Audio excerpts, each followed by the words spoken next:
In November of 2007, I published and released my books, The Irish Origins of Civilization, in 2 volumes. Volume 1 is titled and has the subtitle, The Servants of Truth, Druidic Traditions and Influence Explored. So it's a look at Irish Druidism. Volume 2, the title and subtitles were Akhenaten, the Cult of Aton and the Dark Side of the Sun, Polemical Investigations into the Extermination of Druidry and the Rise of Judeo-Christianity. These books, The Irish Origins of Civilization, follow on nicely from my first book, Atlantis, Alien Visitation and Genetic Manipulation. In that original book, we talked about the Irish, the ancient legends of the Irish, and how they also talked about the War of the Gods, super technologies, and also the end of what is known as the antediluvian or pre-diluvian world. These are civilizations that were very ancient, that are now lost. The Irish Origins volumes pick up the story of what happened in the world after the Great Age of Catastrophe, after the advent of evil into the world and also into the consciousness of human beings, and after the fall of Atlantis. If we accept that Atlantis existed, what happened to it? The Irish Origins books picks up with a story of mankind and the story of civilization after the decline of the great civilizations of the ancient world, which scientists, even though the evidence is in front of their eyes, are very hesitant to accept existed. But for those who don't know me or my work or are not familiar with this particular thesis, we'll do a little mini introduction. And I'd like to read the caption on the back of Volume 2. What does it mean to live in the age of revealing? It means the light that royals and their secret society masters apparently adore is finally being shone brightly upon their own orders and ideologies. It means that the sun of truth has finally risen to expose their once hidden machinery of tyranny and control. For those hot on the trail of the world's premier secret societies, this book will be an invaluable source of revelation. It alone reveals the intelligence behind royalty, Masonry, Zionism, and Judeo-Christianity. Now, of course, people will stop and say, first of all, how is Volume 1 talking about Ireland and Volume 2 about Egypt?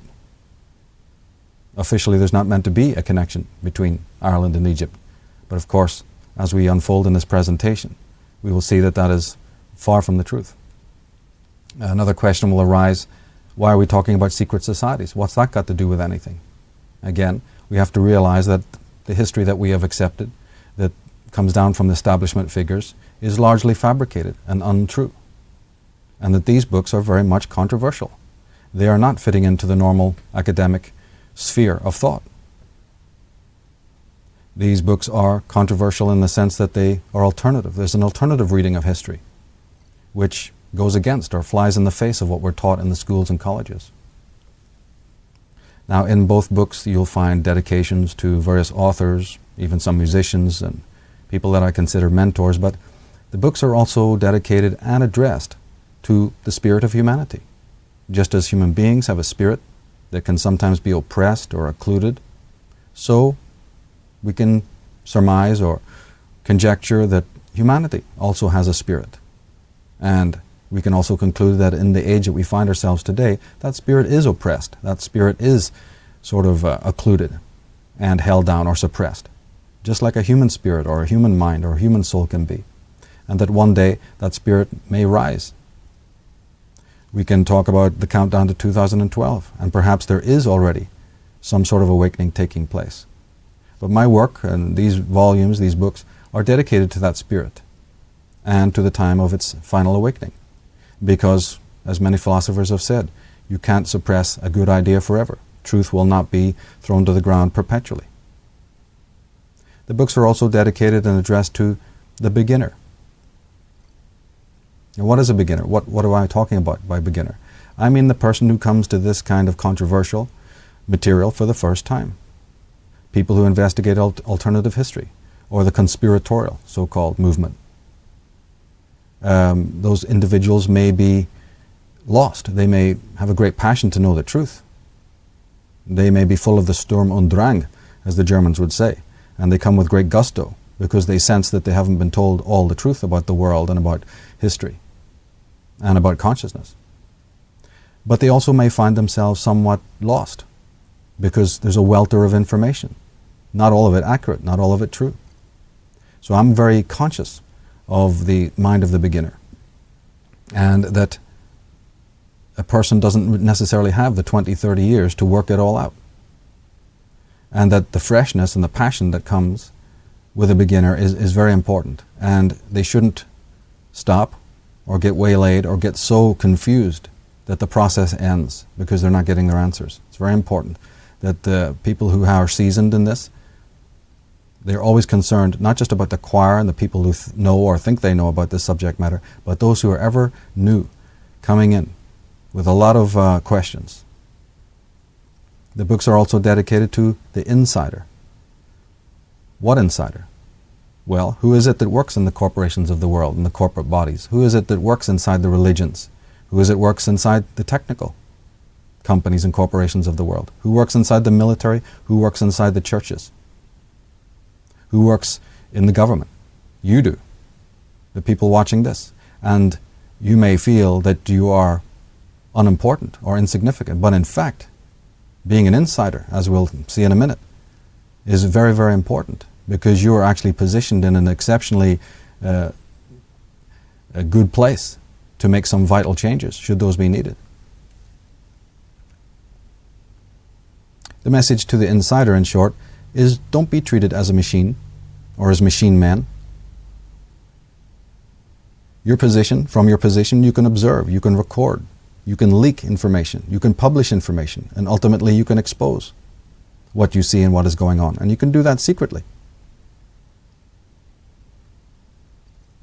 You also need to realize, you see, that you may be a moral person. You may be a God-loving and a true and moral, virtuous individual. But the people that you may be working for in those corporations may not be so moral or so pure. After all, as Joel Bakan showed in his fine work, The Corporation, corporations can be psychopathic. Corporations can be run by psychopathic people. It doesn't take a rocket scientist to work that out. And if you're working inside a corporation like that, or you're working inside a business or a concern where you see the vilest of actions and the most immoral acts, the so-called white-collar crime that goes on, which is ubiquitous, perhaps you can document it. Perhaps now with the internet, you're in a good position to be able to leak it and tell the world just what's going on, and thereby affect very important changes. The message to the insider is perfectly summed up by the philosopher Ayn Rand. If one values human life, she said, one cannot value its destroyers. Well, isn't that the same message that was spoken by Socrates in the 4th century BC when he said to harm another is to harm oneself? So it's a matter of responsibility. If you're working in the corporations that are exploitative and are bringing misery to the world, there's something you can do by exposing the dirty little secrets or the dirty big secrets of government, of politics, of religion. Now, it might take some convincing for people to do this, but as we saw in the case of, for instance, Scott Ritter, he comes to mind, United Nations weapon inspector, who just had it up to here with the lies and the duplicity of the governments who had sent him in to inspect the weapons in Iraq. And now he is come out to expose that and to show just what kind of duplicity it was going on. I mean, he's the kind of person, if he ran for office, you might even want to vote him in as president. Because here's a typical example of an insider who couldn't take it anymore and started to turn the tables. The message to the beginner, well, that's a very simple message actually. Because people scream to me all the time about what can I do, and everything seems so hopeless.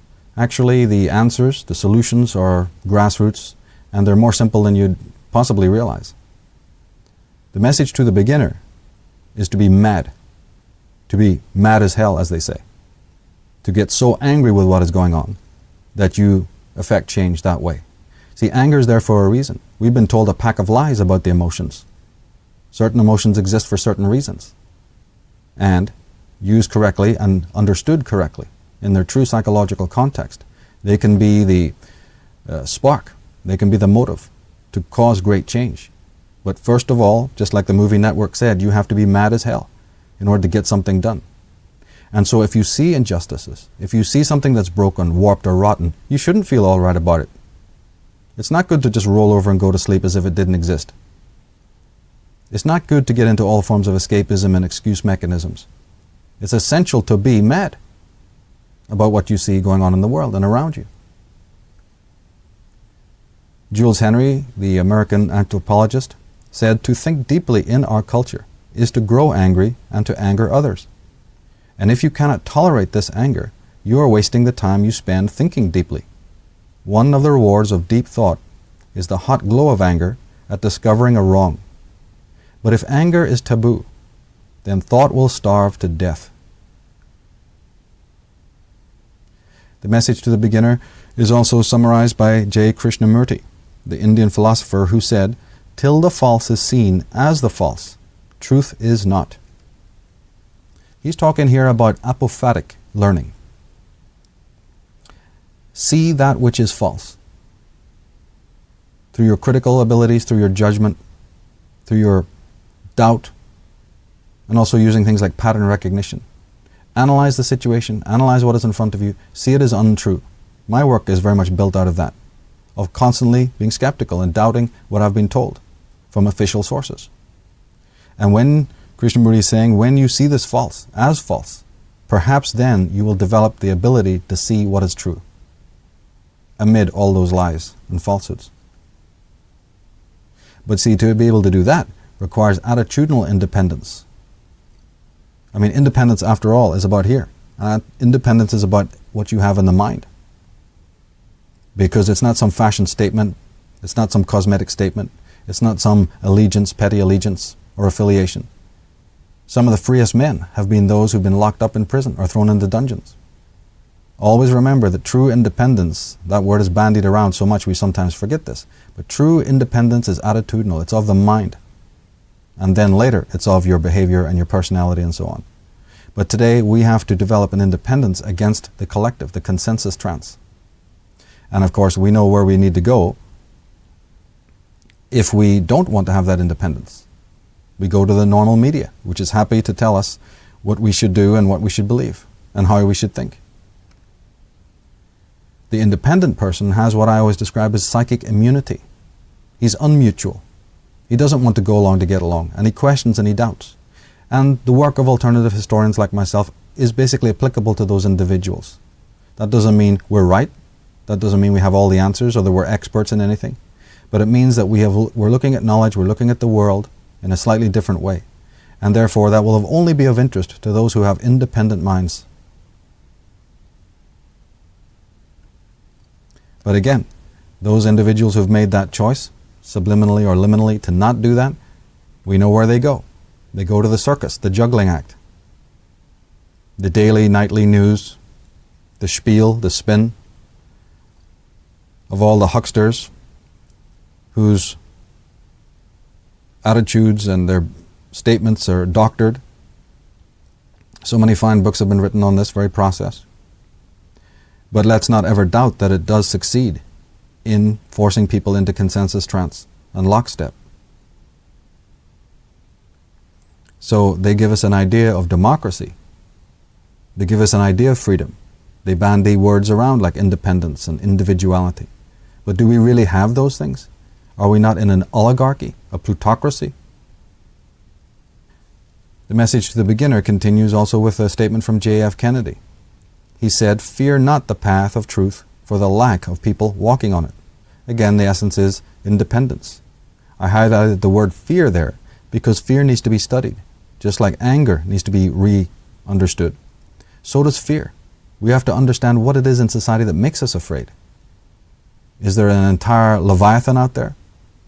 A whole media apparatus that instills fear into us and anxiety and trepidation until people are frozen and they can't think correctly? And that fear is there to make sure that you remain within the walls of the known and the walls of the established traditions. So we need to study fear and find out what it is and where it leads, and whether it's really coming from our own selves or whether there is a injection of fear daily in the world that prevents us from coming to understand the meaning of life. Marcel Proust said, "We don't receive wisdom, we must discover it for ourselves after a journey that no one can take for us or spare us." And this is a very, very important statement. Again, the emphasis is on independence.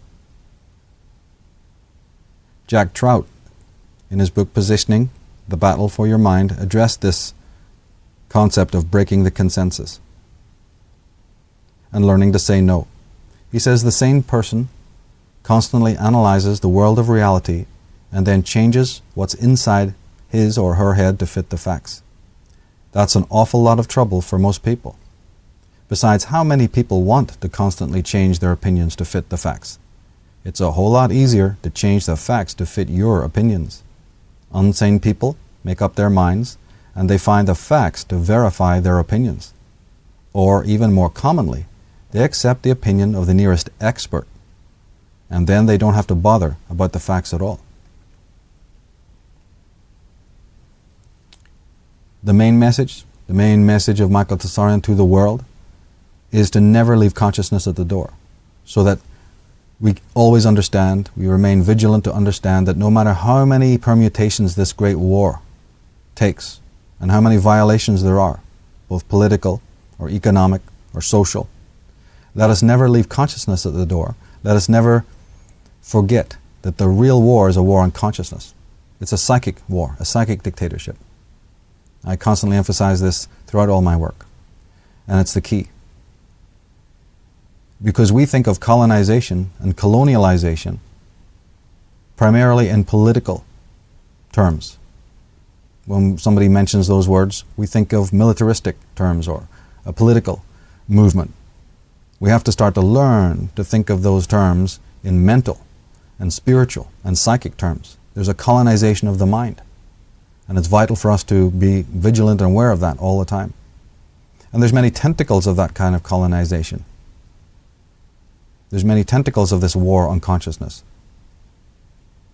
As we said, historical amnesia. We're not taught about history correctly.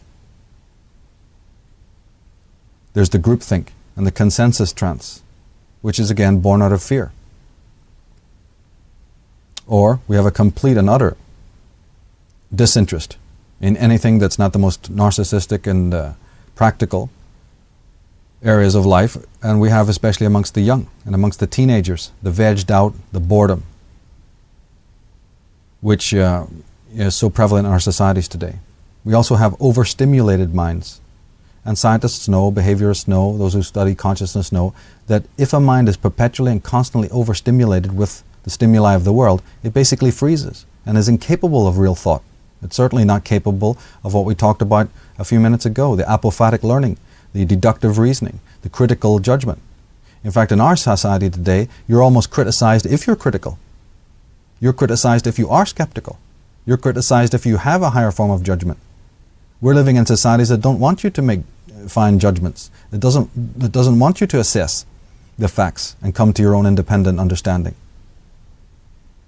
But we have thinking, and the finest part of reasoning, a part of thinking, is the reason. The human reason is what separates us from the rest of creation. And the reason is critical understanding and judgment. So we don't need to have these things weakened. We need to have them strengthened in our society, and that is, again, against the flow of what the establishment wants. The power brokers don't want us to be critical thinkers, forming rational judgments and using those abilities. What they want is to have us overstimulated so that the mind ultimately shuts down. They want us sense infatuated. There's nothing wrong with sensation, but look at the world we're living in right now. We're in a world of outer-directed personality types as opposed to inner-directed. Do we know what the difference is between an inner-directed person, a person who's got selfhood and psychic sovereignty or psychic immunity, or a perpetually outer-directed person who's waiting for the world to turn them on, who's waiting for the world to give them meaning? You may be bumping into such people You may have them in your family. You may be working right beside such people. Isn't it important for you to understand what their psychic profile is, what their psychological type is? Might that not answer a great deal of your own existential issues and problems? We have, of course, a pornographic media. We have an unspeakable barrage of nonsense generated by ubiquitous media oracles. I've gone this into other works, other DVDs, other presentations about exactly how that works, because it's another form of psychic tyranny that is again designed and created to erode your sense of independence, to befuddle, to confuse, to insert and embed all sorts of negative memes and thought patterns, you see, and to work on also the limbic areas of our brain, and to work on what the Eastern Vedic people would call the lower chakra drives. And what is the result of that? Well, the delinquency and the addiction that we see all around us in the world today. Slowly and slowly, more people are becoming toxic and insane, even insane. Now, in other presentations, other work, I've talked about this rising of toxicity, specifically of the human emotions. Where are we going with this? The beginner asks these questions. What is the future of mankind? Where is mankind heading? Are we heading for a terminal? Are we terminal? Are we heading for some sort of apocalypse? That could be very much the case if the world chooses, if human beings choose, as they seem to be choosing, to not face their emotions, or they simply don't even have the equipment or the strength of will to face toxic negative emotions, because we've been conditioned to think in negative terms about our own emotions. And I've spoken about this in other work. And that if we do continually avoid dealing with the emotions, what will happen to humanity? Will people become one-dimensional, paper-thin? Or will those emotions start coming back? As the psychologists have always said, the repressed content, the content you don't want to look at, has a strange habit of coming back. Now, the Maya talked about a countdown to the age of awakening, the age of enlightenment, the age of revelation. Is that one way of saying that we are going to inherit the shadows that we have projected into the world? And when we look out into the social world today, into what's happening in the world today, is that what we're seeing unfold? How much does our own psychic profile, you see, bring into being the world that we have to live in? So, those two important areas. The healthy anger, the blue flame of anger, which is born from a total, clear understanding of the world, a zero tolerance of lies and falsehood, the ability to fall in love with the word no, and that idea that all forms of independence are never given to you by your master. The world is never going to make you free. The world is never going to make you independent. That is a gift that you give yourself through your own abilities, through your own, just as you give the world meaning. Instead of waiting for the world to give you meaning, you give meaning to the world from within inside yourself, if you're capable of doing that. And with that is the psychic immunity and also the attitudinal independence. Because the person who has these things, who's psychically immune, who's spiritually sovereign, who's moral, virtuous, who's using his critical judgment, who's centered in himself, he is completely secure no matter what kind of nonsense arrives in the world tomorrow.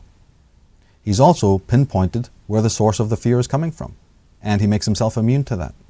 All of these factors is what makes a true rebel, a true iconoclast, a true freethinker. This whole idea of the age of revelation or awakening, a kind of apocalypse, a kind of critical mass, in which there is perhaps a splitting of the ways. People who are not happy and have no interest in facing their own emotions, they start slipping, sliding, going down. And those individuals who are capable of doing that, another road opens up for them. Was this what the Maya were talking about? I've dealt with that in a DVD presentation, 2012, Where History Ends, in which we look at this whole question of the countdown to that year and fulfilling the old Maya prophecies. Will that mean many uncomfortable revelations and changes? Or will it mean new paradigms, grassroots solutions, a deeper sense of selfhood, and again, ultimately, independence from this collective? Will it mean an age of solutions in which we start to remedy, with very simple ideas, the problems that we've had for many millennia?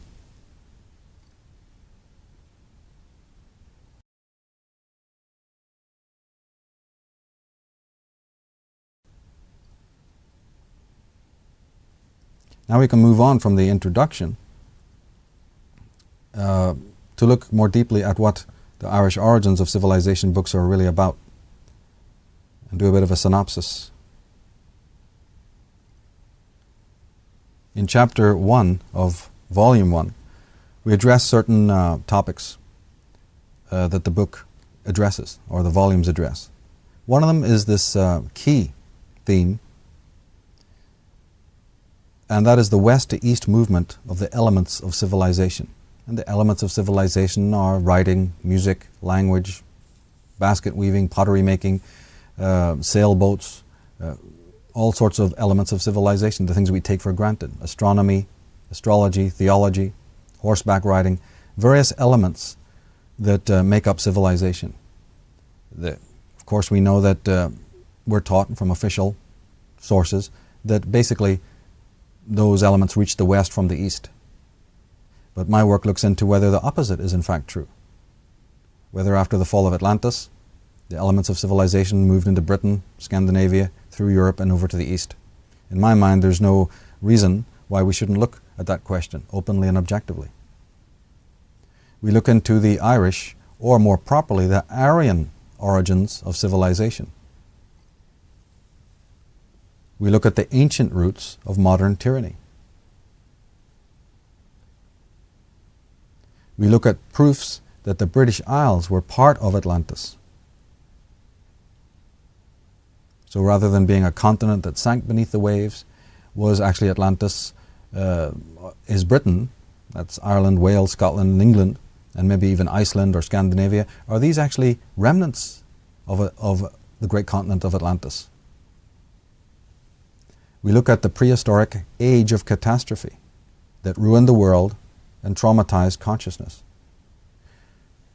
That's why I had to start with the Atlantis book first, because in order to understand the world we're living in and how the mechanisms, the machinery of control exist, or how the empires and great civilizations came into existence, it's not possible to do that without sketching in the whole story of the pre-Diluvian civilizations. So when history books and history teachers pick up from whatever point BC, they habitually do not talk about these ancient cycles or antediluvian or pre-Diluvian cycles.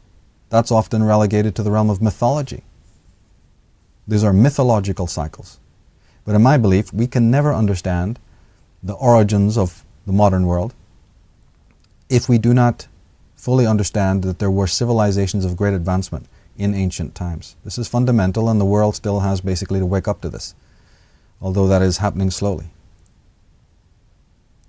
We look into the whole story of evil, and that evil, what we call evil, is a relatively recent phenomena. This book, Atlantis, Alien Visitation and Genetic Manipulation, deals with the origins of evil.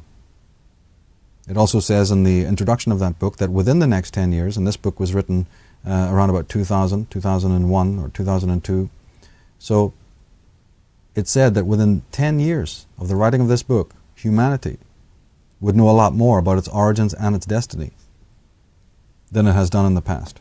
And we're already now at 2008, and I believe that that prophecy is fulfilled and will continue to be fulfilled, because we are every day, every week, every month, there's more information coming in that shatter the old sacred cows and completely bury all this nonsense, both in the science world and in archaeology and so forth, that we've been told. And hopefully soon, this whole question of how man becomes the sadistic creature that he is will also warrant a reevaluation. The book, of course, as we saw in the titles, looks into who were the Druids, what were they about. It also looks into the story of the annihilation of the Druids, the high priests of the world, and that's why the second book deals with Egypt. Not only because there were legitimate connections between Ireland and Egypt, but because if you really want to understand why the Druids are not around today, not the authentic Druids anyway, that story takes us to Egypt. And we'll look into that as the presentation continues. The books deal with the restoration of the term, the much abused term, Arya or Aryan, and gets into what that word really meant. We look into whether we should be dispensing with the prejudicial and inaccurate term Celtic when referring to Ireland's megalithic inhabitants. Some scholars are questioning whether the term Celtic should be used even to deal with later groups who allegedly visited Ireland. But we certainly have always taken exception to the fact that it is used to describe the ancient Mesolithic or megalithic Irish. The books delve into and look into the all-important connections, and they are all-important, between Ireland and Egypt, as we said. It also looks into the connections, if any, between some of the most fascinating nations and tribes and peoples of the ancient world. Groups like the Scythians, the Hyksos, the Celts, the Gaels, the Sumerians, the Chaldeans, the Amorites, and the Indians of the Indus Valley, etc.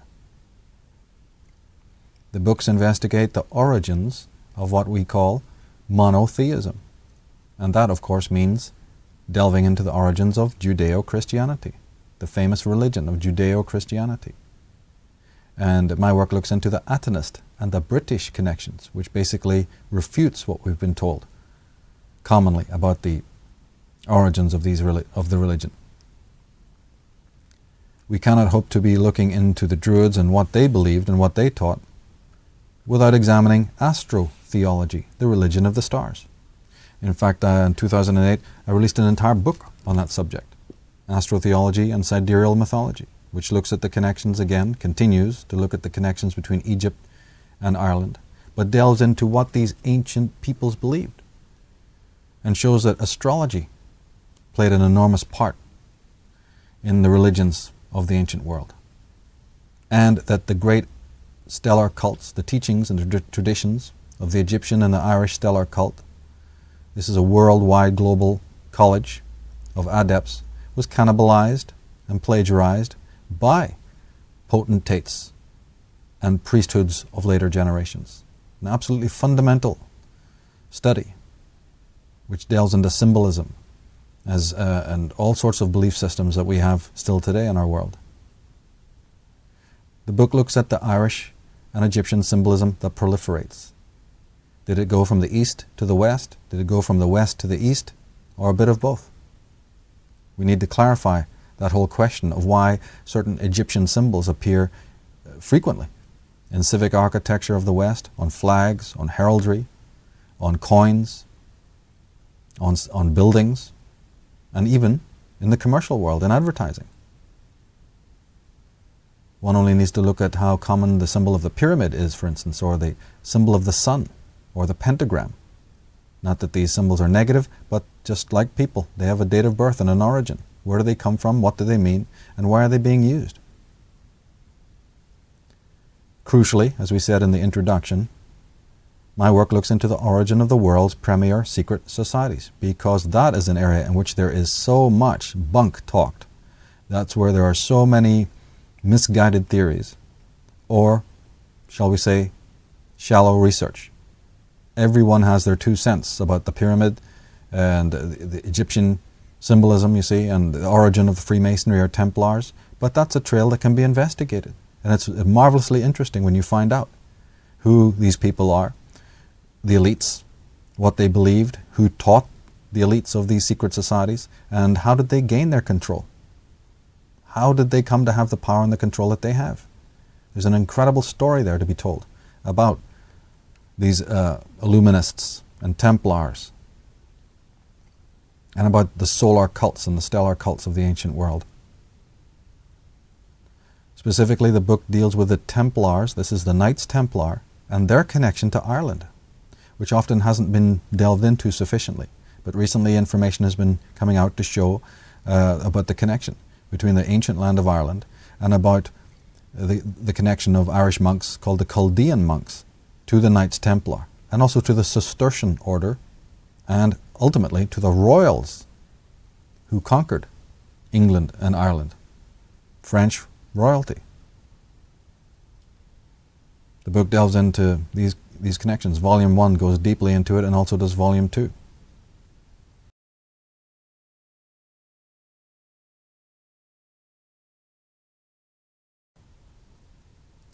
Now that we've looked at some of the major themes of the Irish origins of civilization, let's turn to look at some of the fallacies of history, that which we have taken as fact in previous ages.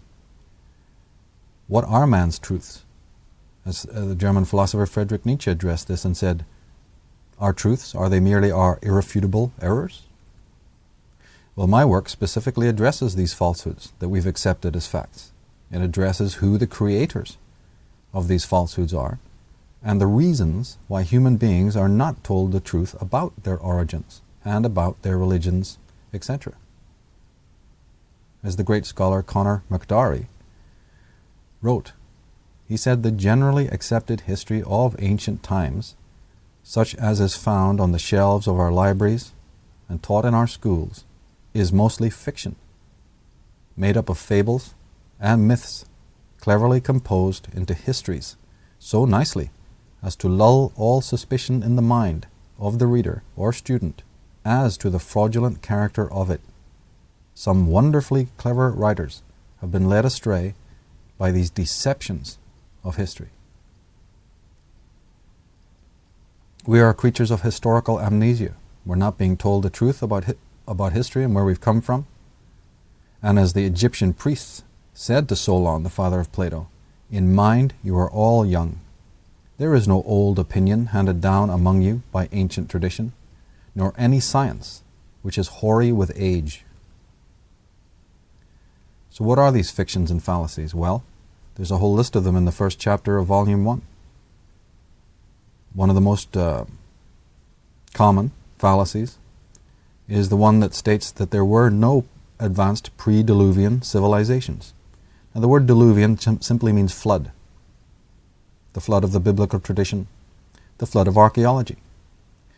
We know, archaeologists know, geologists understand that there was some kind of deluge, some kind of flood. Some localize it to the Mediterranean area, to the Euphrates, to the Caspian Sea.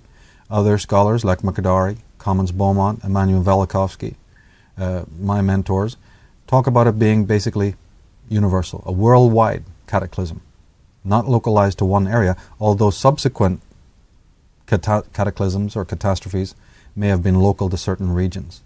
But at one point, since almost all the tribes and nations of the world talk about it and write about it and have portrayed it in their cave art or whatever, and in their ancient books and legends, and the folk tales, we have to start getting around the idea that this deluge was universal, global, worldwide. Another incredible but widely disseminated myth concerning ancient times is that basically primitive man was rude and malevolent. Of course, we are the advanced ones, we are progressed, and we are the evolved ones. And of course, we've stated so many other times in other works, yeah, that may be the case technologically, scientifically. Nobody's bashing technology, far from it. Scientifically, technically, modern man is supreme. He's very developed. He's made leaps and bounds in these areas. But wait a minute, what about psychologically? What about morally? What about spiritually? What about, other areas of the intellect? And even what about socially? So, is it really true? Can we, when we look back to the Neanderthals, to the Cro-Magnon, when we look back to so-called primitive tribes that are even existing today and their ancestors, or when we examine the ancestors of the people today in the West, are they really uncivilized? Were they really rude and primitive?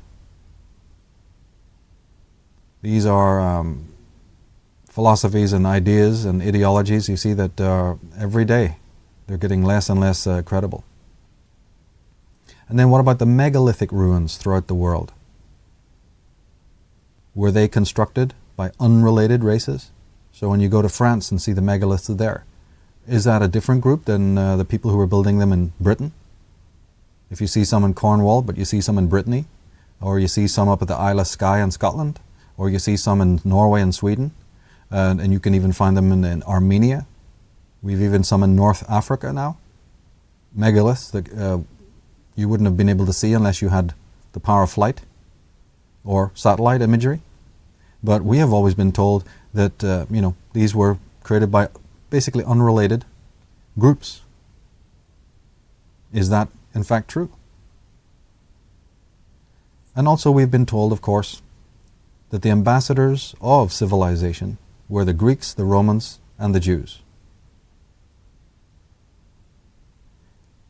We can deal with the elements of civilization and whether they were truly brought by a so-called chosen people from the eastern hemisphere of the world to the west.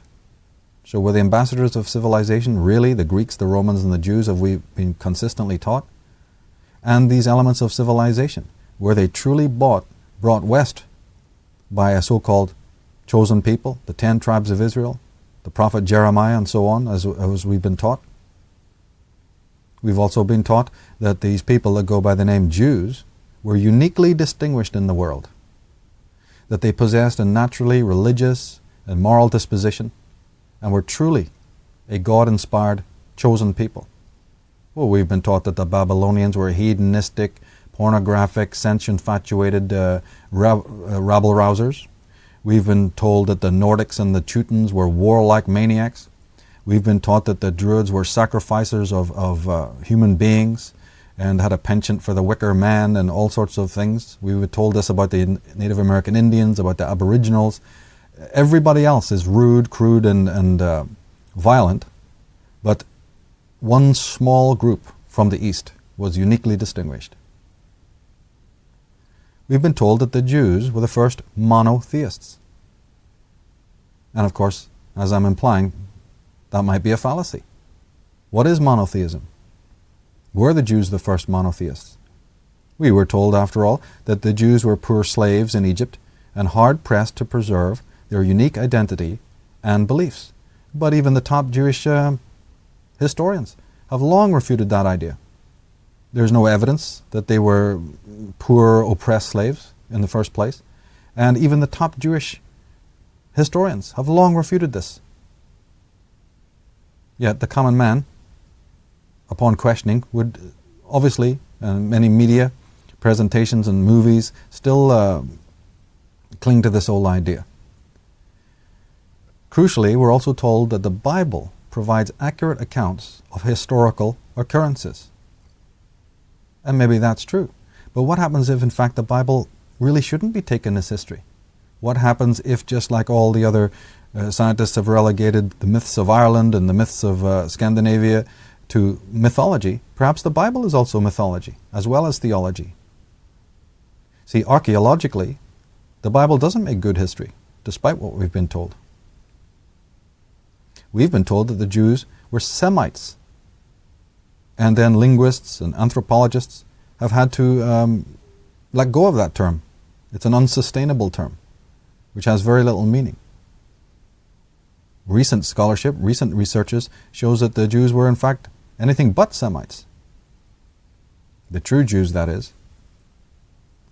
We've been told that Egyptian religion and culture had no effect on Jewish beliefs and lifestyle. The Jewish rabbis, Judaism in particular, Christianity even, pays no debt of homage to Egypt at all. And we are now discovering that this is a huge fallacy, that Egypt very much played a role in the origins of Judaism. We've been told that the Hebrew language, so-called, has no connection to the Egyptian or the Gaelic. My work shows, like other people's work have shown, that there's an intimate connection between what we call the Hebrew language and Egyptian. And that's so much so, in fact, that what we call Hebrew might even be a form of Egyptian, the lost language of Egypt. Because the Egyptians didn't only write in hieroglyphics. They had another normal style of writing. Where did it go? Scholars have pointed out that that might be the 22 letters of the Hebrew alphabet. Now that's earth-shattering in its implications. We've been told that the Israelites were not given to idolatry. That's right, we've been told that the Israelites were monotheists and that they had no time for idolatry. But then we have issues like Moses turning his rod into a serpent, and we have the story of Sinai and the golden calf fiasco. So, again, are we to believe that the Israelites were not given to idolatry or to graven images? We've also been told that Christianity, essentially, the type of Christianity that St. Paul invented, which is most of the New Testament, is his writings. We're being told that that's a Roman invention. Is that true? Is the origins of Christianity to be found in Rome? We've been told that race mattered to the ancients. Well, race might matter today, but can we really imagine that race mattered to people who had endured a terrible age of catastrophe in which everything secure and everything beloved had been absolutely wrecked and destroyed? Maybe other things mattered more than race. Maybe interest in race is a more recent phenomena. We've also been told, scandalously so, that the word Aryan denoted a race. One thing we have to definitely be aware of is the prohibition and the suppression of knowledge down throughout the centuries, particularly after the advent of the Christian religion. The scholar Avro Manhattan, in his book Vatican Billions, comments upon this, and he says that pagan temples were either closed, transformed into Christian shrines, or demolished. Their properties were summarily added to the church's patrimony. The wealth of sundry religions were mercilessly expropriated, their clergy dismissed or persecuted, when not civilly or even physically obliterated. So the man is talking about an overt campaign to suppress, to destroy, to plagiarize, and to cannibalize. So the traditions that we have today, are they really unique to Judaism and Christianity? Helen Ellerby, in her book The Dark Side of Christian History, she talks about the prohibition, the campaign of prohibition and suppression. And she says, after Christians had spent years destroying books and libraries, St. John Chrysostom, the preeminent Greek father of the Church, proudly declared, every trace of the old philosophy and literature of the ancient world has vanished from the face of the earth. So this church father is even gleefully celebrating the fact that not a shred of what was has been left. So universal was the policy and the politics of suppression and destruction. So when authors and writers, teachers like myself come out and suggest or imply that what we have is not authentic today, and what we have might be stolen from other races and plagiarized and cannibalized and copied, the evidence is right there, where you know where to go to look for it. In our work, we always talk about the various aspects of this colonization, the various devices that are used by the oligarchs in order to get what they want and to have their ideologies accepted by the mass of mankind. There's also a sort of a machinery of that. It's not simple. But one of the devices that is used could be summed up as Orwellian doublespeak, the manipulation of language, the manipulation of words. And let me give you one very, very good example which will help clear up a lot of anomalies once it's fully understood. And that is that it's so easy for historians, anthropologists, ethnologists, and what have you, to play with words. For instance, the word invasion. Every time we hear about something like, for instance, an Aryan invasion, particularly in the context of northern India, that term is bandied around. It's in countless history books, countless television shows. What would happen, though, if instead of invasion, you merely substitute the word migration? There's all the difference in the world. What happens if these visitations of these Westerners to Eastern climes, you see, weren't invasions? What happens if that image of horseback riding, sword-wielding, barbarous, racist invaders, conquering, butchering, and murdering, of which there is actually very little evidence in northern India to show this. This is also recent discoveries have pointed this out. What happens if, in fact, we've been duped by another form of manipulation involving language and words? Once you become savvy to what we're talking about, you'll see that this is an evidence in so many areas.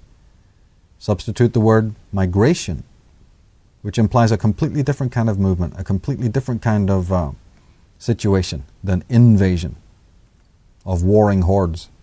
And interestingly, the Victorian Freemason, Edward Bulwer Lytton, a great author, he addressed this very phenomena. He said, to savage and barbarous tribes, meaning less developed tribes, the first appearance of men whose mechanical inventions, whose superior knowledge of the arts of life, nay, whose exterior advantages of garb and mien indicate intellectual eminence, till then neither known or imagined, presents itself as something preternatural or divine. They yield to a teacher, not succumb to an invader. And this is a central and most important statement from Bulwer Lytton, talking about the fact that, yeah, if you're not as developed, and if individuals come and visit you, and they are able to dig wells, and they're able to show you new farming techniques, and they have mastery with weaponry, and they have mastery on horseback, their physical features and physical physiognomy is different than yours, and they have expertise in so many areas as mariners or seafarers or what have you, or jewelry makers. It's very easy for those individuals to welcome those people, not be afraid of them, but to see them as sort of godlike, and that as brothers, in fact. And the evidence that's now come out about the Indus Valley and the communities that existed in Harappa, Mohenjo-Daro, and specifically along the Sarasvati River, which is no more. This is a desiccated river that was a vast river in ancient times, but which ran dry. Evidence from the communities around that river in Pakistan show that these people from different climes lived happily side by side, and that the visiting Westerners are definitely to be considered migrants and brothers and fellow merchants and even tutors. Well, my goodness, what does this do to those irrefutable errors? What does that do to the fallacies and fictions that we've been, injected with through the centuries? But continuing with these pernicious devices that throw us off the track and that confuse the picture of the past and that confuse the picture of where we're at now. One of the devices is a geographical one. That means the deliberate positioning of events in areas of Asia Minor and Egypt that perhaps never even took place there. And when you're reading alternative literature, you need to be familiar with some of these things, because that will help you become more accustomed to what we're talking about. There's a learning curve. As I said earlier on, we're not addressing history in a normal orthodox way. We're looking at it alternatively. And we're very vigilant and very critical and aware of some of these devices. It's very important to become aware of them. One of the other devices is a caricature. This involves the flagrant embellishment of certain personalities to disguise their true identity. The Bible contains many spurious characters and descriptions of outlandish habits and fantastic activities that are patently improbable. Another device is etymological. We gave one example of it earlier with the migration invasion scenario, but we have to be always aware that words, terms, phrases, and place names, etc., underwent and still undergo either subtle or drastic editing and transposition. There is a campaign of renaming. This is the deliberate alteration of personal names. This device was used widely. Names of characters were simply changed so that their existence and activities would be impossible to confirm. Titles were reported to be personal names, such as David, Solomon, Joshua, Jesus, Aaron, etc. What happens if these are not personal names, but in fact titles? And what happens if some titles were made into personal names? We have the device of omission. Key events that did occur historically are drastically downplayed or omitted altogether by the biblicists. And of course you're going to scream for evidence of this. Well, this is what the volumes contain, this is what the DVDs contain. We're just giving you a summary here of some things, but we have the information on all of this.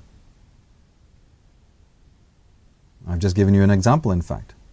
It's omitted that the Western visitors to Eastern climes were brothers in arms. We're not told that. A piece of history is omitted. Then we have simple invention. This involves the introduction of people or tribes or even events that never existed or never happened.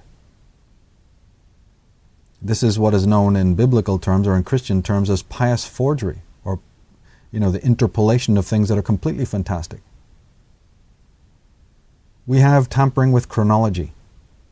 Timelines are muddled on purpose. King lists are rearranged, and the lifespan of individuals is modified. Dates for key operations, such as building projects, battles, traversals, famines, coronations, marriages, births, and so on, are also tampered with. Then we have interpretation, where wild, unrealistic interpretations are given to events and ideologies that flagrantly confound understanding. We have crypticism, the introduction of a welter of code words, terms, and phrases that signify little to the layperson, but that communicate secret meanings and intentions to the initiated reader. Examples include words like harlot, prostitute, virgin, drunkard, leper, cave dweller, carpenter, shepherd, the term fisherman or merchant, the term judge, the term serpent, terms like blood and seed and vine and covenant and watcher and even mountain and desert and heavens. All of these terms have what is known as connotative meanings. We have to understand the difference between what's called denotative meanings, which is a strict linguistic direct meaning. A harlot is a harlot. A mountain is a mountain.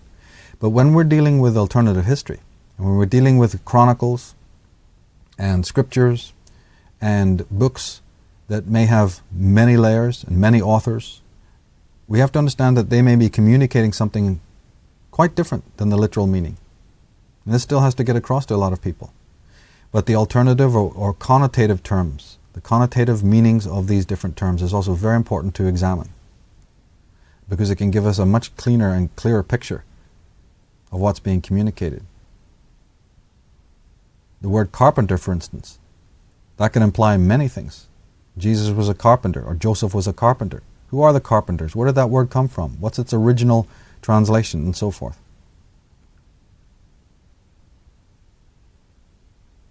Now, Hutton Webster, in his book Early European History, he wrote that learning and education were so closely limited to a few individuals that a mass of the people were sunk in deepest ignorance.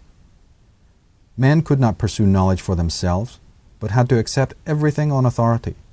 Hence the inhabitants of Oriental lands remained a conservative folk, slow to abandon their time-honored beliefs, and very unwilling to adopt a new custom even when clearly better than the old. This absence of popular education, more than anything else, made Oriental civilization unprogressive. So he again is addressing this whole idea of the campaign of suppression and the campaign of hegemony and authority and the suppression of individual thought. This is the ancestry. In my own work, The Irish Origins of Civilization, Volume 1, I wrote, "Before we choose to merely laugh off the nonsense of the Bible, or flippantly or indignantly dismiss the outlandish forgeries and fictions, let us realize that as preposterous and spurious as most of the content surely is, it was not composed by pathologically impressionable or illiterate men with chronically naive minds. No, in our opinion, the Testaments were commissioned and composed by men of high intelligence for a cozened audience of impressionable, illiterate, and naive men ready to credulously believe the myriad fabulous lies spun by their imperious overlords." Because time and time again, when these fallacies and fables and fictions are pointed out, people generally dismiss it by saying, "Oh well, those authors didn't know much about history, and it's just mistakes. You have to, it's forgivable." But with a book of this great magnitude, and considering all the deeds that are done in the names of various scriptures, including the Bible, is that really to be accepted? The point I'm making is that no, we can never excuse it. The individuals who were behind these stories were very, very intelligent. And they were working on people's emotional level. They were working on faith. They weren't dealing with reason. They weren't dealing with intellect. They were dealing with faith, with belief, and with emotional drives. This is very important to realize. I say also in the same book, in the same chapter of Volume 1, sadly, this penchant for gullibility was not only a problem of bygone days. Man is as irrational and gullible as ever. Sadly, his zeal for demonstrating the level of his ignorance and fanaticism has not abated, not in the least.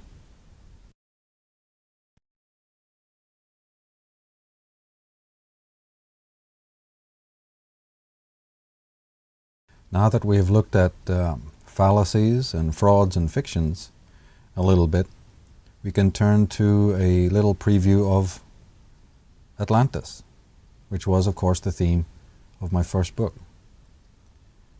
And the idea that Britain and Ireland, of course, may be remnants of what we call Atlantis. When we deal with the west to east transit of the elements of civilization, we're dealing with several scholars that are mentioned throughout my books. I've listed them here, I think, in chronological order.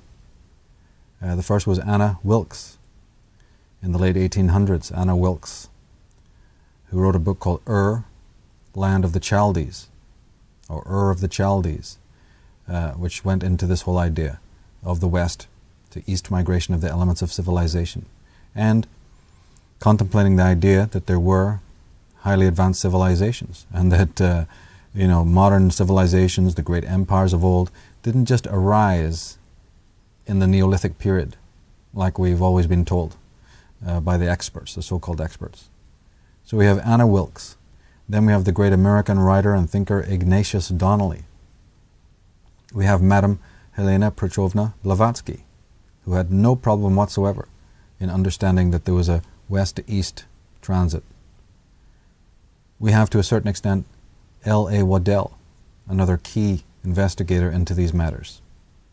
We have Connor McAdary, and we have, in the 1960s, Commons Beaumont, and the whole subject of the significance of Britain, the age of catastrophe, pre-Diluvian civilizations, and the west to east movement basically lapsed after the time of Connor McAdary. It didn't do well at his time or ever before. His books have always been very hard to find, and he was a contemporary of the great Immanuel Velikovsky. But Beaumont's theories were not accepted, and the whole theory basically lapsed until the present day. My book is an homage to these previous mentors and thinkers, and picks up the whole study, tries to jumpstart or kickstart this whole investigation again. The American scholar, as I said, Ignatius Donnelly, had lots of interesting things to say about the west to east movement of the elements of civilization, and he had written extensively on Atlantis and the so-called pre-Diluvian cultures and civilizations. From his book he wrote, quote, "From all these facts it appears that the population of Ireland came from the west and not from Asia, that it was one of the many waves of population flowing out from the island of Atlantis, and herein we find the explanation of that problem which has puzzled the Aryan scholars. As Ireland is farther from the Punjab than Persia, Greece, Rome, or Scandinavia, it would follow that the Celtic wave of migration must have been the earliest sent out from the Sanskrit center. But it is now asserted by Professor Schleicher and others that the Celtic tongue shows that it was separated from the Sanskrit original tongue later than the others, and that it is more closely allied to the Latin than to any other Aryan tongue. This is entirely inexplicable upon any theory of an Eastern origin of the Indo-European races, but is very easily understood if we recognize the Aryan and Celtic migrations as going out about the same time from the Atlantean fountainhead. There are many points confirmatory of this belief. In the first place, the civilization of the Irish dates back to a vast antiquity. This was from his book Atlantis, the Antediluvian Epoch. The great Commons Beaumont, to whom my work is dedicated, he wrote in his work, "The British Isles and Scandinavia admittedly comprise one of the oldest land surfaces of the world. And as there is reason to believe, from archaeological and other evidence, one of the first inhabited by primeval man, they form a part of an ancient continental surface, and at no considerable distance of time, Britain was separated from Norway by no more than the width of a river estuary. Formerly, this region of Old Red, later called Hyperborea by the ancients, enjoyed a wholly delicious climate." Beaumont is talking about the changes in topography, which scientists and geologists know, and oceanographers know, that the world did not look like it does now. You look at a map or you look at a globe, and we again, presumptively and quite erroneously imagine that the continents and the nations have always been divided this way, and that the oceans always look like that, and the seas, to all intents and purposes, always have looked the way that they have. Nothing could be further from the truth. And he addresses, in his book, The Riddle of Prehistoric Britain, he says, "The most ancient seat of civilization in the north, the cradle of the Aryan race, was that tattered group of islands which bear the name of Shetlands. The Shetlands, or the Set lands, are primordial. Britain is primordial. Ireland is primordial, according to Beaumont. The earliest homelands." And of course he was talking there in those quotes about the state of the world before the great cataclysm that I've been mentioning. But what happened after the age of catastrophe? I say that one important question concerns what happened to Atlantis. As we show in our work, there are two important areas of study. There's the physical destruction of Atlantis, and then there is the psychological trauma caused to human consciousness due to the worldwide catastrophe that changed the face of the planet. And people familiar with my work on Atlantis know that I'm not that interested in the physical aspects of the cataclysm. A tsunami, a giant wave, some sort of earthquakes. I mean, it doesn't take much imagination. We've seen smaller versions of this even today. What really has fascinated me with all of this ancient history, and why, again, it has so much to do with where we're at today. It has a lot to do with your life. It has to do with your thinking, your thought. Geneticists never stop telling you about the importance of your genetic heredity and your lineage. Do you think that's any less the case psychologically? Do you think it's any less the case intellectually or morally? We are the outcome of our forefathers. It doesn't take a genius or a rocket scientist to work out that almost every trope of our lives, certainly the elements of civilization. How could we have music? How could we have any form of technology today? It didn't come into being overnight. It's a slow, gradual development. As I said, the geneticists are always talking about our genetic heritage. Well, it's the same thing in other areas as well. We are the outflow, the concomitant, the symptom of the past. And if in the past there was something that so traumatized the human mind, and as I talk about in the first book on Atlantis, something so severe that it gave birth to evil, to man's penchant for sadism and injustice. If man's consciousness was so disturbed, I'm very interested in that question. How did man become the psychological creature that he is today? A psychologist would say it's psychological, but perhaps something physiological happened that is embedded, encoded, encrypted within our own genetic memory, or what's called our racial memory.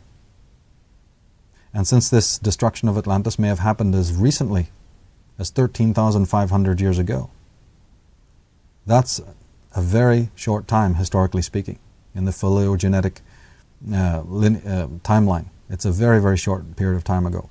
So perhaps, again, aspects of man's personality, as we said earlier in the introduction of this presentation, the darker emotions which we're trained to fear and not look at, that we kind of divorce from ourselves.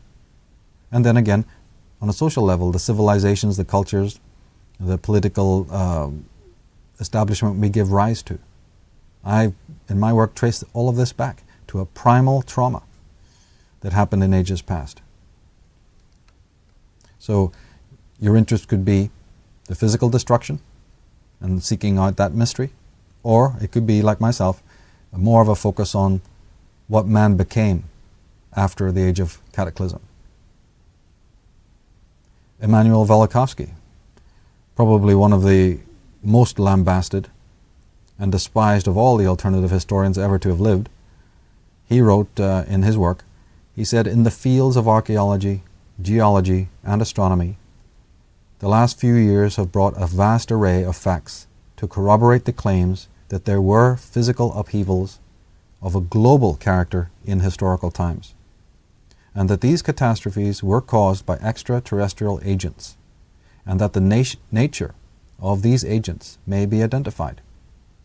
The memory of the cataclysms was erased, not because of lack of written traditions, but because of some characteristic process that later caused entire nations, together with their literate men, to read into these traditions allegories or metaphors, where actually cosmic disturbances were clearly described."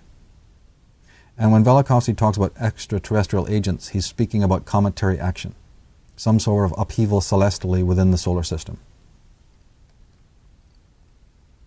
The great Conor McAdary, he wrote that the fact is, he said, that Ireland was the first power that colonized along both sides of the Mediterranean Sea, and therefore the colonies came from the west instead of from the east, as our astute Roman and British historians would have us believe. And the world has believed it up till now. Investigators have followed the fast clue sent out from this source and found nothing in the east to support this claim that the Aryans emigrated from the east and colonized towards the west. The real and true evidence points just in the opposite direction. There is no mistaking, he said, the monuments left by the Irish, who were once the rulers and masters of the whole earth. Their rule embraced all countries. It was worldwide. Ireland was the first mistress of the seas. It was the first and only worldwide empire which has ever been known. For it was spiritual. It was greater in extent than the Persian, Greek, Roman, or Mughal ever attained to. Now do you see why it's so important? McDarry hits the nail on the head. He sums up the whole scenario perfectly. Why the historical fraud? Why the historical deception? Why the rise of tyrannical, obsessive, territorial empires that are so exploitative of nature, of other races, and so on? Well, we look back through history and find it difficult to find any civilization, you see, that wasn't like that wasn't bloodthirsty and cruel and sadistic and murderous and conquestative. But what Beaumont, what McDarry is saying here is that, in the pre-Diluvian era, it wasn't like that. There have been, in fact, cultures and civilizations where the great adepts set up their schools and colleges for the higher education, the moral education and instruction of all people. And of course, wouldn't this be then reflected in their attitude towards nature, in their attitude towards the heavens and the stars, and their attitude towards one another? Wouldn't this be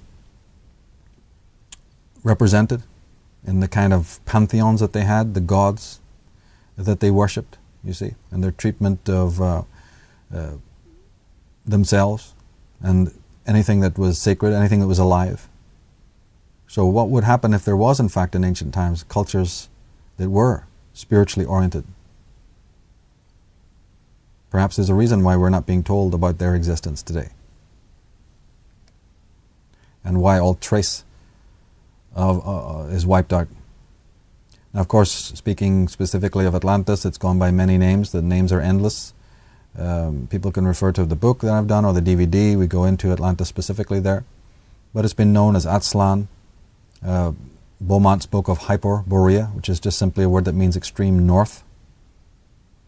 It has been referred to as Arcadia, as Arctos, as Hesperides, the famous Garden of Hesperides. One can see elements of it in the story of Avalon and in Numenor. All of this refers to the paradisical lands that once existed before they were destroyed.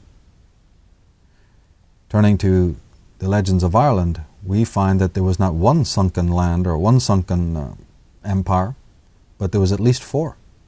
In Irish mythology, it's very specific that Atlantis was actually made up of four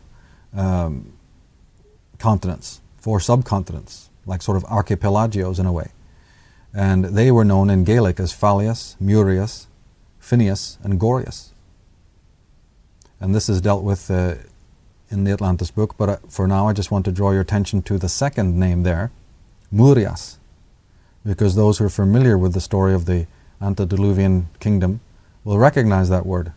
If you add the letter L on the front of that word, and in ancient times it was the same as it is today in French, where the letter L just represented the word the.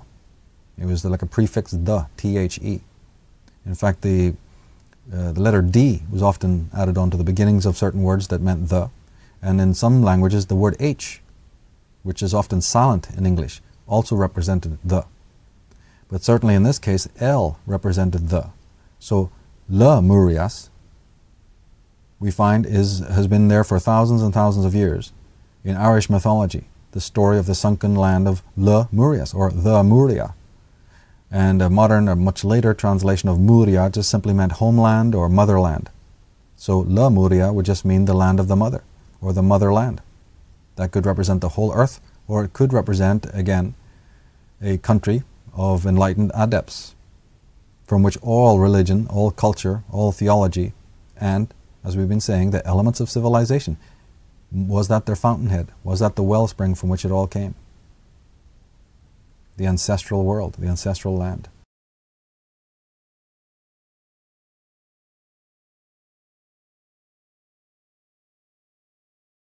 Turning from that small review of my Atlantis book, we can turn now to take a closer look at Ireland and some of the hidden facts about that land, the land of the ancient Arya. Edmund Spenser, writer and British government official in Ireland, AD 1596, he wrote, "The Irish are one of the most ancient nations that I know of at this end of the world, and are from as mighty a race as the world ever brought forth."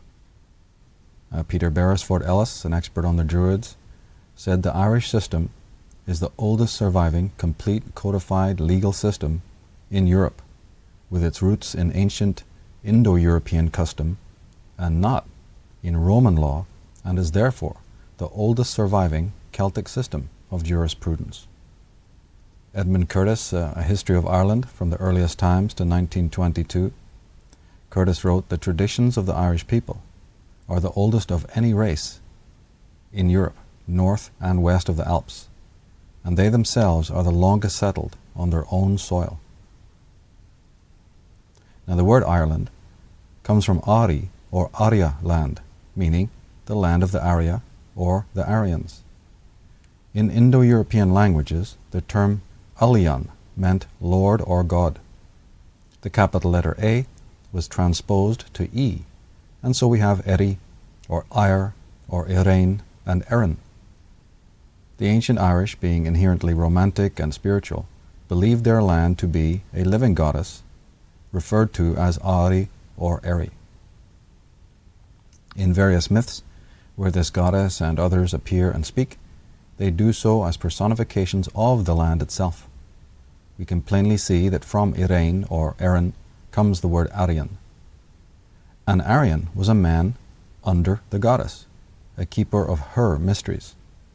Eri or Ari referred to the land of Ireland, and Arya or Aryan to a man of the land, which is to an elder initiated into the mysteries of the earth and the sky. We get words such as terra, like in terrestrial, and terra firma, from this ancient goddess's name. The Greek goddess Hera, even the term Tara, or Tura, or in Cappadocia near Turkey, Ptera, and Eridu, and Eridanus, and Erik. This is in Babylon, and the Garden of Hesperides. One needs to look out for this Eri and Ari word root, the etymology being very, very important. And as an elder, a Druid and his confederates had a most important job to attend to, namely the healing of the earth. And in Book 1, in the chapter on the Druids, we look at this job, this duty that Druids performed. The Druids were caretakers of an earth that had been damaged, torn, rent, and ravaged. As doctors or surgeons attend a casualty of an automobile wreck, so the men who have come to be known as the Druids attempted to heal the earth's grievous wounds. They did not regard catastrophes as we do today in our spiritless times. To them, there was no such thing as a random act of fate or nature. Everything that occurred had meaning. That's right. All that happened in the natural world did so to instruct and guide. The Arya, the elders, the Druids, these were the purified ones who'd made themselves eligible to work with the subtle energies of the earth. The Druidic order of Aryan elders reverenced the earth and commissioned the construction of the many Mesolithic and megalithic sites that cover Britain, France, and Scandinavia. They were the Magi who instructed the world's hierophants how to undo what had been done and how again to set up or set aright the pillar. Now, in the Srimad Bhagavatam, a Vedic text, we find that the word Arya referred to those who are advancing spiritually. The Aryan family is distributed all over the world and is known as Indo-Aryan. In prehistoric days, all of the members of the Aryan family followed the Vedic principles, and therefore they became spiritually advanced. The glorification of the Supreme Lord can be much appreciated by the Aryan family. Although there is no bar for others, the members of the Aryan family very quickly catch the essence of spiritual life. The ancient text goes on to say, an Aryan civilization is a civilization advanced in spiritual knowledge. Well, what about that? Now, we addressed this in the introduction, that we would be contending, we would be restoring this term, this terribly abused and misused term. And one could say so much about this. One could get into the whole story of the mistreatment of that word, both in England and in Nazi Germany and so on and so forth, but we don't want to go there. Let's just keep it simple and pure.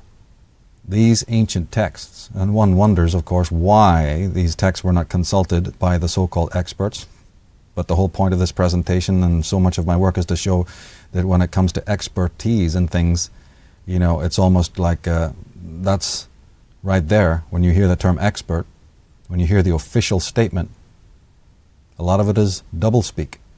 A lot of it is the manipulation of these terms. A lot of it is omission. A lot of it is clear, simple fabrication. And it starts with the etymology. It starts with the place names. It starts with the words.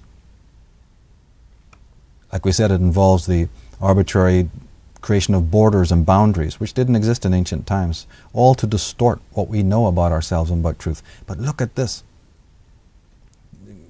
The pure, unadulterated meaning of the word Aryan had nothing whatever to do with race. Quite the contrary.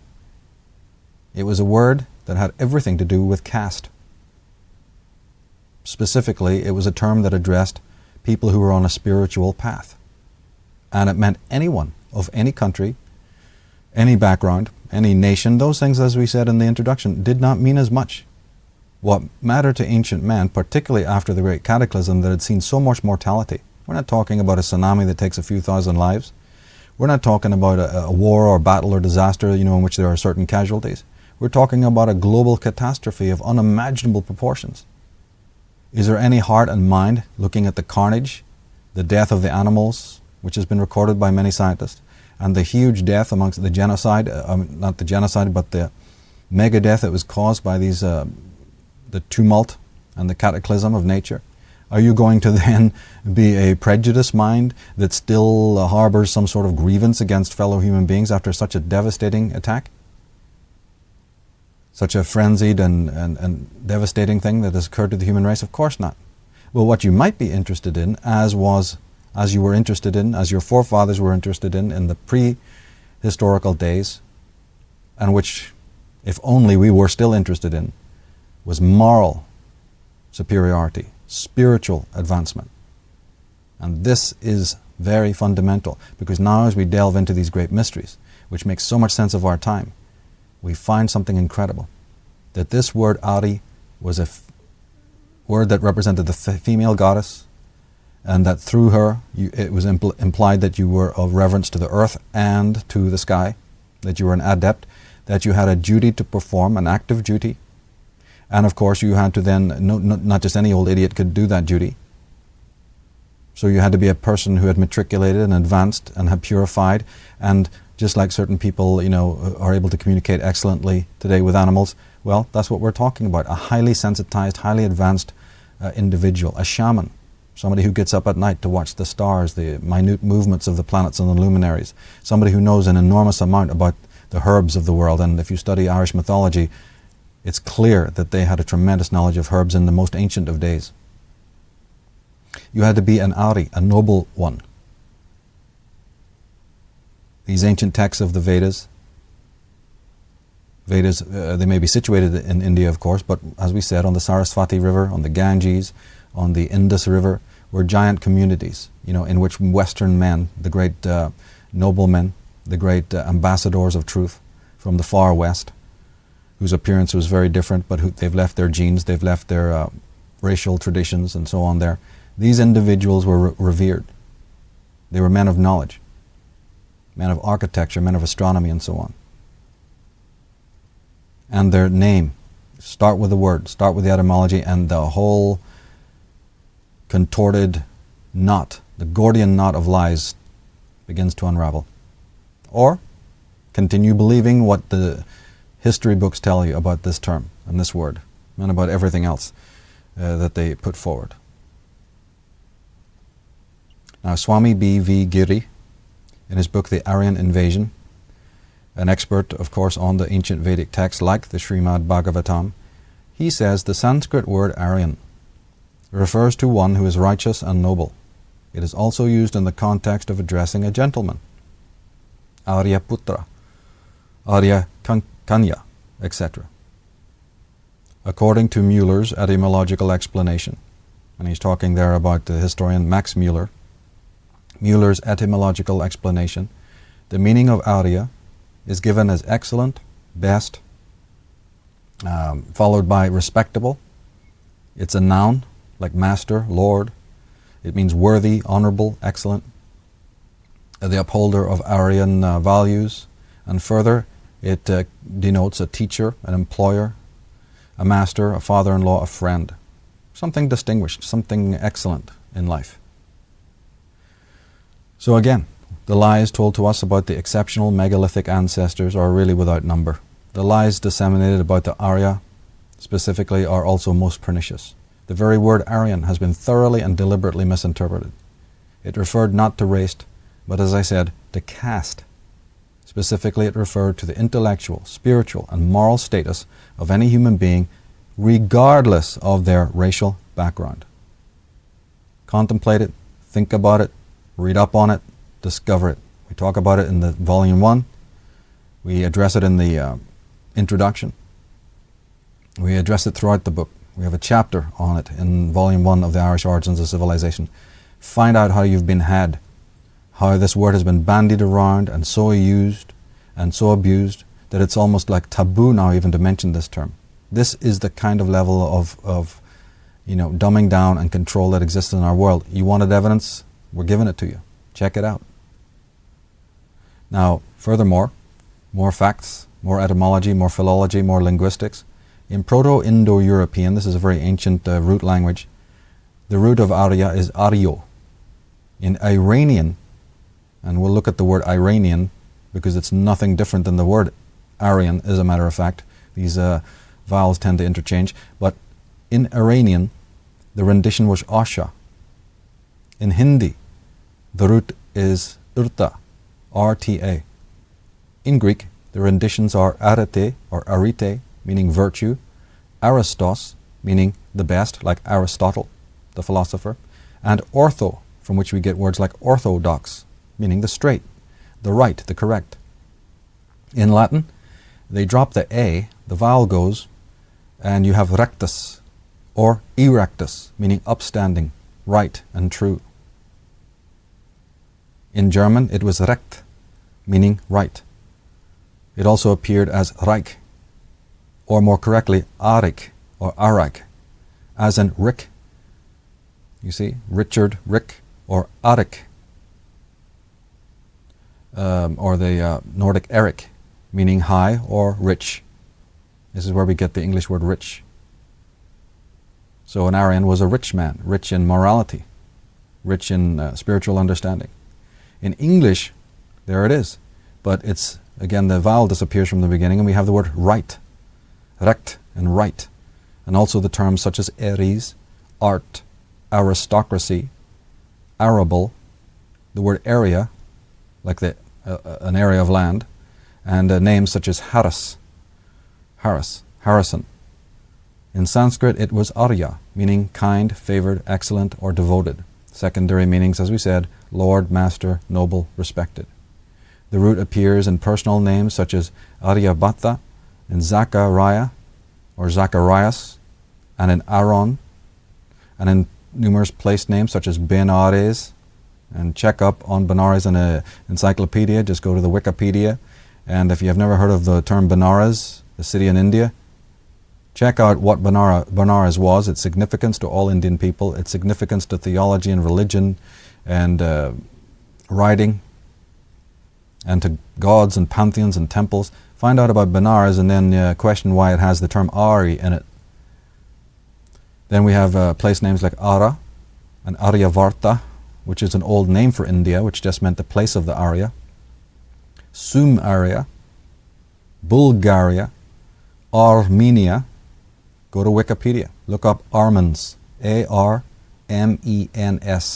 And an incredible story will unfold, a story that not only corroborates what we're talking about here, but also goes and delves into subjects such as genocide, because we're talking about some pretty heavy information here. Find out who the Armenians were. Find out who their enemies were. And another fascinating story will start to unfold. Armenia, Iran, as we said, Ireland, Ireland, and Eric, etc. If this fascinates you, by all means consult the books themselves, where we have lengthy investigations into this kind of thing. Another fantastic example of this is the word we have called vicar. A vicar. Anybody ever question what that word means or where it came from? Well, the Roman Pope is referred to as the vicar of Christ. And many members of the clergy, you see, use this term, especially of the Protestant faith, the vicar, the one who's a vicar of Christ. And the word vicar implies a mediator. In other words, through the vicar, through your vicar, one has a vicarious relationship with Christ. That's worrisome enough, but let's leave that aside. That you should need any intermediary is already worrisome enough. But let's just stick to this particular anecdote, which is that you have a vicarious relationship with Christ. Not direct, but a vicarious relationship with Christ. The word vicar is correctly rendered vice ari. It's really made of two words. It's a composite word, like many words are. It really contains two syllables, vis or vice and ari. The syllable vice means in place of, hence the word vicarious. And ari, obviously, we've established means the Druids or the elders of old. So the word vice ari, or vicar, actually means in place of the true aristocracy, in place of the Druids, in place of. So now we find, again, something very interesting, that the people who've set them up as the world's potentates, the ones who've set themselves up as the spiritual authorities between the populace of the world, the masses of illiterate individuals, and that all-empowering, all-powerful, omnipotent mystery out there, refer to themselves as the vice-Ari, in place of the Ari. Meaning, we're not the Ari, but we're in place of them. We're their stand-ins. That's fascinating. The Pope is therefore the stand-in, or the replacement, for the Druid priest. Another example of this word is viceroy. It's exactly the same as we've been talking about. Look up the word viceroy. which connotes a stand-in, you see, or representative for the Roy, because the word Roy meant regent or king, just like Rex and Roy and Reg. These are the roots of the word king. So a viceroy, like the Viceroy of India, is a representative, a noble man, a government official, you see, who stands in for the king, meaning he's not the king. Right, so vicary, the viceroy. So when you're in front of these people, when you're giving them your allegiance, just realize they're straw men, hollow men. They're not the real McCoy, and they're letting you know it through the etymology, through the symbolism. Back to the Srimad Bhagavatam, and you can see excerpts of this book online. From the stanzas and passages of the Srimad Bhagavatam, it says, Aryans do not kill even a single plant unnecessarily. There we are again, back to the difference between the murderous, treacherous, self-serving, narcissistic criminal syndicates that we have running the world today, compared to, as we said, the pre-Diluvian, antediluvian philosopher kings, you see, that this world is now, not graced by anymore. They say Aryans do not kill even a single small plant unnecessarily, not to speak of cutting trees for sense gratification. Aryans do not distinguish between lower and higher grades of life. Aryans do not distinguish between lower and higher grades of life.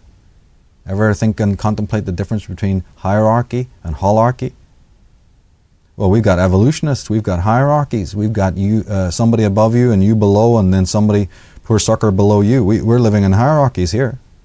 Ever thought about that might be one of the reasons why the life is in the horrendous, dysfunctional state that it's in? What's the difference between holarchy and hierarchy? Well, there was a very big difference, and these Aryans knew all about it.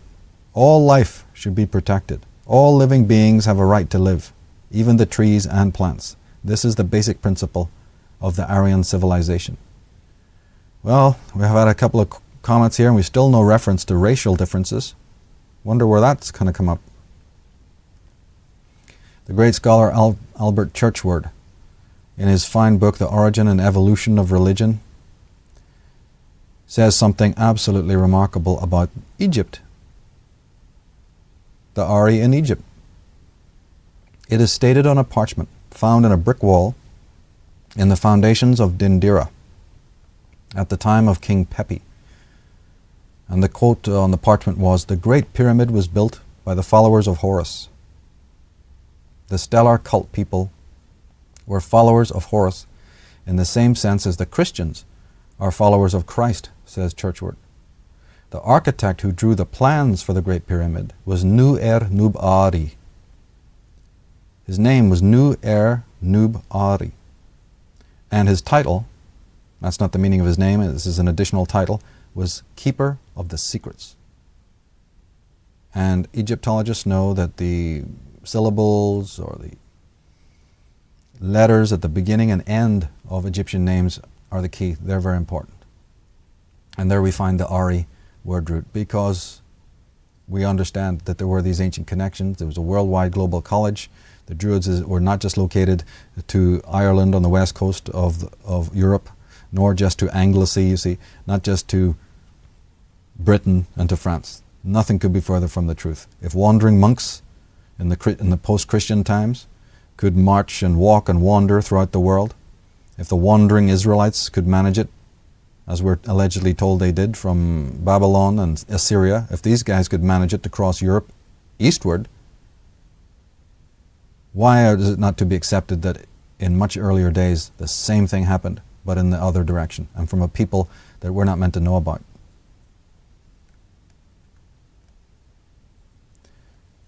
Talking about the amazing sophistication of Egypt, just in case anybody hasn't understood that yet, we turn to the work of Edward F. Malkowski, who wrote a book called Before the Pharaohs, and he is addressing the granite sarcophagi of the Saqqara Serapeum. There's many Serapeums, just means underground labyrinth or whatever.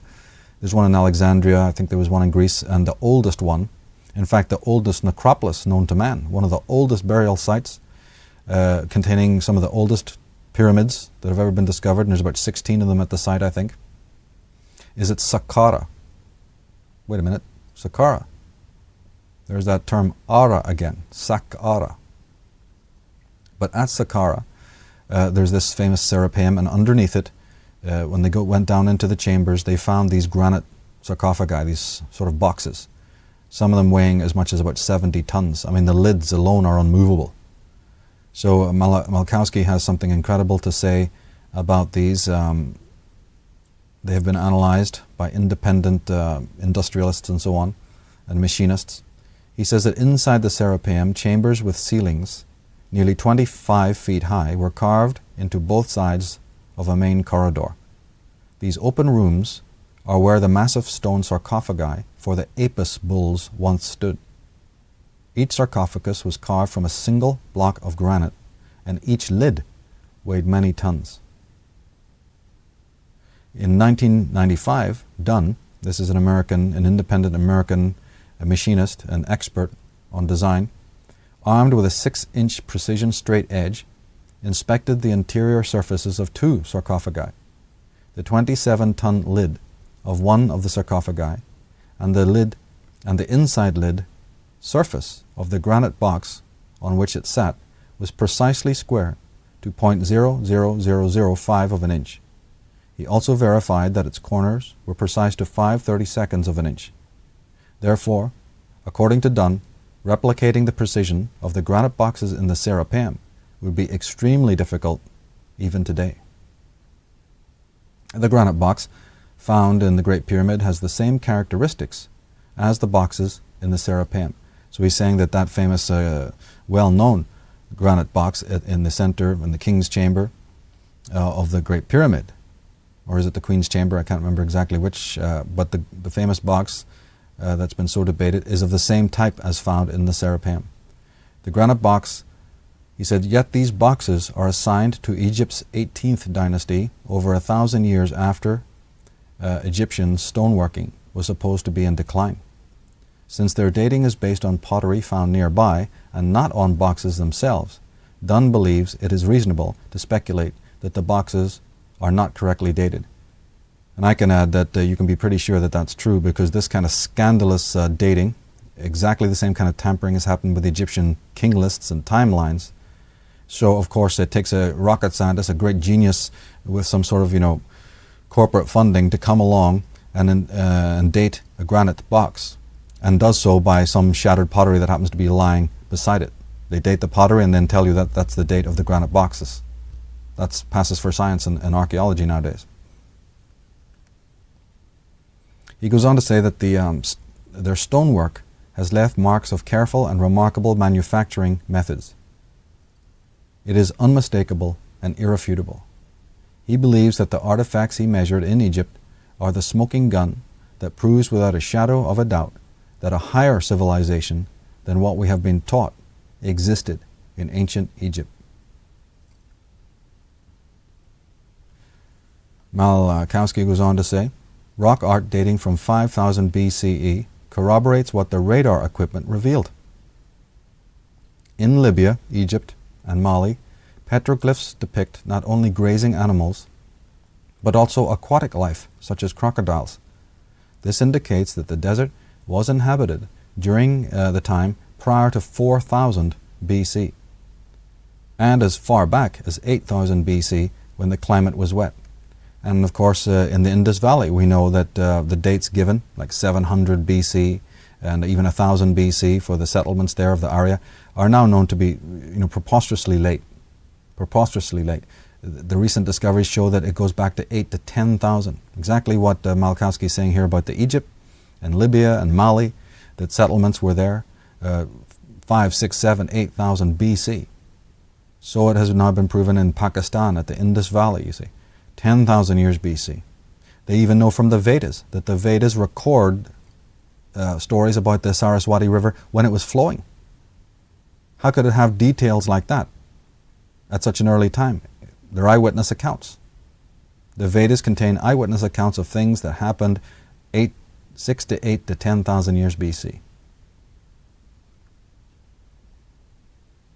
And of course, I've dealt with this in my Atlantis DVD, and make reference to not only the work of Allen and Delaire, their books Cataclysm and When the Earth Nearly Died, but to a fascinating book called Saharasia.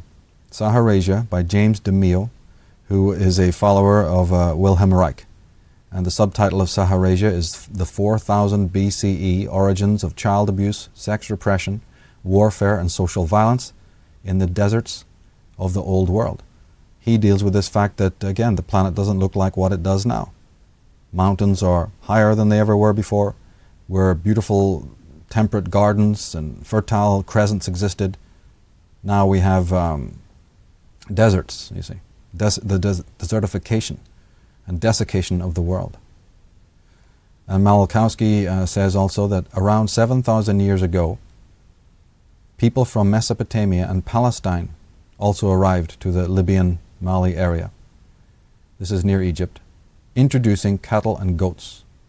Delernia points out that the rock art in the area, by the profile of the face and the style, depicts white people. There are similarities between cultures of the Euphrates and those of the Nile, such as their architectural conception. Important buildings and tombs in Egypt were decorated with paneled palace facade architecture, essentially the same as the ornamental buttresses and buttressing on Sumerian temples and palaces. So they're mentioning that this was a multicultural setup here. And so why could it not be the same story for Egypt? The proof is slowly leaking out. As I said in my Atlantis book, we're in the days now. They're going to count down to a time in which we're going to have so many revelations that devastate sacred cows, but also give us a clear understanding of what was going on in the primeval times.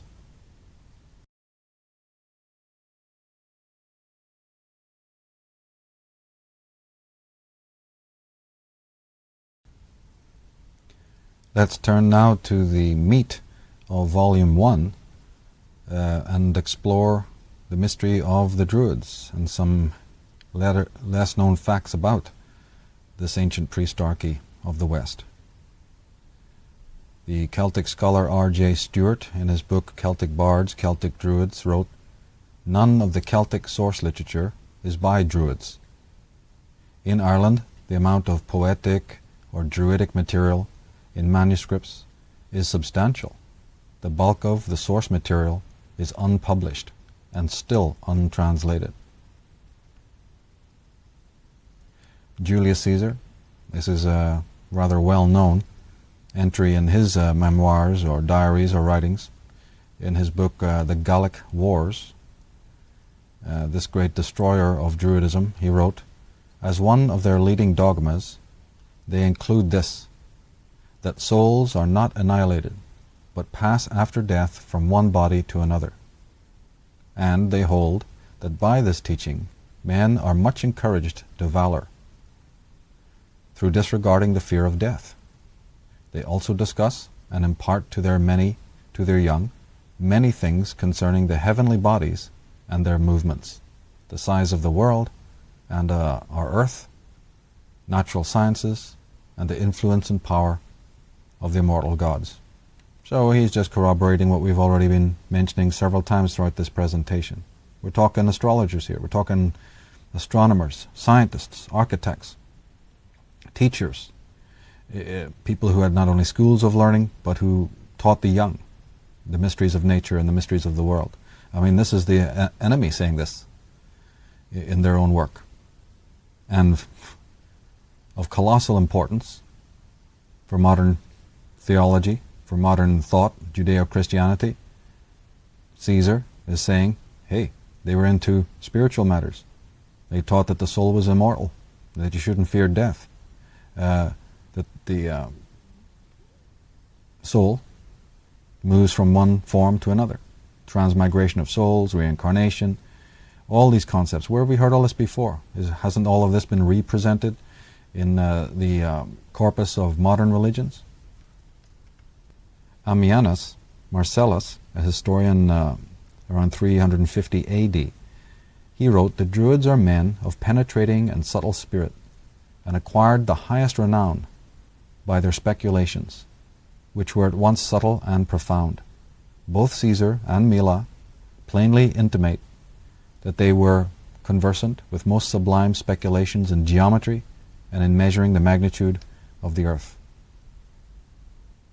Augustus J. Theobald, in his book The Irish Race in the Past and the Present, written in 1879, he wrote, "Although we cannot know precisely when servitude was completely abolished among the Celts, the total silence of the contemporary annals on the subject justifies the belief that the Danes, on their first landing, found no real slaves in that country, and if the Danes themselves oppressed the people wherever they established their power, they could not make a social institution of slavery. It had never been more than a domestic arrangement. It could not become a state affair, as among the nations of antiquity. In clannish tribes, therefore, and particularly among the Celts, the personal freedom of the lowest clansman was the rule. Deprivation of individual liberty the exception." So what is this author now telling us? That there was no slavery. He says that the Celts, and we need to translate that term, meaning the Irish, at this instance. He's saying that the Danes or any visitors to Ireland found no evidence of any slavery nationwide, as was common down through all the later ages. The same author says, "Hence the manners of the people were altogether free from the abject deportment of slaves and villeins in other nations, a cringing disposition of the lower class towards their superiors, which continues even to this day among the peasantry of Europe, and which patriarchal nations have never known. The Norman invaders of Ireland in the 12th century were struck with the easy freedom of manner and speech of the people, so different from that of the lower orders in feudal countries. They soon even came to like it, and the supercilious followers of Strongbow readily adopted the dress, the habits, the language, and the good humor of the Celts, in the midst of whom they found themselves settled." He goes on to say that Professor E. Curry, in his book The Early Irish Manuscripts, thinks that the Ogham characters, this is one of the alphabets of ancient Ireland, so often mentioned in most ancient Irish books, were used in Erin long before the introduction of Christianity there, and he strengthens his opinion by proofs which it is difficult to contradict. Those characters are even now to be seen in some of the oldest books which have been preserved, as well as on many stone monuments, the remote antiquity of which cannot be denied. One well-authenticated fact suffices, however, to set the question at rest. "It is quite certain," says Curry, "that the Irish Druids and poets had written books before the coming of St. Patrick in 432 AD, since we find that very statement in the ancient Gaelic tripartite life of the saint, as well as in the annotations of Tsarion, preserved in the Book of Armagh, which were taken by him from the lips and books of his tutor, Saint Macta, who was the pupil and disciple of St. Patrick himself. What Caesar then states of the Druids, that they committed everything to memory and used no books, is not strictly true. They must have been true only with regard to their mode of teaching, in that they gave no books to their pupils, but confined themselves to an oral instruction." So Theobald is clearly mentioning here, clearly stating that there's even the earliest accounts of the Druids are not wholly to be trusted. We're not seeing slavery. We're not seeing sacrifice. We're not seeing that they only had an oral tradition. Just in the same way that in Egypt we're told their only form of writing was hieroglyphics. Well, you don't build pyramids and design geometrical marvels like that just writing in hieroglyphics. You must have had some other kind of writing, some other kind of script. I mean, it's preposterous to think otherwise. And then in the case of the Druids here, we find that the visitors are being educated. The visitors are finding the people that they're invading to be more advanced than they are. He's saying that the fact that they had an oral tradition and that their writing tradition is actually stated in the earliest Christian accounts of the Druids. back a little bit to etymology, and we find again that the senior Druid was known as the Olam. This comes from the root oli, O-L-I, and from that we get the word oligarchy, referring to a wise ruling elite. And believe me, we still have the term oligarchy today, but the meaning and the connotation is definitely different. Those who are calling themselves oligarchs and aristocrats today, are anything but that, even though they may use that title and that term. Now, the Druids were also referred to as Arcadians.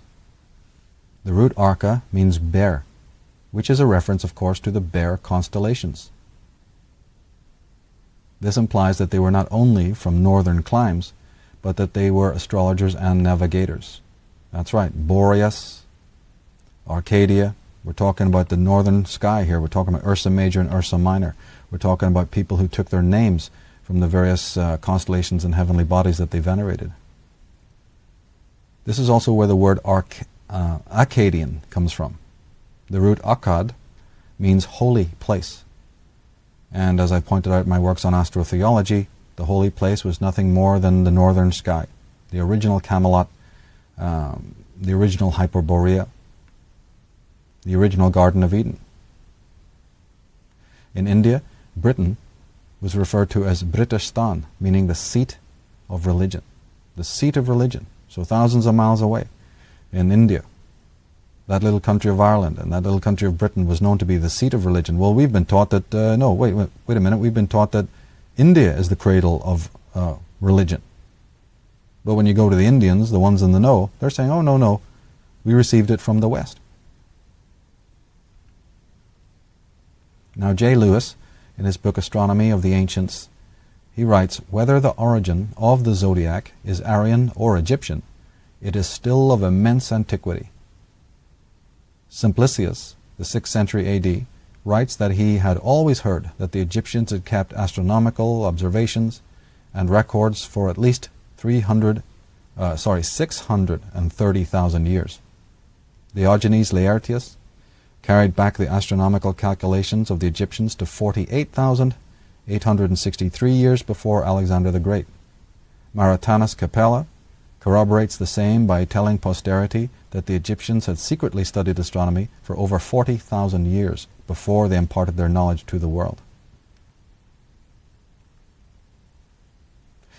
Carl Jung, commenting on the zodiac, which he studied astrology, he said, as we all know, science began with the stars, and mankind discovered in them the dominance of the unconscious, the gods, as well as the curious psychological qualities of the zodiac, a complete projected theory of human character.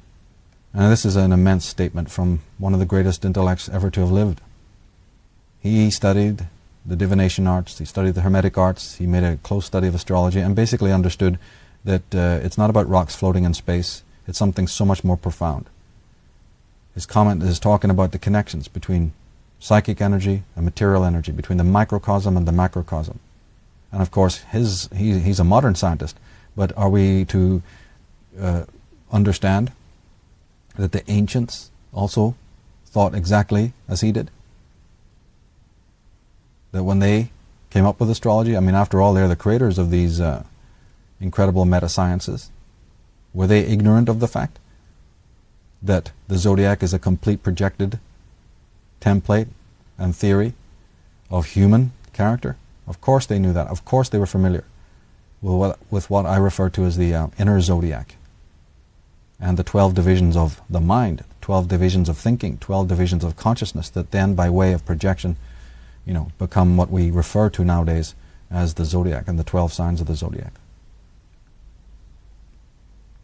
W. Winwood Reade, in his book The Mystery of the Druids, he says, it can easily be proved that the science of astronomy was not unknown to the Druids. One of their temples in the island of Lewis in the Hebrides bears evident signs of their skill in the science. Every stone in the temple is placed astronomically. The circle consists of 12 equidistant obelisks denoting the 12 signs of the zodiac. The 4 cardinal points of the compass are marked by lines of obelisks running out from the circle, and at each point subdivided into 4 more. The range of obelisks from north and exactly facing the south is double, being 2 parallel rows, each consisting of 19 stones. Well, we're talking stellar cult, we're talking solar cult. Pick up a tarot deck, go to the major arcana, pull out the 19th card. He's talking about 19 stones. Let's not only look at the etymology when we're dealing with these subjects, let's look at the numerology. Pick out the 19th card of the tarot and look what it says on that card. What is the name of the 19th card of the tarot? Why are there 19 sacred stones in a temple of the sun and a temple to the stars? Nothing is by accident. Barry Dunford, in his book The Holy Land of Scotland, says that according to Terry Walsh, in his treatise entitled Global Sacred Alignments, published in 1996, the megalithic stone site at Callanish, on the western Isle of Lewis, aligns with a number of major sacred sites around the world. For example, he connects the Callanish site with the Giza Plateau in Egypt, with Karnak in Brittany, France, and with Ephesus in Asia Minor. We have pictures and descriptions of these sites in the book, but you can go online, go to Wikipedia, put in Callanish and see those magnificent monuments there. And this tiny little overcast, rain-swept, wind-swept region in Scotland, what do we find? That this seemingly insignificant stone circle, erected by the Druids in ancient times, is aligned, geometrically aligned to places thousands and thousands of other temple sites, microscopic temple sites in other countries. They're all networked, they're all aligned geometrically. It's not an accident.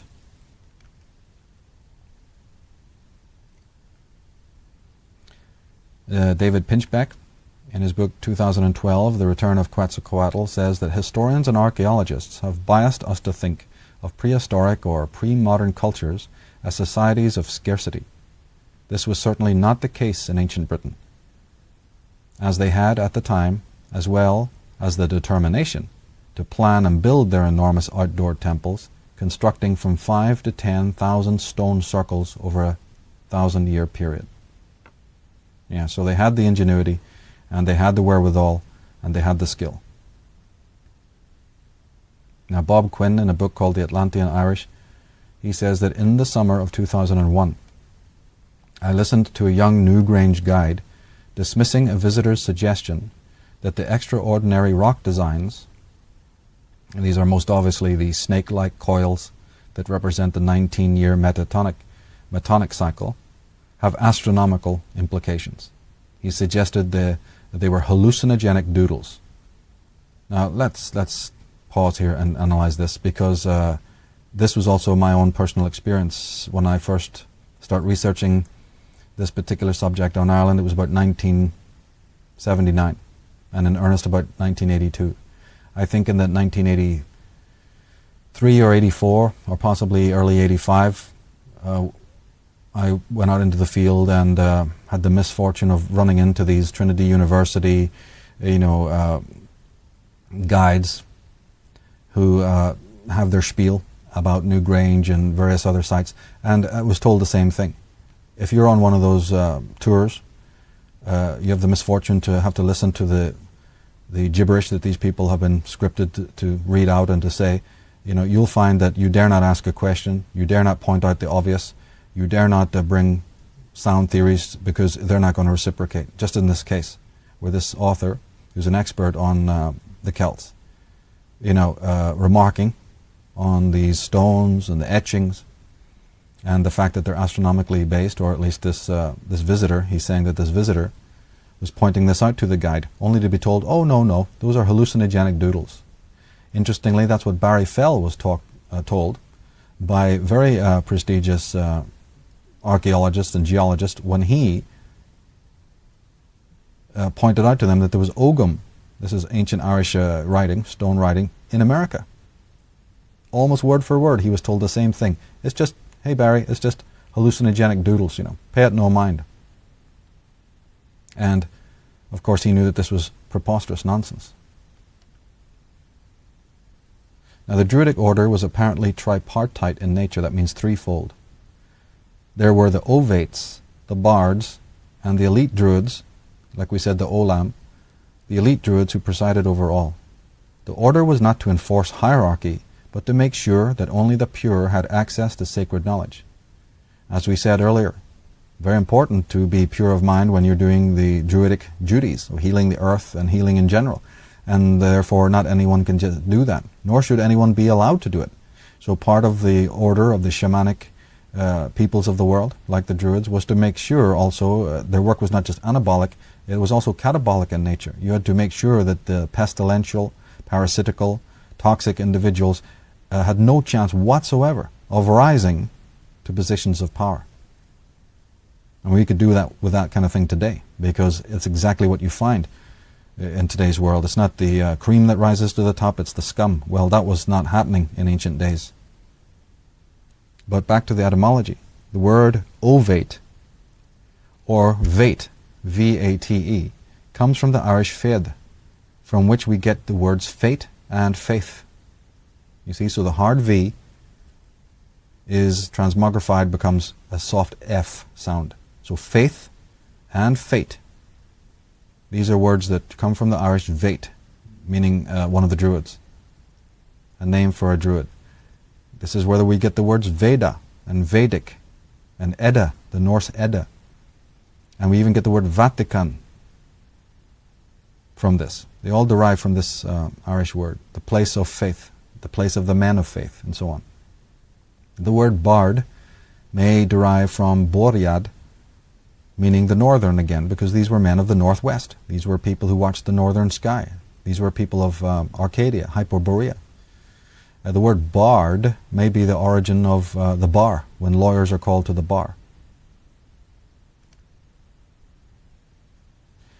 And speaking in brief about their pantheon, we discover something again that was cannibalized.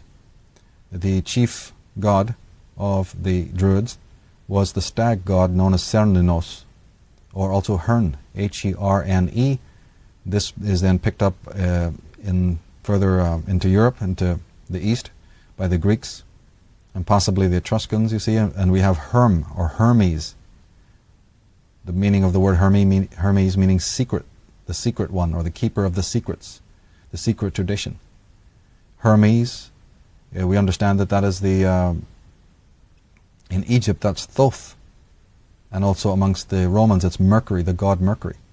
And look how common the symbol of Mercury is, the caduceus, and the symbol of Mercury. You find it in Piccadilly Circus, you find it on newspapers, you find it on the friezes of buildings. It's a very commonly known symbol. Well, just realize every time you see the Grecianized version of Mercury, that's based on a much more ancient god from Ireland, Herne, the stag god, the god with the antlers. And as the picture on the bottom there, bottom left, shows you, this is Pashupati. This is Shiva, one of the earliest gods known in India. Again, emphasizing the connections between the West and the East. They have the same god in the same pose, representing exactly the same concepts. In the book, Volume 1 of the Irish Origins, we go into this movement and we address this whole idea of the dispersion of the Western area. And when we see very fair children and fair people as far away as the Tarim Basin in China, we even find them in Australia and Tasmania. We certainly find the tradition in India. The girl on the left is Pakistani, with blonde hair. The girl on the right, piercing blue eyes, from Afghanistan, Pakistan, India.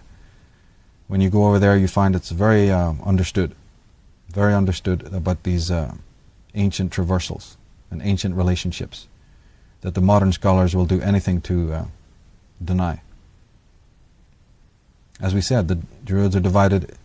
They loved and adored the number 3. They even divided their own order into 3. And that's picked up today when we have schools that divide themselves into houses. We have Congress, we have legislation. You see, we have the judiciaries. We have a lot of tripart divisions, flags, and so on. Just check out the very shape of the pyramid. Just check out the shape of Buckingham Palace. That's the image on the bottom. The image on the top right there is the Buckingham Palace seen from above. The Jewish menorah is a take on the three. The Congress room design. Occult symbols. We have broadcasting Christian networks in America. We've got corporate logos, you see. We have PBS corporations. We've got banks. Their logos tell you a story. We've got the headdress of the popes, the mitre. We've got television shows that employ the tripart division. We're going to ask where that came from. Here is a Jesuit ceremony which emphasizes the three initiations and matriculation in three. Tremendous study just to look at the word three. Now the word druid has several probable related origins. Most likely it derives from the Gaelic dreda, pronounced dri or dred, meaning kindred, or from druvid, that means one who knows. Vid, Veda, just like we showed in a previous slide there. The druvid, one who knows, or one who has knowledge. Now the suffix vid can also be rendered wid with a W. That's the root of the word wizard and the word wise. We find this syllable in Vedic and Veda that connote the highest wisdom. It may also derive from druthin, right? So druid may derive from druthin, that means the servant of truth. In German, it means of God. An Irish priestess was also known as a druth, or a dre. We derive the word truth from druthin. The hard D at the beginning of the word is softened and anglicized as the letter T. So truth and druid is the same word. Druids are servants of truth. Another acceptable rendering is from the Welsh Gaelic dervid, or derwid, meaning superior priest or inspector, and from, I guess that's pronounced draoeth, meaning magician. In Persian we have duri, meaning noble and holy man. This dervid is very similar, of course, to the modern name David. So King David, Camp David, the term David, the name David, where did that come from?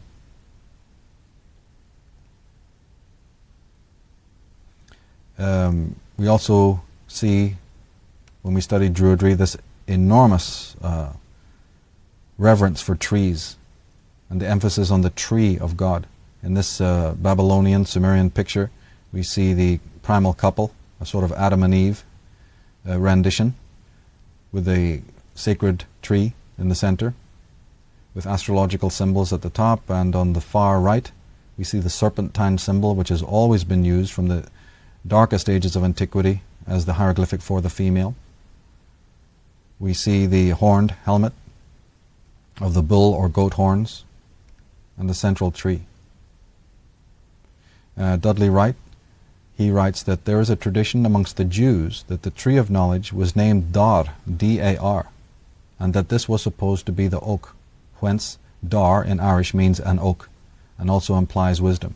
This is why you'll often hear it said that, of course, the word druid means men of the oak. Well, in a way it did, because D-A-R, Darid, or Dur, or Dar, this word meant the oak and the men of the oak. And we find this word in terms like elder, or alder, the alder tree. We find it in Derry, like the city of Derry, or Dwar, and even the word door. And of course we know when we study Druidism that some of their shapes of these ancient sites are portal-like, like at Newgrange, for instance. So the Druids are the doorkeepers, the gatekeepers. But it implies a spiritual gatekeeping. Now the name Asur, meaning Osiris, comes from the Egyptian Asar, meaning sacred tree. Osiris's relationship with the ash tree suggests a Druidic connection. That's right, the very name of the god Osiris, when rendered in Egyptian as Asar, is very close to the As, which was always known as the ash tree, like Ashtaroth and Ashtarte. One of the reasons for this, not the only reason, is because from the sky, looking down, Egypt itself, the Nile, as a secondary symbol First of all, the symbol is of the sacred river, of course, but from the air it looked like the branches of a tree. The trunk was the Nile, and as it came to the delta, it branched out and looked like a sacred tree. So Egypt, in fact, Egypt in ancient days was known as the land of the tree and the serpent. And this implies many things, and I've gone into this in other presentations.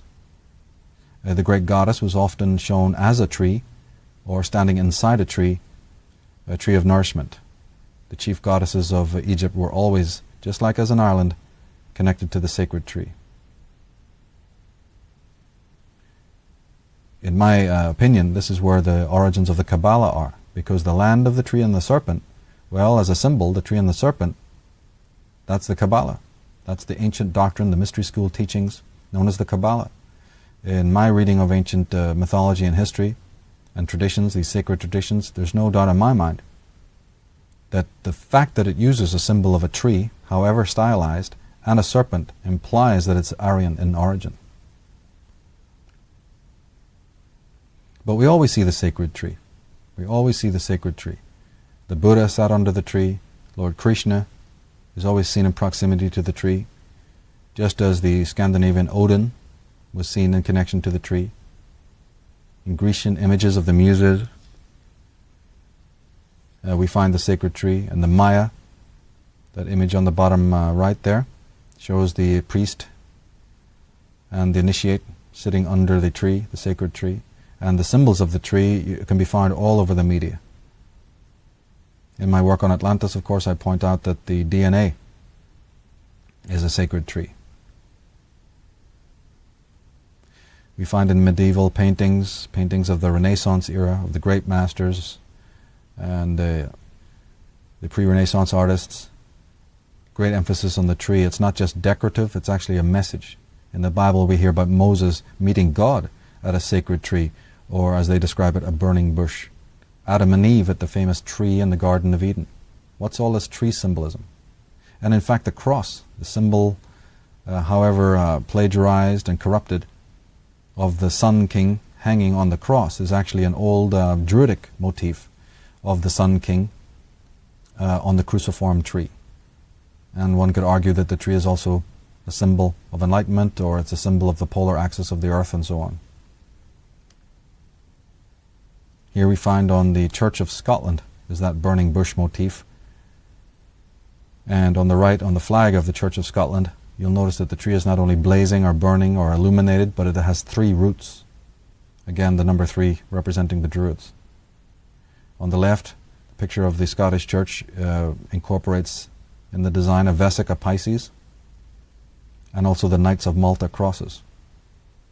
And later on we'll be looking into that symbol. Now earlier in the introduction, in the preview, we mentioned the name of the great Conor McDowry, who wrote extensively on the west to east movement of the elements of civilization and on the role of Ireland in the West. Well, hold on to your hats, because we're going to find out why you haven't heard his name and why his works have been suppressed. We're going to get into the reason for that right now. He wrote in his book, which is entitled The Bible, an Irish Book, that Christianity came from Judaism is acknowledged by churchmen, but it has never been truthfully divulged before where Judaism had its origins and home, or who were the Hebrews and the Jews.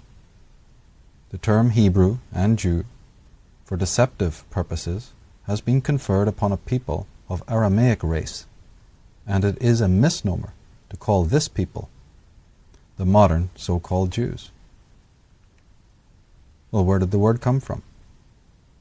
The word Jew is actually a derivation or corruption of the word you, because as we said in the past, certain consonants and certain vowels were interchangeable, and we see this in Hebrew. It's a known fact that Y and J were often interchangeable. So Judah or Judaic, their origin is with the language of the trees. Specifically, the word Jew comes from the yew tree.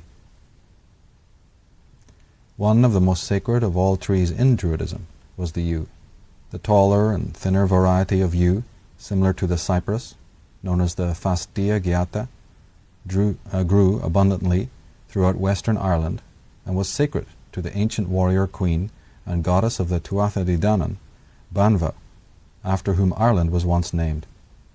Botanists believe all other yews in the world to be descended from two Irish trees. County Mayo comes from the word meaning yew forest. Interestingly, the most sacred Egyptian groves, orchards, and temple precincts appear to have had these Irish yews in pride of place. According to Ralph Ellis, the yew was the Egyptians' original tree of life, and it featured prominently in Egypt's most sacred mystery school traditions and initiatory rites. It was a symbol of death and underworld rites. The oldest implements in the world, dating to over 50,000 years ago, were made of yew wood. The tree may have been considered sacred because it poisoned all animals that ate of its bark or leaves except the stag and deer. The deer and the stag were supremely sacred, of course, to the Irish Druids. Now the yew can still frequently be found in British churchyards. Given that the yews were older than Christian churches, it follows that Christian churches and cathedrals were deliberately positioned near to the tree for symbolic purposes. A study of the yew tree serves to confirm the west to east movement of the elements of religion. The last letter of the Irish Ogham alphabet was I, and that letter was connected to the yew tree. The letter turns up as the Hebrew Yod, the first letter, which we find in the name of God, Jehovah, whom Moses suggestively met at a burning bush. The word yew may be connected to the word Jew, from Yahu or Judah. So, were the Jews, the so-called Jews, originally men of the yew, that is, initiates of Druidic colleges? So the letters were interchangeable. Ayu, Yua, Judah. We need to look at the etymology, keep our minds on the history of these words, and cuts through a lot of disinformation. Then we can look at another tree which was sacred to the Druids, the Rowan. Just as the word Jew derives from the word for yew tree, so does the ancient name Levi, L-E-V-I, or Levite, come from the Gaelic letter L, which was known as Louis or Lewis, and which can also be rendered Louis, L-E-W-I-S, or Louis, like in the French Louis. L, the letter L, or Louis, as it's known in Irish, was the third letter, there's that number 3 again, of the Irish alphabet. It referred to the Rowan tree that was most sacred of all the trees in Irish Druidism. Each berry of the Rowan tree bears a minute pentagram. So Levi, Lewis, Louis. We already spoke of the Isle of Lewis, which was sacred to the Druids up in Scotland. Well, where does this word Lewis come from? Lourdes in France, L-O-U. Lewis, Lewisham.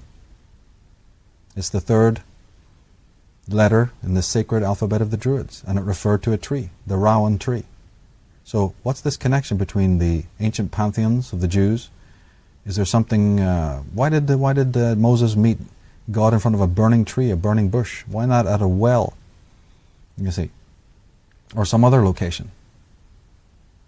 Why did the editors and scriptors of the Bible insist and write this in? Because they knew how important tree symbolism was to the ancients, to the Egyptian priests, and to the Irish Druids, and also to the Babylonians and Sumerians. They knew what we're not supposed to know. Like we said earlier, the significance of these religious tropes, these religious traditions.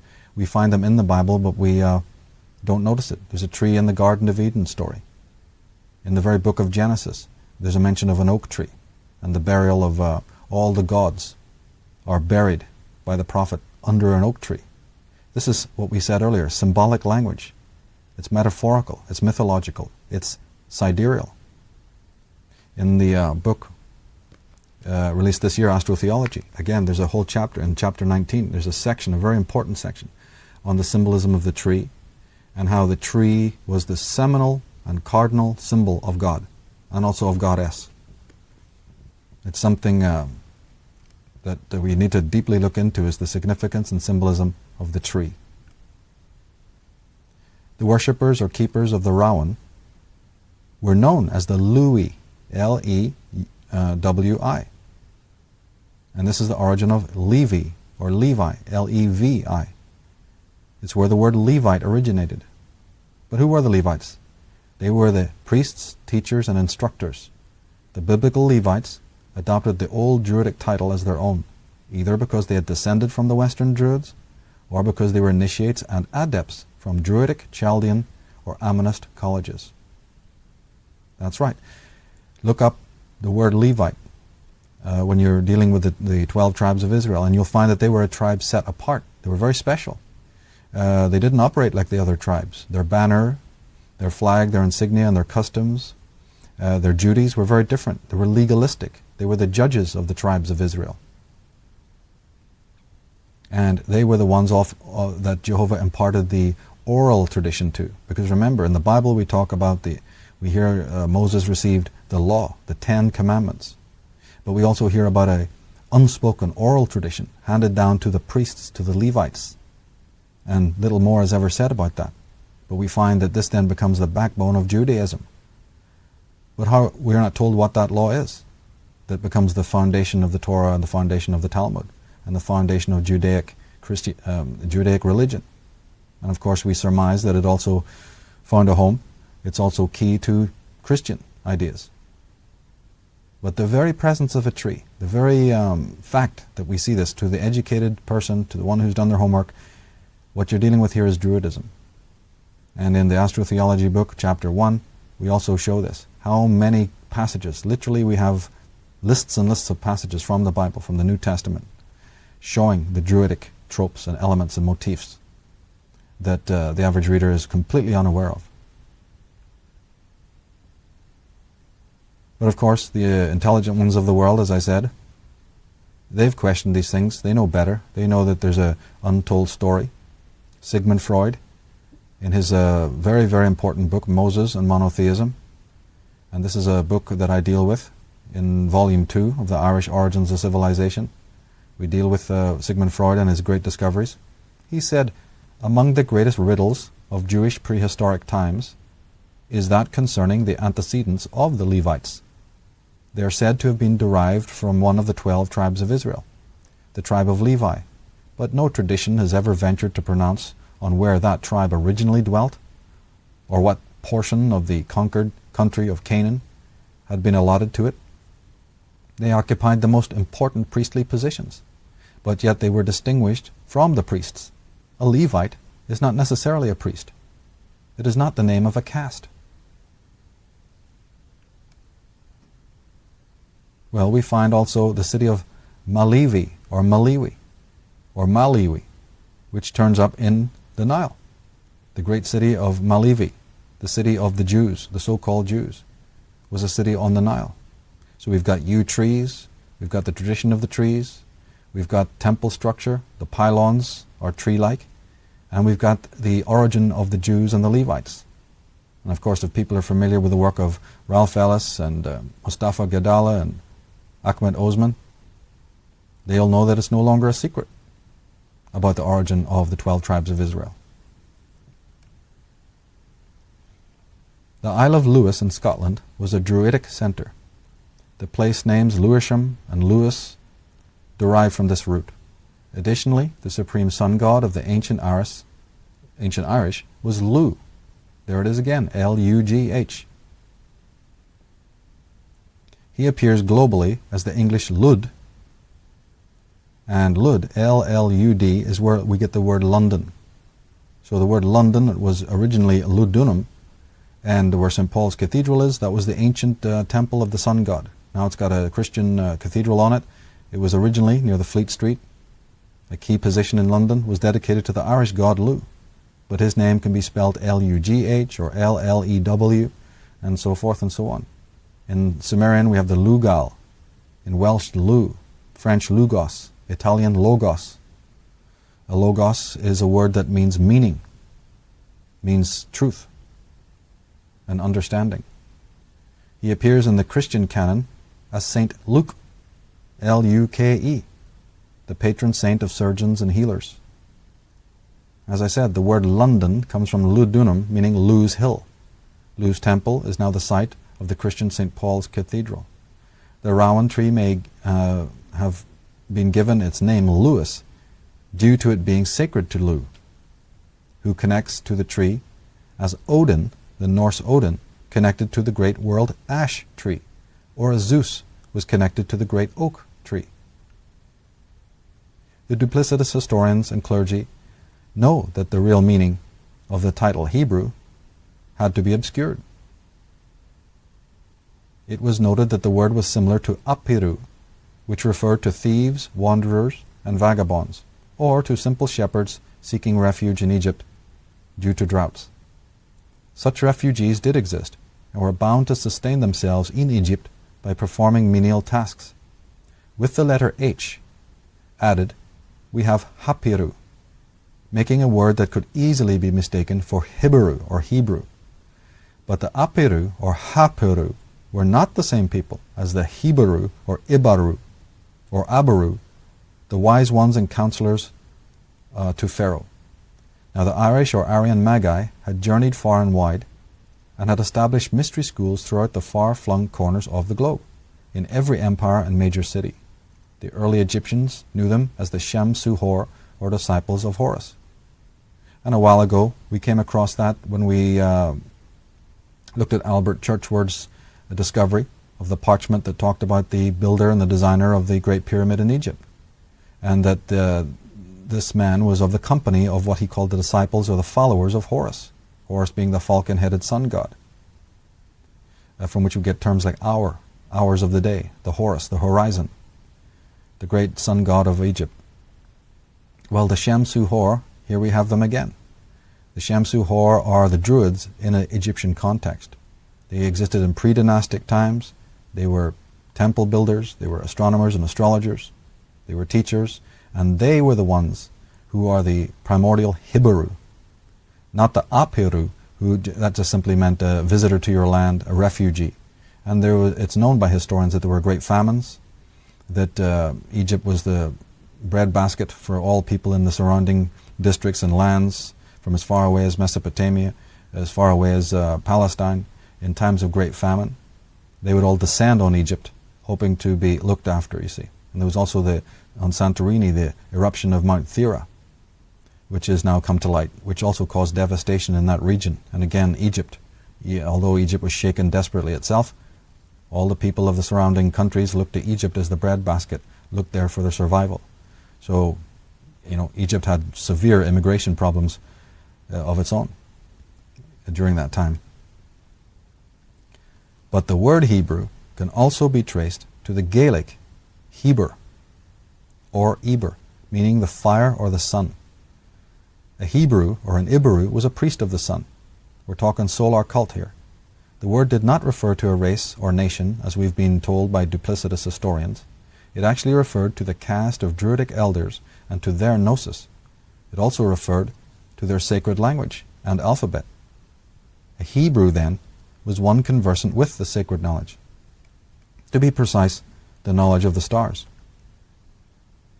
Arthur Diott Thompson, in his monumental work entitled On Mankind, Their Origin and Destiny, wrote, Hebrew, in short, is the language which enables men to pass from one meaning to another, which explains, interprets, gives the allegorical meaning. By Hebrews, therefore, Moses does not mean the Israelites, but men, Israelites or Egyptians, who were learned in the Hebrew language, in the knowledge of Ambres, the initiated and the initiators. The Reverend Robert Taylor, in his book The Devil's Pulpit, he wrote, the initiated who had passed through all the inferior grades and attained the highest rank of autops, or eyewitnesses, were called by the whole pagan world Israelites, or Hebrews. The name of Israelites, Jews, or Hebrews did never designate a political or national body, but were the name which, from an infinitely remote antiquity, designated the highest order of the initiated into the holy mysteries, and to whom alone were committed the oracles of God. Now we start to see why the works of such people as I'm mentioning was suppressed. Now we know what earth-shattering revelations come when you delve into the subjects of etymology and philology, and you discover the true facts.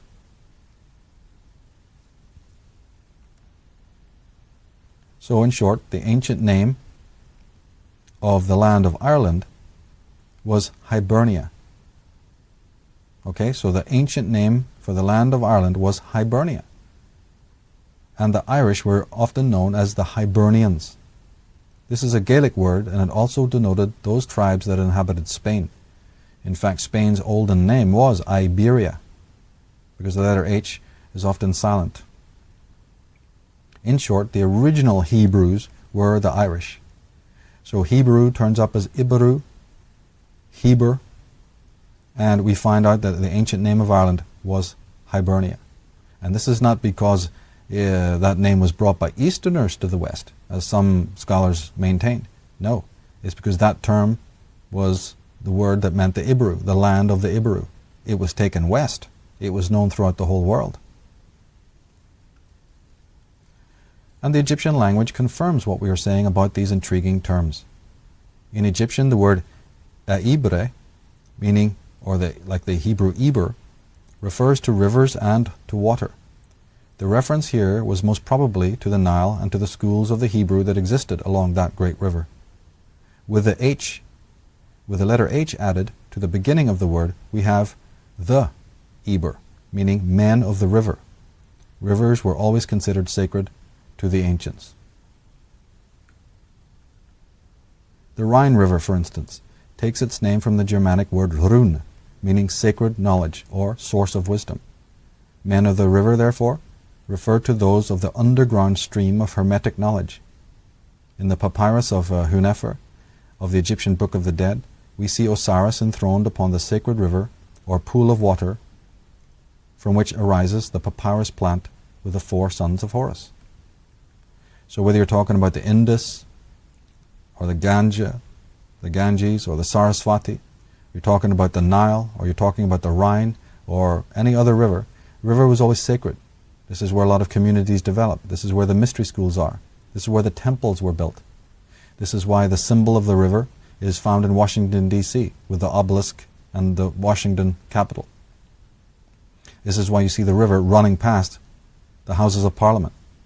This is why you find it running past Notre Dame, the Seine River. Look at the buildings. We take it for granted. We don't give it any thought. It's just something to take a photograph of, picture, postcard stuff. Do we ever think about the designs of cities and why certain statues, obelisks, Egyptian sphinxes, monuments, sacred sites? Just take a trip along the Thames and make sure you bring your etymology pen and notepad with you, because the names, even the names of the towns and locales along rivers like the Thames, for instance. What about the Mississippi in America? So the symbol of the river is another, just like the tree, very, very important symbol. And as we said, Egypt was called the land of the tree and the serpent because they understood that their river looked like a tree. These two symbols go hand in hand. Now, Dr. Alfred M. Lilienthal, in his book, The Jews Are Not a Race, he wrote, "The descriptive name Judaism was never heard by the Hebrews or Israelites. It appears only with Christianity. Flavius Josephus was one of the first to use the name in his recital of the war with the Romans to connote a totality of beliefs, moral commandments, religious practices, and ceremonial institutions of Galilee, which he believed superior to rival Hellenism. When the word Judaism was born, there was no longer a Hebrew Israelite state. The people who embraced the creed of Judaism were already a mix of many races and strains, and this diversification was rapidly growing." Okay, so we owe it all to historians as duplicitous and as fraudulent as Josephus Piso, Flavius Josephus Piso, who just pulls this name out of the thin air, tags it and attaches it to something that it has no business doing, and the world then merrily goes on its way. We never ask, we never stop and say, what was the ancient meaning of that word? Where did it come from? Because when you do that, when you are a Conor McDowry and you do ask these questions, and you find out such a fantastic story, an alternative story of history, look what opens up. Look how many lies fall away.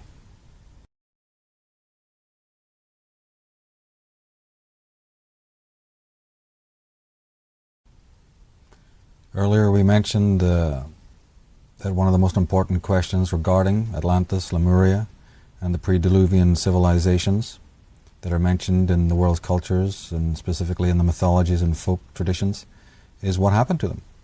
And we addressed the idea of the age of catastrophe that wrecked the world, and that we emphasized it was a global disaster, a global calamity. So let's turn now to the age of catastrophe to learn something about that period of history, of ancient history. In my work I've mentioned that the campaign to have the world believe in the east to west transit of the elements of civilization was made considerably easier since the great land bridges that once existed between Ireland and England, and between England and Scandinavia, or the continent, have long since been submerged. Well, this is a very, very important note here, because, again, we've emphasized at least 2-3 times that the world doesn't look the way it did in ancient times. That goes for the borders of different countries, it goes for the coastlines, you see, and it goes for the positioning of islands. So when we look at the map today, when we look at a globe and we see England, we see Ireland, and we're used to looking at that and we're used to these shapes, how different it would be if we could see the world when the seas weren't as high, when the oceans had receded, and the great changes that geologists know can happen when sea levels rise. We have to keep in mind that when we look at the maps of the world, that is a very recent picture of topography, of geography. We always must bear this in mind. It's another area that we've grown accustomed to, but when we think back to ancient times, things could look very different. Now, the loss of the land bridges and the rising of the waters is a frequent motif in the world's myths and legends. Science is now finding out that many of these myths relate to physical phenomena. The loss of the land bridges made Britain and Ireland appear to be remote, and an aura of otherworldliness grew up around these lands. And that's true. One thing about reading the legends or reading the historians when they talk about the Western Isles, I mean, we know that this concept was pretty extreme in the sense that even until quite recent ages, people believed the world was flat, and that if you traveled in a boat or a ship too far west, the idea was you're going to fall off the edge of the world. And we laugh at that today. But this was a ploy to prevent explorers and men of wealth from funding and participating in trips that might take them to the Western Isles. And that would have then meant, of course, earlier discovery of the significance of the Western Isles. And the otherworldliness, that sense that there was something forbidding or mysterious. Ireland and England were often called the land of the gods. A lot of people believed that these lands were inhabited by strange animals and demons and so forth and so on. And this aura of otherworldliness grew up. We sense this in the various myths that deal with Avalon, or with the Lyonesse and the mysterious Lost Isles, which Celtic and Irish mythology is so full of. But you see, once upon a time, as we heard Commons Beaumont earlier mentioning, that maybe only a small estuary separated Scotland and England from Scandinavia. What happens if these land bridges, which now geologists know existed, between England and Ireland, and also between England, western coast of England, and the eastern coast of Scandinavia or the continent? What happens if it's discovered later on that there was a land bridge between southern England and France? As we said, that changes what we know about the topography. But what it also does is it makes places that are now very remote, like for instance the Shetlands, like the Isle of Lewis, like the Orkneys. Yes, they're remote and wild and desolate now, and we could never think of those places being anything to do with a cradle of civilization or a cradle of language and writing and customs. Of course not, because this is again this sort of implanted idea that we have about the topography and the geography of Europe and Britain. But the understanding of these land bridges, which takes us into the realm of science, which takes us into the realm of geology, takes us into the realm of Professor Erlingson, one of the greatest geologists who's researched this idea and wrote a book called Atlantis and Ireland. And it takes us into a fundamental reevaluation of the remoteness and the wildness and the otherworldliness of lands. And maybe that is a propaganda story that grew up after the great cataclysms and the reshaping of the globe. The loss of the land bridges. As I said, it's mentioned in the ancient cultures. From the Song of the Flood of the Hopi Indians of North America. Down in the bottom of the sea are the proud cities and the worldly treasures corrupted with evil. So there, again, another motif. They're not just talking about physical calamity. Every time you're reading an account of this devastation, you're reading also about moral turpitude, a moral falling off, some sort of spiritual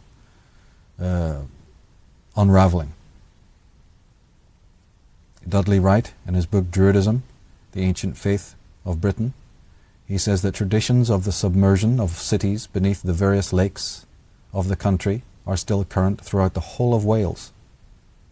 The annotator of Camden mentions the names of no fewer than 6 lakes in which ancient cities are reported to have been submerged. From the Zuni Indians of North America, in one of their legends they say that earthquakes shook the world and rent it. Creatures turned fierce, becoming beasts of prey, wherefore others turned timid. Wretchedness and hunger abound. Black magic, war, and contention entered into the hearts of men and creatures. We've been saying from the outset here about this falling off, this moral falling off. We've also hear the legends talking about this, and the coming in of contention and corruption and wickedness. And underlying all of that, of course, is the idea of a trauma that beset consciousness. This is central to my work, and we dealt with it extensively in the Atlantis book and Atlantis DVD. What happened to man a short period of time ago?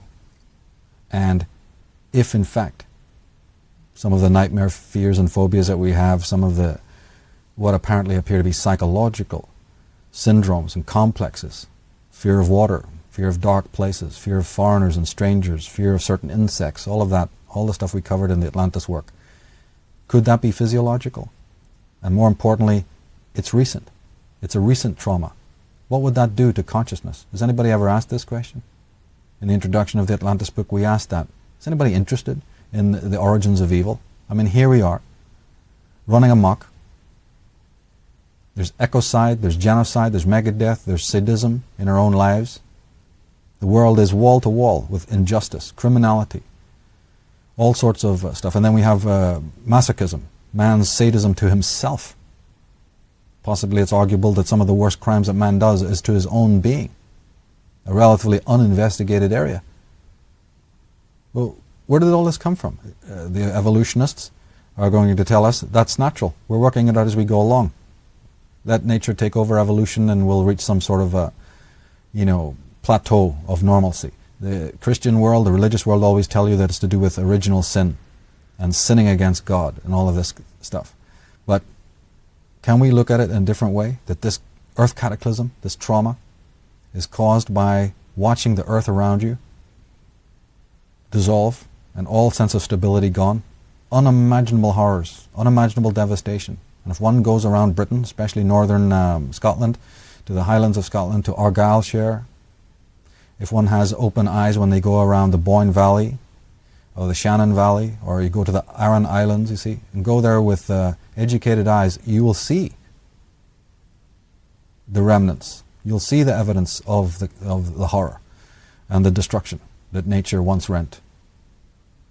But of greater interest to me than that even is the psychological consequences to mankind if the whole of mankind experienced such devastation. To me, this has not been gone into, and it deals with the coming of all of this tragedy and this moral turpitude and this wickedness and injustice, what can be summed up by the term evil.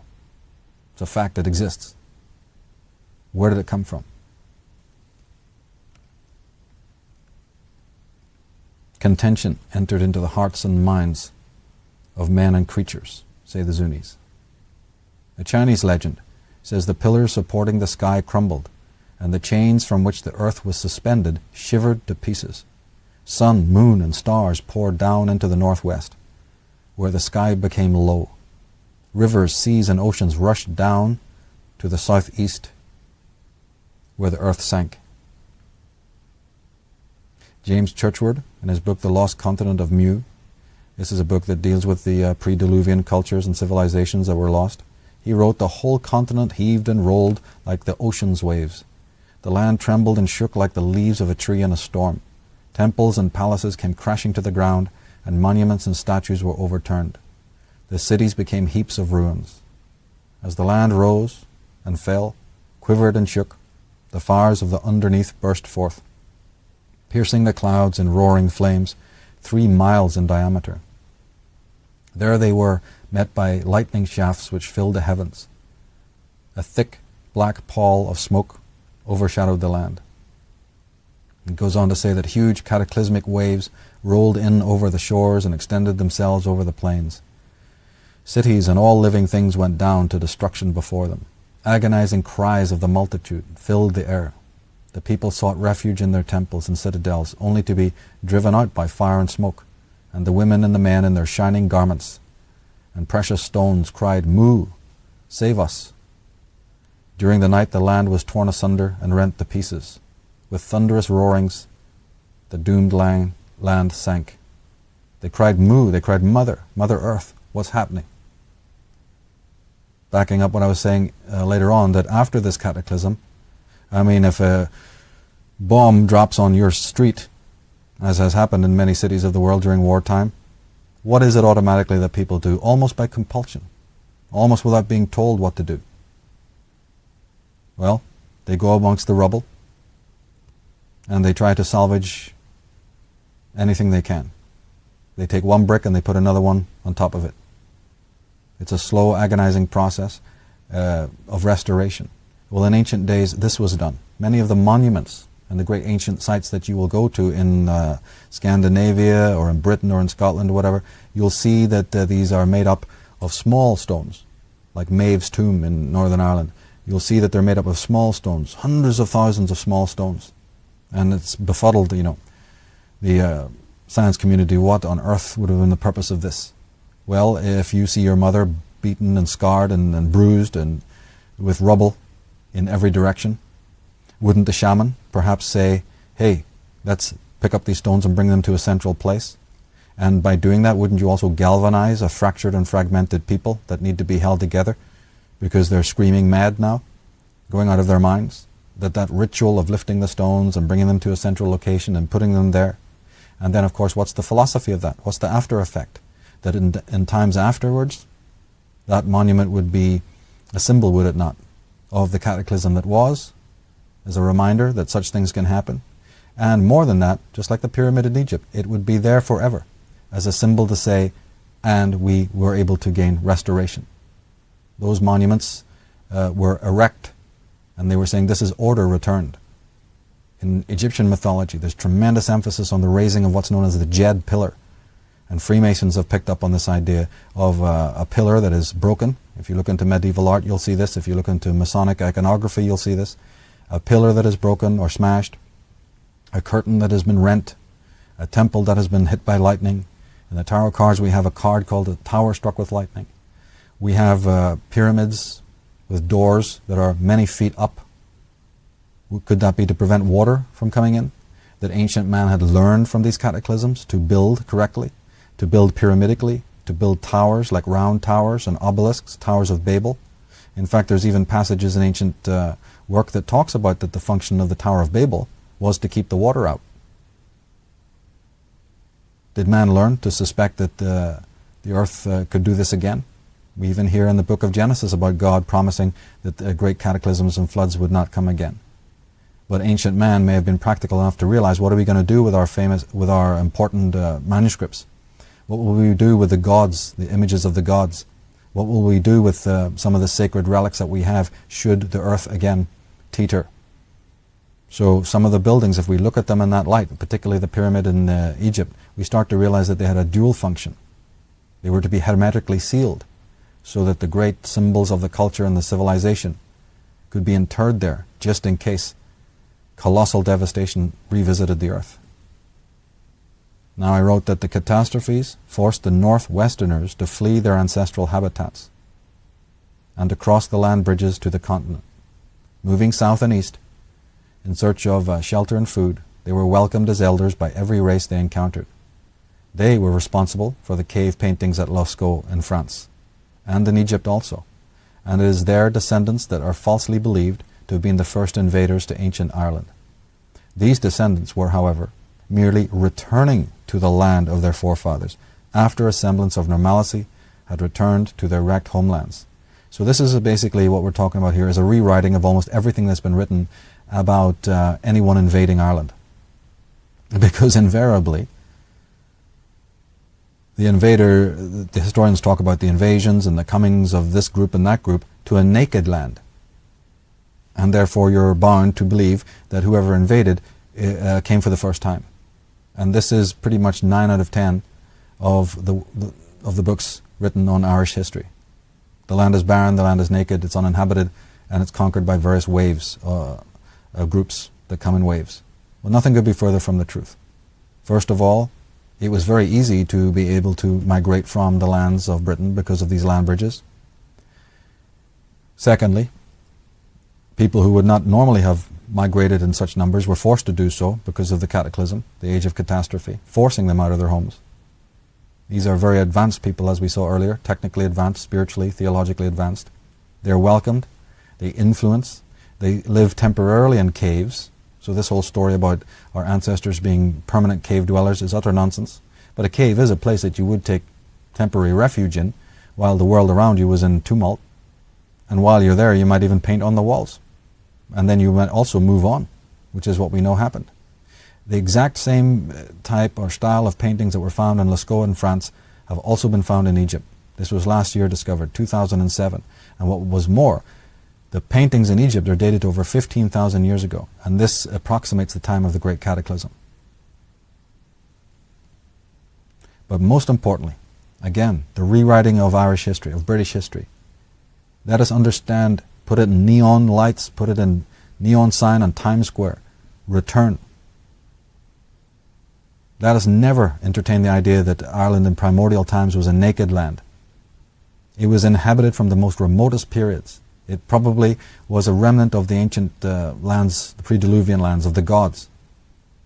The only time it was ever deserted is during and after the age of catastrophe. And then hundreds of years, perhaps even thousands of years elapse.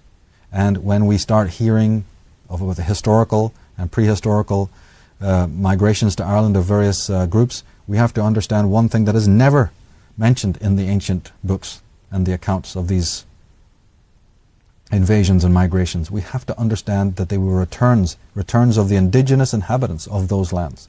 Once this is committed to memory, once this is absolutely understood, British and Irish history will make sense. More than that, you'll be able to make greater sense of what you read concerning these matters.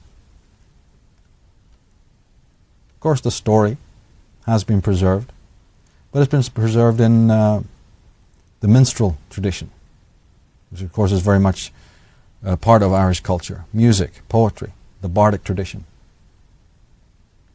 When we listen to a song, for instance, like Stairway to Heaven, what are the lines we've heard so many times? There's a feeling I get when I look to the west, and my spirit is crying for leaving.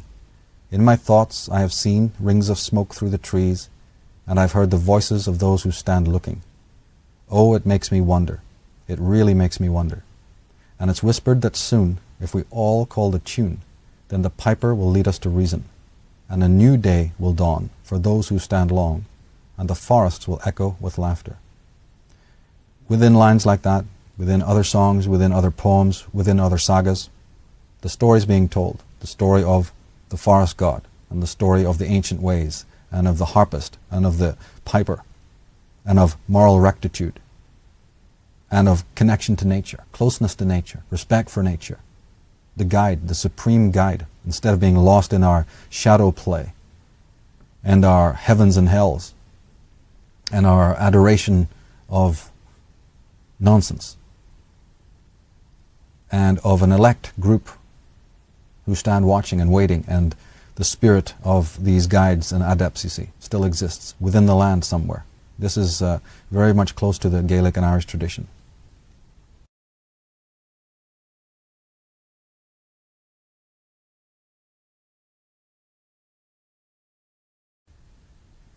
Let's fast forward now to a controversial area of my work concerning the destruction of the Druids and the seizure of their gnosis. In Book 1 of the set of Irish Origins, there's a comment on the back I'd like to read. For centuries, the annihilation of the Druids has been but a footnote of history, yet it is one of the very first genocidal acts to be laid at the door of the Vatican and Judeo-Christian establishment. This book exposes the reasons why the Irish Druids and Bards were targeted, and how their ancient knowledge, which once illumined the world, has been plundered and misused by those who seek to spiritually darken the world and the minds of men. I also say that clearly it is not in the interests of the powers behind government and religion for us to realize that culture originated in Western climes and from pre-Diluvian civilizations of Atlantis and Lemuria.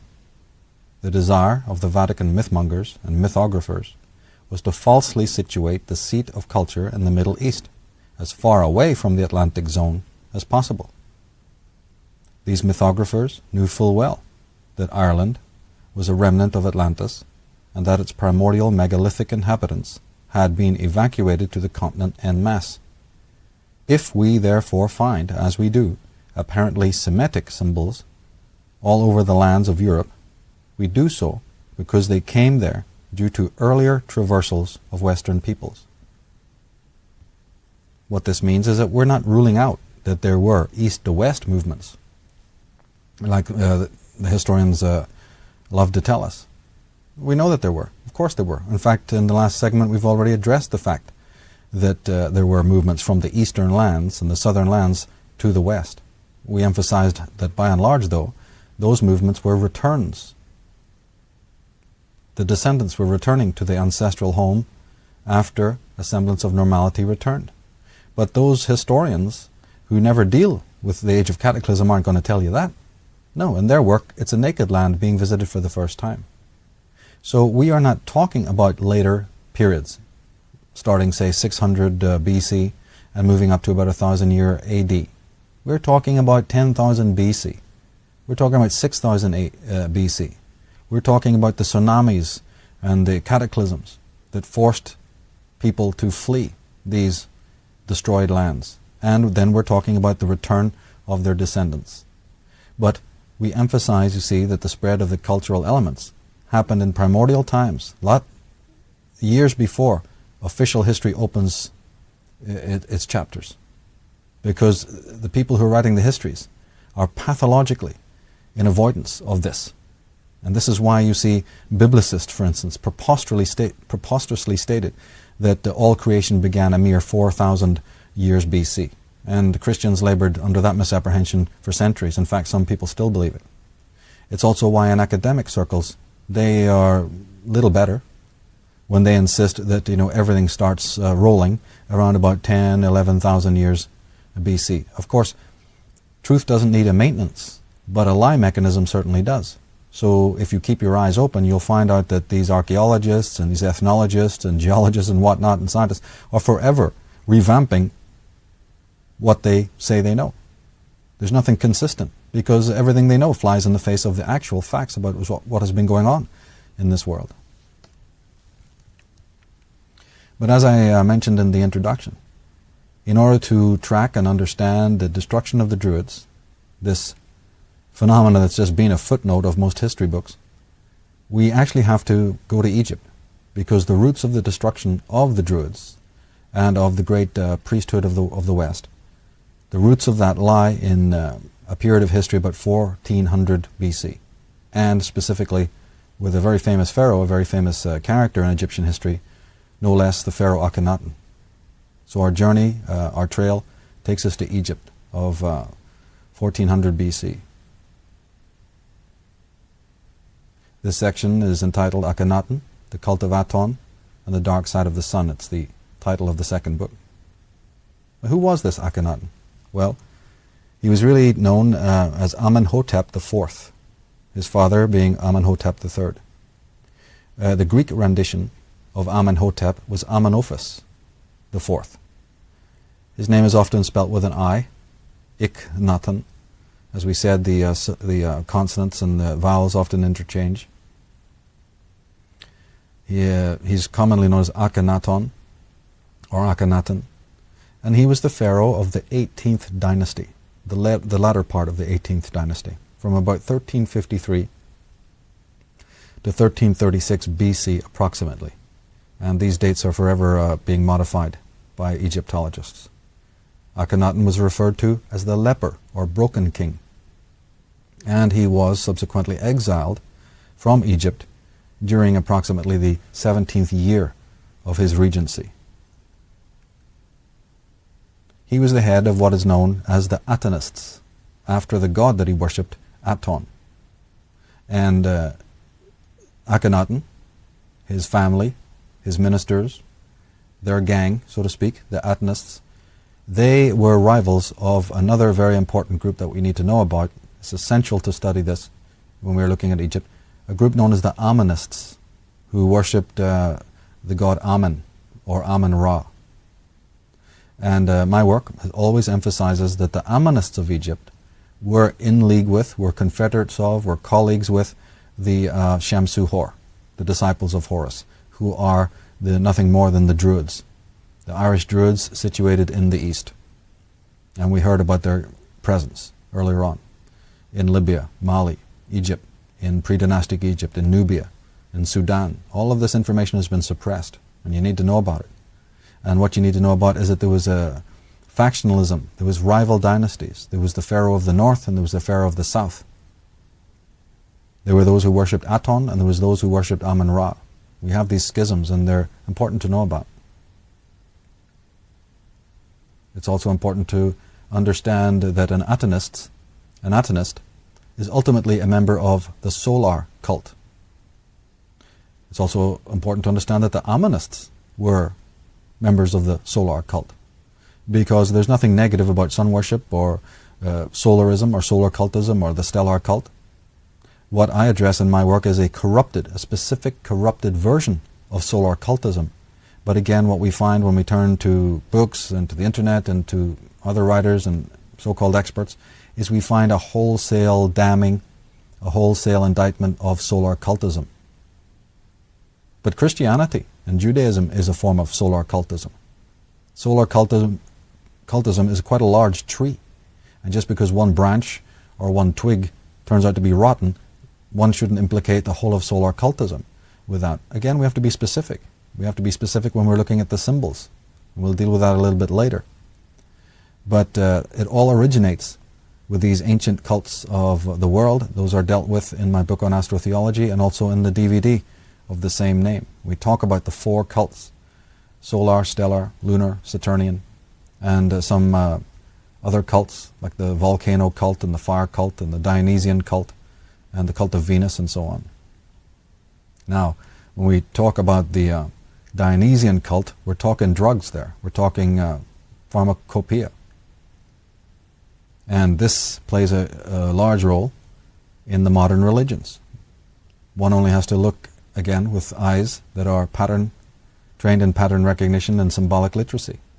Why do the clergy, why do the cardinals and the bishops and the prelates wear the colors that they do?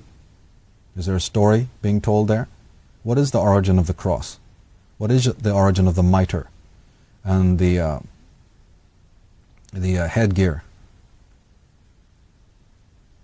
Here's some pictures from GnosticMedia.org, which show that many of the costumes and the tunics and the garb, not just of the royals, but specifically of the cardinals and the prelates and the popes, was taken from this drug cult, this ancient cult of the mushrooms. And scholars such as James Arthur and Jordan Maxwell, and more earlier we have the great John Allegro, have written books on this. Here we have the Amanita muscara mushroom, which is uncannily similar to the costumes of the prelates. Some have argued that the Holy Grail, the chalice of the Grail, is also a metaphor for the Dionysian cult of mushrooms. Here in this artwork, medieval artwork, which I believe shows the Emperor Constantine, a bizarre looking image if ever we saw one, we find again in subliminal form the mushroom. We see that Constantine is making the sign of the goat, the horns of the goat, which is an old Irish salute. Here again on the left, Christian artwork. On the bottom, the mount, the sacred mountain, the sacred hill, and on top of it the triform tree with mushroom-shaped vegetable growing there. Here in India, various images of the Buddha. Clearly and distinctly you can see the mushroom shapes there of how important psilocybin was to the ancients, that there was a whole cult operating in the ancient world. And through the work of John Allegro and others, we now have to accept that this existed. Well, there were many cults. And it's ludicrous to believe that any of the descendants of these cults, either biological descendants or ideological descendants, aren't around anymore. As Jordan Maxwell and others have pointed out, these descendants still exist and they still run the show. So we had Akhenaten, the very famous pharaoh of the 18th dynasty, and of course we have his son, allegedly his son, the very famous, equally famous Tutankhamun, or Tutankhaten as he was called, because at once, when he was an Atenist, he had the term of Aton, his god, in his name. He's the son of Akhenaten and the queen Kia. Akhenaten had two wives, Nefertiti and Kia, and after his father was deposed and exiled, Tutankhamun, or Tutankhaten, changed his name to Tutankhamen, because he had returned to the worship of Amen, and he turned everything that Akhenaten did, he tried to turn it back to the way it was, to establish a more secure status quo after the damage wreaked by his father, and he also changed his name back to the worship of Amen. We've been talking about the devices of deception. We've been talking about omission in the past. Well, that famous gold mask that has gone around the world on the circus of display, purportedly it was the image of the famous pharaoh, Tutankhamun, but in fact this mask did not show his visage. It is in fact the face of his brother, Semnakare, that we've been seeing all this time. Tutankhamun's title, one of them, was the living face of the sun. And Lord Carnarvon, in charge of Tutankhamun's tomb's excavation, was funded by the Rothschild dynasty, to which he was personally related. Investigators Mustafa Gaidala and Ahmed Osman, like Sigmund Freud had, speculate that Tutankhamun is the actual prototype for the Jesus Christ of the Bible. You have to understand what prototype means. It doesn't mean he was Jesus of the Bible, but many of the characters that turn up in later texts, just as they turn up in history or mythology, are based on very well-known deities and potentates and heroes of the past. That's what a prototype means. That's what an antitype means. Antitype or archetype. But one of the most fascinating things about Tutankhamun is brought out by the scholar Mustafa Gaidala. And it has to do again with language. T-U-T that we find at the beginning of the name, according to Gaidala, that is actually a very poor rendering of the original Egyptian syllable or term. Those terms, of course, were in hieroglyphics. So in one way you can understand it, because the translation of certain hieroglyphics has always been problematic. There hasn't really been more than about 1,500 words discovered in Egyptian. And sometimes the vowels and consonants, different scholars are ambivalent about the translations. But Gaidala is adamant that in the case of TUT, you see, it's far better to render that DWD or even DVD. And of course, if you do that, then what we find as the first syllable of the name of Tutankhamun is actually Dawood or David. This is the origin of the word David that we looked briefly at earlier on in the presentation about Camp David, you see, and David, King David. Well, it turns out that that's an Egyptian name, or more correctly, a title. And TUT, that rendition, that transposition is inaccurate, and it maybe was inaccurate on purpose. We have to understand that there's also a method to this madness.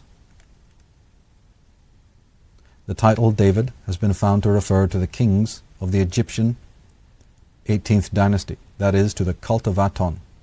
In other words, there was not one David, but many. The word had a similar meaning to general, field marshal, or commander. Well, we have not only Tutankhamun, remember, we have Tuthmosis, and there was at least 3 of them. In fact, there was about 4 Tuthmosises. So the Tuth is much better rendered as the David, or the David. And this was a term, a title, not a personal name, more it should be reckoned as a title. We also derive the word dove, D-O-V-E, from the word David. We also have the word divide, hinting at sacred geometry and the whole science of geomancy and architecture. The dividers, those who are expert at architecture. And this, of course, brings in a Masonic angle as well. So we derive the word dove from David, and the white dove is frequently used as a cryptic insignia for the house or seed of David, and therefore for the cult of Aton. It's Latin. In Latin, dove is columba, and this, of course, gives us the Knights of Columbus and Saint Columba, etc. There on the picture you can see the doves on the maces and standards of the British royals, the Davids, the Atonists. We said that the wife of Akhenaten was Queen Kia, but the most famous wife of Akhenaten, of course, was Queen Nefertiti, who lived approximately 1370 to 1330 BC. We speculate, given some evidence, that she might have been an Irish or even Scythian princess. Perhaps that's true. In any case, she lost favor with Akhenaten, and Egyptologists are suggestively vague as to the reason. She can be identified as the prototype for Mary of the Bible, and she bore 6 daughters to Akhenaten. Dr. Joanne Fletcher, in her book The Search for Nefertiti, she said her Aryan looks made her particularly attractive to the Führer, and this description was also applied to some of the amazing life-like plaster casts, masks. In 1927, the keeper of the Egyptian antiquities at the British Museum described one of them as being not that of an Egyptian nor a Semite. It is that of a northerner. It is a Nordic type. So the pale, famous aquiline features of the great Queen Nefertiti, the wife of Tutankhamun, the wife of Akhenaten, betrays the fact that she may not have been Egyptian, but she was certainly royalty, because in fact Akhenaten had to marry with her in order to gain title, in order to become the pharaoh. So she was an elite. She was somebody of aristocratic background. But evidence shows that she may not have been from Egypt. She may have been one of these descendants of the Shamsu Hor. Graham Phillips, in his book Act of God, says that Nefertiti's name, a beautiful woman comes, does not contain the noble designation normally found in the birth names of high-ranking Egyptians. This unconventional designation, coupled with the complete absence of family history, suggests that Nefertiti may not have been a native Egyptian. An important indication that Nefertiti was indeed of foreign extraction is the bust in the Berlin Museum. The fair-skinned woman it depicts is clearly not of North African origin, but markedly European. Is that why the scholars are vague about her ancestry and also what happened to her in the latter part of Akhenaten's reign? Is that on purpose? Have they buried the information because of what it might imply? If it is indeed found out that this Nefertiti, the great queen of Egypt, her ancestry is to be found amongst the Scythians of Europe, or the Irish of Britain. Now the Pharaoh, as I said, became king by marriage to the right queen, the queen with a legal title. As Mustafa Gadala points out in his book Historical Deception, the Egyptian women were entrusted with the civilization. The woman, or the princess, and not the male, was the legal heir to the throne, and the man she chose to marry would become the ruling pharaoh. Now Aton, the god of Akhenaten and his coterie, was basically depicted in one way, and that is as a solar disk, a round solar disk. This is Akhenaten's personal god. The center of worship was at a place called Amarna, which is in a very hot part of the desert, and at the temple of Amarna, or better known as Akhetaten. Akhetaten, the city of Akhetaten, that Akhenaten built for the veneration of his sun god. Previously, the center of worship had been mostly at Thebes. The great center of the Amonists and of Amun-Ra is at Thebes. Here we see an image of the Pharaoh Akhenaten styled as a lion. And this is the origin, in fact, of the idea of the Lion of Judea that crops up amongst the Judaic traditions. Its origins are to be found in Egypt, as a matter of fact, because the lion was always the tutelary symbol of the Pharaoh. And when we really understand who the Judites and the Jewess and the Jews are, and that their origin is also Egypt, a lot of things start making sense. Here, in fact, is a photograph of Amarna and one of the lions that was sacred to Akhenaten.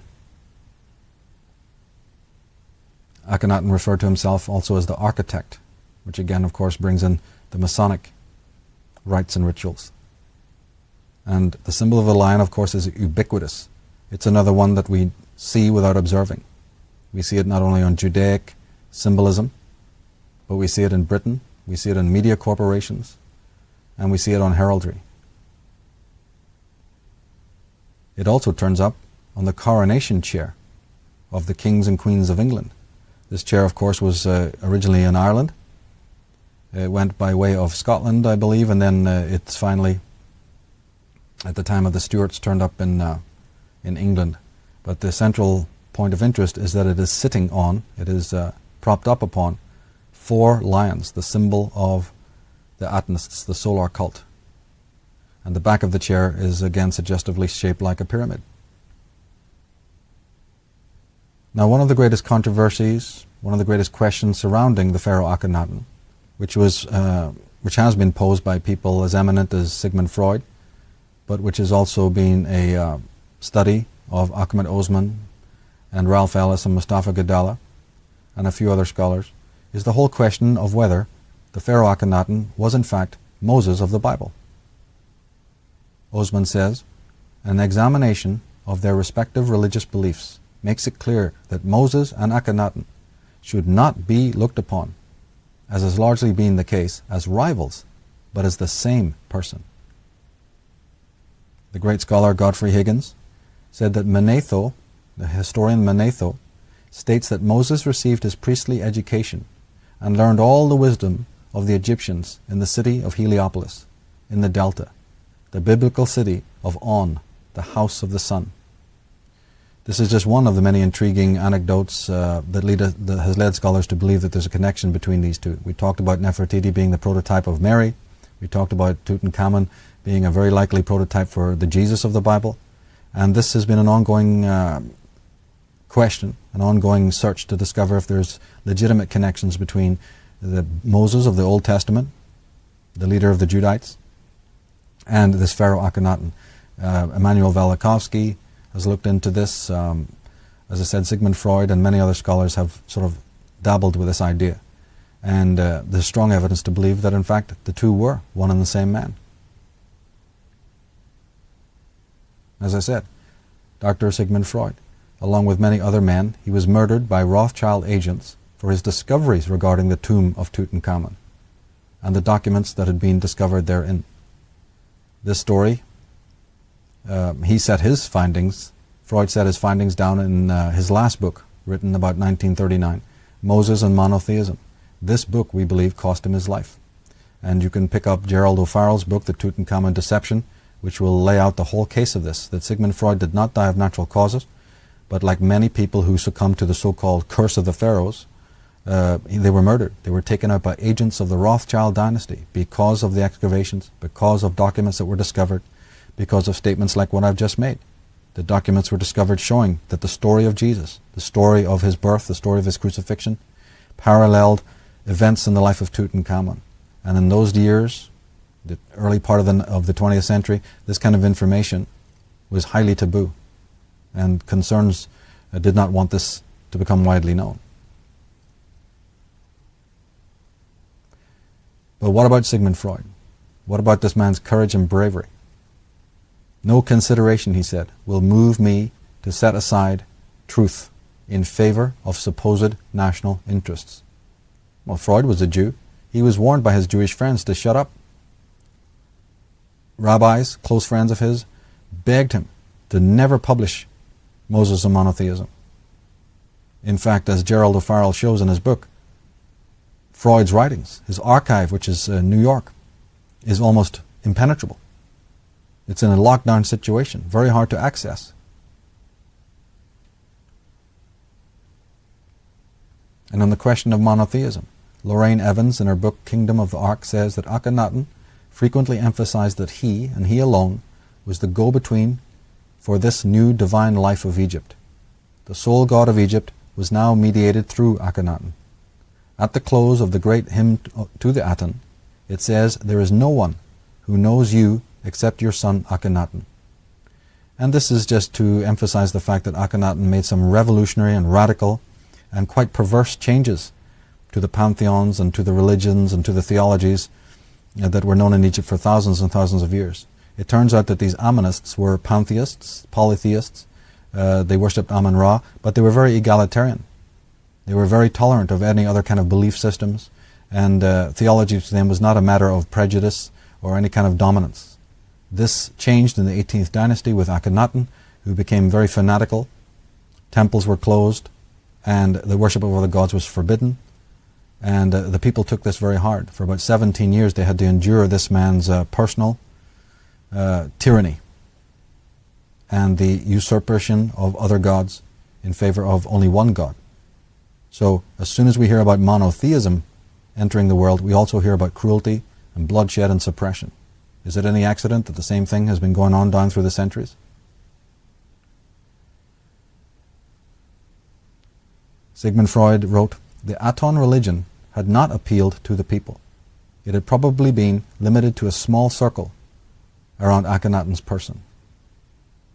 Lady Queensborough, and in the book Occult Theocracy, she wrote, "In spite of the loud and frequent assertions made by Jews and Christian divines alike, contending that the Jews were the first monotheists, it is a well-proven fact that the high initiates of the Memphis priesthood were monotheists long before the Jews ever went to Egypt."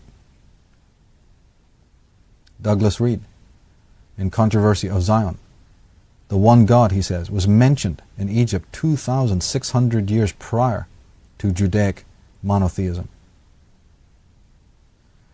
Of course, a study of Egyptian texts conclusively proves this to be true. From the Book of the Dead, that's almost 3,000 years BC, it says, "Thou art the One, the God from the very beginnings of time, the heir of immortality, self-produced and self-born. Thou didst create the earth and make man." From the hymn to Amun-Ra, "Homage to thee, O Amun-Ra, Lord of Thebes.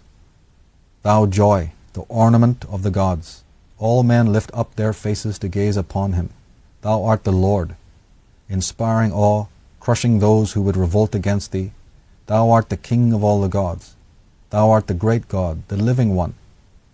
Thou art beloved for thy words, which are the satisfaction of the gods. Thou art the King of heaven. Thou didst make the stars." So in the ancient Egyptian chronicles, even though we hear mention of other gods, there's the overarching solar deity There's the mention of the one all-important God, very kindred to what we would understand between monotheism. Because if you read closely into the Bible, there's also acceptance of the other gods, and that Jehovah, or Yahweh, the God of the Christians and the Jews, was selected from a whole pantheon of different deities and gods. From the short hymn to the Aten, we read, "When you dawn, their eyes observe you. As your rays light the whole earth, every heart acclaims your sight, when you are risen as their Lord."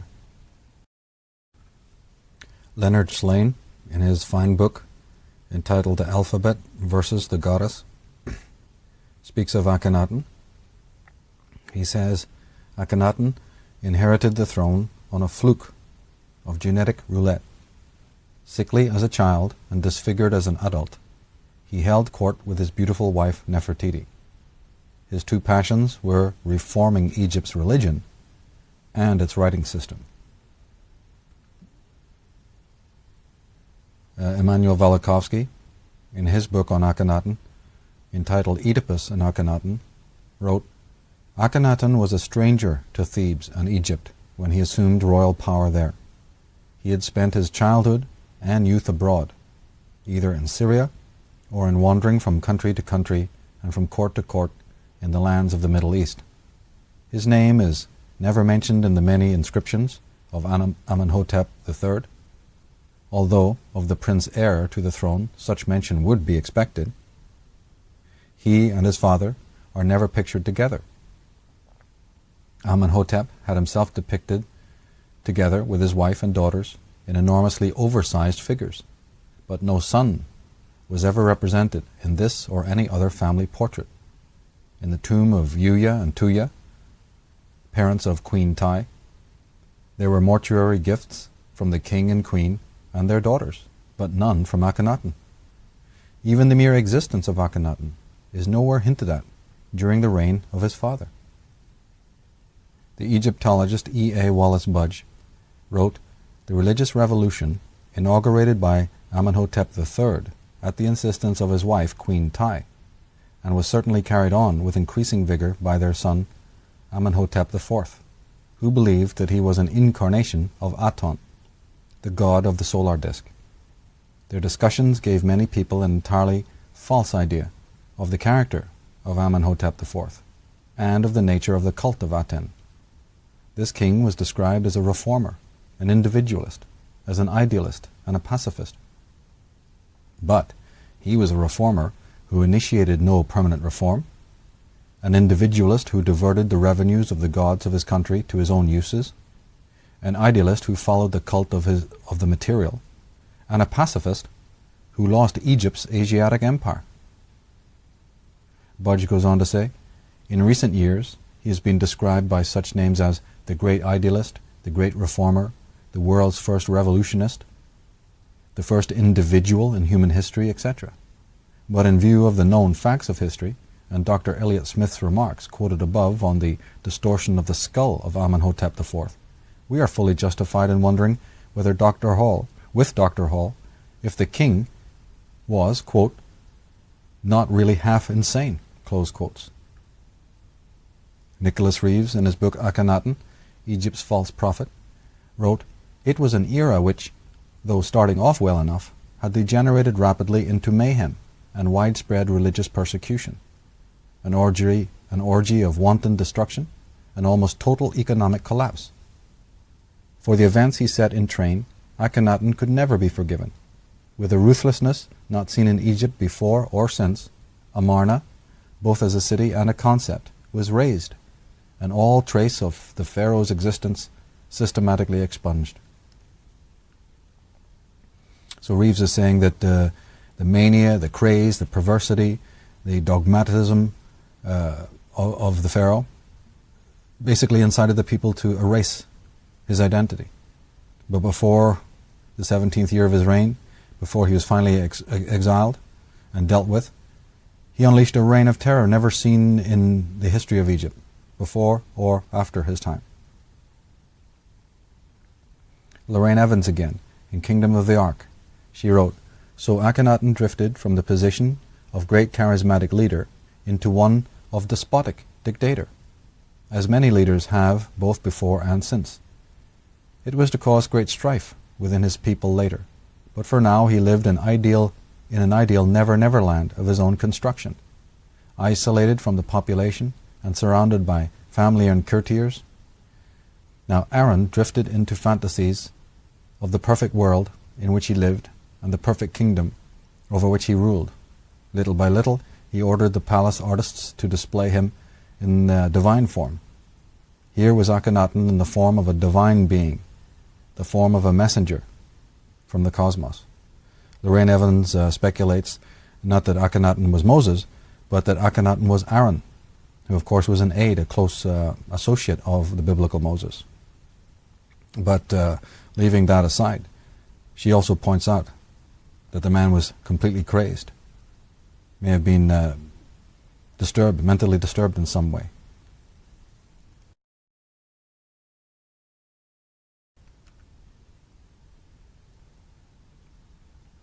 Dr. Joanne Fletcher, in her book The Search for Nefertiti, wrote, ever since the monarchy had started to strongly support the sun god back in the reign of Amenhotep II in the 1420s BC, the priests of Amun had seen their power slowly eroded by successive kings, and this must have been the final straw. The highly conservative priests had been forced to stand by as their sacred precincts were hacked about and redesigned, and whereas previous monarchs had swelled Amun's coffers with tribute, this king and queen were demanding that the flow be reversed. As the images and inscriptions were defaced, cult statues melted down, and their treasuries ransacked, the incalculable wealth of centuries was now laid at the feet of the new gods, the Aten, Akhenaten, and Nefertiti. And at this point, we pause one more time to emphasize how important this statement is, because what we're actually reading here is a prelude to a future genocide. What we are actually hearing here with Dr. Joanne Fletcher's remarks about the wanton destruction, we're going to see again in history. My work is to show you that the origins of the destruction of the Druids in the far western hemisphere is part 2 of the destruction of the Atenists. Perhaps this time Akhenaten, by that time Akhenaten had died and he wasn't at the helm.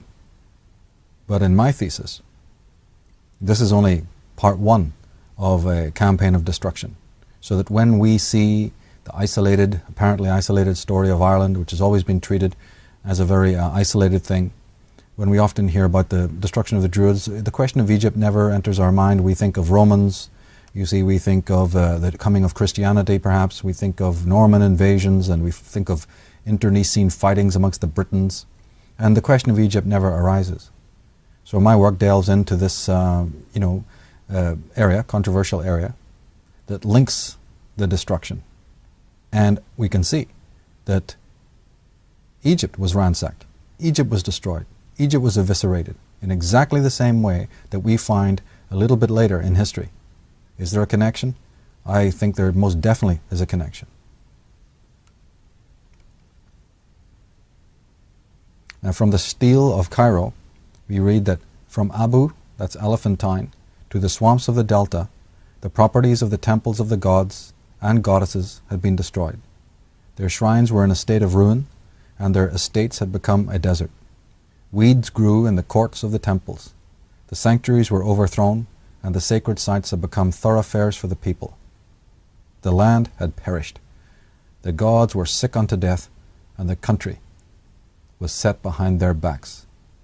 Let us remember that this particular passage comes from the Egyptians themselves. This is not some later writer. This is from an old stele from Egypt, a record of the kind of aftermath, the destruction and the aftermath of this demagogue. The temple walls were mutilated by the Atenites. The priesthoods were driven out, and all temple properties were confiscated and applied to the propagation of the cult of Aten. The figures of the great gods that were made of gold and other precious metals in the shrines were melted down, and thus the people could not consult their gods in their need, for the gods had no figures wherein to dwell. even if they wished to come upon the earth. There were no priests left in the land, no gods to entreat, no funeral ceremonies could be performed, and the dead had to be laid in their tombs without the blessing of the priests. And Mesod and Roger Saba, in their book Secret of the Exodus, they say that Akhenaten had already levied a sacred tax on the country and had set up numerous forced labor projects for the construction of the Theban temples as well as other temples to Aten in the rest of the country. Then he decided that a large part of the revenues of the old capital Thebes should be directed to Akhenaten. He doubtless did the same thing to the other cities of Egypt, strangling bit by bit the whole country to the profit of the city of light. All Egypt worked for the grandeur of its god-king Akhenaten. So the Atenists were not just ideologically opposed to the Amonists, they were at physical war with them. They didn't want a trace of their rivals to exist. And this didn't matter if the whole country was to suffer. These so-called monotheists didn't mind if their wanton destruction completely unnerved and unseated the populace of Egypt. Ahmed Osman, in his book Christianity and Egyptian Religion, says this is the first time in Egyptian history that we find the king's cabinet composed almost totally of army generals who could have gained their positions of power and later on the throne only as the result of a military coup. So it's the first time in Egyptian history that the king is surrounded by military. Lorraine Evans says that if we take the reliefs at face value, then it could be argued that the city of Akhenaten was virtually an armed camp. Large platoons march at double speed or stand at ease, and it is noticeable that these forces are never very far away from the figure of Akhenaten. There are soldiers under arms standing in front of the palaces and the temples and the watchtowers which border the city. Nicholas Reeve says, Akhenaten was clearly not a man open to reasoned argument. He demanded from his subjects complete and utter subservience. The tomb and temple reliefs show him and his family adored by groveling populace, but the adoration is far from spontaneous. Closer inspection reveals that the people are kept in check by large numbers of troops with batons. Now, reading this, it's hard to believe, you see, that 9 times out of 10, the historians of the world, the Egyptologists, lionize Akhenaten. Look at Akhenaten's image in the media.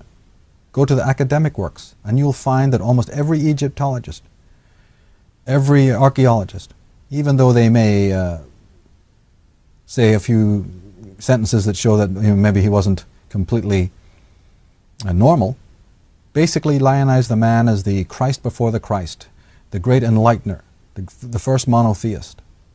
I've listed in Book 2 some of the comments of these academics after they first discovered that there was such a man.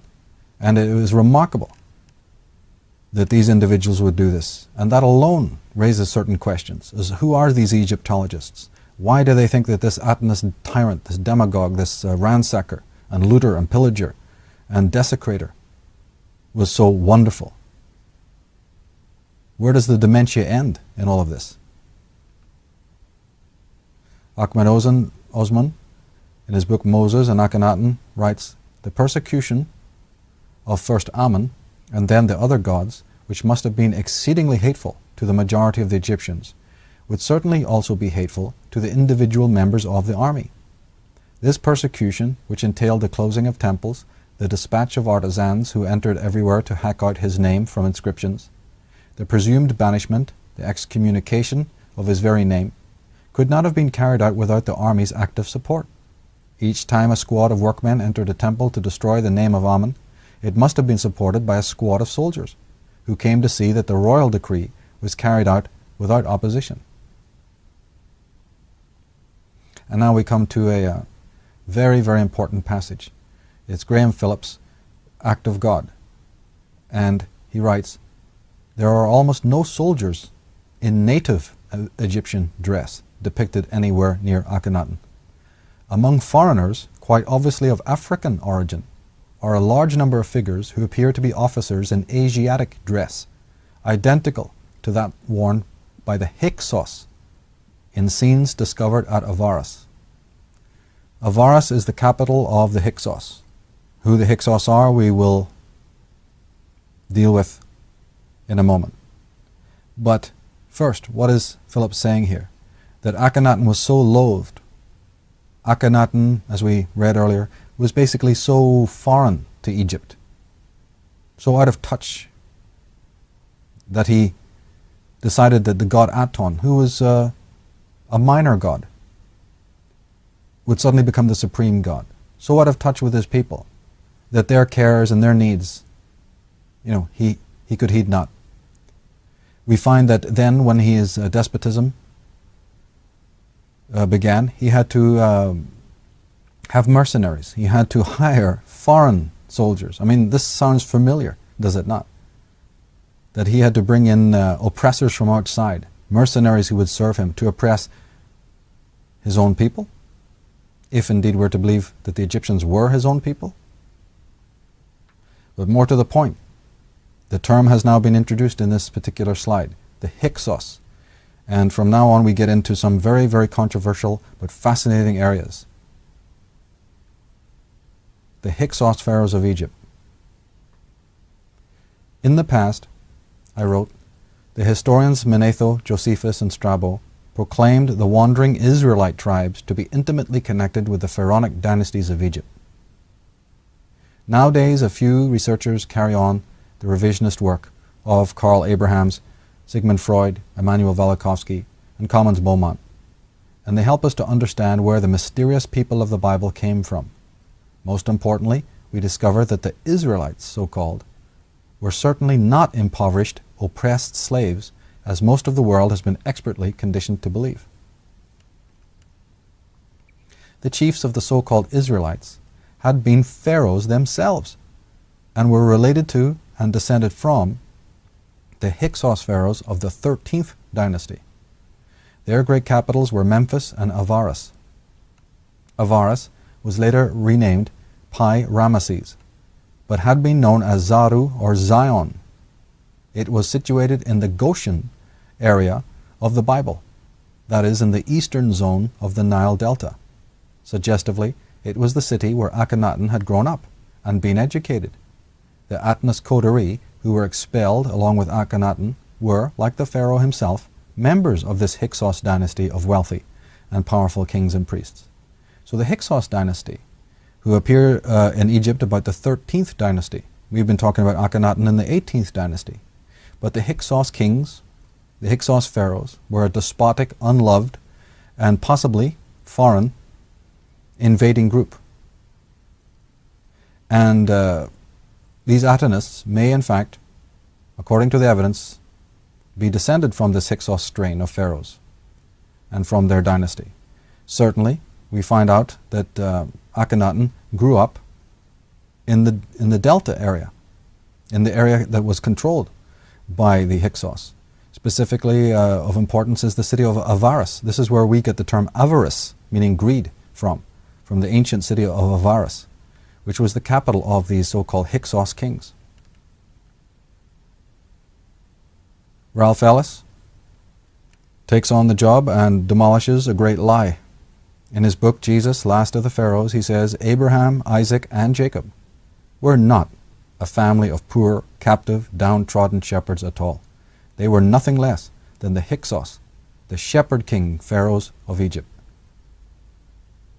He goes on to say, Akhenaten, according to both the revised biblical history and the king lists of Egypt, was a direct descendant of the Hyksos pharaohs, who were so strongly influenced by the priests of Heliopolis. And these, of course, are the priests of the sun cult that he's talking about. This deity has to be a direct result of their influence. It is simply the Hyksos belief system under another name. Akhenaten's father, Amenhotep III, must have had many sympathies with this belief in the Aton as well, but he never dared openly to promote this new cult. So Ralph Ellis helps us to see the connection between the Hyksos and the Atanists. That previous pharaohs, like the father of Akhenaten, certainly would have worshipped Aten, but they may have done it privately. The pharaohs had private gods, and they then had the public worship, the worship that was accepted, that was traditional, that was standardized, and it was expected of the pharaoh. But these are just royal duties. Behind closed doors, in their own private temples, they were worshippers of the sun god Aton. And it's only during the time of Akhenaten that the Atenists emerge. And by that time, they're very powerful. So contrary to belief of most historians, maybe this Atenism didn't just arise with Akhenaten. Maybe the priest of Heliopolis, of the great sun cult. These are people who put the pharaoh in power. They're the ones who decide which of the princes will become the pharaoh. You couldn't become pharaoh without the priest's authentication and authorization. So perhaps, as some scholars have worked out, some scholars believe that this powerful sun cult that was against the Amonists, they were behind the young, frenetic, and possibly demented Akhenaten. Now, regarding the Hyksos connection, the author Ralph Ellis has established that the syllable Hyk, H-Y-K, has two meanings that might easily be confused. And we saw this element of confusion earlier on in the presentation when we analyzed the word Hebrew and saw that it could have derived from Apiru, meaning wanderer, vagabond, migrant, or it could have arisen from the Ibaru, which meant astrologer, wise one, adept, and so forth. Well, here we have the same issue with this syllable Hyk. The term can mean either captive or king, depending upon whether the Y is pronounced like an I, as in Nick, or as a Y, as in Mike. Ergo, historians can easily misidentify the Hyksos people. And boy, oh boy, is that an understatement. Anyone who's up on these subjects, anybody who's done their homework, knows that that is exactly the case, that the Hyksos people have been a bone of contention for generations.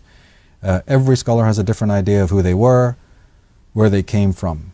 One could do a whole presentation on just the Hyksos alone. And the main controversy is, of course, where did they come from? Were they native to Egypt, or did they invade from the outside? This is primarily the great bone of contention.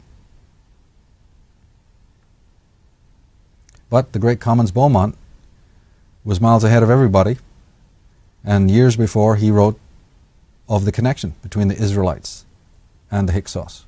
He already had it in the bag. He wrote, "These alleged Israelites, who had bred and multiplied to such an amazing number as to constitute a threat to the Egyptians, can only be explained as the descendants of the original Hyksos, who had stayed behind 327 years previously." Sigmund Freud discusses the whole question of Moses and his connection to the Israelites.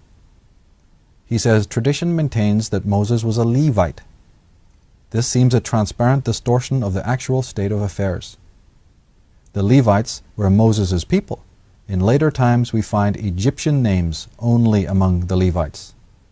So there we go. Sigmund Freud already doubted the official story and started to speculate, started to muse deeply on the fact that, wait a minute, were these Israelites probably connected to the royalty of Egypt? Just like Beaumont is saying, yes, they were. Just like in more recent times, Ralph Ellis has again picked up the trail to say, well, wait a minute, these Israelites, these Judites, these Levites, there's nothing ragged. There's nothing sodden and foreign about these people. They didn't enter into Egypt in the way that the Old Testament tells us, and the way that most Jews and Christians are familiar with the journeys of Abraham and the incarceration of Joseph, the man in the coat of many colors who suddenly from baker or some menial job suddenly becomes the court astrologer to the Pharaoh of Egypt. One minute he's in jail and the next minute he's the richest man in Egypt. Or the stories of Jacob and all of this stuff that we've grown up learning about. The speculation is that that's the cover story.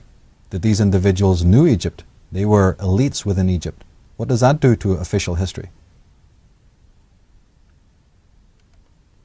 Sigmund Freud goes on to say, "Among the greatest riddles of Jewish prehistoric times is that concerning the antecedents of the Levites. They are said to have been derived from one of the 12 tribes of Israel, the tribe of Levi. but no tradition has ever ventured to pronounce on where that tribe originally dwelt or what portion of the conquered country of Canaan had been allotted to it. They occupied the most important priestly positions, but yet they were distinguished from the priests. A Levite is not necessarily a priest. It is not the name of a caste. Douglas Reed, in his suppressed book, The Controversy of Zion, writes, "The little tribe from the south, Judah, became identified with the landless tribe, that of the Levites. These hereditary priests, who claimed that their office had been bestowed on them by Jehovah on Mount Sinai, were the true fathers of Judaism. They wandered amongst the tribes, preaching that the war was one of the war of all, and Jehovah's war. Their aim was power, and they strove for a theocracy, a state in which God is the sovereign and religion the law." So God is the sovereign and religion the law. So the Hyksos pharaohs of Egypt, they date from a very early period, about the 12th or 13th dynasty. And when it comes to talking about prototypes and antitypes and archetypes of later biblical characters, we find some of them amongst the Hyksos princes and kings. For instance, Amen-Emhet, the first of the 12th dynasty, is believed by a few Egyptologists to be Abraham of the Old Testament. Then we have Amen-Emhet the third, who is believed to have been Joseph, that wealthy Hebrew dream analyst with the coat of many colors. Now, Akhenaten's concern was not, as has been insinuated by academic sycophants, to spiritualize the country. In effect, it was to de-spiritualize it. His demented concern was to have the God of his Levitical family to be everyone's God. Few in Egypt shared his sentiments or thought this was a good idea. He had support only from other members of his family, from henchmen and court guards, from foreign parts hired to protect him, and from certain Hyksos sun priests at Heliopolis, Avaris, and Memphis. And as we said, these priests of the Delta solar cult appear to have had a hand in electing the pompous king to his elevated but much misused office. Certainly, as the old historians have written, it was at the city of Heliopolis that Moses received his education, or shall we say, his indoctrination. Lawrence Gardner writes in his Genesis of the Grail Kings, "It is generally reckoned that the Hyksos pharaoh, Apepi II, was the last hereditary dragon king in Egypt, but it would appear that the heritage was perpetuated through the female line into the new dynasties." So the Hyksos may not have been banished or completely expurged from Egypt in the early part of the 18th dynasty. The Atenists may have been connected to them in some way. This is what a lot of scholars are starting now to understand. And that, of course, the Dragon King, the Dragon Court, that William Bramley, the author, has referred to as the Brotherhood of the Snake. And of course we've seen the headdresses, the coronets of the pharaohs, and the symbol for the serpent, and the symbol of the dragon. But let us not ever doubt for a moment that there are many reasons why a symbol will be used. So if we were to see the symbol of the serpent on ancient monuments like we do in Ireland, or in ancient scripts and chronicles, if we see the symbol in the dragon dances of China, for instance, or if we again see it on flags and ancient coins and heraldry, or in ancient temples, and if we see it as we do used by the Egyptians, there could be many reasons. It doesn't mean that the symbol is negative or evil in itself. In fact, in my work on astrotheology, I've shown that the original usage of the serpent was because it represented something astrological. The symbol of the serpent, as used by elites and royals, as used on the caduceus of Hermes, for instance, was really a symbol relating to the constellation of Draco, which was a universal symbol for royalty and for nobility. And in fact, the symbol of the serpent, when studied correctly, is one of the links that proves that there was a connection between the eastern and western hemispheres, because this symbol was universal. And when it comes to the symbol of the serpent itself, or the dragon, we find that still being used today, and we find it alarmingly on the symbols of royalty of many royal houses of Europe and Britain. Often it's hybridized with a kind of lion figure. These are kind of two Atonist symbols, because of course what we're dealing with here is composite symbols, just in the same way that a word is made up of many syllables. These ancients used to know how to blend certain symbols together. Of course, we know that the lion was sacred to Aton and sacred to Akhenaten. Lions have been found at the great city of Amarna and also at Akhetaten, the city of Akhenaten. We know that the serpent would have been still beloved of Akhenaten. He wouldn't entirely have expurged that symbol because, of course, it was the universal symbol for royalty in Egypt. And since he was the pharaoh, wearing that symbol would have meant his status. So when we look at these logos and we look at this heraldry, we're seeing a composite images of serpent merged with the lion. Here we see the symbol of the rampant dragon, the winged serpent, on the columns outside the city of London. This is the guardian dragon that guards the way to the corporate precinct within London. London is situated, the city of London, and as we said earlier, it's a sun temple area. London was Ludunum, the city of Lu, the city of the sun. So isn't it interesting that the city of London is positioned on an ancient Irish site dedicated to the lords of the sun? And isn't it interesting that the corporate area known as the city is guarded by twin dragons, guardian dragons? Here we find it on the standard of the Prince of Wales, 4 dragons with a crown in the center. And interestingly, as we'll see later, at his coronation, Charles sat upon a throne bearing a red dragon emblem. Well, of course, he's the Prince of Wales, and the symbol of Wales, the symbol of the Cymry, has always been the red dragon. Does this again point to Egypt? His mother, the Queen of England, spoke these words over him: "This dragon gives you your power, your throne, and your authority." So here we have it. It's just a little bit more than the divine right of kings. She's not saying to her son that you're given the right to rule by the people. She's not saying that I give you the right to rule. She's not saying God bestows your right to be the Prince of Wales. She's saying this dragon, this red dragon. Now most people will think, oh, that just means Wales. But does it? Is metaphor being used here? Is symbolic terms being used here? Well, we've been talking about the Hyksos. Now it's important to look more deeply at their beliefs and what kind of god they worshipped. Well, the major god worshipped by the early Hyksos kings was known as Set, S-E-T. He's also known as Seth, Sut, or Sutek. Set had many symbols attached to him. He was symbolized by the giraffe and by the red desert. In fact, his color was red, and one of his symbols was the red cross.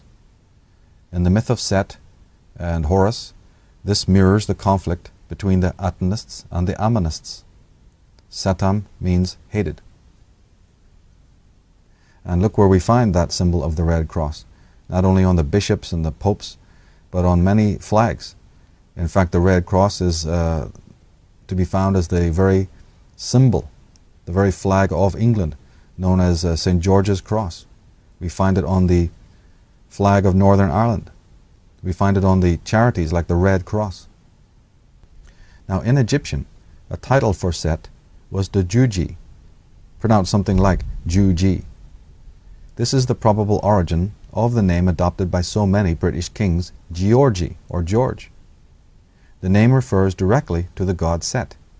One of the most powerful Masonic societies is known as the Order of St. Michael and St. George.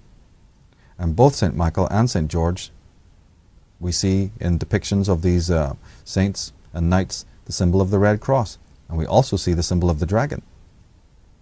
Now the pharaonic crown of Lower Egypt, the area dominated by the Hyksos, was known as Deshret, or Red Crown.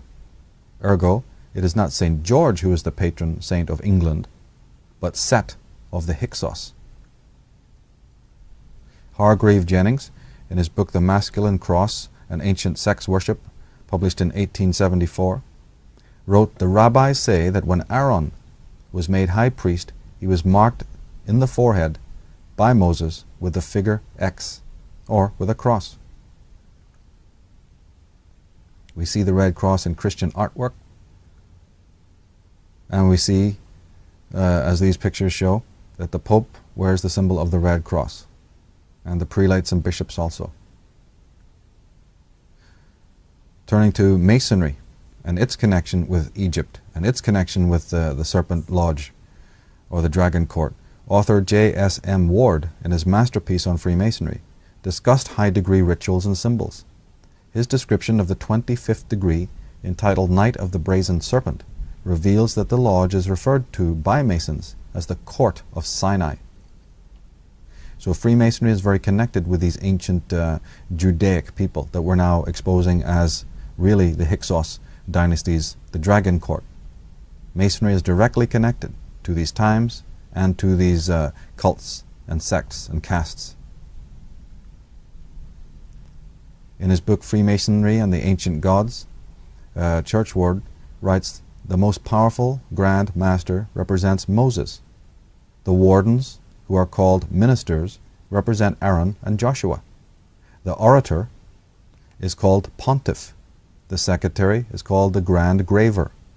And the candidate is known as a traveler. The jewel is a serpent entwined around a Tau cross, standing on a triangle, worn suspended from a red ribbon."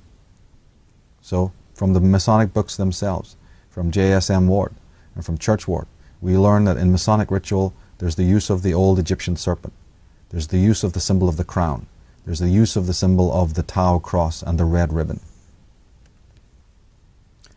But we don't have to take any writer's word for it.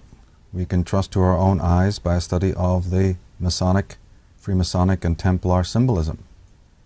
Here on the flag of France, the state of Lorraine, which was a Freemasonic bastion. The Dukes of Lorraine were always the elites of Templarism and Masonry. On the right, a symbol which has been used by the Templars and also by the Scottish Rite Freemasons of America. We see the whole story, the crown and the cross. We see the cross is red. We see the background has the rays of the sun, sacred to Atonists.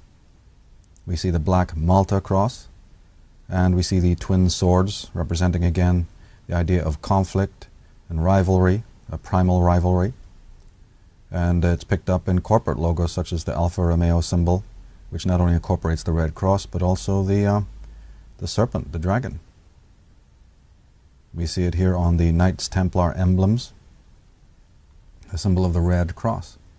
And many have pointed out that this Templar type Malta cross, despite its color, is really a cryptic symbol of the Great Pyramid of Egypt, seen from above.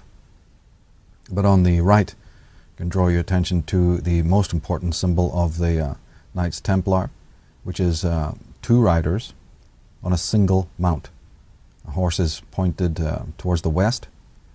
The two shields is a cryptic symbol for the double cross, but again, the cross is colored red. And the fact that there's two of them we will address a little bit later when we deal with the Scythians. Here is Godefroy de Bouillon, the Grand Master of Templarism, wearing the large red cross. Here we find it on the most prestigious Order of the Garter. And also make a note there. It'll be important in a later section of this presentation. Around the shield on the left is a blue belt. Well, that belt is actually known as a garter. Hence the Order of the Garter, of which the Queen of England is the supreme Grand Master. And on the right, the coat of arms, the actual emblem of the Knights Templar, is a red cross with the royal lion and unicorn behind it. Again, as we proceed through the presentation, these symbols will be thoroughly analyzed. At the bottom, the double cross of Lorraine, the color being red. Here, in a slightly more commercial corporate context, we have the flag of the British East India Company. Now there's a study. The British East India Company. Go to the encyclopedias, go to our work. We have lots of links, lots of information on these latter bodies. We can't delve into it in this presentation or we'd lose our context, but certainly have to emphasize at this point for people to make a study of these corporations that are headed by the royals, that are seated with elites, and which was responsible for basically genocidal acts, the wholesale conquest, colonization on a political, social level of the whole of the world, both East and West. So start getting into the encyclopedias, do your homework, look up British East India Company, Dutch East India Company, Virginia Company, Hudson Bay Company. And you're going to find that these are they're connected to groups that you may be familiar with, for instance, like the Russell Trust or the Skull and Bones Order, the Order of Death. These orders, like the Skull and Bones, are direct tentacles, branches of these companies that I mentioned.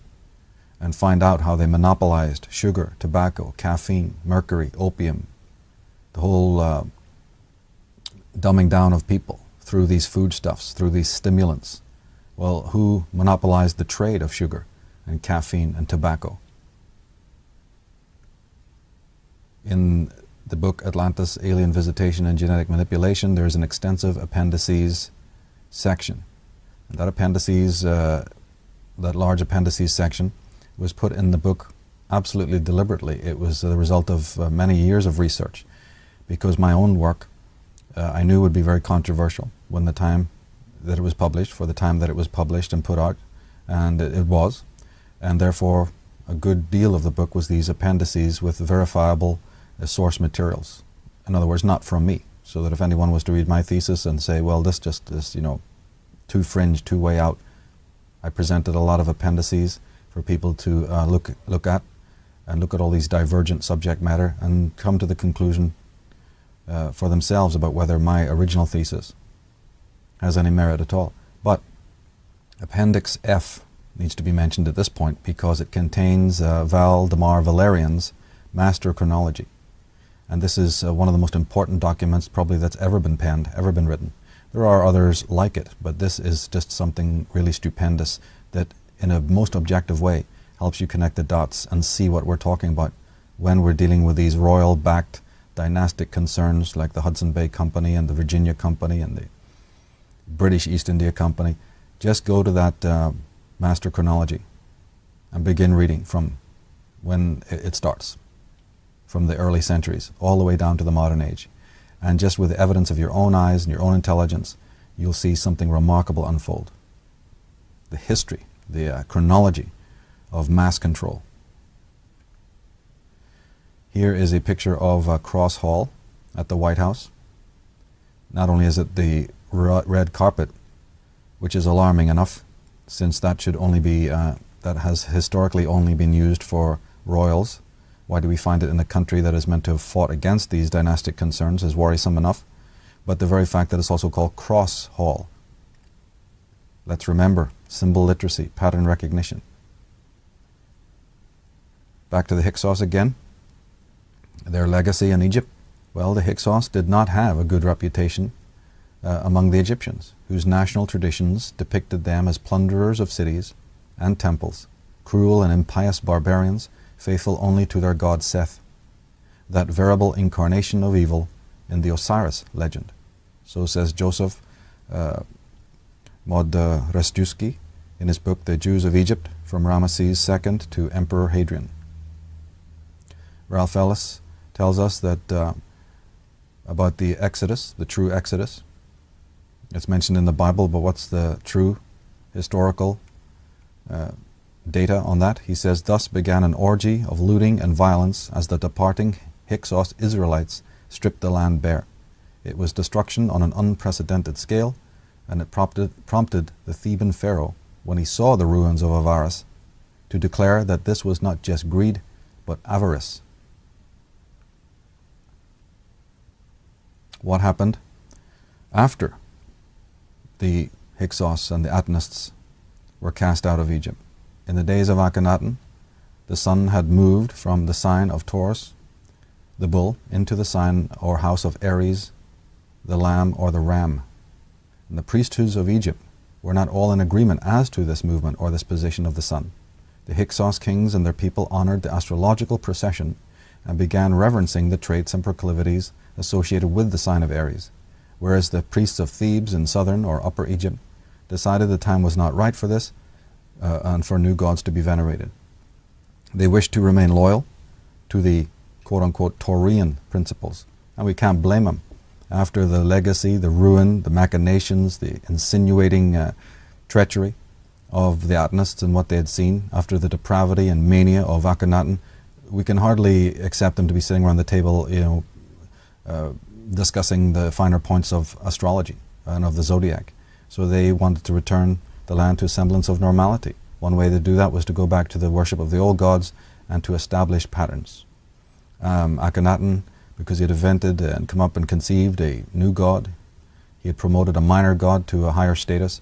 Of course, they were going to be more fanatical about it, and they were not going to be inclusive, they were going to be exclusive. And so exclusive, in fact, that even during the time of their exile from Egypt, after the so-called Exodus, the true Exodus that is, they would even have schisms in their own company. The Atenists would finally even divide over this matter, as we'll see. This astrological phenomenon not only caused divisions amongst the priests and cult members within Egypt, but it was also the cause of division amongst the Atenists, the ones mentioned in the Old Testament fictive accounts as the 12 tribes of Israel. Ralph Ellis is convinced, as we are, that the so-called tribes divided over differences relating to the zodiac. The two hardline tribes, known as Judites, repudiated and condemned those who dissented for all eternity, saying that they had broken the covenant, quote-unquote. The Bible scenes at Mount Sinai are fictive accounts of this time of argument and schism. That's right. The secret lies again in astrology or astrotheology. The Egyptians were of the stellar and solar cult, the movement of the sun, the movement of the moon, the movement of Sirius, the movement of constellations was of vital importance to them. They, like so many other races in the world, had divided their zodiac into the famous 12 houses, even though many other constellations and luminaries were noted. These were the gods. These were the original gods of the early schools. Now, due to the wobble of the axis of the Earth, the sun, moon, planets, and constellations appear to move backward through the 12 signs. The sun takes 2,160 years to traverse one sign of 30 degrees, moving 1 degree every 72 years. The entire cycle lasts 25,920 years. Which means that this slow procession, the sun moves through all the signs of the zodiac. It is now very close to the sign of Aquarius. It's not in Aquarius yet, but it's in the cusp, what is known as a cusp area. Here's another diagram that illustrates what we're talking about, a clock-like image of the zodiac. The small hand points to the sign of Aries there, and this sign of Aries was very important to the ancient Atenists because it's where Akhenaten conceived the whole cult of Aton. The cult of Aton took birth during the sign of Aries. It was just always symbolized by a ram or a lamb. But of course, 2,000 years or more have elapsed. In the introduction of this program, we said that we'd be dealing with a period about 1400 BC in Egypt. Well, we have moved on since that time. We're now at least 2,000 years on from that point. And so we are now moving, we've already moved out of the sign of Aries. And where the large hand on that diagram shows you, we've moved through the whole sign of Pisces, symbolized by the two fish, and are now at the cusp point, as I said, of the sign of Aquarius. And that little man with a water pitcher is the emblem or symbol, the famous symbol of the sign of Aquarius.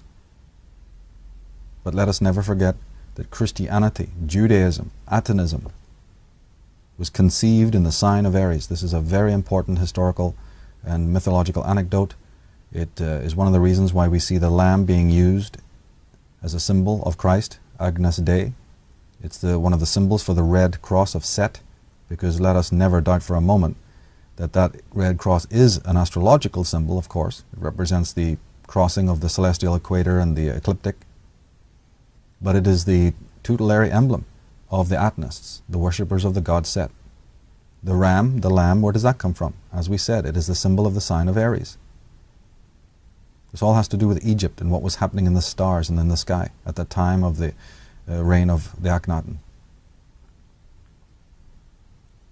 And as Jordan Maxwell and so many other ancient writers have gone into, it's all about astrotheology, stellar mythology, Christianity conceived in the sign of Aries, the symbol of light, the person of Jesus himself, his 12 disciples, and all the other adventures that take place that are fictively rendered in the Bible, the meeting at Mount Sinai, the burning bush, the Old Testament stories as well. It's all astrotheology, stellar mythology.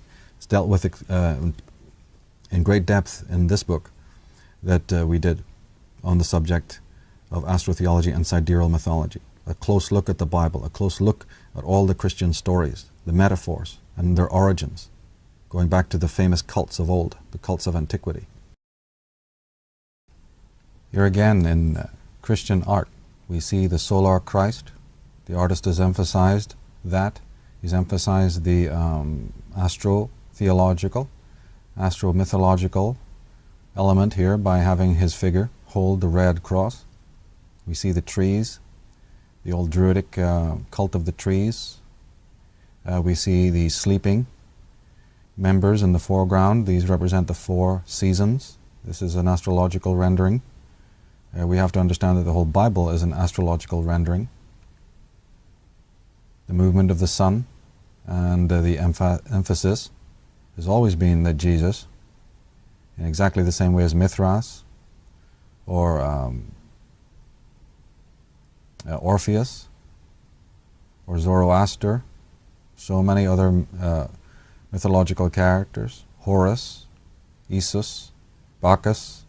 The idea is that the hero is a rendition of the sun or one of the important luminaries, and that his adventures from the time of his birth to his death are metaphors for astrological phenomena. John E. Remsburg, in his monumental book, The Christ, says that Charles Francois Dutoit, in his Origins of Worship, one of the most elaborate and remarkable works on mythology ever penned, shows that nearly all the religions of the world, including Christianity, were largely derived largely from solar worship. Again, we don't have to take any writer's word for it. Let's just look at the imagery. Just look at the solar cult imagery. Still in evidence today. Manly Palmer Hall wrote, "The adoration of the sun was one of the earliest and most natural forms of religious expression. Complex modern theologies are merely involvements and amplifications of this single aboriginal belief." Now, the Hyksos, we talked about the Hyksos being defined or symbolized by the serpent, the dragon, by the god Set, by the red cross, and even the lion, the hybrid lion of Atonism. We looked at the symbol of the sun and the rays of the sun, and of course the pyramid, but the pyramid doubles up as the Knights of Malta cross. We also have to know that they were known as the Shasu, meaning shepherd kings. We know that the Pharaoh in depictions holds the shepherd's crook. We see that Jesus, the Christian Christ, and the Pope of Rome use that same crow's ear shape. Jesus Christ is the basis of the Christian religion, and he was referred to as the shepherd. He was even visited by 3 shepherds. Is this code to show that he was descended from the Egyptian pharaohs known as the shepherd kings? Did it have to do with him being a master whose teachings were being carried over from the age of Aries into that of Pisces? And turning to Freemasonry again. Aries, the Masonic lambskin. Masons wearing the apron, the Passover ritual, and the idea of the lamb's blood. But these Masonic symbols and emblems, they just appear to be mumbo-jumbo to those who are on the outside. Does anybody question where all of this comes from? And why so many degrees of Masonry feature Judaic names and titles? George Washington, President Truman, seen here wearing the lamb skin, replete with symbols. And it would be fine if these symbols were confined merely to the enclaves of Freemasonry, but they're not. They're to be found in every boulevard, every city, and every major town of the world. They're found in religion and they're found in politics.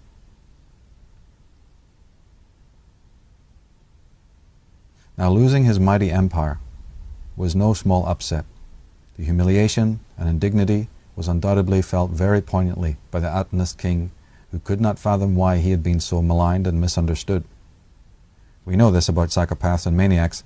The one thing we know about the psychopath or the sociopath, what used to be called sociopath, anyone with a severe mental derangement or schizoid personality, we understand that everyone else is to blame. It's old, it's new, but everyone else is to blame. Their view of the past is often very shaky, highly edited, spurious, and should any kind of upset come to them, or any kind of tragedy, in the mind of the psychopath, nothing they've done is always at fault. In fact, they overemphasize their own goodness, their own traits, their own worth, completely against what the record is. But fundamentally, in the life of a psychopath, if they are ever thrown out of office or ever suffer any kind of downsizing, everyone else is to blame. And this is no different with the ancient tyrant Akhenaten. We can surmise that from his broken throne and dark halls of exile, his confusion turned to hatred for the world and for mankind. All that mattered was revenge and the reconquest of the world. In our work, we stress that this is the origin of the New World Order. So when you see that term under a pyramid, sacred to Egypt, sacred to the pharaohs, when you even see that term at all, New World Order, it implies that there was an old world disorder. Throughout the Bible, throughout Judaism, there's a tremendous contempt for Egypt. Egypt is downplayed continually throughout the Bible and has been thought of very negatively by anyone who's an advocate of religion. Of course, that flies in the face of the magnificence that we see when we go there, or anybody looks at the place objectively. Something doesn't seem right with this antipathy that the biblicists, the writers of the Old and New Testament, seem to have towards the land. But from what we're explaining in this presentation, we can understand it. We can understand the conflict between the Atenists and the Ammonists, and the great antipathy of the Atenists, particularly after their exile for Egypt. In Isaiah 19, we sense this, that this is a subtext. The burden of Egypt. Behold, the Lord rideth upon a swift cloud, and shall come into Egypt, and the idols of Egypt shall be moved at his presence. And the heart of Egypt shall meet in the midst of it. And I will set the Egyptians against the Egyptians, and they will fight every one against his brother, and every one against his neighbor. And the spirit of Egypt shall fail in the midst thereof. So the Atenists breeding conflict. Well, that's exactly what the ancient records show, particularly during the exile period of Akhenaten, particularly during the reign of Tutankhamun, particularly during the reign of the pharaoh Haremheb, who was an Ammonist, and how the Atenists tried to unseat him, and how they tried to dupe him, and how they tried to embroil Haremheb and his Egypt in foreign wars by stirring up neighboring tribes like the Hittites. We have the information in the Irish Origins book. Makes fascinating reading. It's an old story of internecine troubles and fighting and treachery. From the Hebrew Torah, He shall deliver their kings into thine hand, and thou shalt destroy their name from them. Ye shall utterly destroy all the places wherein the nations which ye shall possess serve their gods. So you're not going to enter in as confederates. You're not going to empower and enlighten anymore. You're going to wipe out and destroy. Read the first 5 books of the Bible that make up the Hebrew Torah, or the Jewish Torah. Read the catalog of genocide and mayhem and mass murder. You're going to utterly destroy, not utterly enlighten. Looking at the duplicitous Flavius Josephus Piso again, the so-called Jewish historian. What does he write in his books? It reeks with contempt for Egypt and for the Ammonists. He writes, "When time had obliterated the benefits of Joseph, and the kingdom of Egypt had passed into another family, they inhumanely treated the Israelites and wore them down in various labors. For they ordered them to divert the course of the river," that's the Nile, "into many ditches, and to build walls and raise mounds, by which to confine the inundations of the river. And moreover, vexed our nation in constructing foolish pyramids, forced them to learn various arts, and inured them to undergo great labors. And after this manner they did, for 400 years, undergo bondage, the Egyptians doing that to destroy the Israelites by overmuch labor." So there's the origin of it all. There's the origin of the lie of slavery that even the top Jewish scholars say didn't happen. There is no evidence for it. There's no evidence for such oppression. There were times when the Egyptians used slavery, but that was usually directly after a war in which the captives were used to clean up the mess, so to speak. But there was no prolonged hundreds of years of confinement, and we could elaborate on this ad infinitum, but we refer you again to the books and to the sources that we mentioned so that you can corroborate this. Because many of these entries, many of these statements about Egypt are absolutely nothing more than propaganda.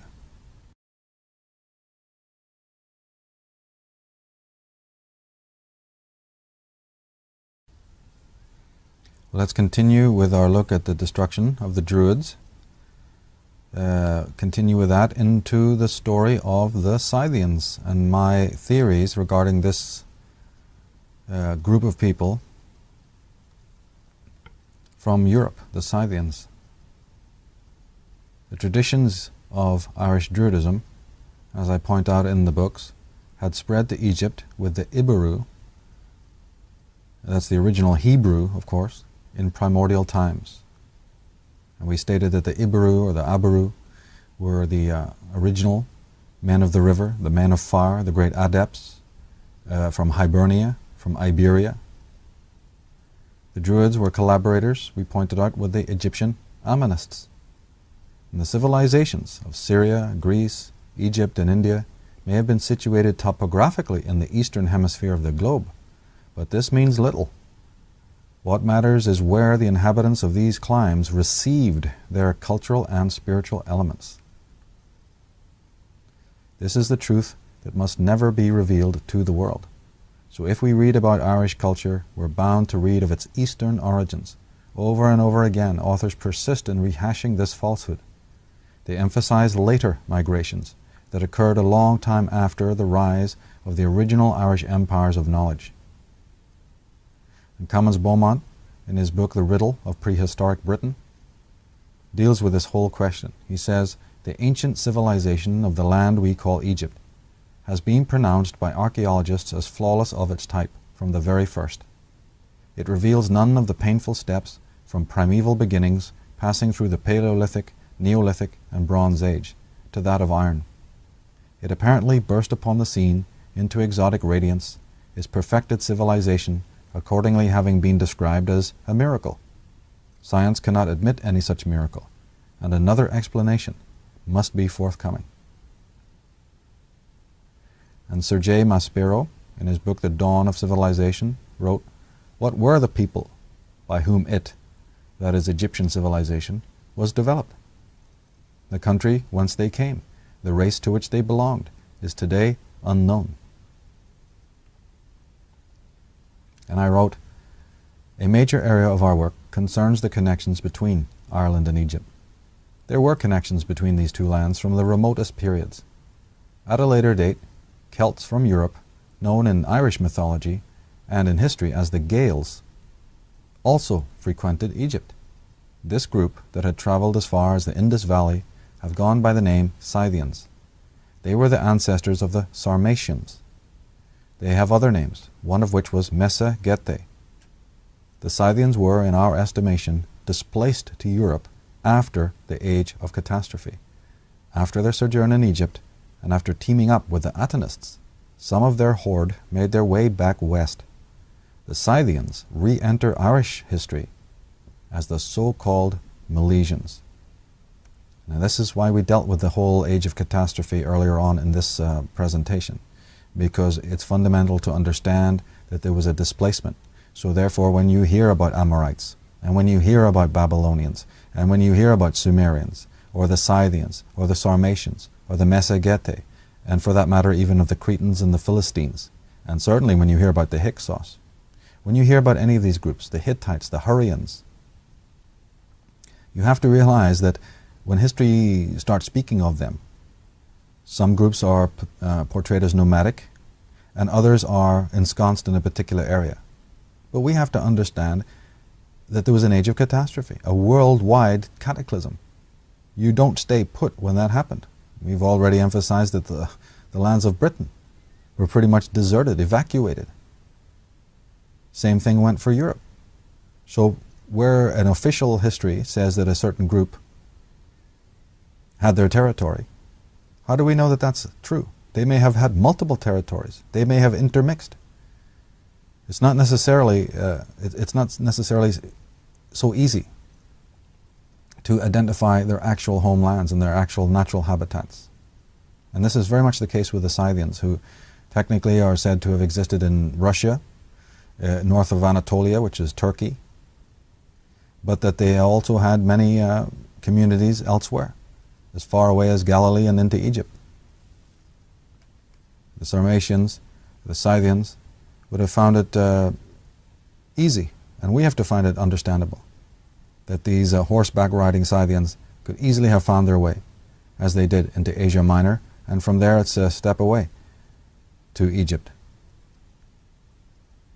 Now, within the last 10 years or so, authors such as Ralph Ellis, Mustafa Gadala, and Ahmed Osman, following on from masters such as Commons Beaumont, Immanuel Velikovsky, Sigmund Freud, and others, have uncovered the close ties between the Hyksos and the so-called Israelites of the Old Testament. We advocate the Israelites, or Hyksos, to have been none other than the Scythians of Europe, who were, we believe, displaced from Britain during the great age of catastrophe. We advocate the Scythians to be the same shepherd kings of foreign lands that the historians have been so hard-pressed to identify. We believe the Scythians had many communities in Egypt, just as they had further east. And of course we make that point that this is a later migration. It's not the same migration west, it's not the same migration east of the Iberu. The original megalithic movement of the Druids into Egypt, their confederacy with the Ammonists, is of a previous or earlier time than the movement of the Scythians. However, the Scythian movement is still a west to east movement. So even if you don't want to accept that the ancient Irish of the Mesolithic and the megalithic period moved out of their habitats as the great wise ones and moved east into Samaria, Babylon, Egypt, and so on, even if that's too heavy, although we believe that evidence is coming out all the time that shows us this is perfectly legitimate. But even if you find that too heavy, just look at the later movement of the Scythians. These are Celts, these are Gaels. These are people, I believe, were displaced from Ireland and set up their new center, their new habitats, where the historians know that they did. Turkey, Anatolia, steppes of Russia, etc. From there, we entertain the idea that they entered into Egypt. That's still a west to east movement. So whichever way you cut it, we've got to entertain this idea that the cultural elements, whether they came with the ancient Irish or whether they came with the Scythians in a later date, the movement is still from west to east. And when we see those symbols reappearing in Europe, they were brought back by the same cult and its descendants, by the same sect, by the same people, the same nations, the descendants of those nations, returning again to the ancestral homes. Now, if the Scythians and Hyksos used the title Israelite, and that's a big if, but if they did, it is probably because this was the name of the ancient Irish Iessa, or Issa, the god of light. If the name Issa is combined with the name Ra, one derives Isra, or Isra, which can soon be rendered Israel. The phoneme L means ministers or messengers of. Iessa was Lord of Light, and Ra, or Amun-Ra, was also. The combination of names by members of the solar cult is perfectly understandable. There is nothing unfathomable about the matter. And we add that there was a Scythian capital at Galilee. It was known as Scythopolis. You can even find maps that show it. In ancient times it was actually known as Beth Shean, which has always sounded to me like a very Gaelic term, by the way. Max L. de Mont, one of these Jewish historians I've been mentioning, in his book Jews, God and History, he says that in Genesis, the book dealing with their history, the history of the Israelites, that he means, before their entry into Egypt, the Jews are, with one exception, referred to as Hebrews, not as Israelites. After their exodus from Egypt, and in other books of Moses, the Jews are referred to mostly as Israelites, very seldom as Hebrews. After the Exodus, it is the pagans who usually refer to the Jews as Hebrews, whereas the Jews usually refer to themselves as Israelites. Now that would be incomprehensible gobbledygook unless we take on board what we've been saying in this presentation. Of course, when the wise ones entered Egypt, and when they were known to the Ammonists of old, from primordial times, they knew that they were Hebrews, because that is a term that has nothing to do with how it was later used. That's the problematic term. It doesn't make sense until you know its original meaning, its original denotative meaning. The term Israelite, we've explained, comes in afterwards, after the Exodus. But the Exodus is not of Jews. The Exodus is of the Hyksos people, extreme royalty, elites of Egypt, not leaving of their own kind, of their own will, not going on vacation, but thrown out of Egypt because of the tyrannous actions and activities. These come into history, these people enter into history, and are often known as by the Israelites. But where did that term come from? Is that a Scythian Celtic term, referring to the god of the ancient Celts and the ancient Gaels and the ancient Irish, Issa, Iessa? Now, of course, Scythian itself is a later derivation. The Scythians refer to themselves as the Saka, S-A-C-A, S-A-K-A, or the Saga, S-A-G-A. It did not mean men of the spears or of the blades, as we've been told. It actually meant the stag men. The word sage, meaning wise ones, magicians, or adepts, comes from this root. And so does the word sacred or sacrament come from this word, Saka. And it's very close to the word Zaka, with a Z that meant the stag. And also horned animals like the goat. That term for the Eastern Scythians were known as Mesagete. That is a word that contains the word roots for the word goat, the Get, or the Goths, because the Goths were linked to these Gaels. They were linked to the Scythians. And they worshipped the horned animals, the vegetarian horned animals. They were the sages, the wise ones. In fact, the word Saxon also derives from this. The Scythians were ancestors of the so-called Anglo-Saxons. The biblical name Isaac also derives from Saka. It is correctly rendered Ish-Sak, Ish in Hebrew meaning man, Sak meaning Scythian, so it means man of the Saka, the wise man. The Proto-Greeks were known as Archaeans. Could this be a corruption of Sacaeans? If you put the S on the beginning of the word, that's what it shows you. In fact, one of the Buddha's main titles was Shaka. So it means the wise ones, the sages, the adepts. And the story of the Scythians is gone into in Volume 1 of the Irish Origins of Civilization, in the chapters entitled The Milesians, because, as I said, the Scythians were known as the Milesians when they enter Irish history. What a fascinating story.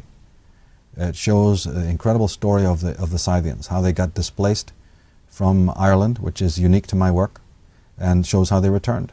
But when they returned, unfortunately, a large group of them were allied to these Egyptian pharaohs.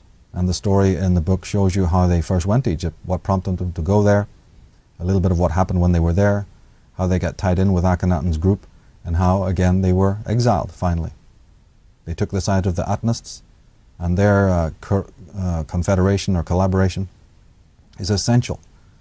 And most importantly, though, I identify the Scythians absolutely with the Hyksos, because every scholar has a different idea. They can't make up their minds whether the Hyksos were Cretans, whether they were Philistines, whether they were Amorites from the Babylonian area. Some people have even said they were Hindus from India, Hurrians, and so forth. So, there's no consensus here. But to me, the evidence, especially when you dip into the Irish records, and you look at who these people were, and you examine these word roots, there's strong evidence to suppose that the Scythian horsemen were the ones who entered into Egypt as the Hyksos, or at the very least they were closely allied. Now the myths tell us that after a prolonged stay in Egypt, the Scythians decided to return to the west. The records tell us how they made their way to Scythia. They made their way back to their homeland, and then eventually their descendants spread out to Spain. On their travels, they were not alone. They brought with them the sons and daughters of the Hyksos Atnas nobles with whom they were allies. This ancient connection between the Scythian Celts, or Scythian Gaels, and the Egyptian Atnists is crucial to an understanding of the destruction of the Druids and the conquest of Ireland. Their departure from Egypt was not a benign affair, as the historians relate. It was an expulsion. The Scythians were part of the house of Akhenaten, or the biblical Moses. They were departing the land with their leader, the broken king, the man without an empire. Here is the truth behind the ever-problematic story of the exiled tribes of Israel. A decoding of Irish mythology, together with a study of ancient texts, lead us to understand how the land of Ireland fell out of the hands of the gods into the hands of the mortals. And this is directly from Irish legends and mythologies that talk about this, that how the land fell out of the hands of the gods. We understand that the country's priestesses were predicting the decline of the Golden Age and the rise of another age dominated by spiritless people committed to debauchery, treachery, and evil. This evil, quote-unquote, was the consequence of the intrigues of those eastern invaders who belligerently conquered the land of Ireland, taking it as a replacement for their long-lost Egyptian thrones. So Britain, Ireland, Wales, right? Britain is made up of several countries, Scotland, Wales, and Ireland. The British Isles, upon which the sun never sets. Did the Milesian, Atnist, Scythian, Hyksos kings and their descendants decide that they'd move west to conquer ancestral homes, the place of the ancient Druid forefathers, and make that the fount of their new empire? Yet after all, it was the fount of wisdom. It was the land, the seat of religion. Well, that's what we're reading about when we read about these invasions to Ireland. The truth can now be told. Well, there is no doubt in our minds that Ith, Ur, Mil, Don, and Heber, namely the Milesians, were related, either by blood or ideology, to the Egyptian cult of Aton. It is these demagogues who sought to raise their own Davidic thrones upon those of the Druids, in a mineral-wealthy, strategically well-placed, climatically temperate island, known to them from their own childhoods as the Fortunate Lands in the west, those beyond the Pillars of the Giants. And that, of course, refers not to the Straits of Gibraltar. No, it refers to the Giant's Causeway, as a matter of fact, in Northern Ireland. The true Pillars of Hercules, the true Pillars of the Giants, up in Hyperborea. Another lie has been told to us about this anecdote, whether you're reading Plato or whoever, and they're talking about the famous Pillars of Hercules. Well, Hercules was simply based on the old god Ogma. But Ogma was an Irish god. And don't take my word for it. Go to people like Fraser and Robert Graves and so many of the other great mythologists. It's conclusively understood that Hercules was a later rendition of the Irish Ogma and other gods. Well, Ogma's Irish. So the Pillars of Hercules are the Pillars of Ogma, god of strength, god of Ireland. Once you understand what Hyperborea represents, what part of the world it was situated in, then the mysteries are cleared up. But you can do more than that. You can go and look at them. You can go and take a photograph of them. In fact, thousands of people do every day without realizing it. Go to Northern Ireland. And on the west coast of Scotland, the same forms, the same hexagonal beautiful hexagonal rocks are to be seen. On the east coast of Ireland and on the west coast of Scotland are these pillars that the mariners knew when they passed through them. They referred to them as the pillars of the giants. The first king of the first dynasty of Egypt had made his way to Ireland, where he lies interred. And he was not the only Egyptian to embark upon such a voyage. The connections between the two lands have been well obscured, as we have said. But in ancient times men did not fear to fall off the edge of the world if they traveled far to the west. On the contrary, they knew that the great masters and astronomers of the world resided in the west. But this is the bunkum, the mumbo-jumbo we're given. The earth is flat. You're going to fall off the edge of the world. It's a realm of monsters and demons and otherworldly specimens. Look at what we've believed. Look at what we have bought into and how it contradicts with the truth of the matter. Now the Atnas believed they would be welcomed in the land of their ancestors. However, they were wrong. We suppose the Druids chose to remain loyal to the Ammonist pharaohs of Egypt, and that after hearing of Akhenaten's heresy and belligerence against the old gods and the Egyptian people, they warily denied the Atnists entry into their land. As a result of this rejection, the Atnists regarded the Druids in a similar light as the Ammonists. They reacted with open war. Now we're talking official Irish history here, because that's exactly what happened. In the story of the Milesians, when they arrive, their king Ith is pretty much the first one to approach the Irish kings at Derry in the north of Ireland. Well, they didn't like the guy. They suspected something was up and they basically had him murdered. I think it's because they were on alert. They already knew that these Scythians, that were once Irishmen like themselves, were hand in hand with these Atnists, that they worshipped a corrupted form of solar religion, and that they had despoiled, laid wreck and ruin to Egypt. And therefore the Druids, being confederates of the Ammonists, were on guard.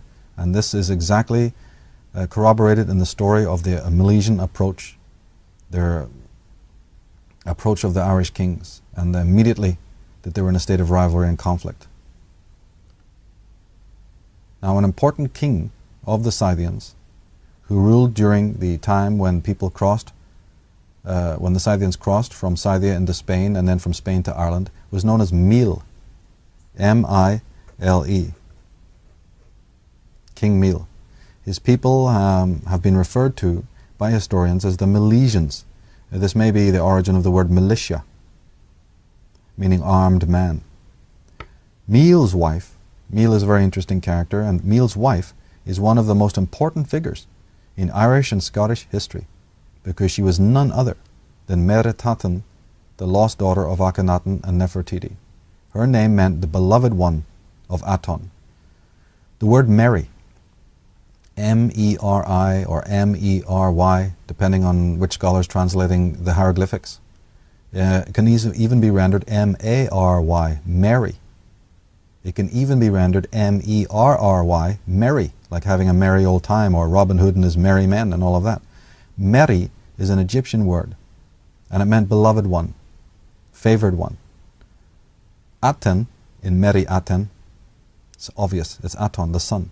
So here we have a leading regent, no less the daughter, and some historians think no, it's the granddaughter, but nevertheless, Meritaten,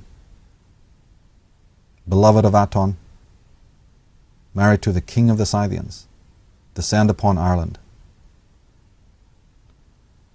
More importantly, her nickname was Scota, S-C-O-T-A. She gave her name to Ireland, and then later, after Irish in ancient times moved into Scotland, Scotland took the name, and it still preserves her name today, Scotland. Scotland named after Scotia, named after an Egyptian princess. King Menes, as we said, the first king of the first official dynasty of Egypt. This is about 3,000-4,000 years BC.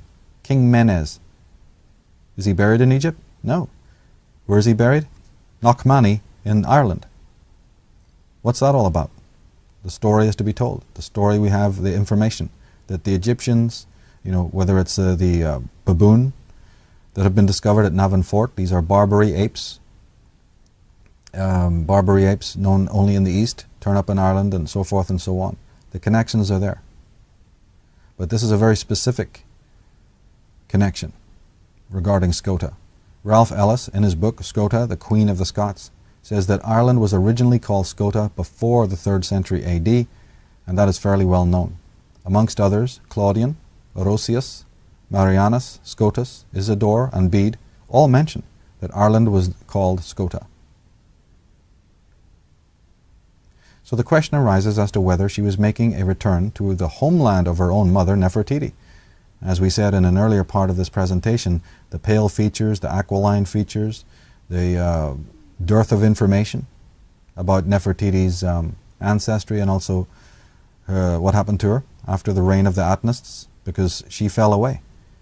Perhaps she fell out of favor with the Atenists. But of her 6 daughters, 4 were killed in a famine. 4 died in a famous famine that swept Egypt. And Scota, Meritaten, disappears also from the historical record until we find out that from the Scottish and Irish records, she accompanied King Miel.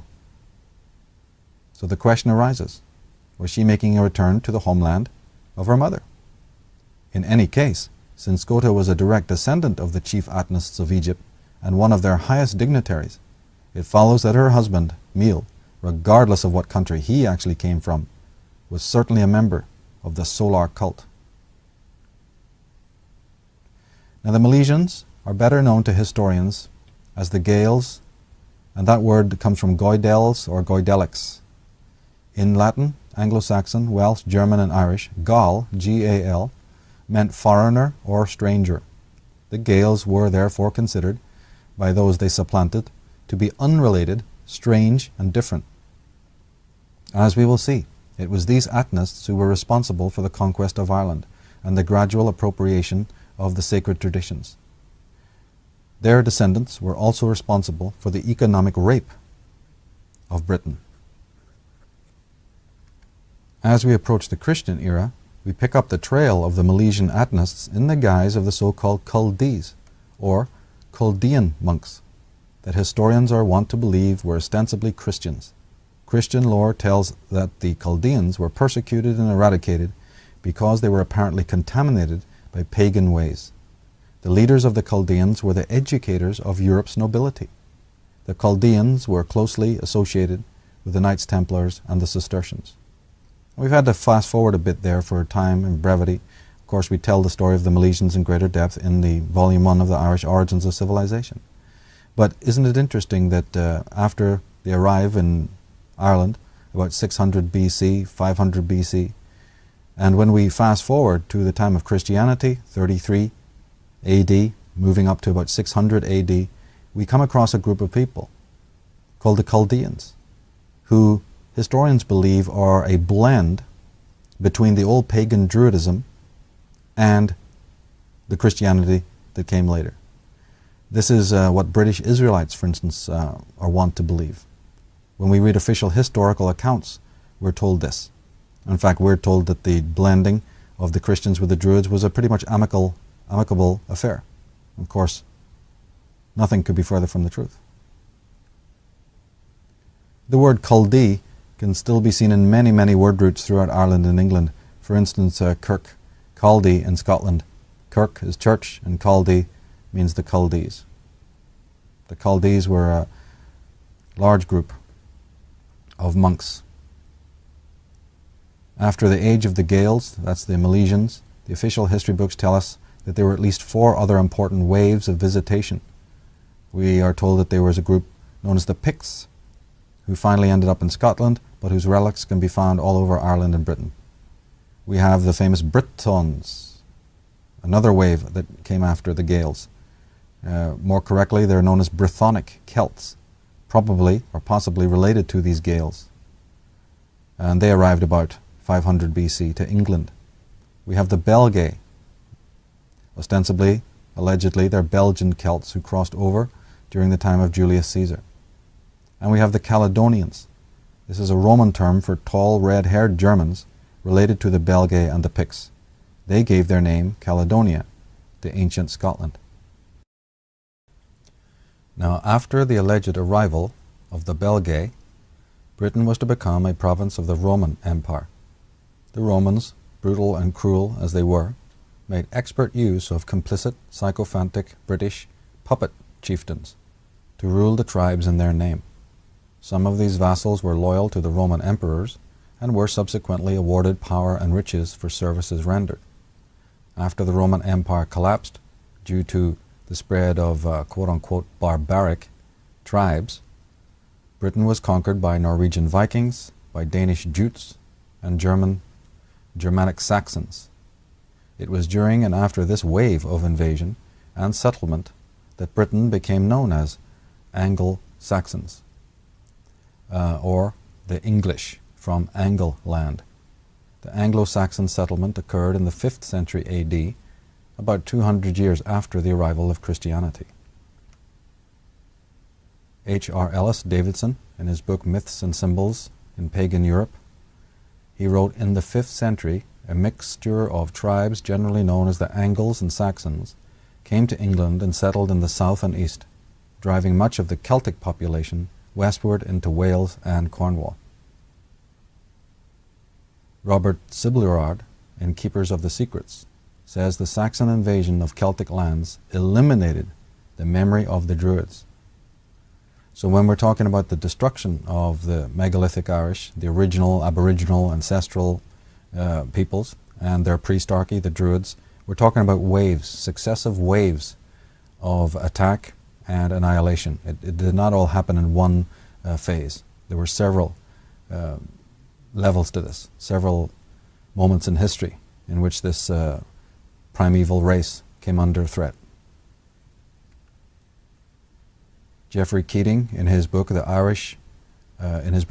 History of Ireland, from the earliest period to the English invasions, this is a book published about 1629, he said that there are some authors among the ancients that make false statements with respect to the Irish, particularly Strabo, who asserts in his 3rd book that the Irish live upon human flesh. My answer to this charge is that Strabo has lied in thus asserting the Irish to be cannibals. For nowhere in our Irish records do we read of any person that eats human flesh. My answer to St. Jerome, who makes the same assertion, is that he must have had this information from some vendor of lies, and that it should not be credited to the prejudice of the Irish. But that opens many doors. This is an understatement. In the presentation's introduction, we talked about that, the various forms of colonization, and we mentioned that it was social and political and involving military action, and we also mentioned that it was psychic. But when it comes to the Irish, when it comes to these vendors of lies, there is no end to it. And one of the campaigns of colonialization, when you're going to invade a people, is to spread all manner of physical and written poison and fiction. So most of what we hear about the Druids, particularly these scandalous accusations, are nothing more than lies, propaganda. It's the lie machinery. Peter Beresford, in his book The Druids, he says, "The curious fact is that no insular Celtic literature nor tradition provides evidence for the practice of human sacrifice as a religious rite." Philip Freeman, in the book The Philosopher and the Druids, wrote that Posidonius also notes that the Druid sacrifice condemned criminals. Posidonius states that the Gauls will keep a criminal under guard for 5 years, then impale him on a pole in honor of their gods. They will then burn his body on an enormous pyre, along with the first fruits of the land. But this particular rite of human sacrifice seems to have occurred only once every 5 years as part of a harvest festival. It was not a daily slaughter for some bloodthirsty god, but an exceptional effort at restoring balance to nature for the good of the tribe. So we find out the facts. We find out the actual truth. That, yeah, sacrifice was involved, but it was of criminals, inveterate criminals who violated the code of the people, who stole, raped, murdered, and didn't deserve life. Well, this is how the Druids dealt with them. Is that any worse than what we experience today, with thousands of people who are innocent being treated in an abominable way. But see, these ancient historians had an agenda. This is what we always have to face and always have to remember. Most of them were patronized by the same plutocratic, oligarchical concerns that we've been addressing in this whole presentation, and that I labor in my works to always remind the human race are still in existence today. Their descendants are still around today. So we have a lie machinery at work, and it's very important for sanity, for true understanding of history, for true understanding of the world, to understand this and to be able to be immune to it and analyze it. For the simple reason is that it continues today. The same lie machinery is in work today. It's still being propagated today. This is why we need to be very, very astute when we read newspapers and magazines and accounts of history and what people's beliefs are. There's an Orwellian lie machinery at work. John O'Mahony, in his book The History of Ireland, says that against no class of her people did the English law rage with more violence than against the Bards and the Shanachis, and none were hunted down more relentlessly by the bloodhound myrmidons of our tyrants.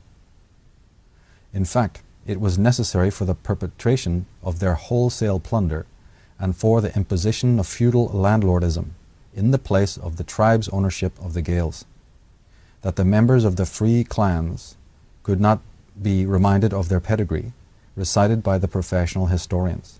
For this purpose, they did seek and do still seek to demoralize and brutalize our noble race. So what he's saying here is that the bards, who were an integral part of the Druidic order, were mercilessly hunted down and destroyed. The bards were the keepers of the records. They were the keepers of the lineage. They knew about the racial heritage of the kings and the chieftains. So if you were some chieftain or prince or duke and you wanted to know about your family and you needed a refresher or a reminder of who exactly your family was, how far back in time it went, what other cousins and related dynasties throughout the world may have been involved with your family, and all of this kind of thing that we take for granted today. Well, they didn't have computer programs and they didn't have genealogists in the sense that we have today. They'd call in the bards who had mentally remembered all of this, who were experts in this. So of course when the colonialists came in, when the invaders came in, they absolutely targeted the bards. And today we have this romantic idea of what the bards were, and they were harpists and they were these sort of soothsayers and poets. But they also had a tremendous political function. And so they were sought out, and within just a few years, a very short period of time, they were annihilated. This is the kind of thing that spurred me to want to talk about this subject. I was sick and tired of opening books and finding that the destruction, the wholesale genocide of the Irish elite, some of the most spiritual men who've ever walked the planet, deserves nothing more than a few lines, a paragraph, and then turn the page, we're on to something else. James Bonwick, in Irish Druids and Old Irish Religions, published in 1894, or 1894, says that the statutes of Kilkenny, which were put in place by Edward III, made it penal to entertain any Irish bard. But Munster bards continued to hold their annual sessions to an early part of the last century. Carolan, the old blind harper, he was called last of the bards, he died in about 1738. So we're talking about a campaign of genocide and annihilation and cannibalization and plagiarism and suppression. We're talking 18th century here. Well, wait a minute, first we were talking about 600 BC. This thing is very long in the making. We have the Milesians, Atnists coming, and it's these people's descendants, who would of course been by that time religiously Christian after AD 33, whatever. So we're talking about a wholesale campaign. It takes a long time to suppress a people, especially those as ardent as the ancient Irish.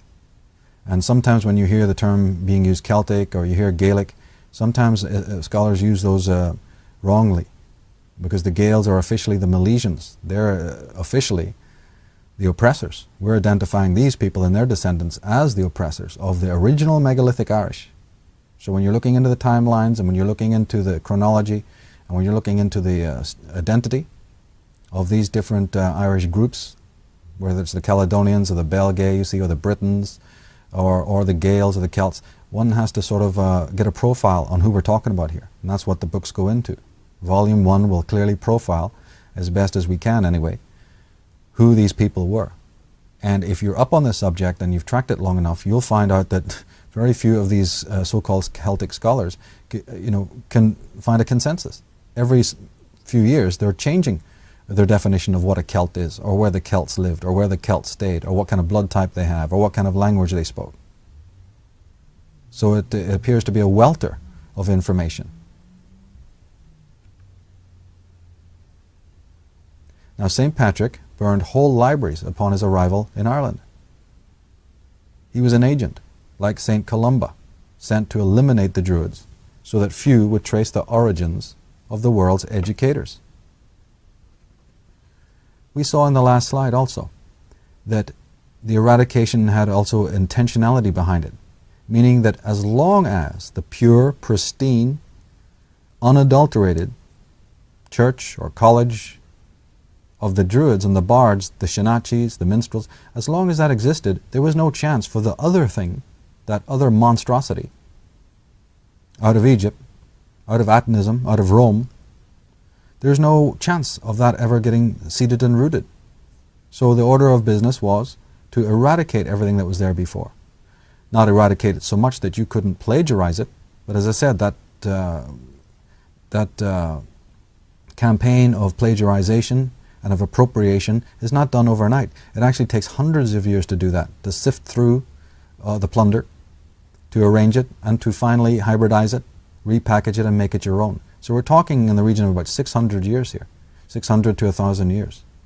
But the main thing is that no matter how long it takes, it has to happen. You have to eradicate the unadulterated form first. You have to wipe away all trace. Well, didn't the Atanists do this to the Amonist temples in Egypt, in their own land? Didn't they despoil and destroy? It's business as usual when they arrive in the West. That's right. We've heard about it. St. Patrick arriving in Ireland at quite a late date, after Christianity. Still, we hear him talking about casting out serpents, until we realize, of course, what he meant by that, or what the scriptwriters, the mythmongers, meant by that. They weren't talking about physical snakes. They were talking about the Irish Druids, the Irish bards, who referred to themselves as the Nadreds or the Adders, meaning the serpents. The symbol was universal. We find it on the headgear of the pharaohs, and we find it in Ireland. The Druids, the Ammonists, the alchemists, the Nissi, the Nashon, the Nagas, the Orphites, being wiped out by a despotic form of the Brotherhood of the Snake. Now, in the 12th century, when the English king, Henry II, decided to invade Ireland, he had to ask permission from the Roman Pope of the time, Adrian IV, who granted him his wish after clearly establishing who it was that was to rule Ireland for all time. In the words of Pope Adrian IV, he says, "It is not doubted, and you know it, that Ireland and all those islands which have received the faith belong to the Church in Rome. If you wish to enter that island, to drive vice out of it, to cause law to be obeyed, and St. Peter's pence to be paid by every house, it will please us to assign it to you." So when we're talking about double-headed eagles and monarchic control versus theocratic control, this is what we mean. The king is on his knees before the Pope. The king is asking permission. He's got the swords, he's got the army, but he's asking permission from the theocrats of the world. And so the control mechanism, this ordo ab chao situation, exists today. The ideological takeover, the eradication of the old ways, the supplanting of a religion, a Chaldean religion, a form of Christianity that would appeal to the people because it was in fact hybridized from ancient Ammonism and ancient Druidism. You wipe out the original, but you've got the copy, you've got the facsimile. And you repackage that and you put it in front of the people, and they're mind controlled into believing that this is still authentic. And from that point on, you proceed. You have people completely under your power. Colonialization, colonization. Terry Jones, in his work, The Primitive Celts, he wrote, "It seems to me the Celtic world is not so much a world that has been lost as a world that was deliberately obliterated by a ruthless empire." And how right he was. because that basically sums up the whole situation.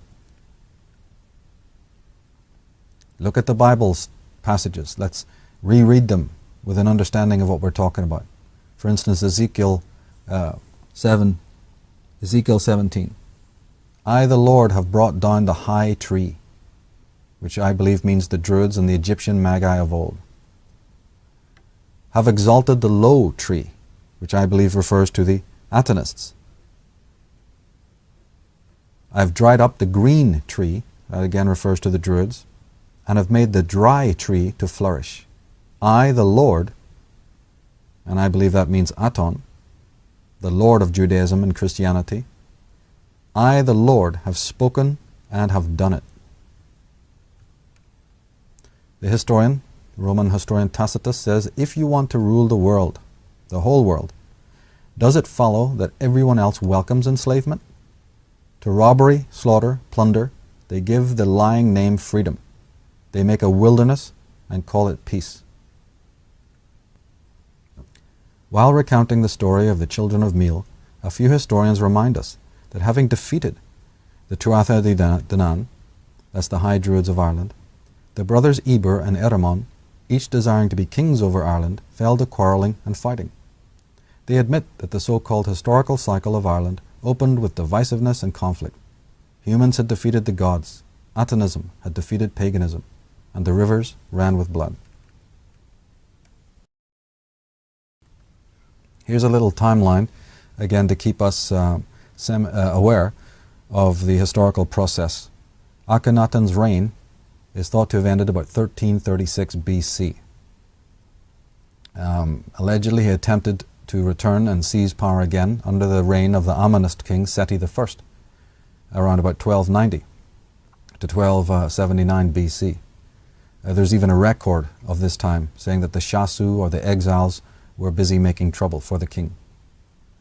However, Seti dealt with them by basically eradicating the threat once and for all. The Egyptian people did not want this demagogue back in power. Then we have the building of the Temple of Solomon, allegedly around 957 BC. We have the so-called captivity of the 12 tribes of Israel, around about 722 BC by the Assyrians, and then by the Babylonians in 586 BC. Then we find these Judites, or more correctly the Atenists, dispersing and moving westward, as we talked about, probably around about 550 BC. They moved to Scythia, of course, as we said. They moved to Spain, possibly France. And by the time they get round to conquering and attacking Ireland, it's probably around 500 BC. That's the 6th century BC. There's infighting amongst themselves, and dynastic rivalry persists. Of course, this is an old story. And they also would have had to put up with continued resistance from the Irish and Scottish and British Druids. They also then have the Roman invasion under Augustus in 34 BC, and then again under Julius Caesar in 55 BC. There's a lot of British history starts at this point. There's difficulty conquering Scotland, and we have Hadrian's Wall in the period after that. And then we basically have the Christ and the Christianity story beginning. And of course, under that, I've always insisted that we are talking about Atenists when we're talking about the Chaldeans. This is the so-called Christian sect of monks in Britain. And let's never forget, when it comes to talking about the Caesars, that these individuals were also, very much like the Egyptians, considered godlike. For instance, Caesar Augustus, the adopted son of Julius Caesar. In fact, most of the key terms used for Jesus were originally attributed to him, to Augustus Caesar, the most important of which was Divi Filius, Son of God. In the picture on the right there, there's Augustus styled, depicted as an Egyptian pharaoh in Nubia. This is very important to bring out. What was the connection between the Roman Caesars and the Egyptians? The book goes into that, looking at the power of the Atenists. And they not only just seated themselves in Britain, but they had large coteries, large followings from Babylon and into Greece. The city of Athens, for instance, which people think is named after the goddess Athena. But could it also be that Athens? Is there a connection there? And what about Rome? What about those great patrician families of Rome who always looked to Egypt as the land of the greatest kings and the greatest pharaohs and the greatest enlighteners? Could the Atenist elite families have taken refuge in Rome? Could they have been working behind some of these elite patrician families of Rome? Could in fact the Romans have come to Britain because they were sent? Instead of thinking that they did it on their own terms, could they have been mercenaries employed by the Atenists in order to continue the suppression of the Druids, which probably wasn't working and taking too long? The Emperor Tiberius Claudius Nero, 42 to 16 BC. He's believed by the author Tony Bushby to be the father, no less, of the biblical Jesus by way of Mary, who lived in Rome. This would make Jesus a member of the powerful Claudian family of Rome. Well, such a man could conceivably commission historians such as Paul to pen whatever he demanded. Abelard Reuchlin, in the true authorship of the New Testament, wrote, "The New Testament, the Church, and Christianity were all creations of the Calpurnius Piso family, who were Roman aristocrats. The New Testament and all the characters in it, Jesus, all the Josephs and the Marys, all the disciples, apostles, even Paul and John the Baptist, are all fictional." The head of Scottish Rite Freemasonry in America, a senior member of the Masonic Lodge, Albert Pike, in his Morals and Dogmas, wrote something on this subject. He said, "The teachers, even of Christianity, are in general the most ignorant of the true meaning of that which they teach. There is no book which is so little known as the Bible." So the characters in the Bible are mythographs. They're based on other characters. The individuals who compiled and wrote the Bible were elites. Elites from Judea, elites from Rome, possibly elites from Britain. The story of the Bible, we go into it in the volumes. It's a fascinating alternative story of who conceived Christianity. Was it really conceived in the East like we're told? Who was Paul? Who were his patrons? Where did this modern form of Atenism, and even one could say modern form of Ammonism in many respects, after all of these different groups appropriated the mythical tropes, the traditions of those that they supplanted. It's all a form of cannibalism. And when we're talking about Christianity, the same thing applies. They say Christianity is based on Judaism. As we saw earlier, what was Judaism based on? Was it based on the Atenism of Egypt?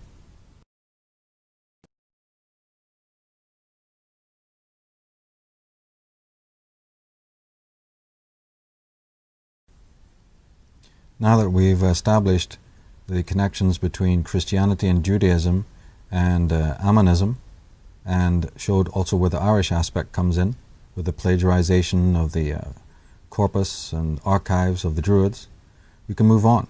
And we want to look now more specifically at the secret societies, particularly the Freemasons and the Knights Templar, which we've been referring to in brief throughout the entire presentation. My interest, of course, has always been to expose the workings of these Templars and Masons, but I've never lost sight of the fact that there wouldn't be a Masonic lodge, there wouldn't be any of these secret societies without the ancient Ammonism and without the Druidism of the past, because these individuals, the elites, the power brokers at the top of these secret societies know what we're revealing here today, and that is that they plagiarized and cannibalized the ancient archive. They are called preservers of Druidism, and we'll see how that works in just a moment. But they're unworthy preservers. They had access like thieves in the night, like Aladdin breaking into the open sesame, breaking into the tomb of all the knowledge, of all the sequestered information. And it took them over 1,000 years to process it. So they're using an archive that was meant for the uplift of all mankind. And this is why, this has always been on my mind personally in my work to expose the machinations of these orders and organizations, to shine light back onto them, is because they are using for their own empowerment a kind of knowledge, a kind of gnosis that was meant for the uplift of all humankind. In fact, they're using it to empower themselves and to colonize the minds of all mankind, to keep them subjugated to their own specific form of tyranny. And therefore, by studying these secret societies, we come full circle We understand how they got their power. We can lay at their door the many crimes that they're responsible for or their descendants are responsible for. And we can attempt to stop them, stop the progress of this Leviathan by finding out where the knowledge came from and perhaps even how to use it against them, and perhaps how to use that ancient archive of knowledge to empower ourselves again. And this is what is of fundamental importance to the age we live in. We're not just pointing fingers here. We don't just have a meaningless, obsessive bugbear about these secret societies, nor are we implicating ordinary street-level Freemasons, people who are charitable and do great works. We're talking about the bloodline level here. We're talking about the people whose dynasties, their families, their lineage goes way back in time. And again, those individuals who are either biologically or ideologically descended from these Roman patrician families who were backed by the Atenists all the way through Greece and Babylon, all the way back to the 18th dynasty of Egypt. These are people with long lineages, lineages that stretch to France. The Knights Templars of Burgundy and Champagne and the House of Lorraine. How important it is to know about the House of Lorraine and Charles Lorraine, and also the Duke d'Orléans and Adam Weishaupt, and how all these orders were established and what their purpose was, and also what the smokescreen was, what they said that their agenda was about, which of course is the smokescreen. That's the spin for the public. These are all important areas to look at. The founding of America, the symbols that are being used all over the world today, where did they come from? The whole lie that's being disseminated about the East to West movement of the elements of civilization. Now, Albert Pike himself, this is one of the most senior Freemasons in America, in his book Morals and Dogmas, written in 1871, he said that Masonry, successor of the mysteries, he says, still follows the ancient manner of teaching. Masonry is identical with the ancient mysteries. Albert Churchward, expert on Freemasonry, in his book The Arcana of Freemasonry, he says, these sacred mysteries were the same amongst the priests of the Maya, the Druids, and the priests of Egypt, and the same as we practice. That's right. From the horse's mouth, we're getting it.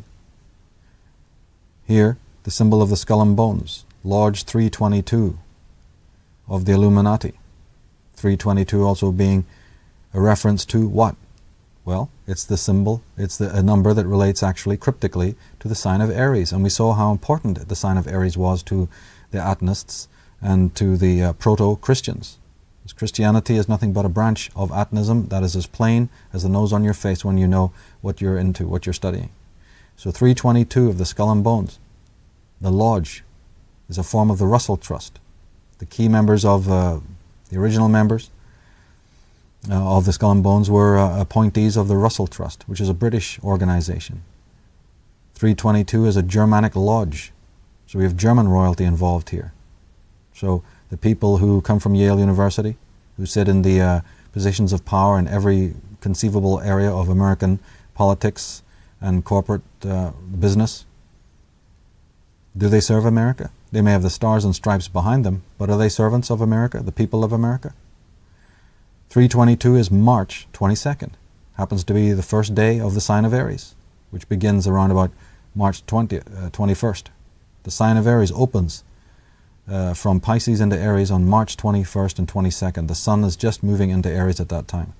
And that famous skull and bones motif, which has been used by the Nazis, which has been used by the pirates, and which can be found even as far back as Ireland, certainly in Babylon. This symbol can be found in numerous places.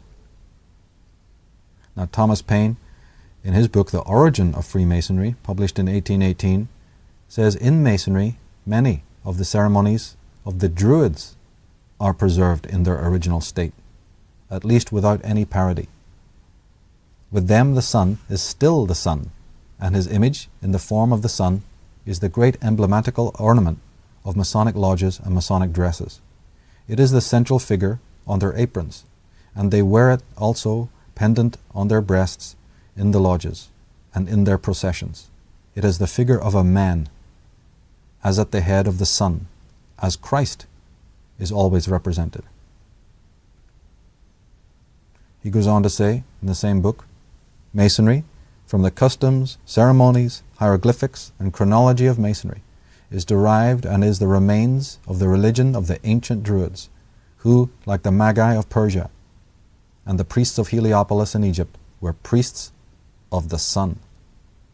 Anyone who studied the works of Thomas Paine knows what an incredible thinker and philosopher and sociologist he was, how conscientious and brilliant a man he was. And these few lines perfectly endorse and underline that. It's from the horse's mouth. Experts on Freemasonry, members of Freemasonry, are literally telling you verbatim that modern Masonry wouldn't exist, Templarism wouldn't exist.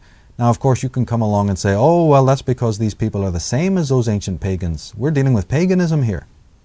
These evil secret society members, are the same. They carry on from these old Babylonian and Egyptian and Druidic evil arcs. Well, that's nonsense. That is the early stages when you don't know what's really going on and you haven't worked out how the process of colonialism works and how a great archive that's millennia old can suffer being plagiarized, how traits can be adopted, how traditions can be adopted. I mean, it happens all the time. It's just there to be studied. But in this instance, we have to realize that a very, very ancient sacred canon, and I repeat, one that was meant to be for the uplift of all mankind. So when you look around at the state of the world and you see such barbarousness, true barbarity, and the decline of civilization, and the kind of narcissism that you've got going around, it's because something's not there. The tutorial is missing. School's out. The books have been burned. The knowledge has been plundered. You're not meant to know about how to become enlightened or realized. You're meant to know how to fit into the machine and work all the days of your life until you're exhausted. You're meant to be an indentured servant, a slave on the debt of the country to which you are a perpetual peon. And you think that the churches and the potentates and the priests are really interested in your own spiritual uplift and maturation? They want you to be educated, solvent, sovereign, and intelligent? If that's what you think, then there's no getting through. You have to look the facts in the face if there's going to be survival. You must call a spade a spade. And that is all that we are doing. We're not accusing unnecessarily. We are merely revealing. We are not reacting. We are responding. And the response is always with knowledge. We shine the light that these secret societies claim to adore back on them. See how they like it. President John Quincy Adams, in his book, The Conspiracy Against God and Man, said in that book, I do conscientiously and sincerely believe that the order of Freemasonry, if not the greatest, is one of the greatest moral and political evils under which the Union is laboring. Now, Giuseppe Mazzini, the head of the Bavarian Illuminati in the 1800s, he was a successor to the creator of the Illuminati, at least the official creator of the Illuminati, has a very brilliant passage that I've used continually throughout my work. And the reason why I use this passage is because most of my work is to identify, again, not lower-level henchmen, not oily rags, not self-motivated, egomaniacal, narcissistic lieutenants. That's not of real importance to me.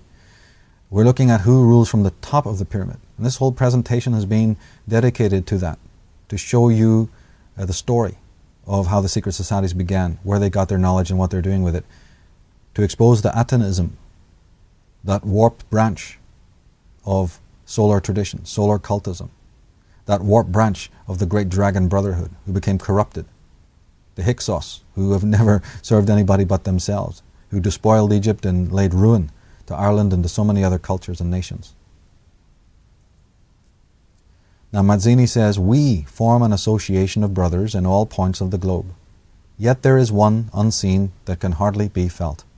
Yet it weighs on us. Whence comes it? Where is it? No one knows, or at least no one tells. This association is secret, even to us, the veterans of the secret societies. Well, there's your hierarchy for you. The banes and the benefits of hierarchy, meaning that you could be at one cell and you haven't got the faintest idea what's going on above you. You're being focused, your perspective is merely what you can control below you, but you could be in exactly the same position with those above you. Someone above controlling, invisible to you, outside your frame of reference. This is the bane of hierarchy. Now, Sir William Pitt, politician of England in the 1770, he said, "There is something behind the throne greater than the king himself." And this is the message each person in this world today needs to burn into their brain. But that's right. One of the most important Masonic mottos is "Per me regis regnant," meaning "through me kings reign." I hope by now we understand who this king is. Who is this "through me," through I? Well, it's Aton, it's Akhenaten, it's Tutankhamun and their descendants. It's the Moses and the Aaron. Those are the men in the costumes on the stage, the Moses and Aarons and Isaacs and Josephs, you see. These are the actors.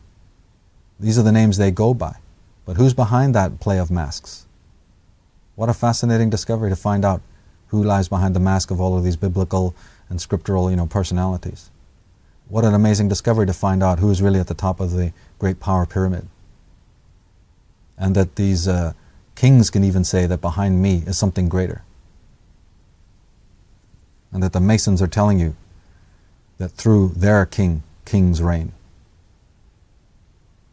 Now, say you were a king, a duke, a prince, a potentate, and you found this out. You're not going to find it out right away, of course. You're going to have to ascend quite high. But what would happen to you if you found out that your status is merely a nothing? You've joined one of these lodges, you're attempting to matriculate, you're looking for the great mystery, the great promissory note, and finally they do open the doors and they let you know who you're worshipping, who is really at the top.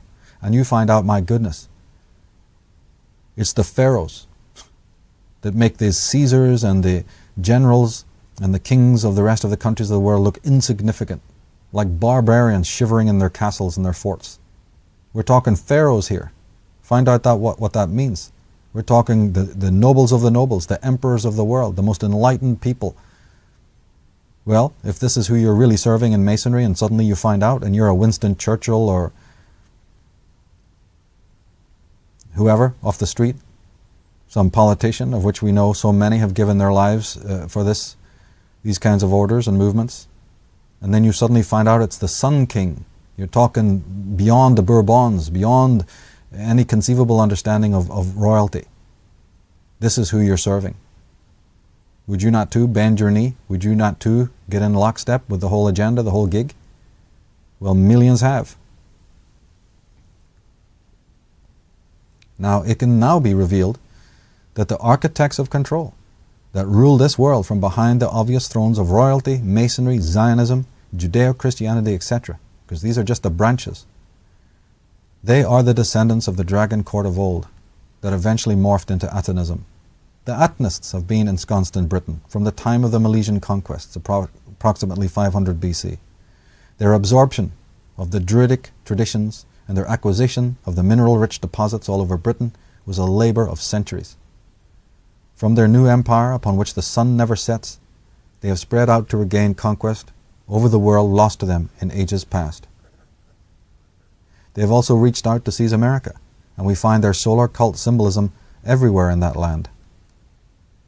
Here is a photostat or photocopy of a Masonic book which goes into great detail of the degrees and orders and forms of initiation and the rites and so on. And it addresses the name Freemasonry. Name of the order is the head of the chapter. The question, the Mason is asking the neophyte the question. By what name were Masons anciently known, he asks. Long before the building of King Solomon's temple, Masons were known as the Sons of Light. Masonry was practiced by the ancients under the name of Lux, that means light, or its equivalent in the various languages of antiquity. Question. What is said to be the origin of the word Masonry? The answer. We are informed by several distinguished writers that it is a corruption of the Greek, which signifies I am in the midst of heaven, alluding to the sun, which, being in the midst of heaven, is the great source of light. Others derive it directly from the Egyptian Fre, meaning the sun, and Mas, meaning a child. Fre Masen, child of the sun, children of the sun, sons of light. Atonism. Christianity is Atonism. Freemasonry, Templarism, Illuminism, better known as Egyptian Atonism. Frank Higgins, another expert on ancient Freemasonry, in his book by that title says, Masonry's association with the monumental remains of the ancient empire of the Nile is so traditional that no introduction of the subject is necessary. Egypt has been correctly termed the cradle of Freemasonry, although it is far from having been its birthplace. I think we've now established where the birthplace was of even the ancient traditions of Egypt. It was in the lands of the West. It was brought there by the Shamsu Hor, millennia before Atonism ever took birth. To emphasize the point we've been making here, we turn to the official founder of the Illuminati himself, Adam Weishaupt, who said, Freemasonry is hidden Christianity. No one need be ashamed to be a Christian. Of course not, because Giuseppe Manzini's of the world, the Adam Weishaupts of the world, the Duke d'Orleans of the world, the Charles de Lorraines of the world, the Albert Pikes of the world know what you don't know. And that is, it's a play of masks. You got Christianity here, you got Islam over there. You got Judaism. You got Protestantism, you got Catholicism. Well, it's all makeup. It's all costume. Which costume do you want? Which color? You open up the big box, you open up the chest of cloaks and masks, and you take your pick. And this is how it proceeds. This is how this whole rotten edifice. And they don't mind what kind of puppet is on what kind of string, as long as they're holding the puppet, as long as they're holding the strings. This extends, we mentioned in volume 1 of our book, that this extends incredibly, this dialectic. We point out in that book that there has even been the concoction, the creation of two traditions within the same form of Christianity. What we've referred to as an exoteric tradition and an esoteric tradition. The exoteric tradition being official Latin Christianity that we're familiar with, that's taught in Sunday school and in the churches of the world. And that of course is both the Catholic form and the Protestant form. These are exoteric, in your face divisions. But then there is what is known as the esoteric tradition of Christianity, which involves Gnosticism, which involves the secret societies like the Knights Templar, which certainly involves the Irish Chaldeans, since they were the tutors of the Templars anyway, and even things like New Ageism, which tend to be blends of certain kinds of solar religions and seem to blend in nicely with aspects of Christianity. But our point is that these two wings are again versions created by the same hidden hand. And how easy it is to create factionalism between these divisions, artificially, to give the impression that they're rivals. Certain movies have been made to insinuate this. Certain books have been written to insinuate that there is this esoteric form of Christianity which owes a great debt, you see, to the holy Druids, and that if only this esoteric branch of Gnosticism and Templarism and these the holy monks of the Chaldeans who weren't too happy about the suppression of the Druids and marveled at their great knowledge. If only this group had succeeded back then in the 13th century, maybe the world would be so much more wonderful today. And do you know how many people believe this? And then we have the official version, the papal version, the Latin version, entering into conflict with the esoteric version. And this play has been now going on for about 1,000 years. But is Christianity any less in the world? Is the monstrous acts any less in the world? Can we not see through this? That again, this has been a concoction, a deliberate dialectic, created so that the real edifice continues to move everlastingly forward.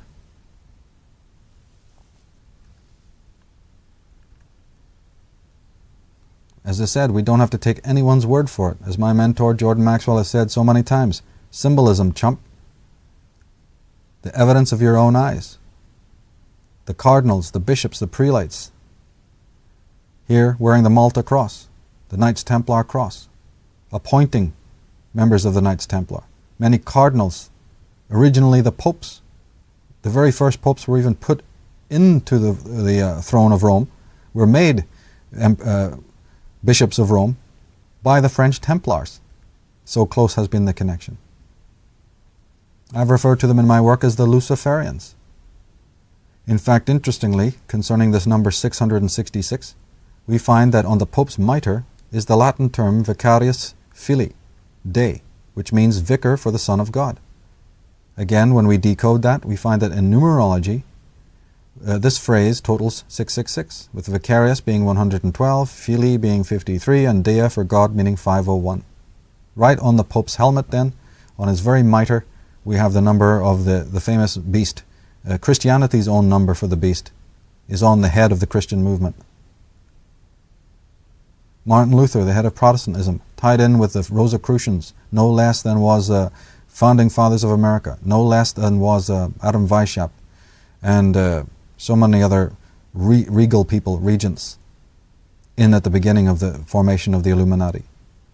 These symbols that you're seeing here are actually the symbols of Martin Luther that are found on the documents written by Martin Luther, the supposed creator of Protestantism. So let's go in search of the Atonists. What's happening today? Where are they to be found? Luciferians. Lucifer was the so-called son of the morning, another reference to the Aton. The son of any morning is obviously the sun. It is as simple as that. Therefore, to worship the gods of light is to be, quite literally, a Luciferian. That's right. It's not the same thing as Satanism, not the same thing as devil worship. It's solar worship all the way. Lucifer is the son of the morning, God's most holy angel that fell. Okay, we're talking about the sun here. 666, it's the sum of the Hebrew term Nezer HaKodesh, that means the holy crown. Nezer HaKodesh, the holy crown. This term can be found throughout Masonic temples and inscriptions. The holy crown, of course, we have to understand, is of Akhenaten and his descendants in the cult of Aton. The symbol here of the cross has little to do with Christianity as we know it. If it were an Ankh, we would have all seen that years ago. But it's not. Albert Pike says, that which we say to the crowd is, we worship God. The religion should be, by all us initiates of high degrees, maintained in the purity of the Lucifer doctrine. Yes, Lucifer is God. Lucifer, the son of the morning, is it he who bears the light, and with its splendors intolerable, blinds feeble, sensual, and selfish souls? Doubt it not. All you have to do to make these statements comprehensible is simply replace the term Lucifer by Aton, and all is explained. All you got to do is look at the tunics of these Albert Pikes and the regalia that they wear to see the Egyptian symbolism, to confirm utterly, 100%, with no shadow of a doubt, what we're talking about here. It might be said, I wrote, that history is the story of the conflict between the servants of truth and the virtueless ones, between the magicians and sorcerers. The obliteration of the gnosis of the primordial caste of elders was a man-made holocaust largely unknown to us today. It is this calamity that has damaged and oppressed the peoples of the world more than any series of natural disasters, terrible as they might have been. To these elders of old, a twisted and darkened mind was a horror worse to behold than a broken, lightless world.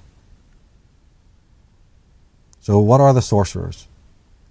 To paraphrase Carlos Castaneda's Don Juan, he says, a sorcerer, well, as a sorcerer you are aware that you have absolutely no control over anything, but you have to act as if you do. And that's what these potentates do so well.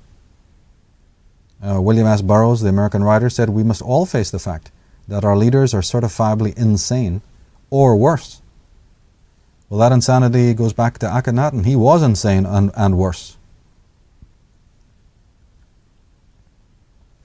Sorcery can be defined as power over love, or hierarchy over holarchy.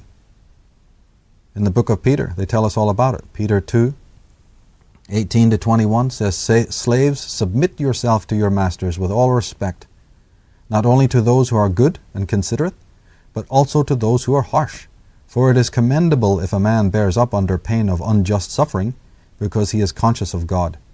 But if you suffer for doing good and you endure it, this is commendable before God. In the book of Colossians 4, verse 1, we read, Masters, provide your slaves with what is right and fair, because you know that you have a master in heaven. We're talking hierarchy here. We're talking sadism here. We're talking control.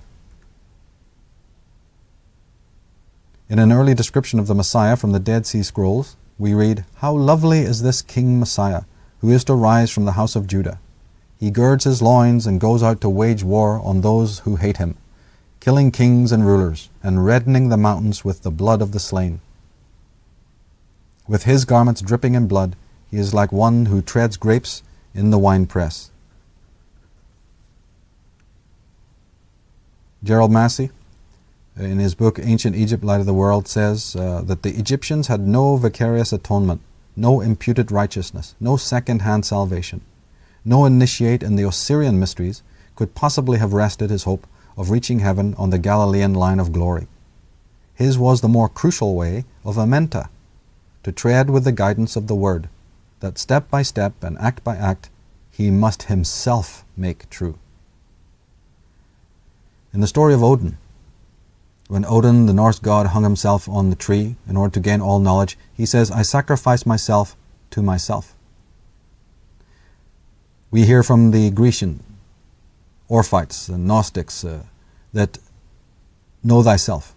From Vedanta we hear about that self-realization is necessary before God-realization. Well, what does all this mean to someone who's blinded by the light of Aton? What does that mean to the rigorously collectivized Masonic lodges of the world that control your teachers, that control your professors, that control your educators? What does this mean to the royal families and their militaristic way of operating? What does this mean to the churches of the modern churches of light that we've been exposing here? Do you think they're interested in your search for independence and independent thought? You think they're here to enlighten you? They're all about the second-hand form of salvation. So let us never for a moment make the mistake of thinking that this is some sort of dry history lesson with absolutely no meaning, no meaning for the world that we're living in. It has the deepest meaning, because here we are blinded by fluorescence. Here we are psychically blinded by a kind of light that we don't even know exists. Here we are, the hypnotized, the controlled, the robotic, the artificial. We got to find out why. We got to find out about the negative use of light, what I refer to as the dark side of the sun, and how it's been used to manipulate the human race as a kind of a poison, a mental infection. The strings are made of light. The strings are made of light. If we're ever to see sanity in this world, we have to know what was. What is a true and unadulterated path to walk on, and a system to understand. It's the system of the self. It's the system of the independent person discovering for himself what the mysteries are, not being dictated and cajoled and controlled and regimented, which is ubiquitous in the world today. Leonard Shlain, in his book The Alphabet versus the Goddess, writes, the Egyptians, Babylonians, Greeks, and Romans had no word in their language for sin. The Israelites introduced both the word and the concept into the stream of Western civilization, and by doing so diverted it. What Shlain doesn't realize, of course, and we understand that that's perfectly fine, since very few people do understand it, is that the Israelites that he's talking about are none other than these Hyksos that we're talking about. And they were true sinners in the true sense of the word, so they should know all about it. They introduced the term, they introduced the concept, and we can understand why, since they rank very high in the sinning league. Now, one can't speak of the Templars without an understanding of the royal dynasties to which their chiefs were blood related. One of the most powerful of these dynasties, which has given rise to many others, is known as the Merovingian. The chiefs of this dynasty were, in our opinion, of the same Scythian Atonist stock as those Milesians who first invaded Ireland. This word Merovingian contains the root mero, or mer, which is in Latin mar, French mur, Gaelic mur, all referring to the sea and to the waters. In Sumerian Babylon we have King Muru and Muruta, which probably meant man of the sea or sea king. And that's what the Merovingians were, sea kings.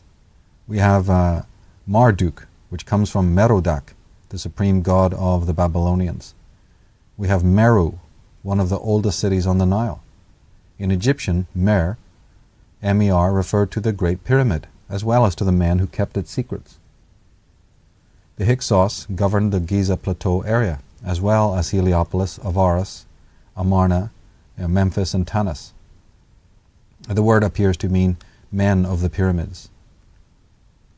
The Merovingians descended from the female line of the Sicambrian Franks. This is a Germanic tribe, 1st century BC, whose kings referred to themselves as people of the covenant. And that's a big giveaway for us. The Emperor Charlemagne was of Frankish blood. The Sicambri were believed to have been related to the ancient Scythians, whose kings and princes had close connections to Egypt of the 18th dynasty, and to the Milesian Atnus conquerors of Ireland.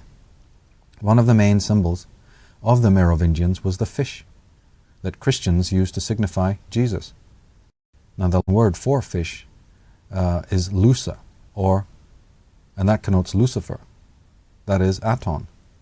King Dagobert of the Merovingian dynasty may have been named after Dagon, an ancient god of the sea. Dagobert from Dagon, the emphasis being on the fish. The French or the Latin term for fish was Luce, L-U-C-A, or L-U-C-E. It means light, it means fish, and it represents Lucifer. So when Christians are using that symbol of the fish, they're unaware that it's an ancient symbol, a pagan symbol going back to the Merovingian dynasty and to the kings of that order. We look at again the seal of the Knights Templar, and now we fully comprehend the reason for that design.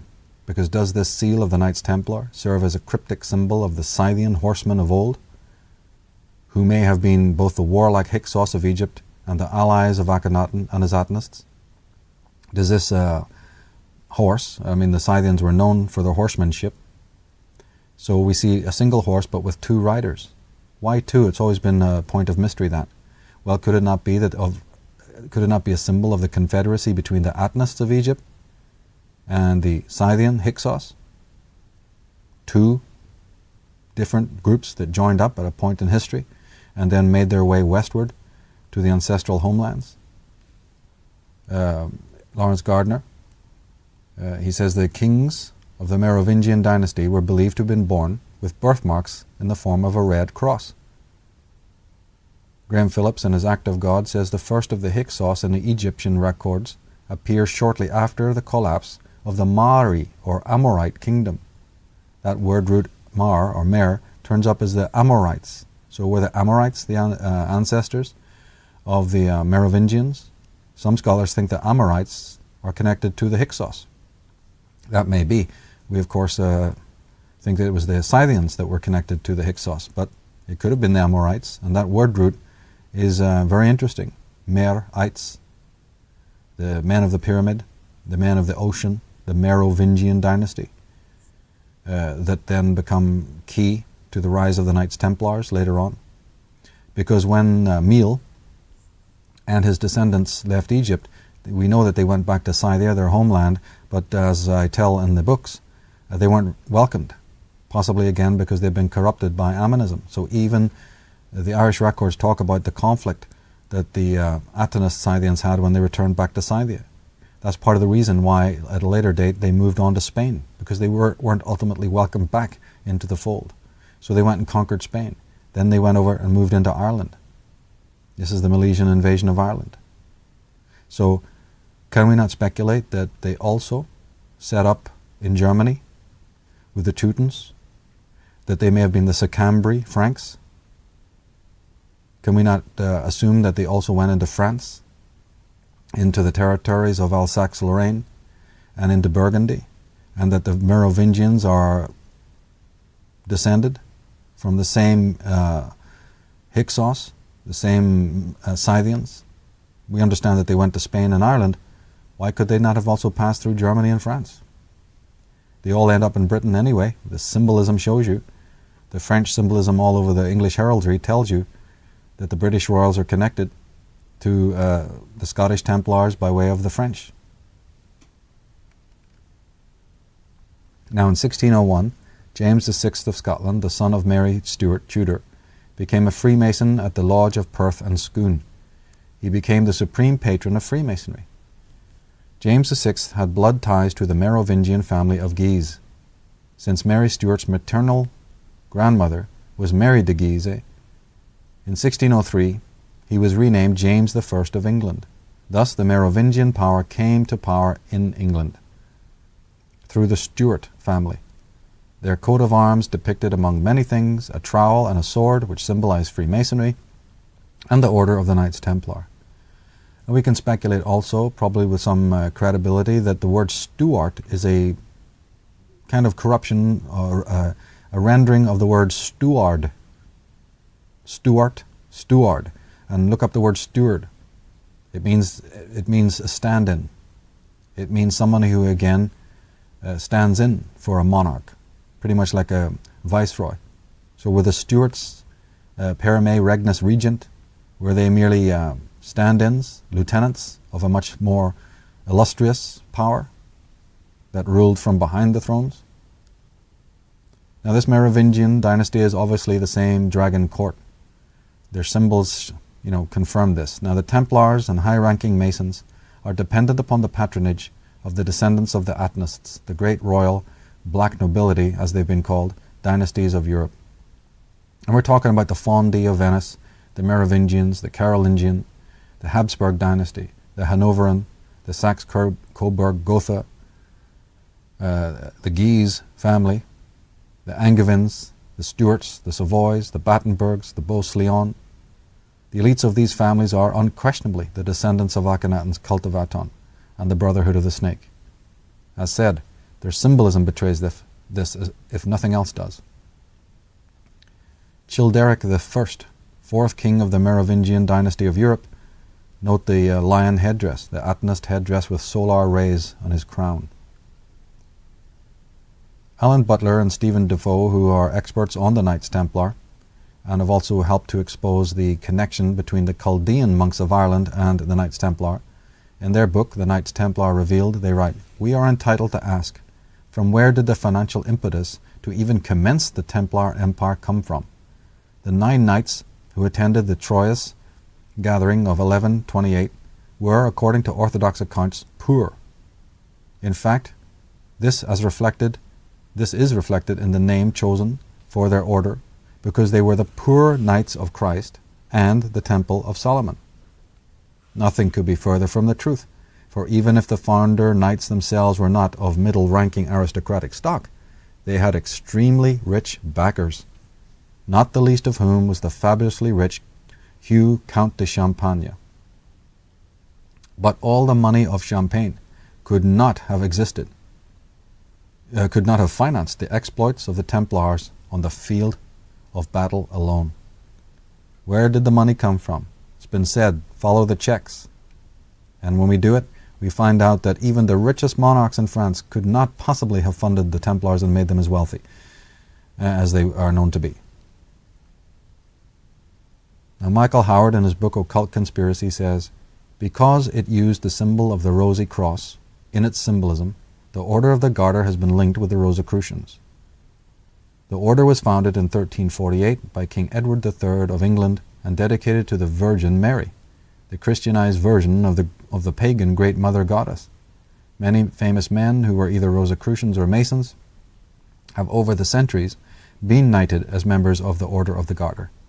One of the alleged Grand Masters of the Order, Dr. John Dee, who lived about 1527 and died in 1608, became the confidant of Elizabeth I and was involved in many of the political intrigues of the 16th century. Now, in our book, Atlantis, Alien Visitation and Genetic Manipulation, we deal with Dr. John Dee. And the point we can bring out at this instant is that he owned, at that time, probably the biggest library in England. That may have been filled with books that were taken from the old monasteries when they were being burned down. But in any case, his great mansion at Mortlake had the biggest occult library, the biggest library known to man at the time. These are the elites, the illustrious ones, the illumined ones, advisors to royalty. And when we're talking Templars, let us never forget their cousin orders. They're all branches of Atonism. The Templars, the Knights Hospitallers, the Knights of Rhodes, the Knights of Malta, the Order of the Garter, the Order of St. Michael and St. George, Scottish Rite Freemasonry, Illuminati. It's all one seedbed from which they arose. Now, the majority of researchers trace the origins of the Knights Templar to France of the 11th century and to the First Christian Crusade. And it is true that some of the most illustrious and fascinating Templar personalities lived during that time. Godefroy de Bouillon, Hugh de Champagne, Hugh de Payens, and by the way, Payens is a corruption of the word pagan, so it's really Hugh de Pagens, André de Montbard, Bernard de Clairvaux, the Merovingian King Dagobert I and II, and other intriguing and powerful feudal nobles participated in the First Crusade that aimed at capturing the holy city of Jerusalem from the Saracens. And we might point out that there was about 7 crusades. Only the first one was a success. It's the one that most of the historians write about. But in fact, there was over 6 crusades into the Holy Land. Now, according to authors Alan Butler and Stephen Defoe of the Knights Templar Revealed, the same families that were responsible for the creation of the Templars were also responsible for the rise of this powerful Cistercian monastic order that once owned estates all over France and Western Europe. The founders of the Cistercian order were originally elites within the Chaldean order of Ireland and Britain. Conor McDarry, in his book The Bible, an Irish Book, he says the state of learning on the continent of Europe at that time, wherever the influence of the Roman Church was dominant, was at a very low state or non-existent. It was only the monastic establishments maintained at different points on the continent by the monks of the Irish Church that learned men were to be found. There were practically no learned men in the Roman Church at that time. Even a century later, when the Emperor Charlemagne espoused the cause of the Roman Church, he had to get Irish schoolmen for instructors to teach in the palace school which he established. So the Cistercian order is united with the Templars. One is the military wing, the other is the theocratic wing, because when you're studying these secret societies, you're going to find that out. As Jordan Maxwell has always pointed out, religion and monarchy, 2 hands serving the same brain. This is the pattern. This is the pattern that maintains control. So the Cistercian order, which had monasteries throughout Europe, an incredible matrix of monastic orders that spawned people like Bernard de Clairvaux, people who endorsed the Crusades. What do we find? We find that the Cistercian order, the Knights Templars, Hugh de Payens, the Counts and Dukes of Champagne and Burgundy, the houses of Lorraine, the noble families of France, including many people who went on to become bishops of Rome and popes of Rome, took their education from that tiny little western island, Ireland, from the group of the Chaldean monks. And the all-important question, which we've already asked, where did those Chaldean monks get their knowledge? If that alone can be researched, if that alone can be understood and grasped, who were the Chaldeans? Where did they inherit their knowledge? Were they just simple Christians ensconced in Britain? Or were they sitting upon a mountain of knowledge, millennia old? Most of it they didn't even know what to do with, but it was good enough to go on to educate the greatest despots and tyrants of the known world at that time. When we're studying England, when we're studying Britain, and studying all the institutions, we're talking about the roots from which these institutions sprang. Now, the men at the head of these Templar and Cistercian orders, those quote-unquote contaminated by Irish Chaldeanism, were Dagobert II, Hugh de Payens, Hugh de Champagne, André de Montbard, Baldwin I, Godefroy de Bouillon, and the Merovingian descended from Emperor Charlemagne and closely related to the ruling dynasties of Burgundy. Why contaminated? Well, because it's that old esoteric-exoteric split again that we explore at length in Volume 1 of the Irish Origins of Civilization. On paper, of course, the papal authorities in Rome would look down on all of these Templar families. We know that they tried to assassinate them and burn them at the stake and eradicate them in around about the 14th century. Although the true story is that very few Templars were actually killed or martyred, actually. But again, on paper, it appears that, oh, we can so easily be seduced into thinking that, oh my goodness, if only these poor Merovingians, if only these poor Templars and Chaldeans and Cistercians, these men in white robes, who were inheritors of the sacred traditions of the pagans and the Druids, oh, if only they had a break, if only they had a chance, then, it would be, just wonderful. It would be just a merry picnic all around the world, peace and harmony and love for all. Very easy to believe that kind of yarn. Here we see the symbol again of the tree. Here's a Masonic symbolism showing the trees of God and Goddess, which are known as the pillars. Jachin and Boaz, the Masonic plagiarism, as we said earlier. The Templars own nothing, possess nothing that wasn't stolen and appropriated. The Elohim is a word that comes from the Elim, which itself is probably a rendition of the elm tree. That Jehovah, as we said, the first letter of Jehovah's name, implies J, which was the old Irish letter for the yew tree, same as the origin of the word Jew. And there we have the Elohim, the other gods mentioned in the book of Genesis. That word seems to come from the term meaning elm tree. Now the double-headed eagle, the symbol of the Arya, now it's used by the black nobility, who imagine themselves to be the descendants of the elites of old. It's a symbol for autocratic and theocratic modes of control. But let us never doubt for a moment that the Knights of Malta cross, the swastika, the serpent, the cross itself, the double-headed cross, they were to be found millennia before, used by the Picts and the Druids and the Goths and the Stag men and the Arya. Same thing with the Bible. From the nativity story to the resurrection. It's pure Druidism, if you know what you've been talking about, if you know what you're studying. See through the propaganda. The original Trinity. Books are forever writing about the original Jesus. Well, it's no mystery when you know that it comes from Ireland. And so does the original Trinity of Bel, Tyrannus, and Isus, or Iesa. You may not know it, but the medieval painters knew it. The Renaissance and pre-Renaissance artists knew it. Here's an example, with the luminaries on either side of the cross of Christ, and the 4 letters above his head representing the 4 elements. We've exposed all this in our work. The Irish Origins of Civilization, the book has at least 530 illustrations and pictures, paintings from the Middle Ages and the medieval period, showing you that somebody knew. These so-called Medicis and the painters and designers and architects that they employed were completely conversant with the symbolic canon and knew how much astrotheology and astromythology played.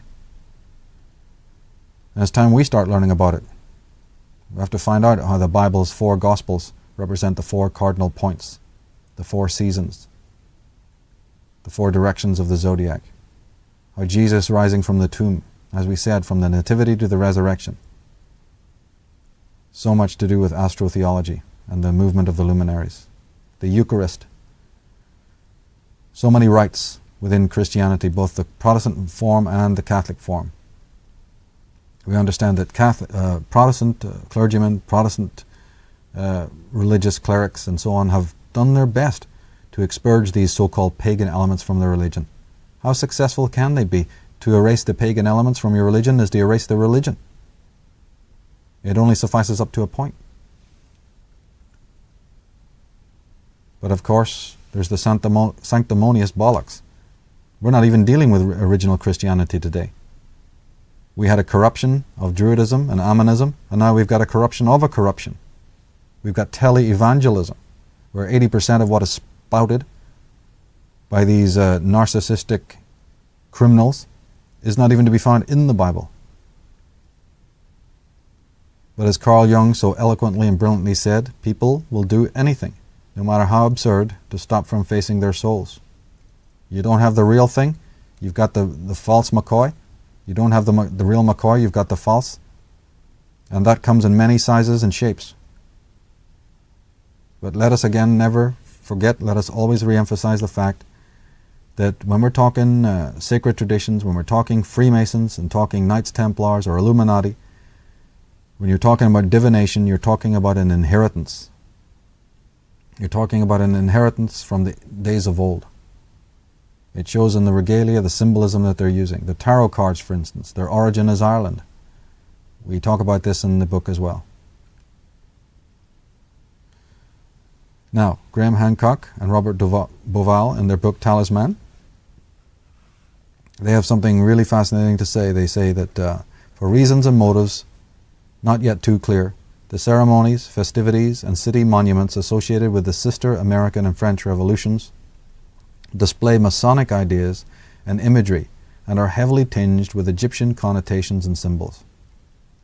Well, the Bourbon monarchs of France displayed their connections to Egypt by the very design and layout of their capital city, Paris. Boval and Hancock go into this in their fine book Talisman to show how the entire city was set up to represent a form of Egypt. Well, of course it would.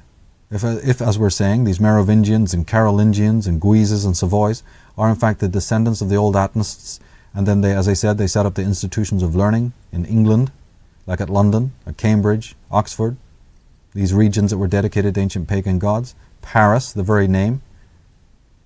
Obviously we know it's been sacred to the goddess Diana and so many other Trojan heroes and ancient pagan gods. But if these supplanters are in fact dedicated to Atonism, ideologically or biologically connected to the old Atonists, is it any mystery then that they would design their new cities and empires of control, replete with Egyptian symbolism? There's about 21 obelisks in the world, 21 Egyptian obelisks. Explain to me why 13 of them are in the city of Rome. Other ones are to be found in London, Washington, D.C. We've got them everywhere but Egypt. Is there something to that? More than that, we even find that the city of Rome is in perfect alignment. We talked about these alignments to ancient monuments earlier. We find that the city of Rome itself, the Vatican itself, is precisely aligned to Tara and to Newgrange in Ireland. These are ancient Druidic sites. And of course, Rome came into being long after the original Irish sites. So this implies that there was a specific reason.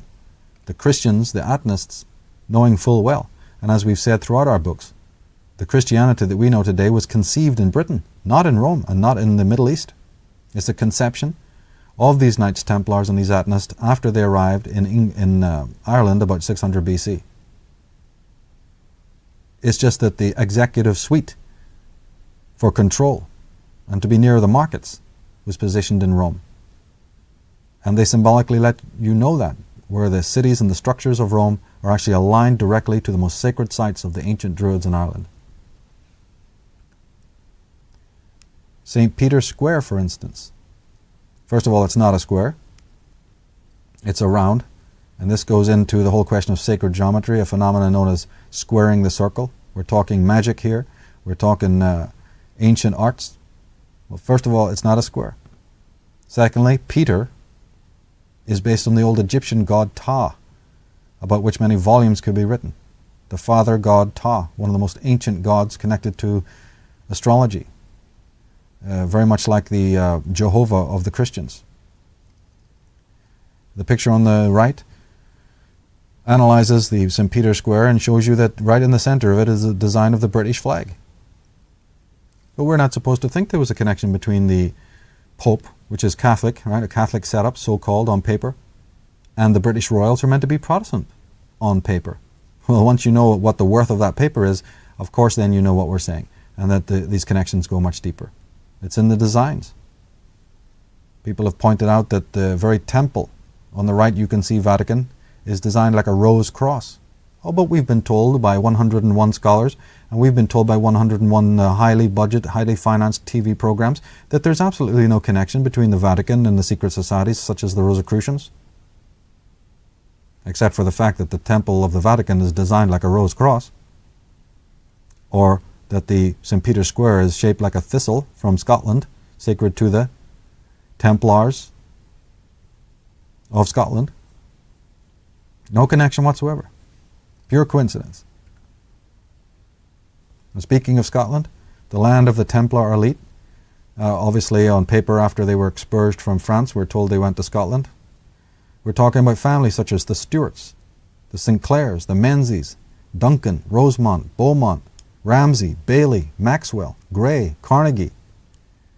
It's a land of many rich minds.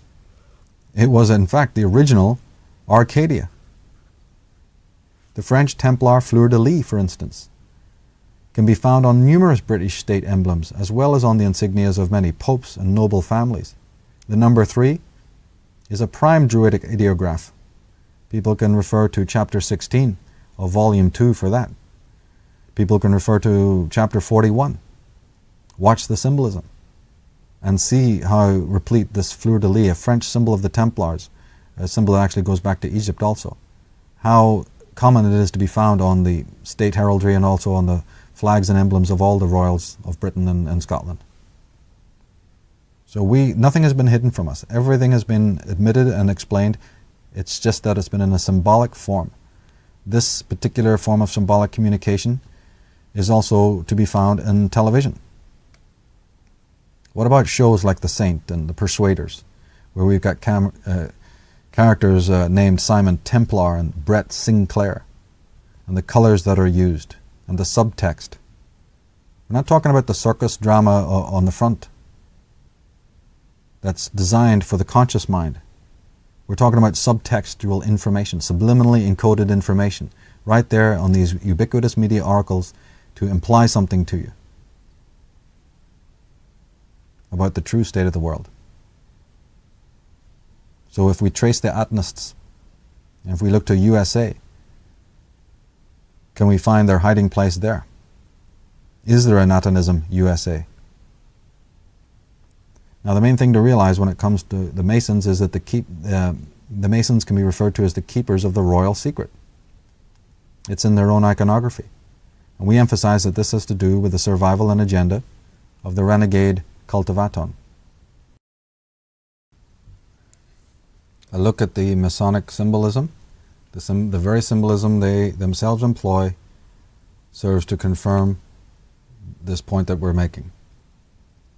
If one looks at the degree ceremony, the degrees that are bestowed upon Masons, particularly the Supreme Masons, we find that the high degrees, in fact the highest degree, this is the 32nd, moving into the 33rd degree.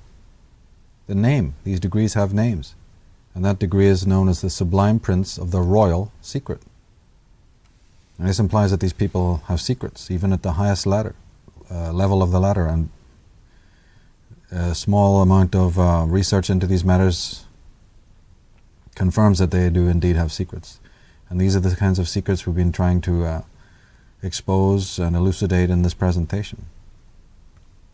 Turning to the official founder, Adam Weishaupt, again, Nicholas Hager, in his book The Secret Founding of America, states that Adam Weishaupt was the son of a Jewish rabbi. He became a Jesuit priest. He studied in France, where he met Robespierre, the so-called great revolutionary, the leader of the French Revolution.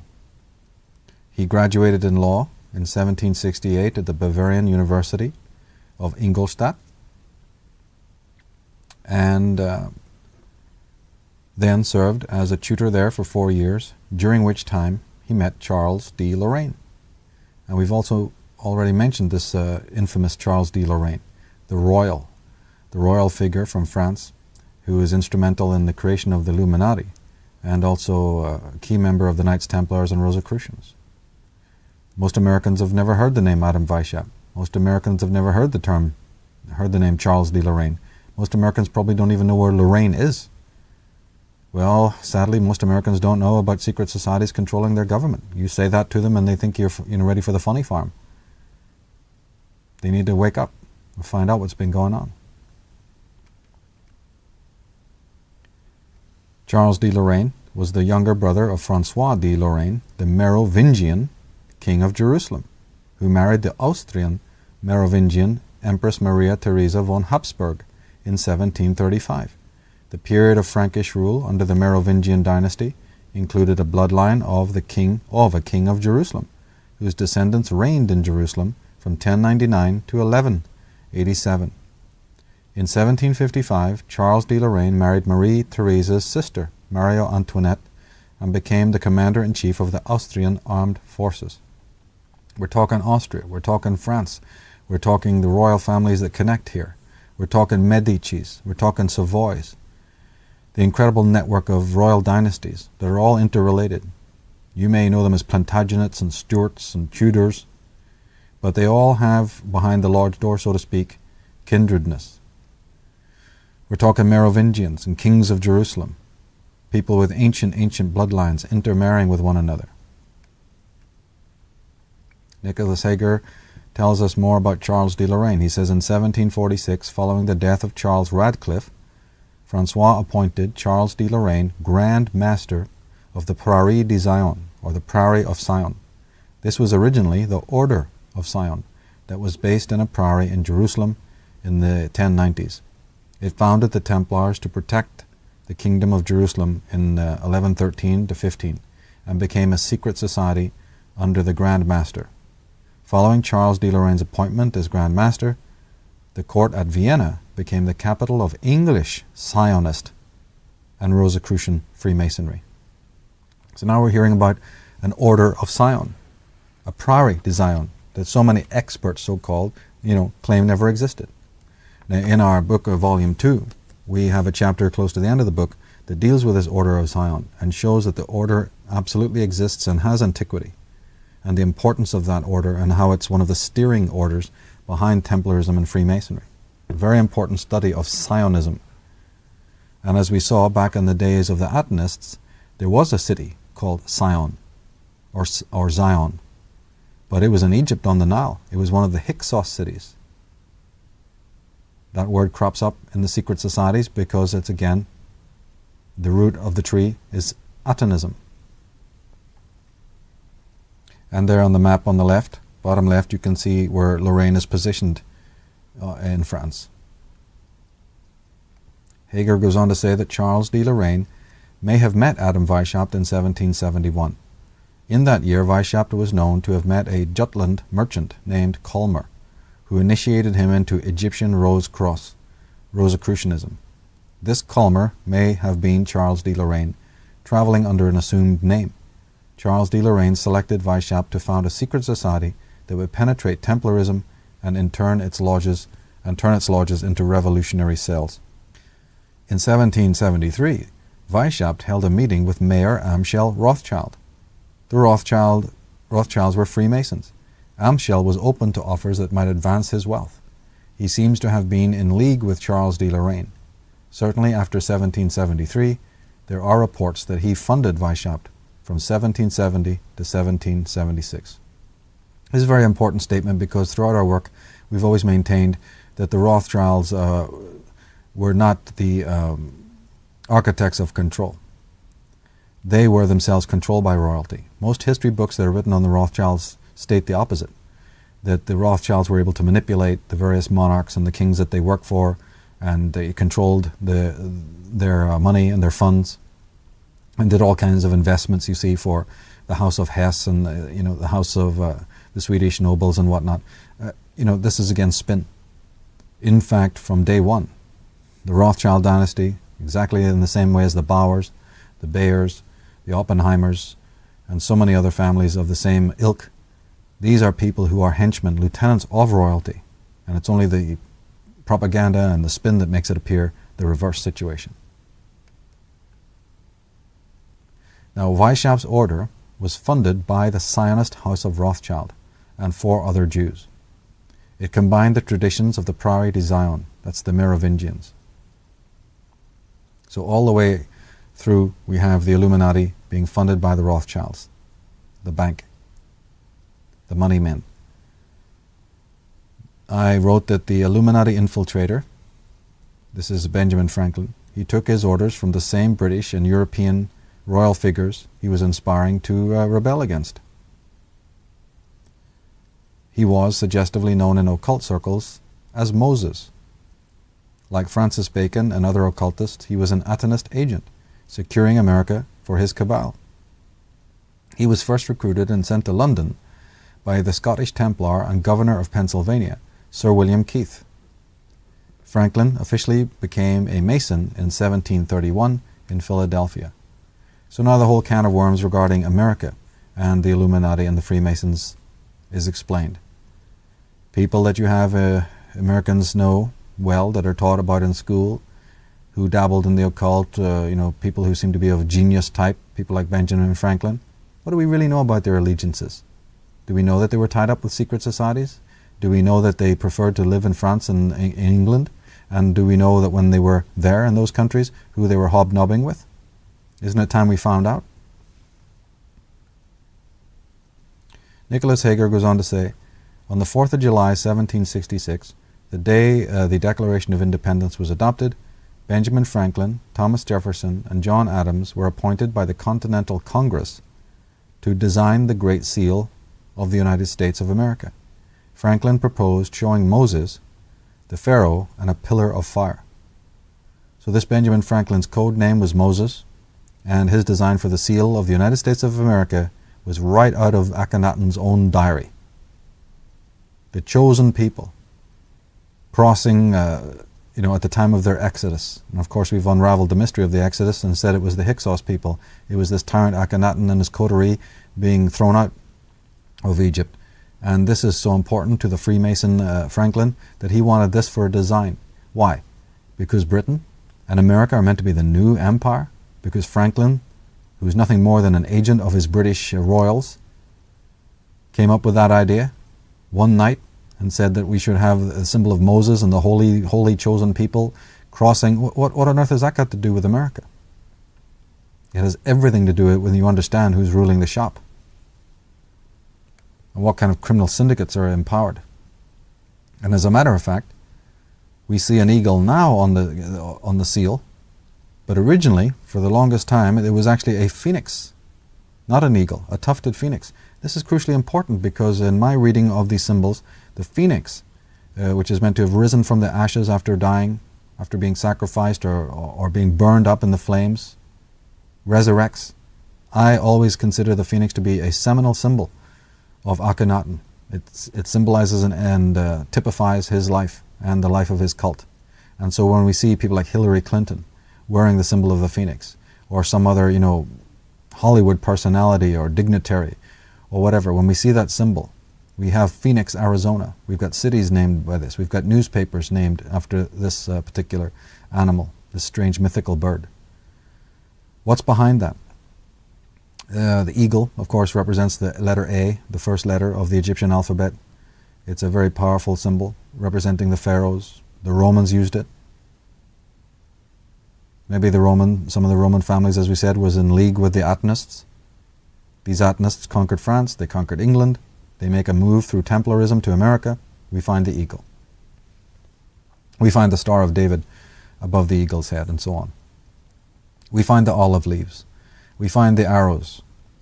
We'll look again at the olives and find out that here on the left, from an ancient frieze in Egypt, we see the hand, no less, of Akhenaten himself, holding exactly that, an olive branch, identical to the ones that we see in the Roman laurel leaves, the olive leaf branch, and identical to those that we see on the American seal. The Star of David, again, when we understand, as we've presented in this program, the real nature of the Davids, the real nature of the Judaic 13 tribes or 12 tribes. So Benjamin Franklin, having long been a Rosicrucian Zionist, had been sent to Paris as a colonial ambassador to seek military and financial help for the colonies in December 1776. While there, he came into contact with the Illuminati, perhaps even with Weishaupt himself. It would have been natural for Weishaupt or one of his agents to contact such a popular figure who embodied Illuminati revolutionary principles. When you're reading books like this, they're okay. A lot of these authors do think a lot of things just happen by accident, that these men meant well. They were revolutionaries and so on, and that they were steered, amiss, or that they didn't really know what was going on and all of these kinds of things. Modern day books that are written tend to not really grasp all of the facts, which is why most of my work refers to books that are, older. sometimes hundreds of years old, written by people who understood the gravity and the depth of this type of machinations. Modern books tend to be limited in that way and not have the scope and the depth of some of the older works.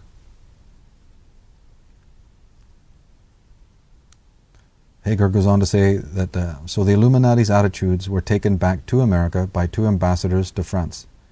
In the 1780s, Franklin in 1785, that is, and Jefferson in 1789, hence the gift of the Statue of Liberty to the American people from the people of France to symbolize the revolutionary links between America and France. So basically, French Illuminism arrives in America from point go. As I said, the Rothschild dynasty. They're not controlling royalty. Royalty is controlling them. They're merely the lieutenants, the minions. They're merely the page boys and exons. As they say, the aristocracy don't have any money in their pockets. No, they don't. They have a page boy to pay the bills. They have some secretary to do that work. Well, that's who these people are. They're just the secretaries to sign the checks and distribute the money and run the shop front. They push the wheel because their bosses are very camera shy. There are very few. One thing we have to understand about the secret societies, they are few. They are a hidden elite. They know they need to stay hidden.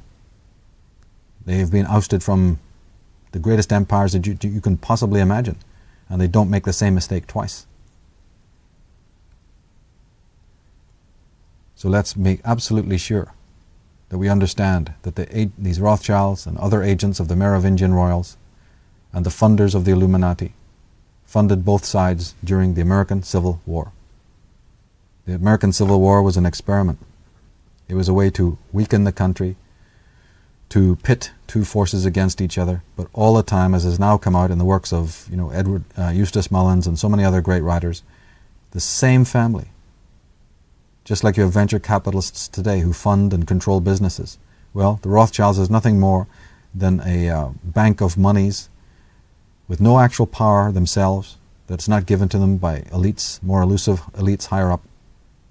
But in goes these families, in go these ministers, and fund both sides during the American Civil War. You think it's only the American Civil War that this went on?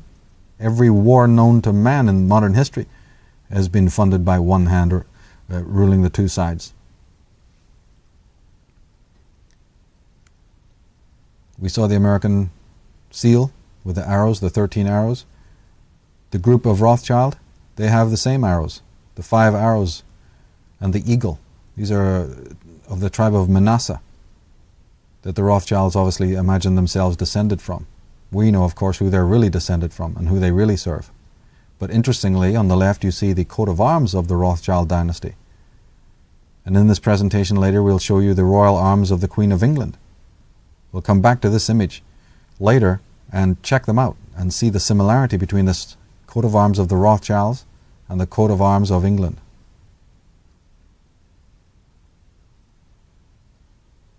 Now a shield is shown in front of the eagle. The American seal shows a shield in front of the eagle, as if it's protecting it. The stars and stripes, that means America, is therefore literally a shield for the eagle. That is, for the cult of Akhenaten and the cult of Aton. The Egyptian solar eagle with Star of David. Well, the term David, as we said, is a code for the beloved one. It's a reference to Pharaoh Akhenaten and to his commanders. David, like a Masonic term Jean, and like the word Caesar, for instance, or Tsar, simply referred to an Atnas general or overlord. The 13 stars are the 12 tribes around Aton. The eagle is the hierogram for the first, or the one, again connoting Aton. The eagle, which some believe is Judaic, actually it is the standard of the sun cult pharaohs. It stood for the term Akka, or Akhem, as we find in the name Akhenaton. The words Anuit Kueptai, above the pyramid, at which the eagle is staring, means he favors our undertaking. The he, again, is Akhenaten and or his god.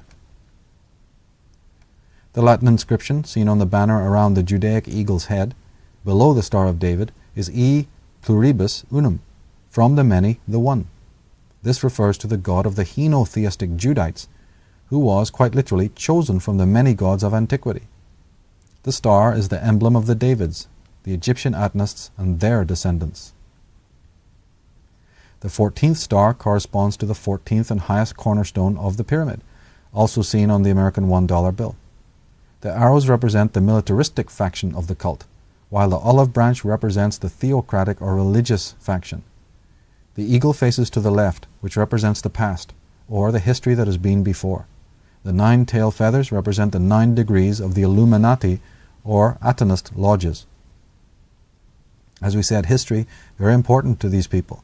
Bloodline, dragon courts, ancestry, lineage, rites, ceremonies, regalia, symbolism. That's what we're studying. That's what we've got to look at. Know thine enemy. And when we start to look into these enemies, these rivals of mankind, what a story unfolds. These people are preoccupied by the past and by history and where they've come from. They're preserving a great deal. Masonry not only preserves the rites of Druidism, but it's also there to preserve the very lineage of the elites of Masonry. All these dynastic concerns, all these families, all these oligarchs. As we said earlier in the presentation, to even say Novus Ordo Seclorum, to even say New World Order, kind of implies that there was once an old world disorder. Well, we've now established what that was. It was the loss of the greatest empires known to man. None of us like to be booted out of school or booted out of a club. Most of us don't even like to be booted out of a bar. Think about losing your thrones in Egypt on the Nile. Think of losing that kind of power. Now that is mania that lasts a long time. That's revenge spreading over thousands of years. That's what's behind terms like the world is not enough. Well, the world's going to have to do. You lose the empires of Egypt, what else would suffice? You're going to be happy in Greece? You're going to be happy in Rome? Of course not. You're only going to be happy now for the rest of the world. This is how the vengeful psychopathic mind works. Now you set out to conquer everything and every nation, every tribe, just as the Bible is saying. And it's not even very veiled at that. It's an all-out campaign for a new world order. We're talking pharaohs here, sun kings, and their level of megalomania.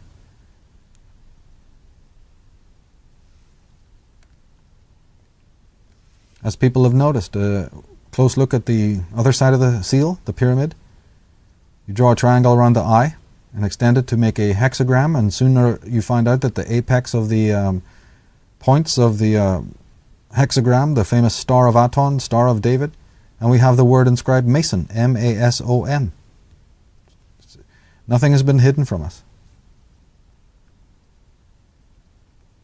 Around the corner from the Lincoln Memorial is the statue of George Washington in the shape of the ancient icon, the Templar icon Baphomet, which itself, of course, is based on the ancient god Herne, Cernunnos of Ireland, the stag-headed god. In fact, many crowns. What is a crown? A crown on the head of a king or any kind of prince or duke is actually a rendering of the stag horns. In fact, the crown given to Jesus, the so-called crown of thorns, comes out of Druidism. We've already said that so much of the Bible, and in our book on astrotheology, we've labored to point this out. The very crown of thorns given to Jesus is actually a toned-down version of the god, the forest god, because Jesus was based on Dionysus. He was based on Isis. He was based on Bacchus, the forest gods and the earth gods of old. And it's the same story with Baphomet. Of course, the question arises, what on earth is George Washington doing standing in the shape of this icon of Templarism? Well, we're hoping we're making that point loud and clear. Concerning the etymology, Baphomet simply comes from 2 words. It's one of those composite terms again. Baphe, meaning baptism, and metis, or metis, meaning wisdom. So it's nothing negative, it just means a baptism in wisdom. Not that you're baptized in wisdom, but that Adam Weishaupt and George Washington and Franklin, these people are the ones considering themselves baptized in wisdom. They're members of secret societies. You're just come out of the schools and the colleges. That doesn't mean anything. But it will start to mean something if you matriculate and open up your symbolic literacy, gain these pattern recognition skills, have the courage and the passion to realize that you can restore what has been lost and overthrow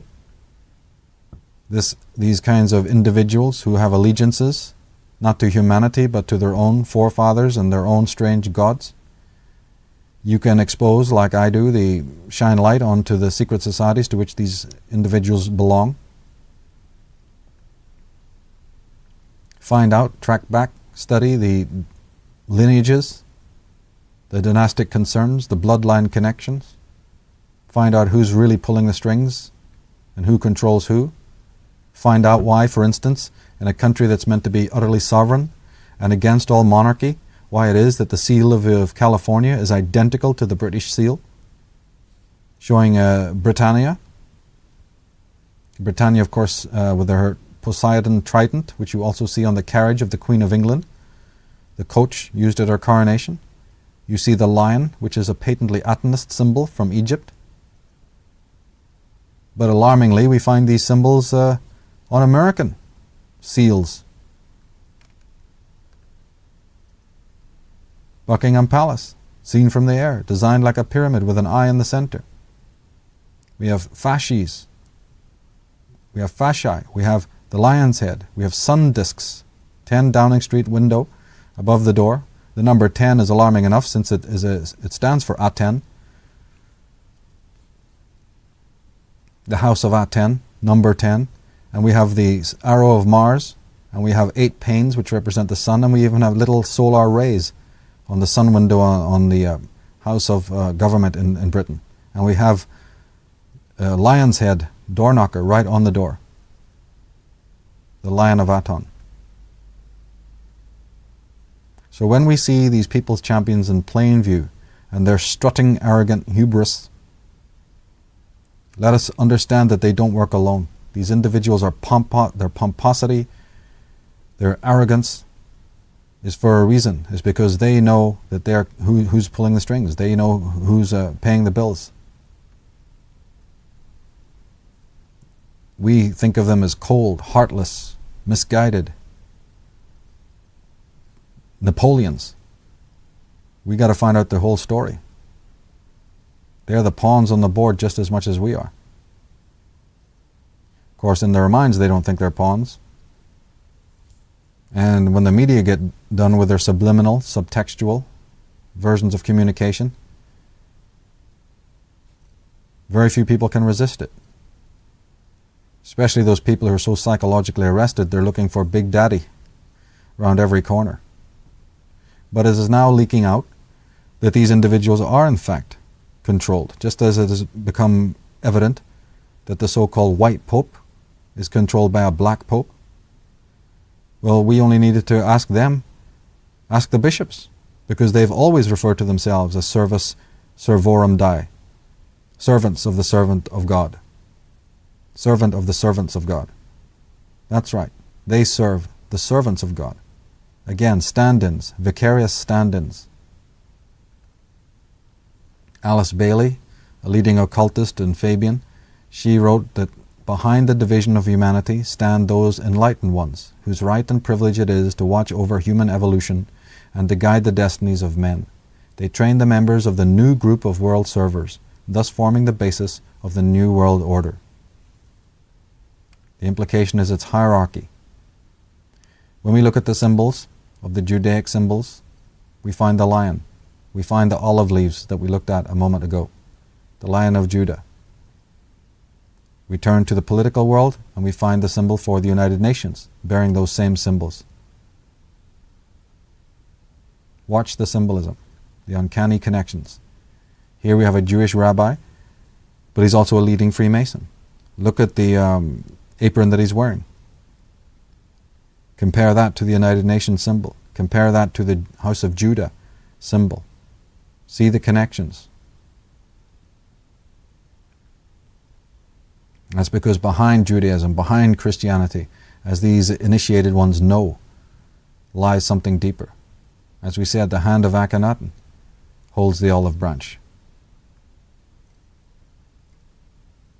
Look at the terms and the words and find out what these United States of Europe's and New World Orders and NATO's are all about. Count the numbers of stars. Find out who these people are controlled by. Look at the colors, look at the symbolism, and then find out who's having who.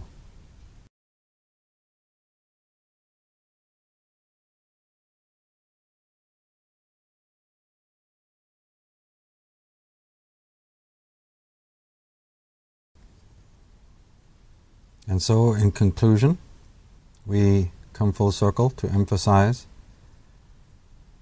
our original point concerning the war on consciousness, the psychic warfare, perfectly pointed out by Nesta Webster, one of the first people to expose secret societies and subversive movements.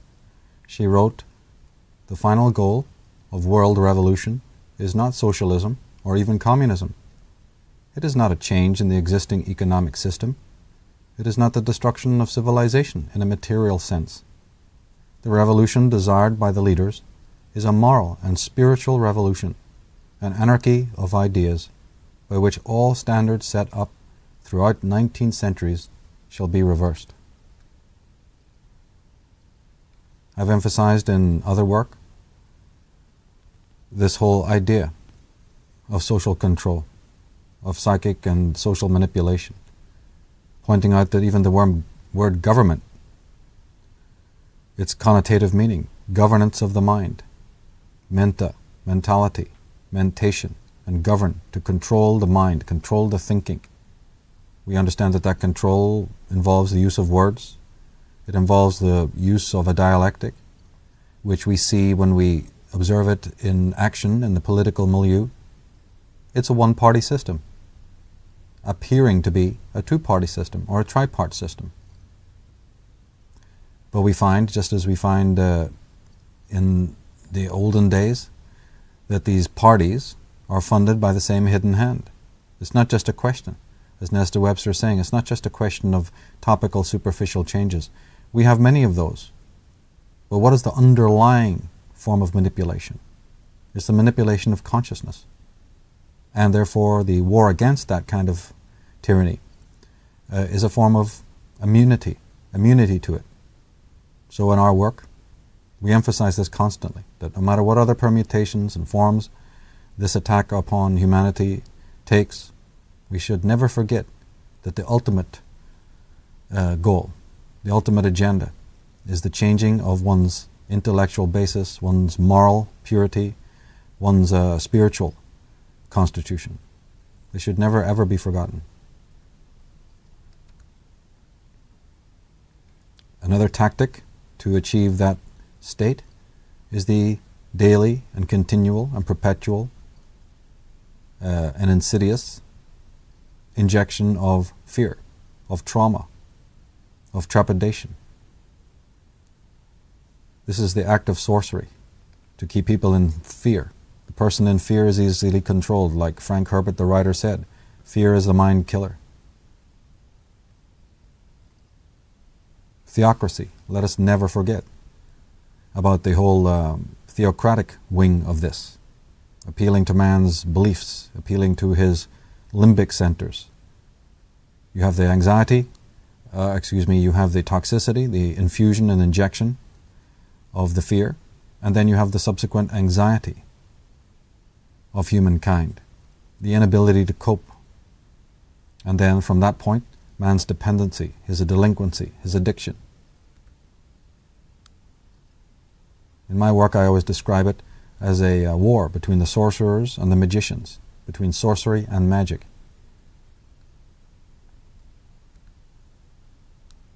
And sorcery is fear. The sorcerers are fearful, and so their currency is fearful. Their weaponry is to engender fear. As Henry de Jovenel said, a society of sheep must in time beget a government of wolves. As Jim Hightower said, America was not built by conformists, but by mutineers. And so, as we said in the introduction, when we talked about the blue flame of anger, you've got to get mad, you've got to get angry. Your house is on fire, people are shooting at you, people are working to undermine everything that is true, real. They're enemies of virtue. These are toxic souls. They're basically dead souls. They're basically the self-murdered, the moralless ones. They're possessed themselves. They're infected by a dark sorcery from higher up. These are poisoned souls that basically have no soul, no true center of sovereignty themselves. They themselves are dependent on the hierarchy and on Big Daddy. They themselves are pathologically in fear. So we must never make the mistake of thinking that they're like us. We must never make the mistake of projecting our own goodness, our own virtue on these people. Because if you do that, you're going to be disappointed. You're going to find out that you've been had. Because these people will not respond in that way, they will not act in that way, and then you will be confused and bewildered. And it all came from you projecting your own goodness on those who don't deserve it. This is a common problem in domestic relationships, but it works all the way up the pyramid. All the way up the ladder, this is the same phenomena that takes place. These individuals consider themselves our masters. This is the dragon court, after all. This is the brotherhood of the snake. And these people, as you can see through the symbolism, are now involved in genetics, in high science, and they got a plan. They already think of us as their creations, and they're ready to move into the next step. They think of us as robots. They've reduced most human beings to the state of the robotic in order to get what they want. And they feel that we are their creations and they can do with us what they want. And so where is mankind heading? What is the future? Is it some sort of cyber purgatory we're entering? Is it a dystopia? Or is it a utopia? They talk about utopia. They talk about global diversity. They talk about all sorts of wondrous futures and progress. But my question is a simple psychological question. How can toxic individuals inherit a positive tomorrow? How can people who are running headlong from their own emotions, who've been trained to fear their own emotions and think of them as something uncanny and frightful and nightmarish, how can those people who are shattered and fragmented and mutilated and who give birth to mutilated, dysfunctional teens, how can these people, the people of the world, inherit any kind of utopia? If the pharmaceutical organizations and these great concerns that are run by the very same oligarchical concerns that we've been talking about, if these people create the happy drugs, if they create a virtual kingdom, a digital cyberspace in which man can escape from his troublesome emotions, are we to assume that that will be rejected? Or are we to assume that people will line up for it and in this very obsessive way, looking for the way out, looking for the way to completely disassociate themselves even further from their own emotions?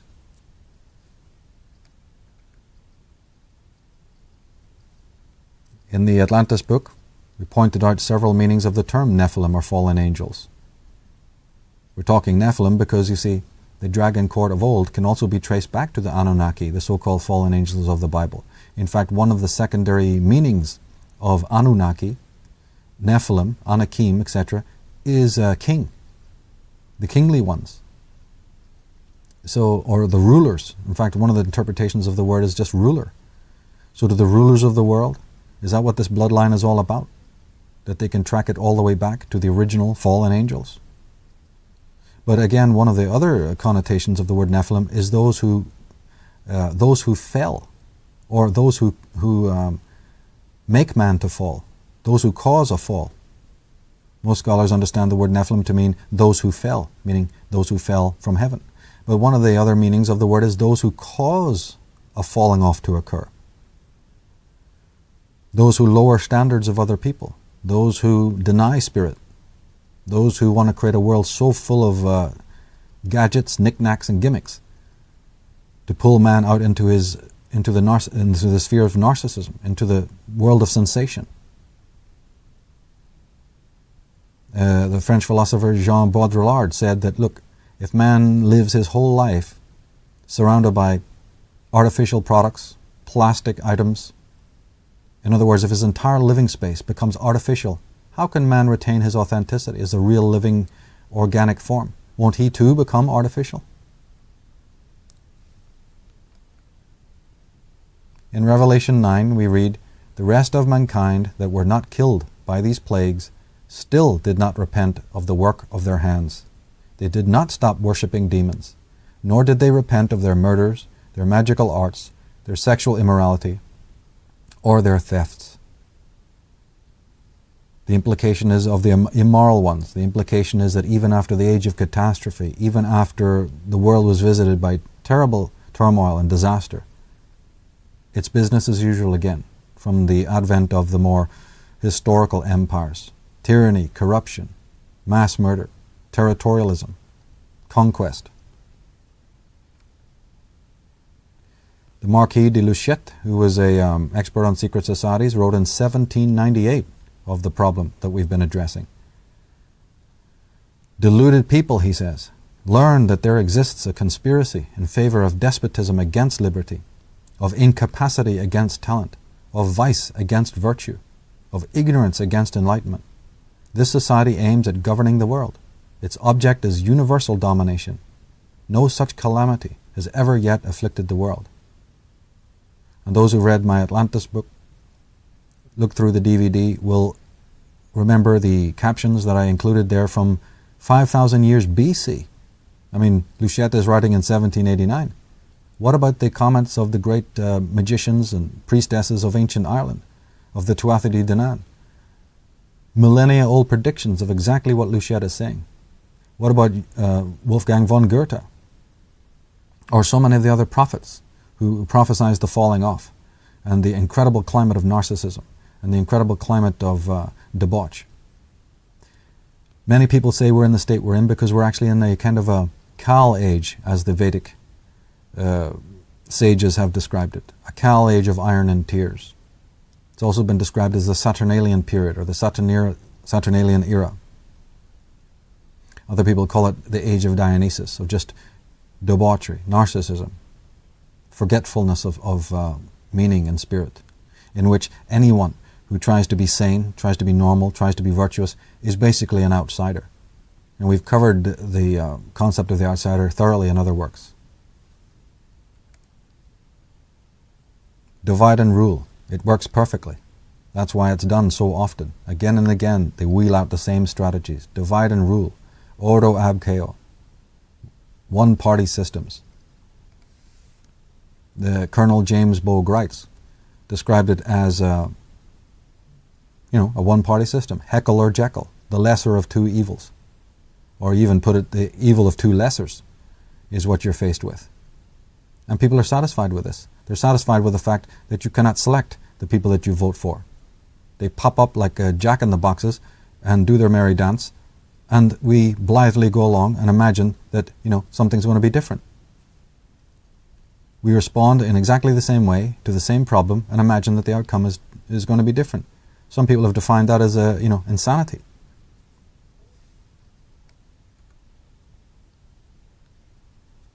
It can be described as heads we win, tails you lose. Because by hook or by crook, meaning by monarchy or by theology, these people know how to crack the whip and keep the herd in exactly the direction that they feel it needs to go. And if the world can wake up to this fact that the political pigsty is hardly going to provide any true solutions to the world dilemma, then maybe true change can occur. We pointed out before that an ignorant rebel is no threat whatsoever to the system. In fact, he's the system's creation. That whole tune out, drop out tradition. Hey, yeah, I know it's crazy, I know it's worthless, so I'm not going to participate in it, which was so prevalent during the 60s. Did that achieve anything?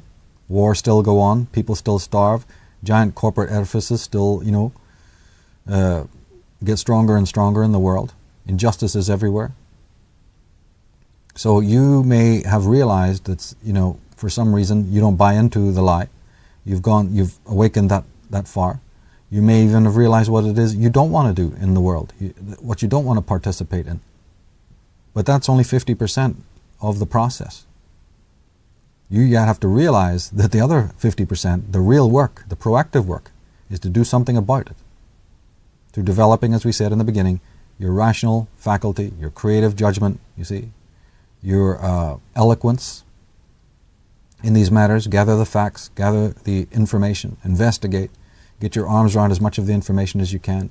Don't worry about what other people are doing. Don't worry about if people are going to come and help you. Make this a passion. Do it out of love, like you do anything out of love. Discover the great mysteries of what's going on. Because simple rebellion, simple revolution is not good enough. In the movie V, we heard a really great statement. People should not be afraid of their governments. Governments should be afraid of the people. We even have people like Jefferson saying that every 5-10 years or so you should have a revolution. You should be armed to the teeth and you should be as angry as hell. Never let any type of federalist power, any oligarchical power. And America probably still has to wake up, despite the work of G. Edward Griffin, despite the work of Eustace Mullins, despite the work of Ezra Pound, and so many other fine writers of the first generation of conspiracy authors. Americans still don't realize, despite the work of Lyndon LaRouche and others, Webster Tarpley, that there's an oligarchy running America. If people go to my article called Weapons of Mass Destruction, Weapons of Mass Deception Found, an address, we have the quotes. We have the quotes from the Kissingers and the Eagleburgers and the Kennedys and these people that are the people's champions. We have their quotes, which from their own horse's mouth show you that they have allegiance to the British crown, that they're just itching for their daughters and their sons to marry into royalty, that they're just itching to get down on their bony knees in front of the Queen of England, the supreme Atonist, and that businesses are just itching for her endorsement. And many of these business and corporations are the disseminators of the poisons that we spoke about earlier. These are the manufacturers of sorcery through the alcohol and through the inns and the taverns. A study of just the symbolism of English inns and taverns is one of the most enlightening things to look into all of this. There's so many areas that one can look into. Sugar, mercury, tobacco, caffeine.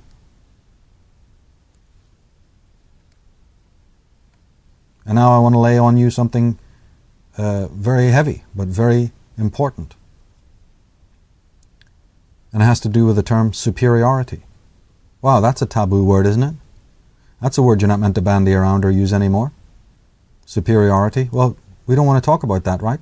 Inferior peoples, superior peoples. Well, the fact of the matter is there is such a thing as inferiority and superiority. But it's not of caste. It's not of class. It's of virtue. Whether you like to hear it or not, there is a moral superiority. There are people walking around, most of them outsiders, who are morally superior to those who are in power. And as I said, the people in power are morally inferior. They're the inferior ones. They have no morality. They have no virtue. They have no soul. They're degenerates with crowns upon their heads. And this is very important for us to understand, because we have to get in touch not only with our own selfhood, but with our own morality,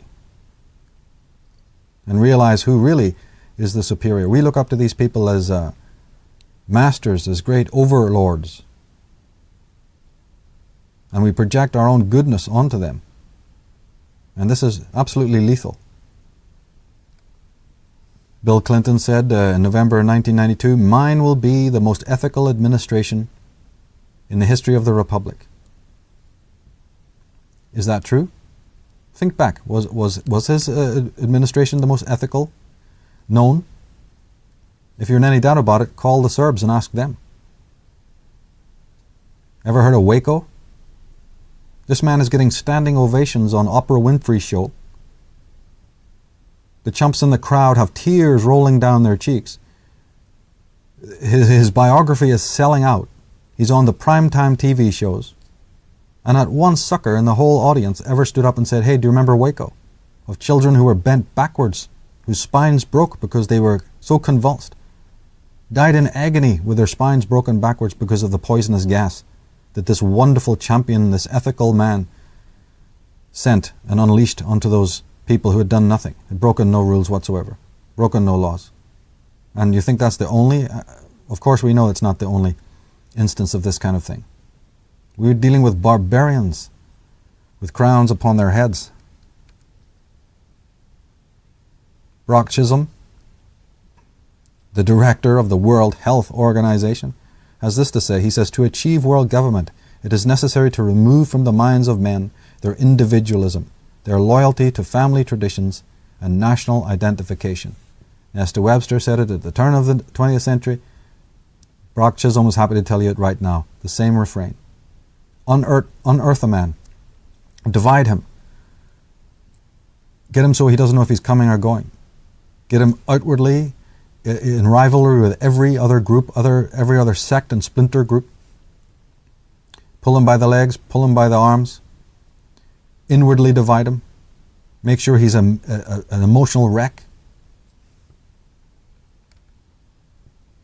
Ian Williams Goddard said, "A society whose citizens refuse to see and investigate the facts, who refuse to believe that their government and their media will routinely lie to them and fabricate a reality contrary to verifiable facts, is a society that chooses and deserves the police state dictatorship it's going to get." You are getting it, and the secret lies in your own psyche.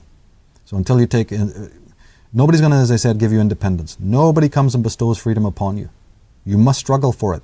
You must fight for it. And before you can do that, you must get angry. Not the wild, uncontrollable, narcissistic anger that comes when your silly ego needs aren't met, but when you're moved by the spirit of humanity, because you know that the house is burning and that somebody's shooting at you, that somebody's burning down something infinitely precious, something so much more important than other petty concerns, that you can't sleep, you can't rest until the wrong has been set right.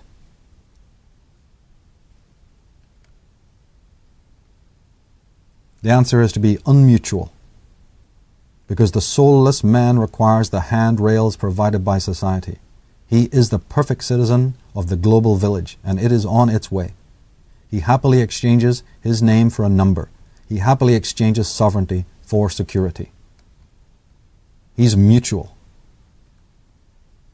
He relies on experts. He is, however, deeply self-sadistic. He manifests leaders who are exactly as he is. Power drive replaces virtue. External status replaces moral superiority. That kind of a man is a shell. He's a puppet. He's a mannequin. He's a robot. He's utterly artificial. He becomes thinner and thinner and thinner psychically and morally until almost all human traits, the truly human traits, are erased. That man who's running headlong from his emotions, he's heading straight into the digital kingdom of tomorrow, that purgatory, that great utopia that has been promised to him. But the strange thing is that the word utopia means no place. That's exactly what the word means. So what does that imply? Does that imply some sort of digital kingdom into which man is going to step? Will that be his heaven or will that be his hell? The answer to all this confusion, the answer to all this miasma and debauch is an anarchy of the mind. As we said, independence is not given to you, and true independence is of thinking. True individuality is of the mind. It can be expressed as an anarchy of the mind, not a physical anarchy. The man who should know, Mikhail Bakunin, who spent many of his years chained in Tsarist dungeons and who knew everything about the conflict in the relationship between freedom and slavery, he said, "To revolt is a natural tendency of life. Even a worm turns against the foot that crushes it. In general, the vitality and relative dignity of an animal can be measured by the intensity of its instinct to revolt." He goes on to say, "The liberty of man consists solely in this, that he obeys the laws of nature because he himself recognized them as such, and not because they have been imposed upon him externally by any foreign will whatsoever, human or divine, collective or individual." More recently, the writer Howard Zinn addresses the problem. He said, "Civil disobedience is not our problem. Our problem is civil obedience.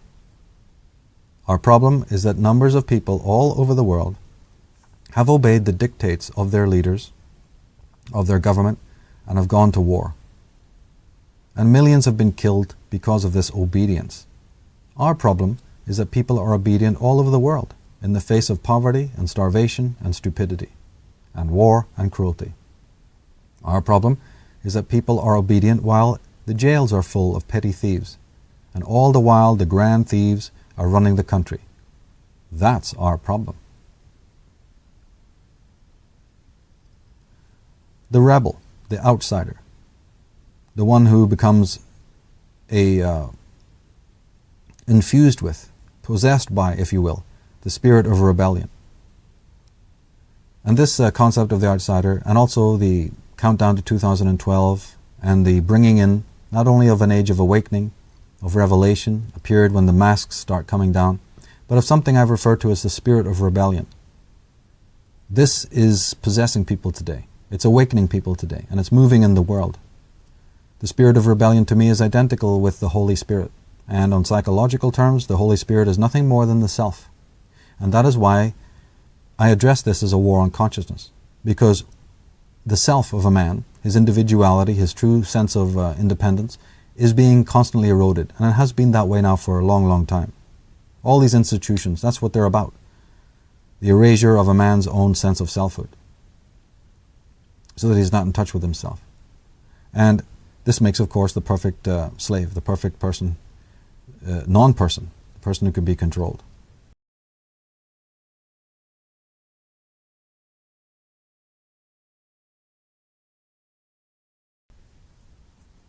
The following pictures were posted on my MSAR forum by a member. This is a clip, of course, from the movie The Ten Commandments with Charlton Heston, but the point in this instance has not necessarily to do with the movie, but the costumery. Here the actor, Charlton Heston, is wearing the traditional robes of the Levites. We've already been addressing in part 1 of the presentation the importance of the Levites, the importance of the 12 tribes, their actual origins. We covered the fact that Moses as a character may be identified with the Pharaoh Akhenaten. Pay attention to the red and the black and the white coloring of the tunic. All Jews will recognize that. All Jews will also recognize this Nazi flag. How many have noticed that the colors are identical? How many have noticed the Knights of Malta cross, which is nothing more than a pyramid seen from above? How many have noticed the swastika, which is originally astrological, representing the movement of Ursa Minor, and also Ursa Major for that matter? It's the old symbol of Saraswati, it's the old symbol of the fire gods of the Aryans. It is also 2 stylized serpents. But most importantly, the red, the black, and the white.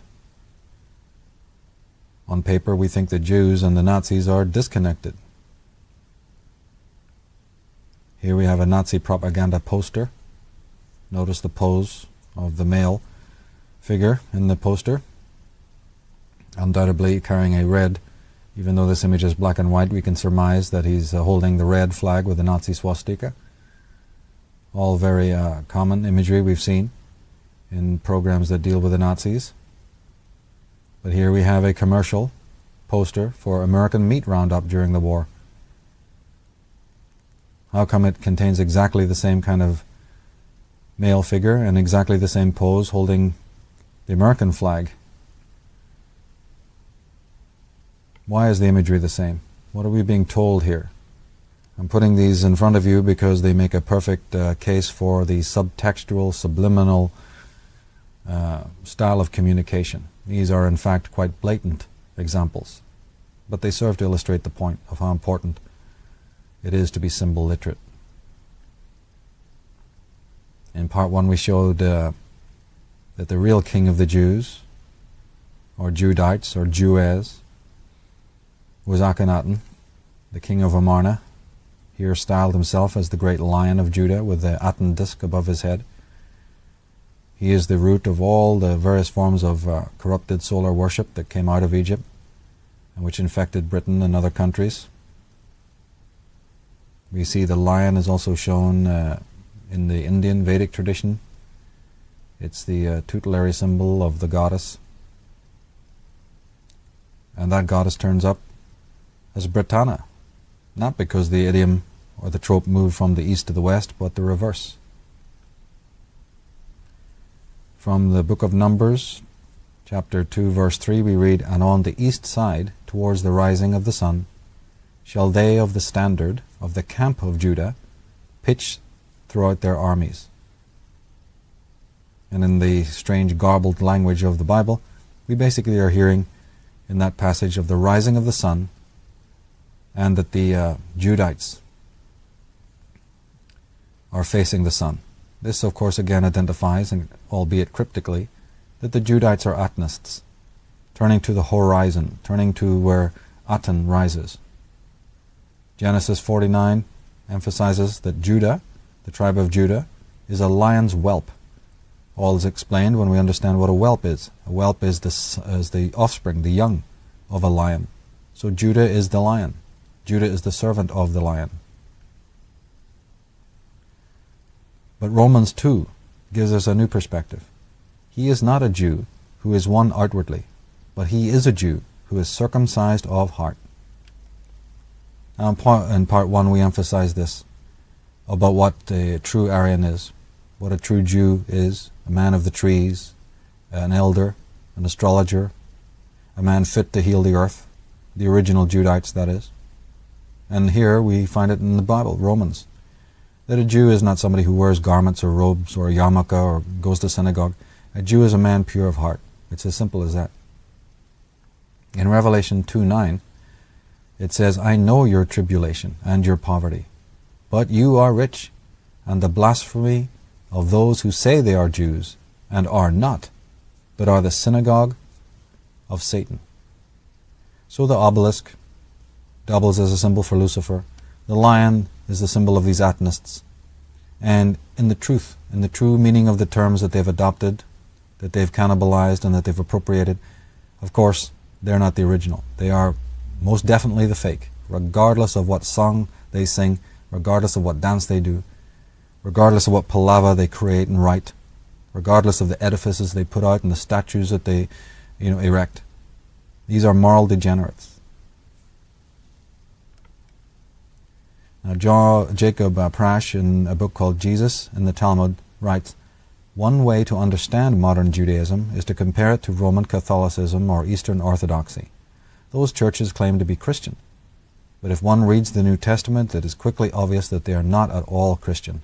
Rather, they are built from largely pagan traditions which have little or nothing to do with the original teachings of Jesus and the apostles. This is a religion that comes in the guise of Christianity, bearing the title Christian Church, but it is in no way true to what Jesus taught." That's right. The real Jews, those signified by the fasci, those waving the flags, symbolized by the lions, the great lions, the lion head, which you find on so many mausoleums and government bodies and edifices. These are the Merovingians. These are the old members of the Dragon Court. It's got nothing to do with religion. It has everything to do with bloodline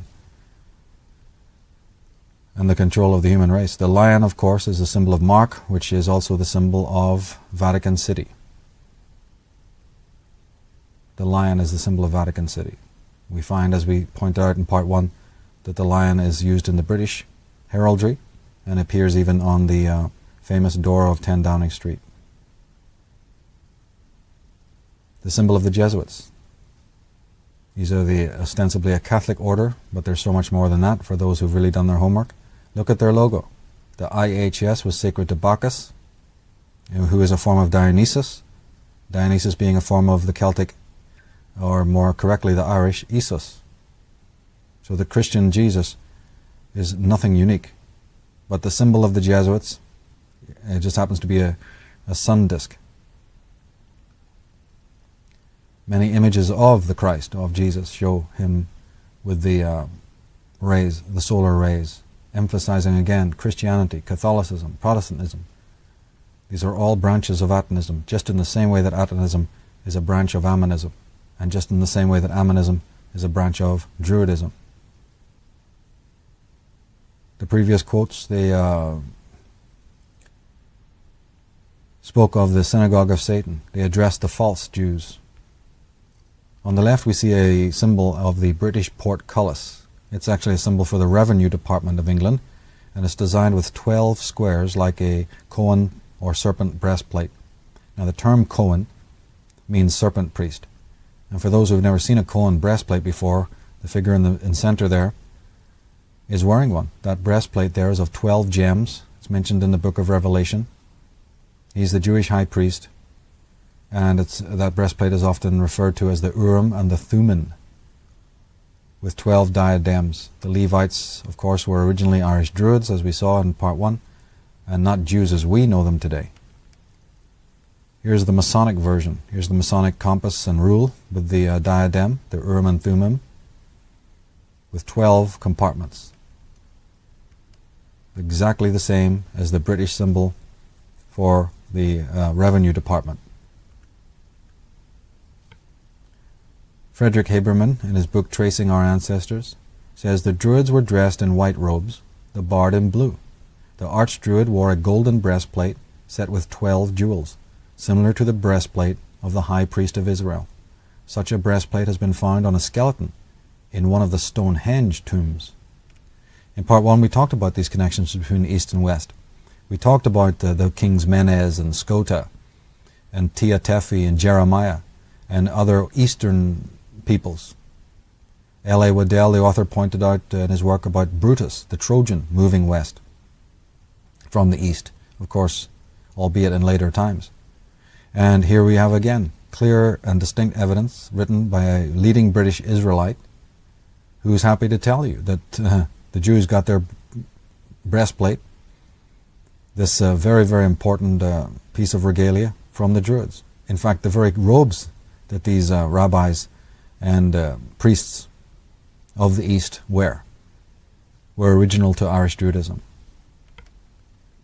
Samuel Sharp, in his excellent book Egyptian Mythology and Egyptian Christianity, says the breastplate of judgment worn by the Jewish high priest, called the Urim and Thummim, meaning emblems of royalty and truth, was also borrowed from Egypt, as we learn from these names, which are derived from the Egyptian words Oro, meaning king, and Thumé, meaning justice or truth. The god Horus Ra is Uro, and the goddess with a feather on her head is Thumé. So there's the Egyptian aspect of it. But in our work we always emphasize that most of the Egyptian traditions, especially those of the Ammonists, which certainly go back to pre-dynastic times, meaning much further back than the history books and the Egyptologists are wont to tell us, these were inherited from the Shemsu Hor, the disciples of Horus, that I believe came from the West, the Druids. George Smith, in his book The Gentile Nations, published in 1853, this is a book on the Egyptian origin of Hebrew religious symbols.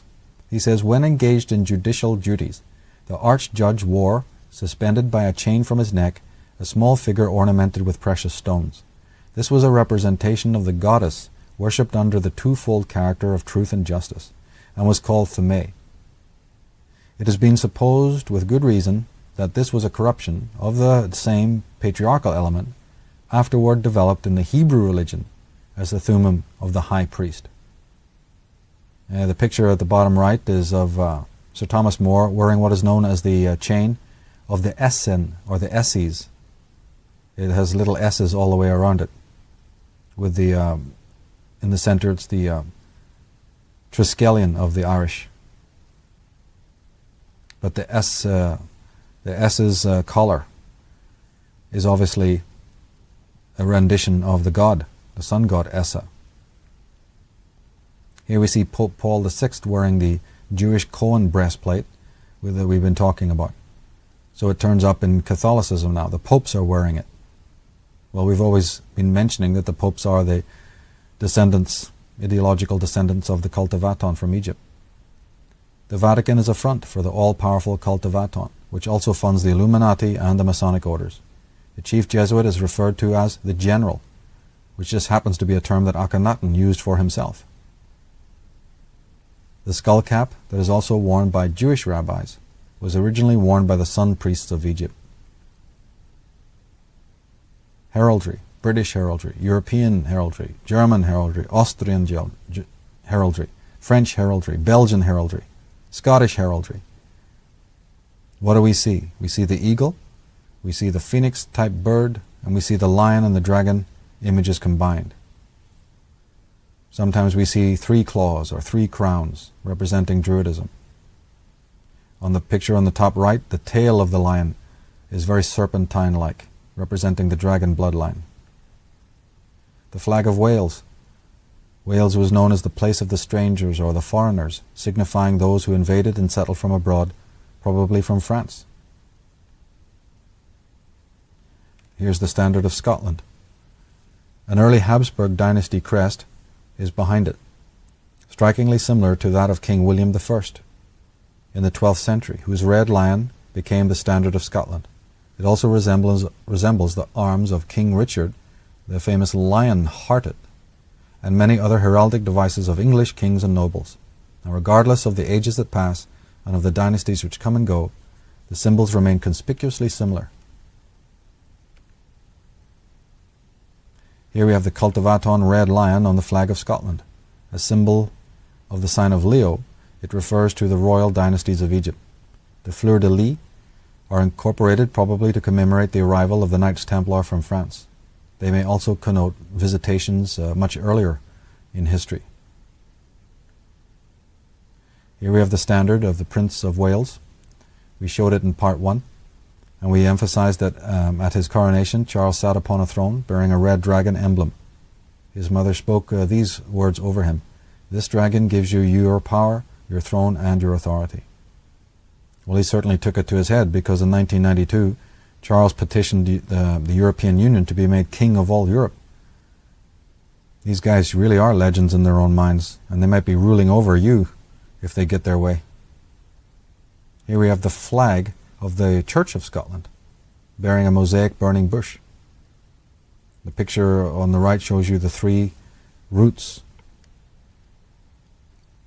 And this cross is also meant to symbolize, the cross and the flag is meant to symbolize number 10, just like in the Roman numerals. Here we have the Plantagenet crest. This is a French dynasty that ended up being kings of England. The red dragon is in the center. It's so close to the one mentioned cryptically by Queen Elizabeth. This is the arms of the Habsburg and Habsburg-Lorraine dynasties of Europe. And we heard about them in part 1. We heard about Charles de Lorraine, and we also discovered that this Charles de Lorraine, a French Knights Templar, a very important king, a very important noble. His brother was also a lord, a king. We find out that this Charles de Lorraine was married to the Habsburg. His wife was a member of the Habsburgs dynasty. Now this is one of their coats of arms, very similar to it. And to whom the Habsburg, Queen Elizabeth, is related to the Habsburgs. She's called Windsor, but she's related to the Habsburgs. The dragon bloodline has been preserved in the Merovingian, Carolingian, Tudor, Plantagenet, Stuart, Habsburgs, Hanoverian, Saxe-Coburg-Gotha, Guelph, Bose-Lyon, Battenberg, which was later itself changed to Mountbatten, and the Guise and Savoy families, as well as many others. The Merovingians may have derived their title from the word for the sea, or from Mer, meaning pyramid, and also high ones. The powerful Plantagenet kings of England were a part of the Angevin dynasty of France, and were also known as the House of Anjou. They were, like the Bourbons and House of Orléans, a branch of the Capetian dynasty of Europe, and the word Capet means the big heads, or the chiefs. Here we have the royal arms of England, the Queen's personal emblem. Note the Druidic bardic harp that appears, as well as the Egyptian lions. During the coronation of British monarchs, the following words from Handel's Zadok the Priest are sung. Zadok the Priest and Nathan crowned King Solomon. During the coronation of the Queen, King Solomon is mentioned, Zadok is mentioned. Who was Zadok? Who are the Zadokites? Have they any connection to Egypt? In the Irish Origins books we explain that absolutely that is the case, and moreover that Solomon is not necessarily a person. Of course, Solomon has been traced back to various pharaohs, to Thutmose III and so on. In the book we have a detailed description of which biblical figures correspond to which members of Egyptian dynasties, in the same way that we pointed out in part 1 that Akhenaten is connected to Moses. But if we look at the symbols of the lion and the unicorn, we find out that the unicorn represents the servants of the lion, the Judites. The white unicorn represents those who are the minions of, the lackeys of, the lieutenants of. The lion is on the other side representing the royals, the Atenists, because these elites, they must have servants in order to gain their power. Every coterie, every criminal organization operates hierarchically. So the standard that you see of the Queen of England, that you see so many times with the lion and the unicorn, not only represents the steering committee, the big chiefs, symbolized by the Atenist red lion of Leo and also of Aries, but also the pale white unicorn representing the house of Judah, representing those who are the disciples, the followers, and the pages and exons, the ones who carry out the duties that are handed down by that executive of power. Here we have the crest of the Knights Templar, featuring the same lion and unicorn motif that appears on so many royal coats of arms. These are Atenist symbols. The crown above the cross is pharaonic. The red cross can be found on prehistoric Phoenician and British megaliths.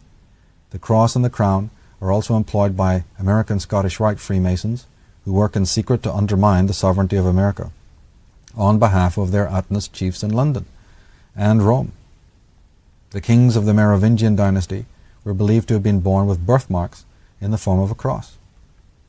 We showed in part 1 that the Rothschild crest, the crest of the Rothschilds, is markedly royal in appearance.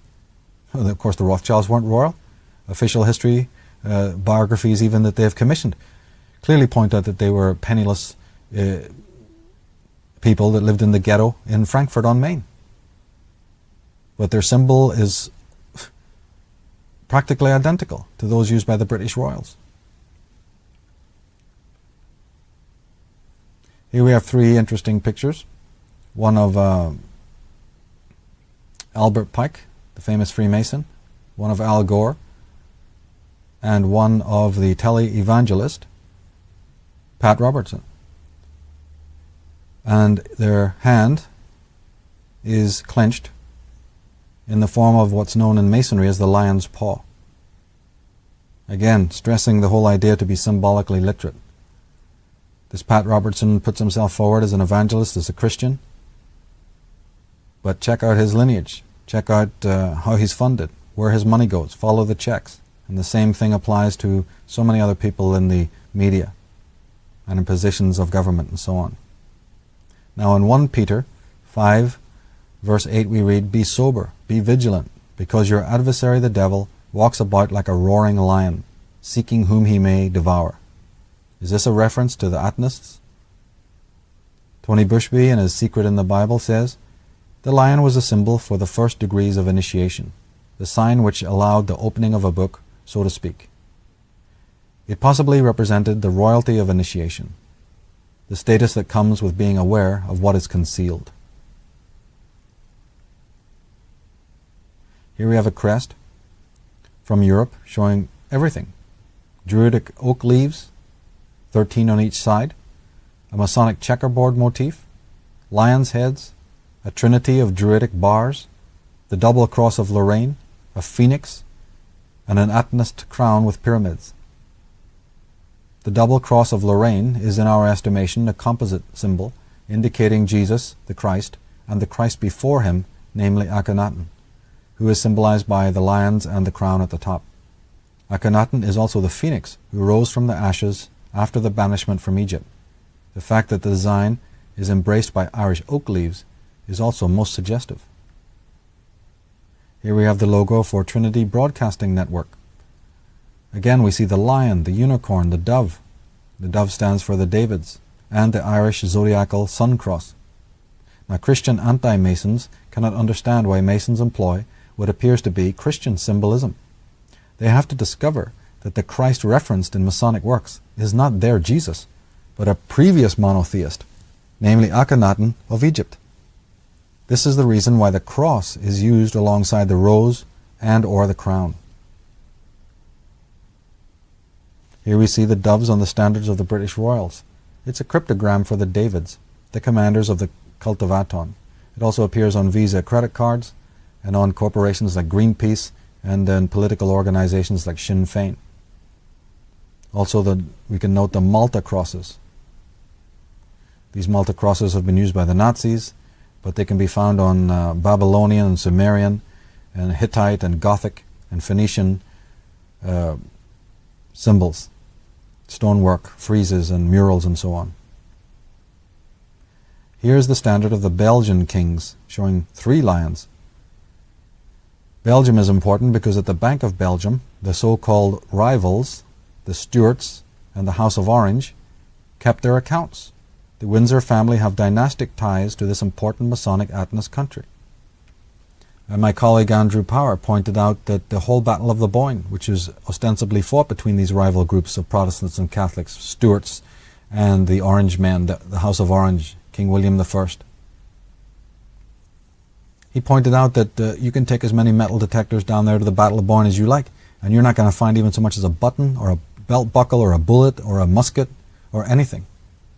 His point was that there was no real physical battle there. In part 1 we talked about omission, that one of the devices of control and to create confusion and to skew history is omission.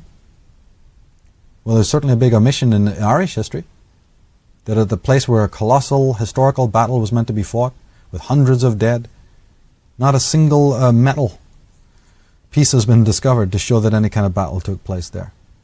And Andrew Power discovered that the whole thing was ritual. The whole thing was based on astrotheology. And that as soon as King William's horse entered the river, one of the great planets, Jupiter, or I can't remember which, was crossing the Milky Way. That the lion and the unicorn were there. Not on Earth, but in the sky. The lion and the unicorn, Cancer and Leo. And in artwork, he showed that the King William's horse represents with the sword between its ears. You step back from the canvas and you think it's the unicorn. That even King Billy on his horse, with his sword between the ears of the horse, is subliminally meant to look like the sign for Cancer. We're talking royal houses here, astrology and astronomy.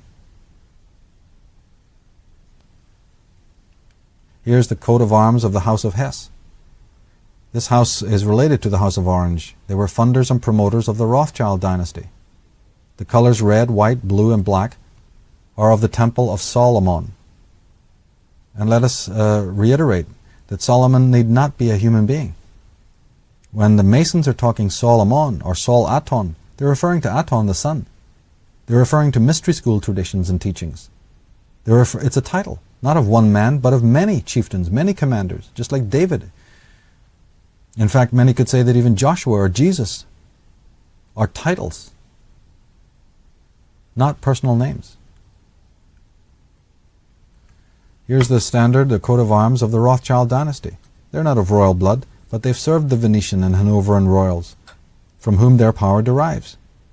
Above his door, Amschel Rothschild displayed the sun eagle of Aton with 5 arrows in its claw, a nearly identical symbol to that now found on the US $1 bill. The monuments to the Catholic Stuart dynasty of Scotland and England is in Rome. The Stuarts were one of the many dragon dynasties ruling the world. The word Stuart means steward, signifying those who rule in place of another, or who officiate for another higher and more elusive authority. Interestingly, the Stuarts were known as the Jacobite kings, this of course refers to the father of the Israelites, Jacob. The father of the Israelites, the father of the Atonists. The British flag is today referred to as the Union Jack for the same reason. Another Stuart symbol was the white rose. The Stuarts were powerful Freemasons, negating the idea that Catholicism is against such secret societies. The Stuart treasure was lodged in the same Belgian bank that kept the accounts of their on-paper Protestant enemy, the Hanoverian King William of Orange, as we said. William had more Stuart blood in him than James Stuart did. His own wife, Mary, was sister of James Stuart. The Stuarts only appeared to be deposed. It was James I who commissioned the King James Bible. James I was suggestively referred to as Jacob or Jacobus, hence the Jacobin period of English history. That's right. King William and his wife had more Stuart blood in them than James Stuart, the Catholic they were trying to overthrow. The Battle of Boyne was nothing more than a ritual, a ceremonial handing over of power. It's all on paper. It's all scripted for TV. It's scripted for the history books, and people accept this. It doesn't matter to a Freemason whether you're Catholic or Protestant, Jewish or Christian, Islamic or Jewish. That's for the marketplace. In the silence of the sanctum, in the silence of the tabernacle, in the inner chambers, where they shake hands and dance on their desks and clink their glasses and chuckle, and they go up to the battlements and look down at the rest of the circus. They know the truth. There's only one God to worship.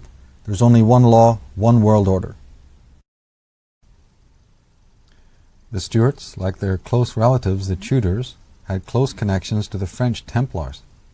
Indeed, the French fleur-de-lis appears on most English heraldry, as we said. These royal dynasties had been exposed to Druidism via the Chaldean monks from Ireland. The name James, from the Gaelic Seamus, meant gatekeeper or guardian in the Egyptian language. In Egyptian, it is also known as Shamar or Shemez. It may also relate to Shemsu, meaning disciple or follower, in this case, disciple of Aton. Lawrence Gardner, in Bloodline of the Holy Grail, writes, in Britain, during their later exile, the Stuart kings were at the very forefront of Scottish Rite Freemasonry, which was founded on the most ancient of all arcane knowledge and universal law. Their Breton heritage was closely allied to the noble families of Boulogne and Jerusalem, and their background was largely Templar-inspired. We turn again to the Caesars of Rome. These are creators of a worldwide empire that subjugated the nations and decimated tribes. The Romans dominated Egypt for 400 years, from the time of Augustus in 30 BC to 395 BC. Their empire was colossally wealthy. Many emperors were distinguished by terms and titles such as Divi Filius, meaning Son of God. They considered themselves supreme gods and kings of the known world. There was no room in their world for a reluctant Jewish Messiah of obscure heritage. The Jesus of St. Paul and of Rome was a clever frontman for someone who, like the very Caesars, had a very definite heritage and who also aspired to the creation of a new world order, to replace one that was lost. The Roman Jupiter, Ammon, was a version of the ancient Egyptian sun god Amun, or Amun-Ra. Julius Caesar was deified in the temple of Ammon, and afterwards he was considered a living god. The word Caesar, from Caesar or Caesar, gives us the word Caesarean, meaning to be severed and removed from the womb or mother. The word originally meant the sun, and has the same meaning as other elite titles such as Sa, which meant Orion or Osiris, Sira, the title the Egyptians used for Pharaoh, Shah, which we find is the Arabic for king, Sera, which means princess, Sahib, Tsar, or Tsar, the Russian emperors, words like shaman, Surya, sire, seer, and sir, all represent the sun. Emperors up to Constantine portrayed Sol Invictus on their official coinage, with the legend Soli Invicto Comiti, thus claiming the unconquered sun as the companion to the emperor. In other words, the Roman Caesars, the bishops of Rome, all worshipped the sun. The statuettes of Sol Invictus, carried by the standard bearers, appear in 3 places in reliefs on the Arch of Constantine. Now, Constantine's official coinage continues to bear legends relating to Sol Invictus until about 323 AD. Constantine decreed, in March 7th, 321, Dies Solis, Day of the Sun. That's Sunday, as the Roman day of rest. In fact, the religion of Sol Invictus continued to be part of the state religion until paganism was abolished by a decree of Theodosius I on February 27th, 1390, or 390. February 27, 390. On the venerable day of the sun, let the magistrates and people residing in the cities rest, and let all workshops be closed. In the country, however, persons engaged in agriculture may freely and lawfully continue their pursuits, because it often happens that another day is not suitable for grain growing or vine planting, lest by neglecting the proper moment for such operations, the bounty of heaven should be lost. So the emperors who decreed that Sunday would be the day of rest were doing so because they were sun worshippers. James Bonwick, in his book Irish Druids and Old Irish Religions, published in 1894, said, when the Christians assaulted the Osirian temple at Alexandria and with destructive force entered its sacred precincts, they saw a huge cross occupying the marble pavement. Great, too, was the surprise of the Spaniards to find the same emblem in the churches of Aboriginal America. The Tau or cross meets one's view in the ornamental relics of many lands. Godfrey Higgins, in Celtic Druids, published in 1830, wrote, few causes have been more powerful in producing mistakes in ancient history than the idea, hastily formed by all ages, that every monument of antiquity marked with a cross, or with any of those symbols which they conceived to be monograms of Christ, were of Christian origin.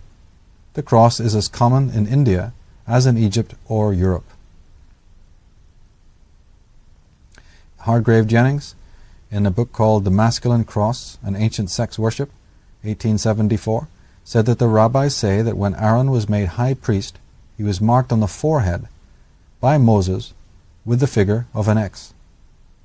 This is the same X, the same cross that we find on the heraldry, on the coats of arms, and even on the flags. It is still preserved today. As seen on the flag of St. George, the Ulster flag, and the Union Jack of England, the Red Cross has a very old history going back to Egypt and the worship of the god Set, who was connected with the colors red and blue.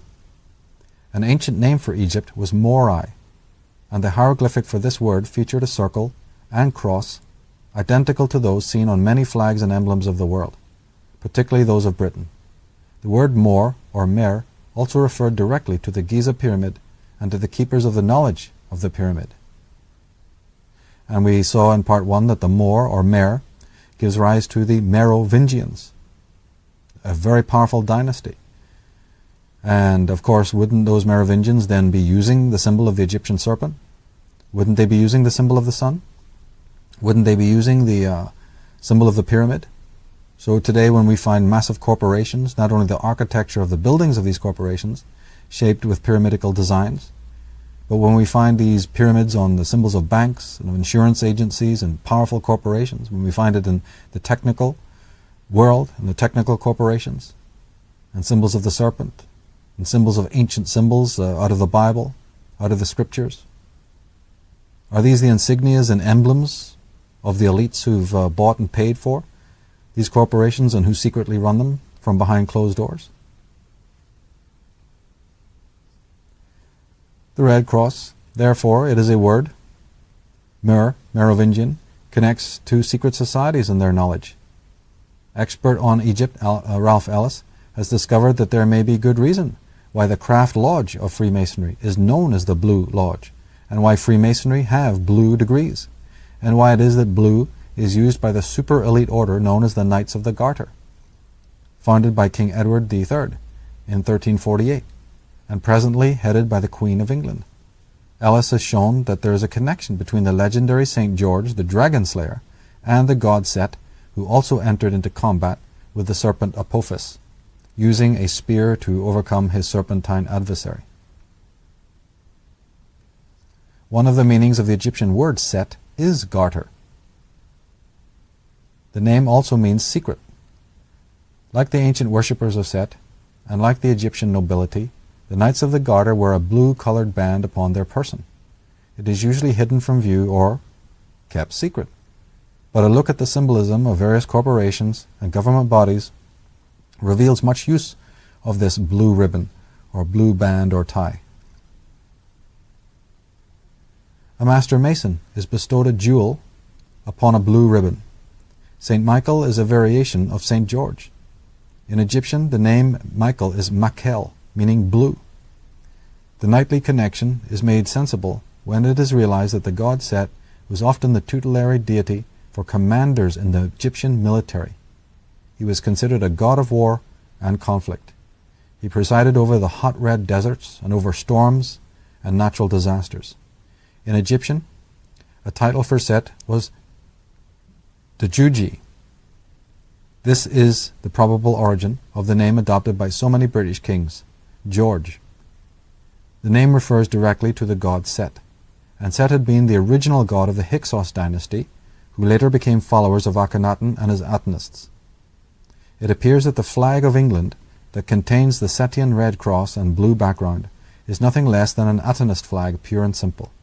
The pharaonic crown of Lower Egypt, the area dominated by the Hyksos, was known as the Deshret, or the Red Crown.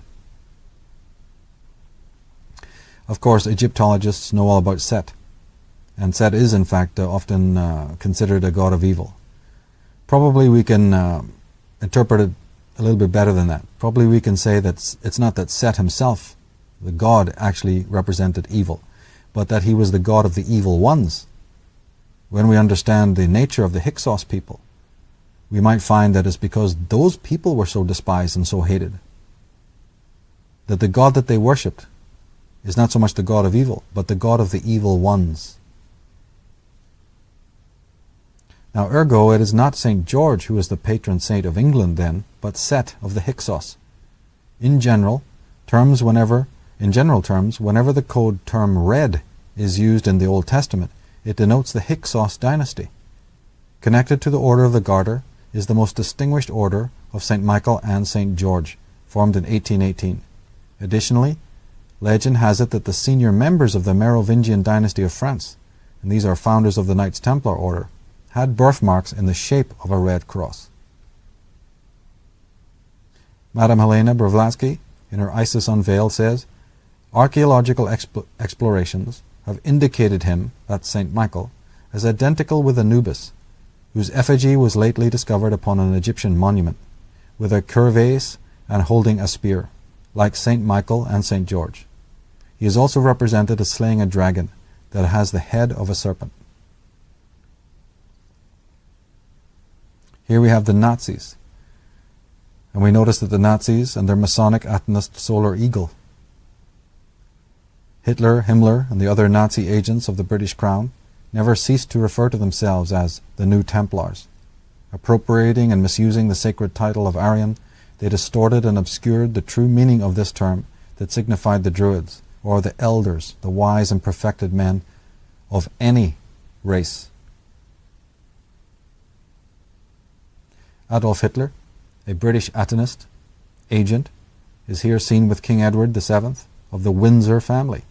The Windsors are of German and Venetian ancestry. Sir Oswald Mosley, the leader of Britain's fascist party during the Second World War years, was related to the Windsor royals. Greg Hallett, the author of Hitler Was a British Agent, has exposed the connections between the Nazis and the British Crown. In his Mein Kampf, Hitler hypocritically professed hatred for the world's aristocracy. When it comes to contradictions of history, they're without end. And here we have one. We showed earlier the similarity between the tunics of the Judahites is exactly the colors of the Nazi flag. Here we find out that Hitler, who's nothing more than a British agent, employed, like his henchmen, Karl Haushofer and Rudolf Hess, all employees of the British Crown, the British aristocrats. But all the way through the book Mein Kampf, he's complaining and threatening and implicating the so-called aristocrats of Germany. What duplicity! What lies! Now we turn to Zoroaster and Zoroastrianism. It's a solar cult mystery religion that developed in Persia around 1200 BC, shortly after the time of the removal of Akhenaten from Egypt.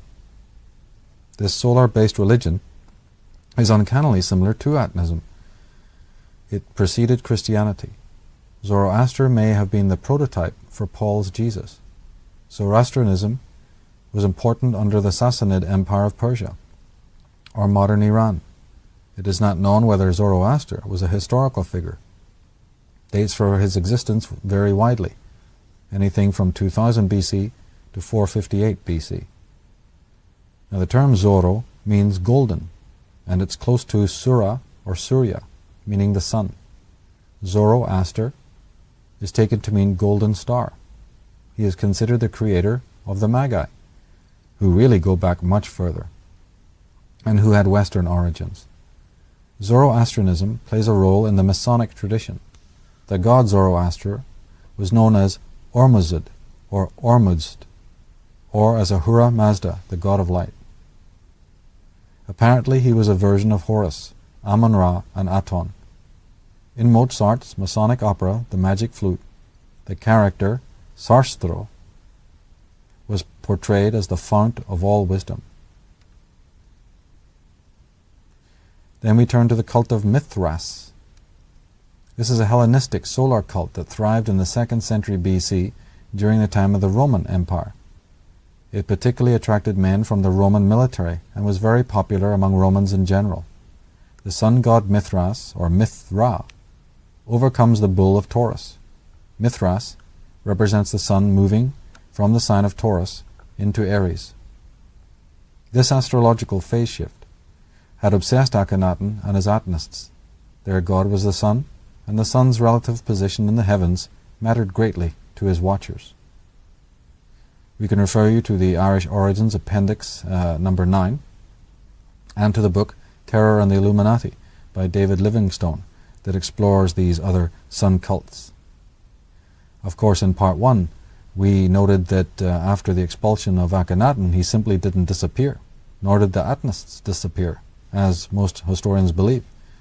After the 17th year of Akhenaten's reign, he's meant to have just faded away and died. Nefertiti disappears into the wild blue yonder, and basically we hear nothing more.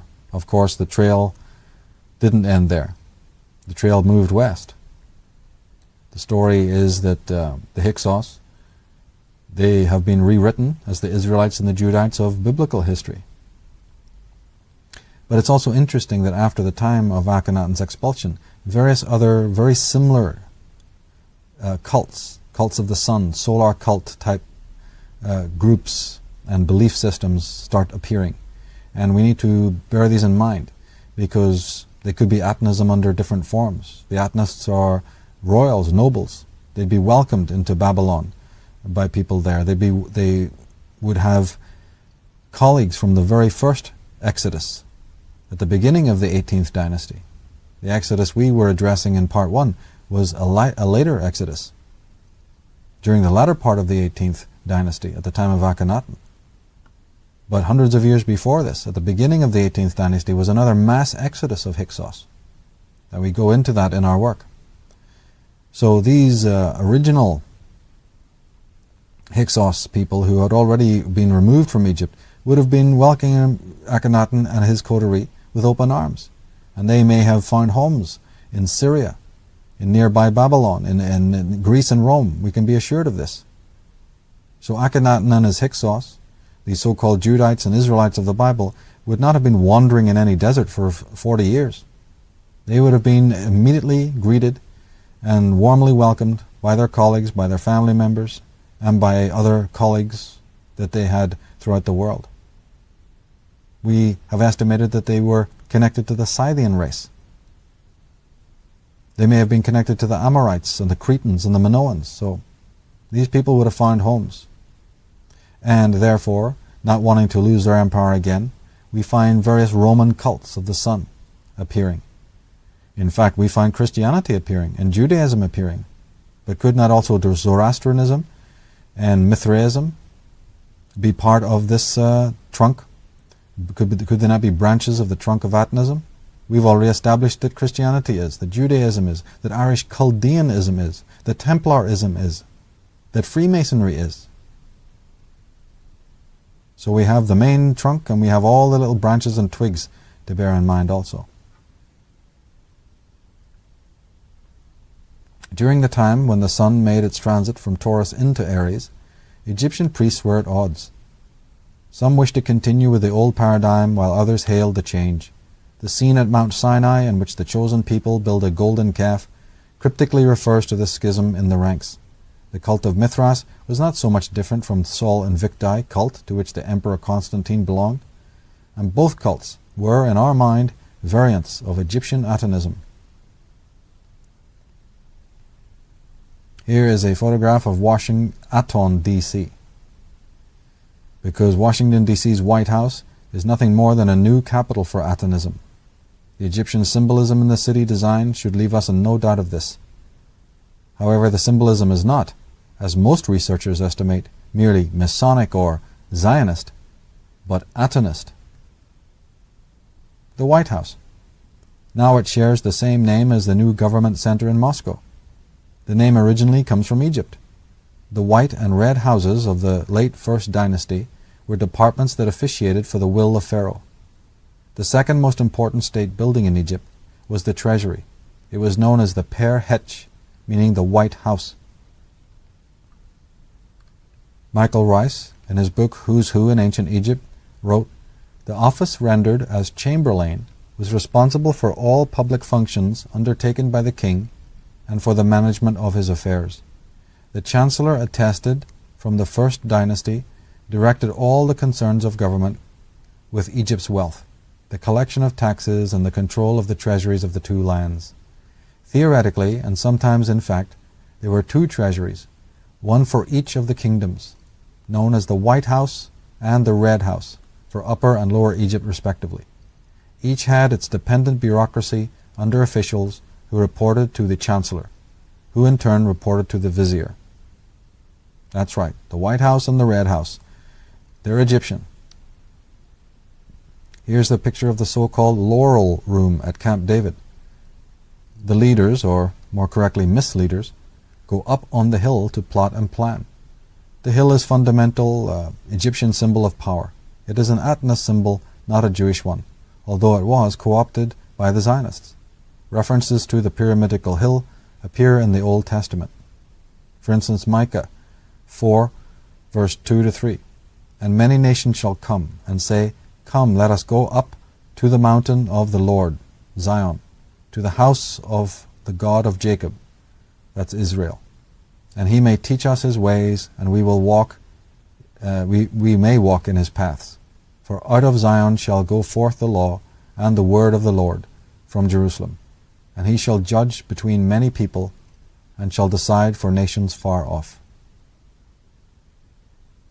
In fact, the book of Micah, the word Micah, means those who are unique. Well, the Atonists were certainly that. Now, Camp David does not refer to King David, as most will erroneously believe. It refers to the Davids, or commanders of Aton, to the biological and ideological bloodline of Akhenaten. A secondary connotation of the word David is to divide. The Atonists are certainly experts at creating division.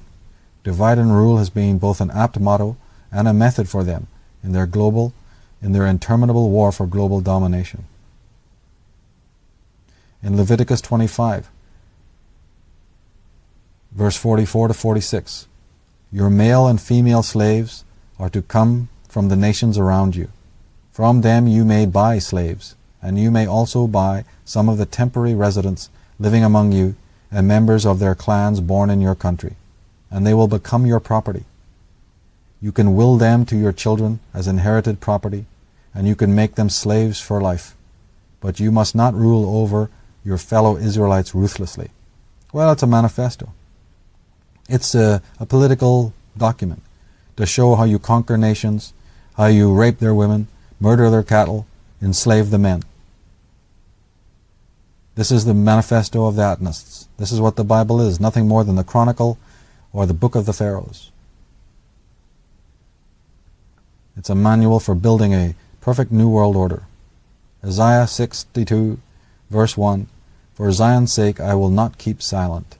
For Jerusalem's sake I will not remain quiet, till her righteousness shines out like the dawn, her salvation like a blazing torch. Aliens shall stand and feed your flocks," says Isaiah 61. Foreigners shall be your plowmen and vine dressers, but you shall be called priests of the Lord. Men will speak of you as ministers of our God. Isaiah 60.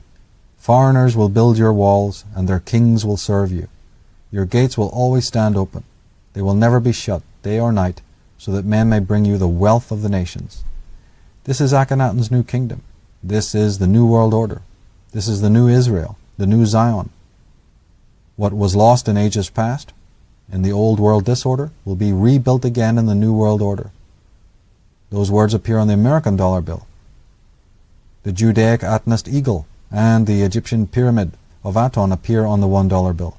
Washington, D.C.'s design should leave us in no doubt that what is being built here is a new empire of the sun, into which all people will be debt slaves. There can be no resistance. There can be no let-up.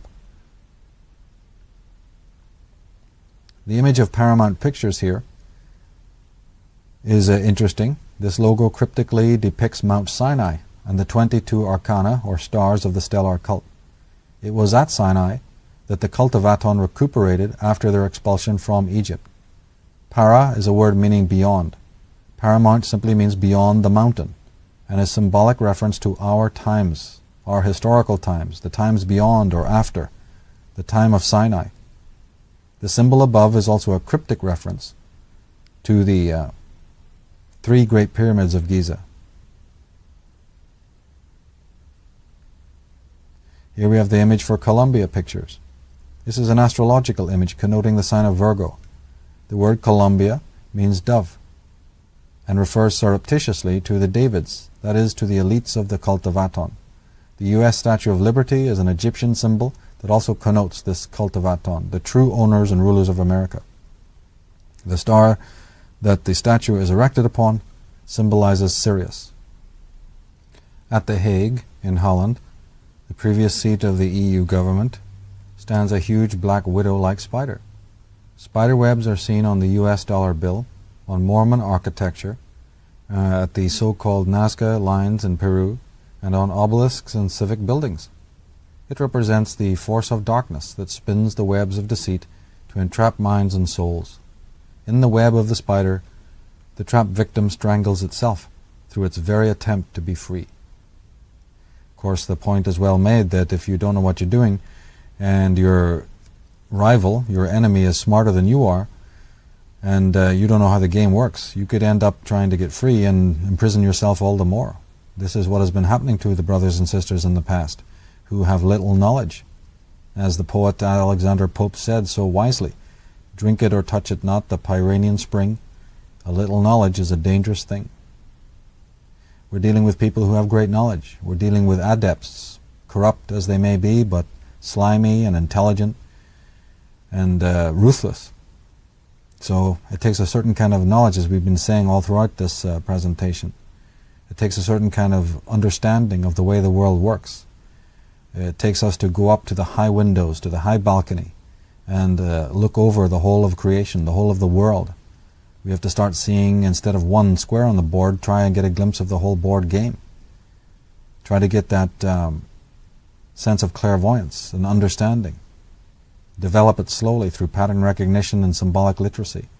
Slowly getting your arms around the information, slowly accruing all the facts, until you start getting an idea of this spider and how it works. Here's the original symbol of the Dodge Company of America.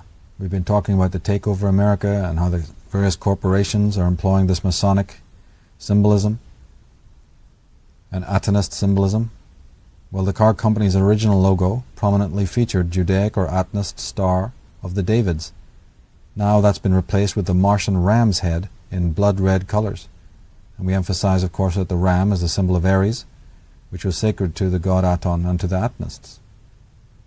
ABC Towers, a media network area in Los Angeles, significantly the building of this media leviathan, are shaped, both buildings and they're shaped like two equilateral triangles. Well, two such triangles interwoven make a Star of David again, the emblem used by the commanders and officers of Aton. Here we have Nabisco and the Neotech organization. We're just examining these logos.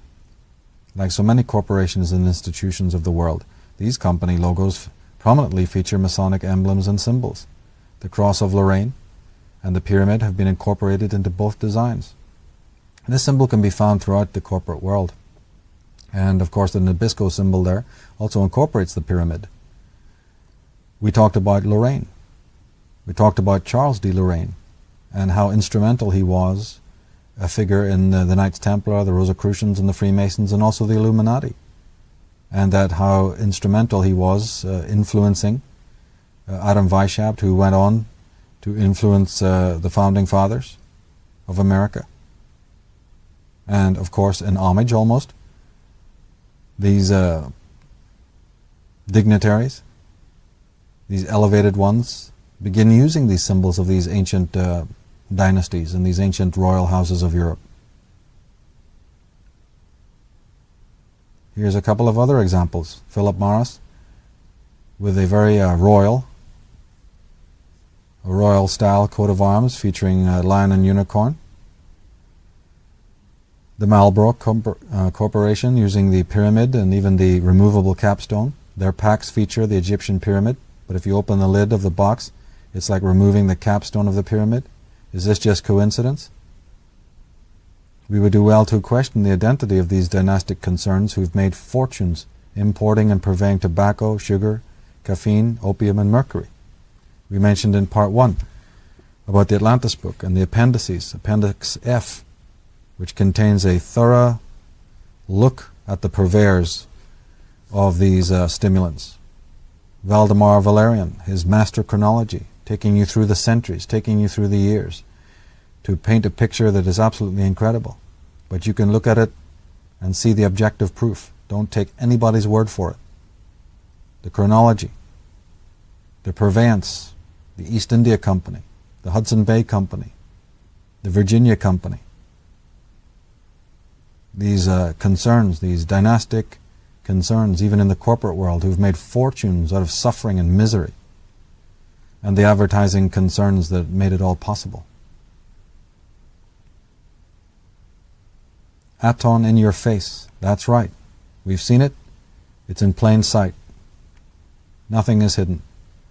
The missing capstone of the pyramid is missing because it represents the exiled Akhenaten. The descendants of this renegade infidel have, in retaliation, desecrated the land of Egypt, both its temple sites and its true history. Their agents have also seen to it that the ancient connections between Egypt and Ireland have been obscured. Only now in our time are the facts arising to the surface. Our revelations concerning the Irish origins of civilization also involve the exposure, for the first time, of the true origins of the secret societies and the reason for the symbolism they employ. We show why knees have bent and why heads have bowed before the world system and its elusive creators. There it is, the eagle. The eagle is a shield in front of it. America with the stars and stripes, protecting the Atonists, a home for the Atonists. This eagle is a symbol of the so-called tribe of Manasseh, named after a son of Joseph, the Pharaoh's dream analyst and the man with the coat of many colors, which of course refers to the zodiac. In reality, Joseph was Yuya, the wealthiest man in the world during the time of the Pharaoh Thutmosis IV. Yuya held the highest office and was probably connected to the Hyksos kings of Egypt. He was one of the 12 so-called brothers, but that's a cryptic reference to his priestly or Masonic rank. He was second in command after the pharaoh of his time. In Egyptian and Hindi, the word Akka, like an Akhenaton, means eye. The hierogram for the word Akhem or Akka was the eagle. The eye and the eagle, which appear on the dollar bill, are therefore closely related as symbols and have been symbols of royalty, especially of Egyptian royalty. The name Akhenaton means eye of Aton. Manasseh is therefore a cover term and idea for the Atonists and their conquest of America.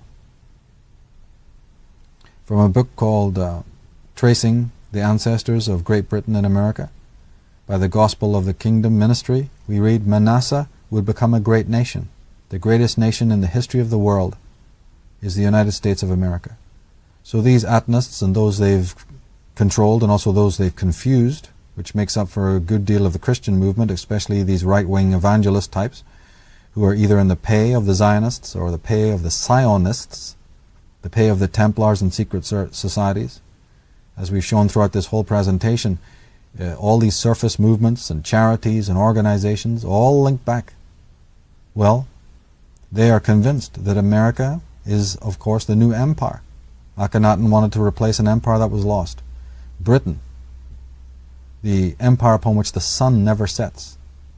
And then from Britain, the move towards taking America, colonizing America. Now, according to cryptic metaphorical histories of the British Israelites, Joseph's two sons, Manasseh and Ephraim, are the ancestors of the races guided by God to found Britain and America. The sons are, however, merely fictive devices. They are just two of many non-historical biblical characters scripted to impersonate the chiefs of the cult of Aton, who speak only in symbols to the world they stage manage from behind the scenes. The misunderstood motto above the Egyptian pyramid, at which the Judaic Atonist eagle stares, is Annuit Coeptus, meaning he favors our undertaking. The he is not God, but Akhenaten, and or his god Aton. The new order of the Atonists is to replace the old order over which they reigned in Egypt of old. Now the shield is shown in front of the eagle protecting it. The stars and stripes, which represent America, are literally a shield for the eagle, that is, for the cult of Akhenaten, and for Aton. The motto, E pluribus unum, meaning from the many, one, is a clear reference to the one big star created from the 13 others. The 14th star corresponds to the 14th and highest cornerstone of the pyramid, also seen on the American $1 bill. The star is not Judaic, in the sense learned and accepted today. It is the royal star of David, that is the house of Aton. The arrows represent the militaristic faction of the cult, while the olive branches represent the theocratic or religious faction. The eagle faces left, and that represents the past or the history that has been before. The term star was used in the earliest times by hardline Essenes and Jews in reference to their lineage of messianic leaders. These men were not thought to have come from God. They were merely tribal or clan leaders in line from David. The 9 tail feathers represent the 9 degrees of the Illuminist or Atonist lodges. The famous symbol of the compass and the rule. This design has a subliminal property of being configured like the letter A, which stands for Akhenaten and for Aton. It is often shown with sun rays, along with a 5-pointed star of Sirius. The chief Masonic motto is Per me regis regnant, which means through me kings reign. We might now know who this me is. We also see the letter G, mostly in uppercase, along with the Masonic compass and rule.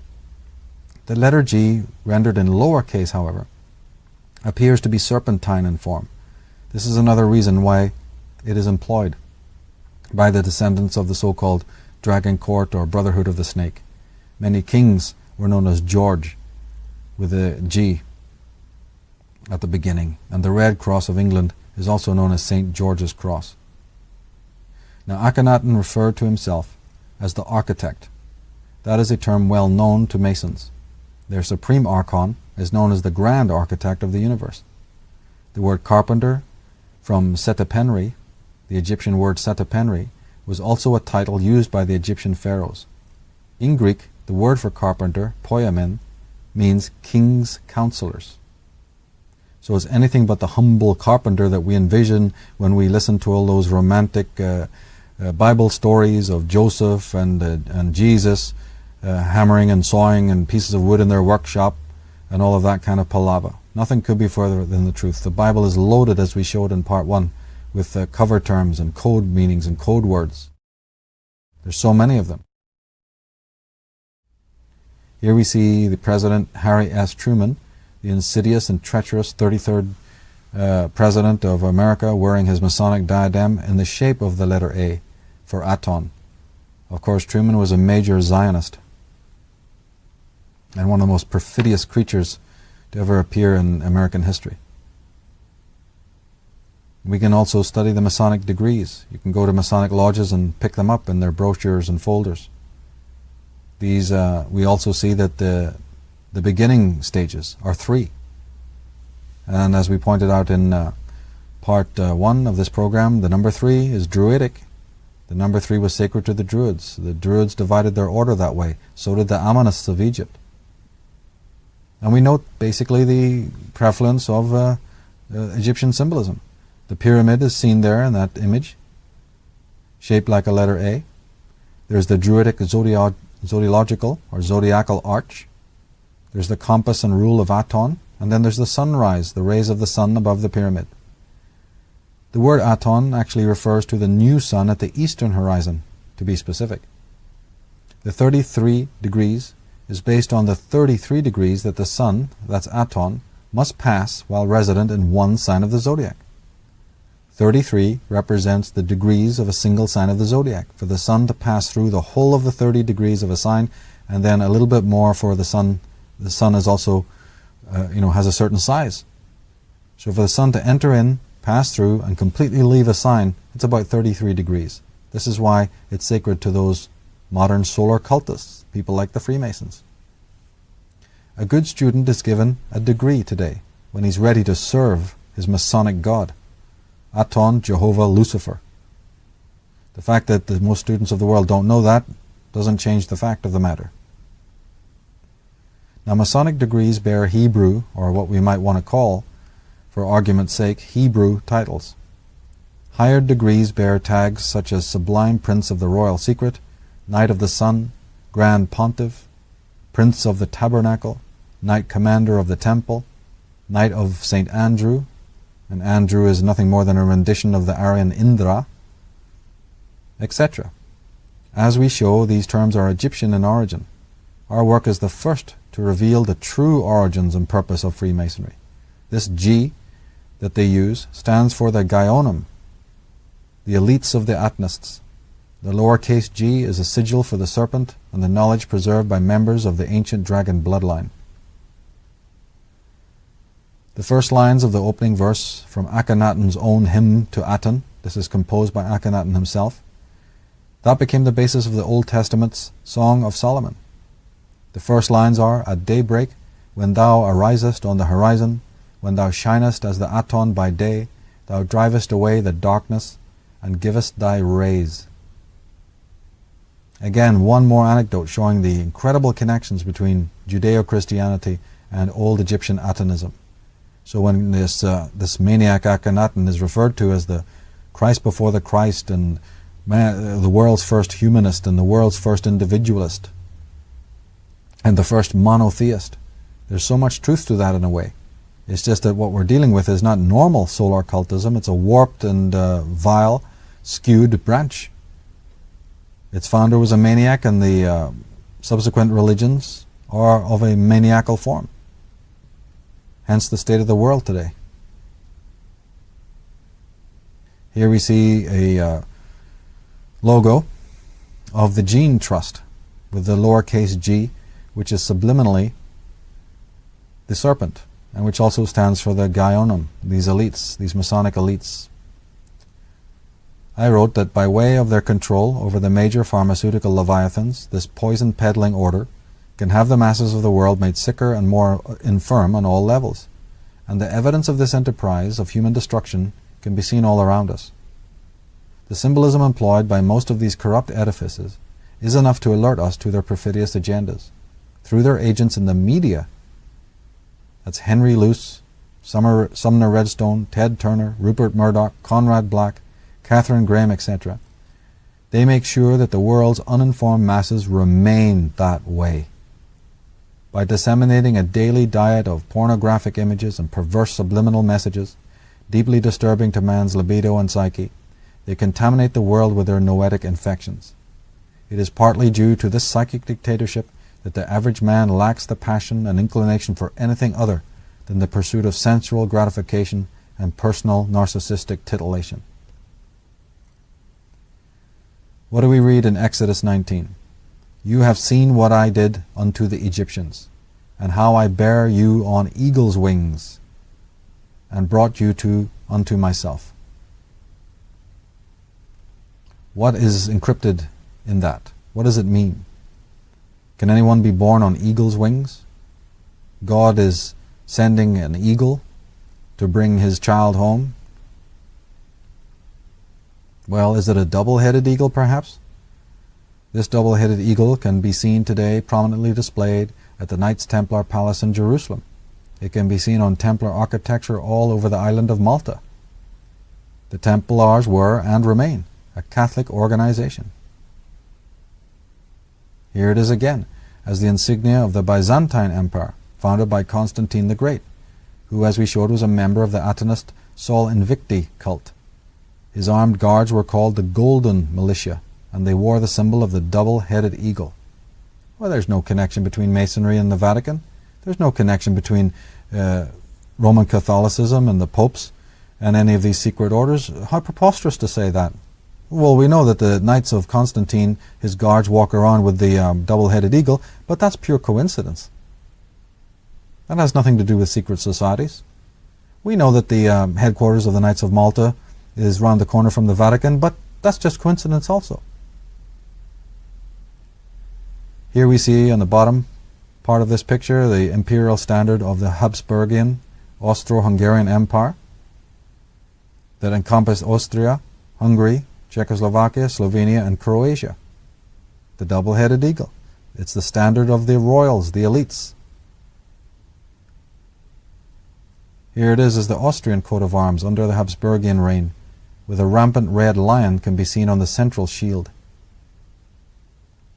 Down below, there it is with the number 33 and the pyramid, one of the many examples of the Freemasonic double-headed eagle, with the Egyptian pyramid, the crown, the sword, the number 33, signifying the highest grade of Masonic adepts. Of course, on paper, oh, dear old Adam Weishaupt and his Illuminati, they just were burning with anger about aristocracy. They were about humanity.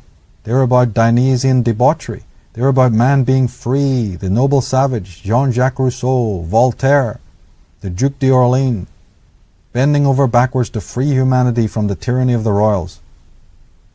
But the Masonic symbols that they used were originally royal symbols.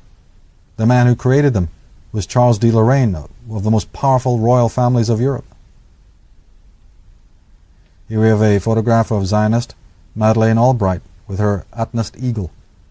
The Albright family were and are lieutenants of the Masonic Atenists situated in London and New York.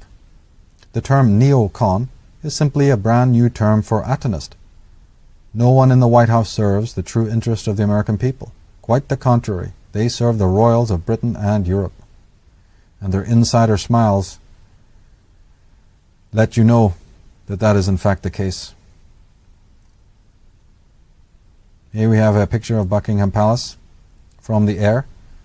Let us also note that the word buck refers to a male deer. In Program 1 and Section 1, we showed the importance of the stag horns, the stag god and the stag men. We went into that in great depth. Well, it's a pyramidical layout, same as Washington, D.C. and at Paris. Atenists like to remember the good old days, and so to design new cities to stand for a new Egypt, to replace the one they lost long ago. And a study of the symbols is always going to put us onto the right track, as long as we look at them sanely and with education. The emblem of the United States of Europe, here it is, the famous 12 stars again. The star was an ancient term denoting an Essenic master. Originally a Druidic motif, it is used to denote the occult nature of the principal quorum operating behind the obvious seats of power and religion. Finally, we turn to Rome. As we said in Program 1, there are 21 obelisks standing on the planet Earth. There are but 5 in Egypt now. 13 are in Rome. And 13 is an important number, dealing with the zodiac and with occult ritual. Now these obelisks stand at key geomantic positions. Rome, as well as many other Western cities of power, is littered with Egyptian and Irish occult symbols and artifacts.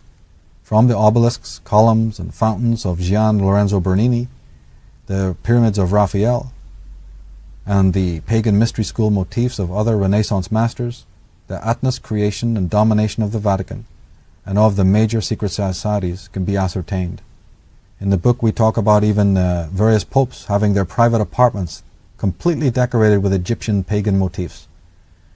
We have a whole chapters on this in the Irish Origins book, clearly showing just how this Egyptian Atnist symbolism played a part in the lives of the popes and the bishops, as it still does.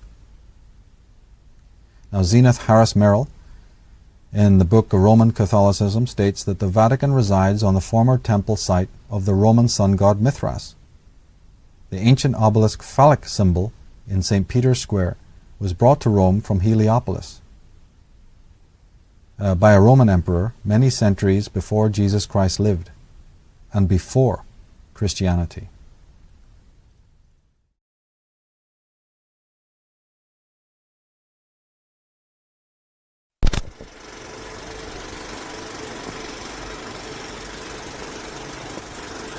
Receive the royal scepter, the ensign of kingly power and justice.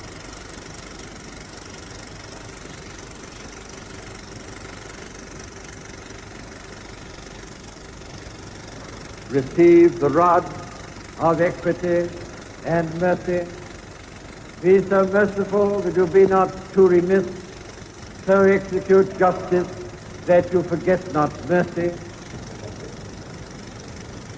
O God, the crown of the faithful, bless, we beseech thee, this crown, and so sanctify thy servant Elizabeth, upon whose head this day thou dost place it for a sign of royal majesty.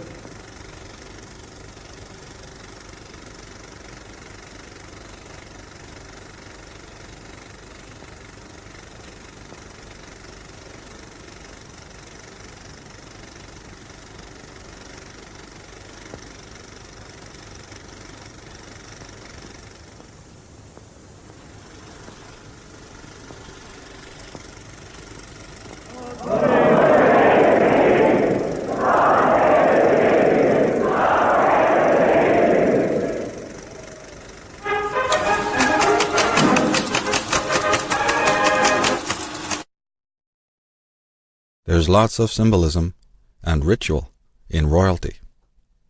But where does it come from? That's the question.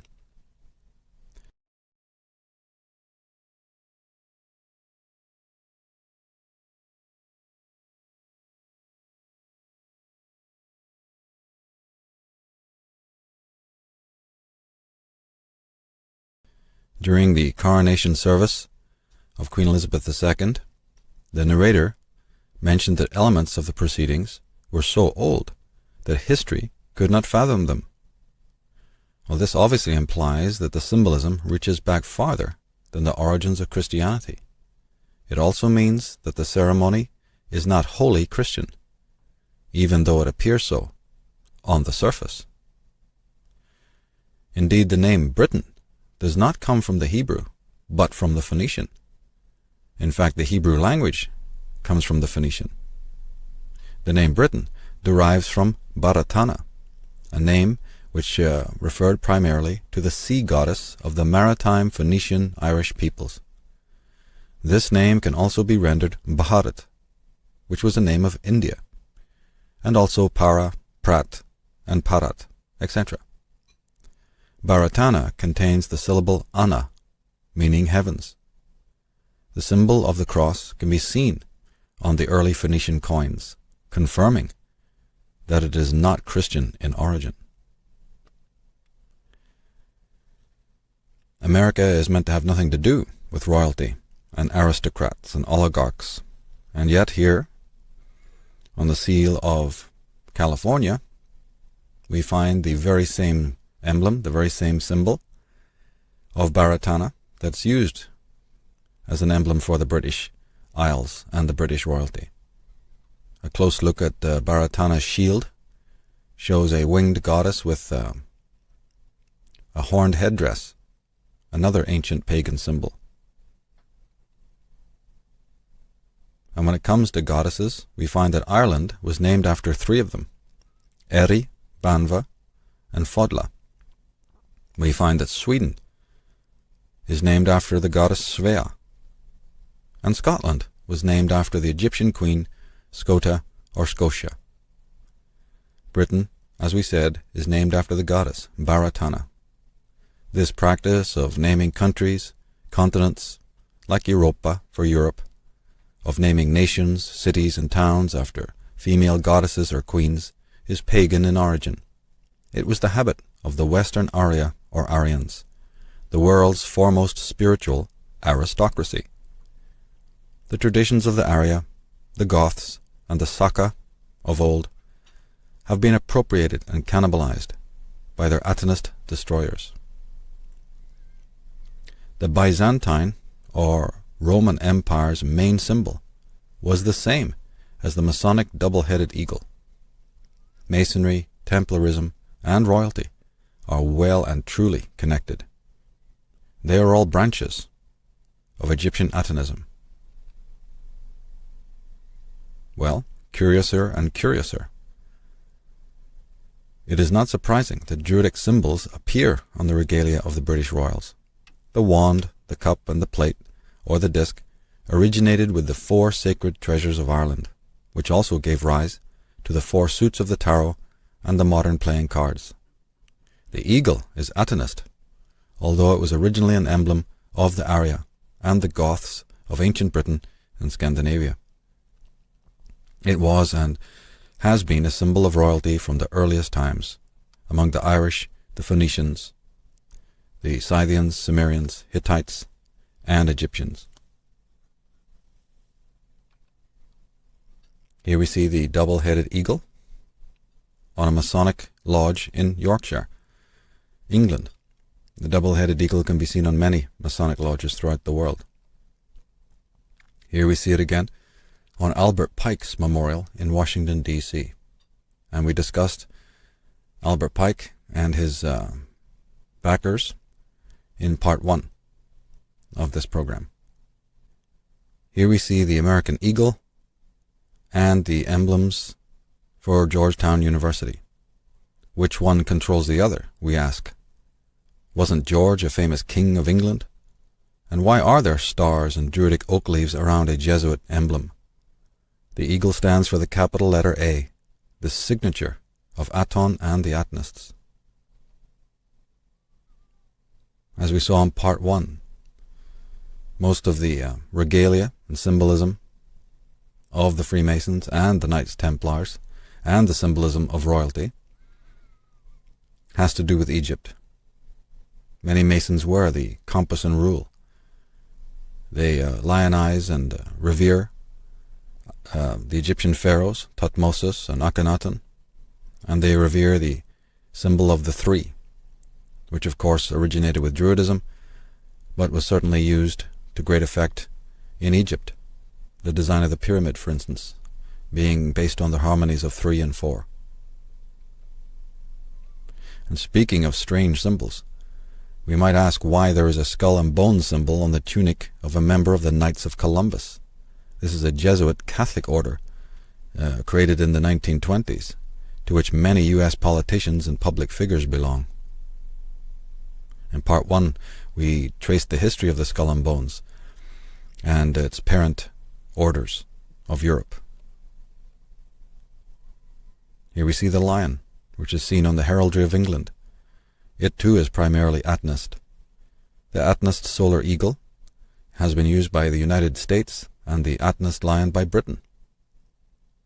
The MGM logo, the British East India Company logo, and the Knights Templar emblem, even the flag of Richard I, the so-called Lion Heart, seen there on the bottom right, became the symbol of England. And we note the fact that it's 3 lions, 3 again being the sacred number of Druidry. Above we see Akhenaten, the original king of the Jews, the original Lion of Judea. Now the lion was also considered a protector of sacred places. This included locales, hence the position of the Sphinx in Egypt. The whole of Egypt was sacred, and so the protecting lion is there, presiding over the land. But sacred locales included buildings such as shrines, temples, government buildings, and stately houses. So it's strange that we should find the lion on British heraldry and on the door of number 10 Downing Street. Is there something sacred about this address? We're being told that there is. Here we see, as we did in part 1, the image of the lion discovered at Amarna, the city of Akhenaten, and across the river from Amarna lay Malevi, the city of the Levites. The so-called Levites, Judites, or Israelites, were none other than the notorious Hyksos pharaohs of Lower Egypt. They were not a ragtag bunch of slaves, as generations of lying historians and clergymen have falsely proclaimed. Although it is possible that the Hyksos originated in western climes, they were enemies of the Egyptian Ammonists and the British Druids. The story of the conflict between these contingents is detailed in our book, The Irish Origins of Civilization. Atanism or fascism? We ask a question. Is there really a difference? According to the symbolism, there's no difference whatsoever. Here on Buckingham Palace, the ancient symbols of the lion and the unicorn. They represent Leo and Cancer. The great gates. Let's turn to the coronation ceremony itself. To day 1. Outside the gates of the palace is the roundabout that represents the celestial zodiac. The Queen's carriage drives around the structure and proceeds along Pall Mall. Notice the pyramidical design right outside the gates of Buckingham Palace. Just like at Washington, D.C. and at other sacred cities, we find the sacred ancient symbols, and particularly we notice the Egyptian symbolism.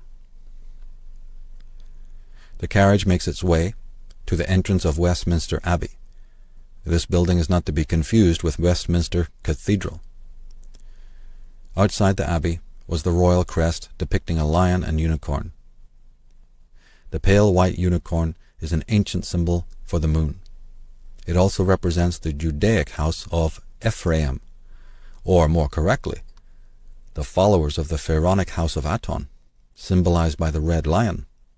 The coat of arms is, therefore, an emblem symbolizing the elite Atonist dynasties and the lieutenants who have loyally served them throughout the generations. The royal carriage, in which the Queen rides, represents the chariot. This identifies it with the northerly sign of Cancer, known as the Gate of Birth. The coronation of Elizabeth was, symbolically speaking, a birth. Now Cancer's opposite sign, Capricorn, was known as the Gate of Death. A stellar or astrological rite was covertly performed during the coronation ceremony of Queen Elizabeth II on June 2nd, 1953, in the sign of Gemini. She became queen of 16 countries and the most powerful head of state in the world. But she is merely a placeholder for another. After all, in the coronation ceremony, the queen is referred to as the maintenancer of the realm. Here we see King Edward's crown, featuring Maltese crosses and the fleur-de-lis of the French Templars and the French royal houses, and the crown surrounds the so-called cap of maintenance. The word maintain means to perpetuate or keep in order until some other event occurs, or until the arrival of a sovereign of greater rank. Interestingly, the very word entertain also connotes the same idea. To entertain in the interim, before the main event occurs. But in whose name or place does the Queen and her court preside, and maintain the state as stewards or caretakers?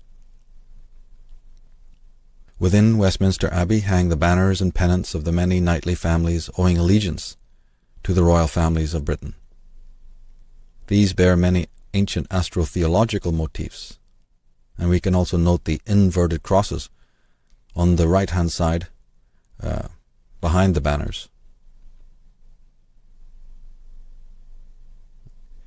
Here we see Phoenician images showing the raised hand that was later incorporated into the design for the flag of Northern Ireland. Allegedly, the raised red hand was a symbol of the O'Neill clan of Ireland, but in fact, it long predates the time of the Gaelic conquest of Ireland.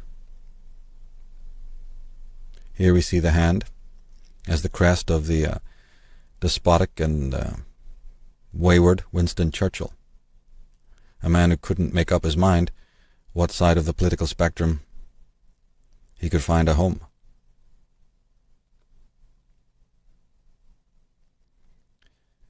Kabbalistic imagery is also used during the coronation ceremony.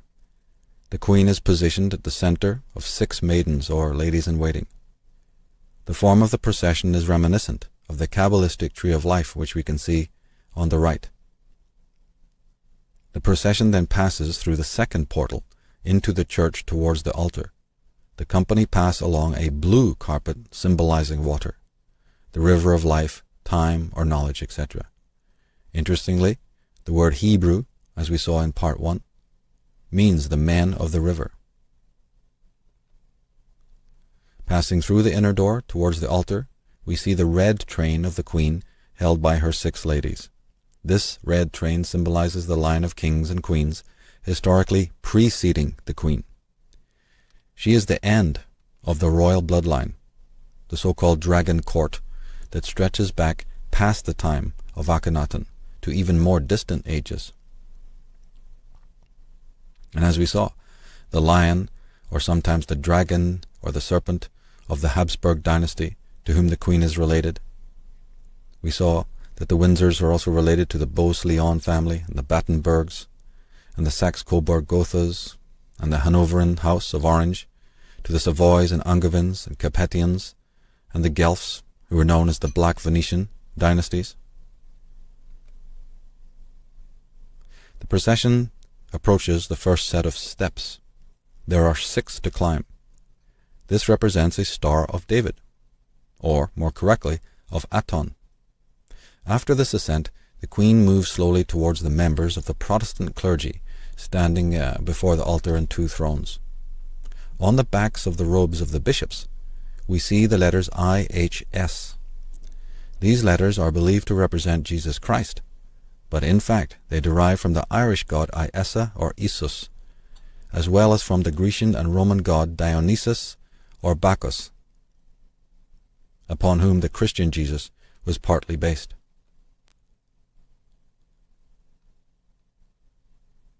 The queen approaches the clergyman and the altar. Above the altar, with the sacred emblems of royalty, is a balcony where the family members of the queen are seated. They rise in courtesy as she approaches. The red train is meticulously laid down, and she turns to the Bible. Beside her stand 4 knights with 4 swords. They represent the compass points. The symbolism of the sword is complex. It is primarily a Martian symbol, although it also connotes the intellect and the acquisition of knowledge. Here we see the Dendera zodiac, one of the most ancient zodiacs in the world, and it shows the 12 signs of the zodiac and the 4 cardinal points. This zodiac was dedicated to the female goddesses Hathor and Isis. We recognize the 4 knights or the 4 stewards not only as the 4 directions of heaven, but as the 4 sons of Horus.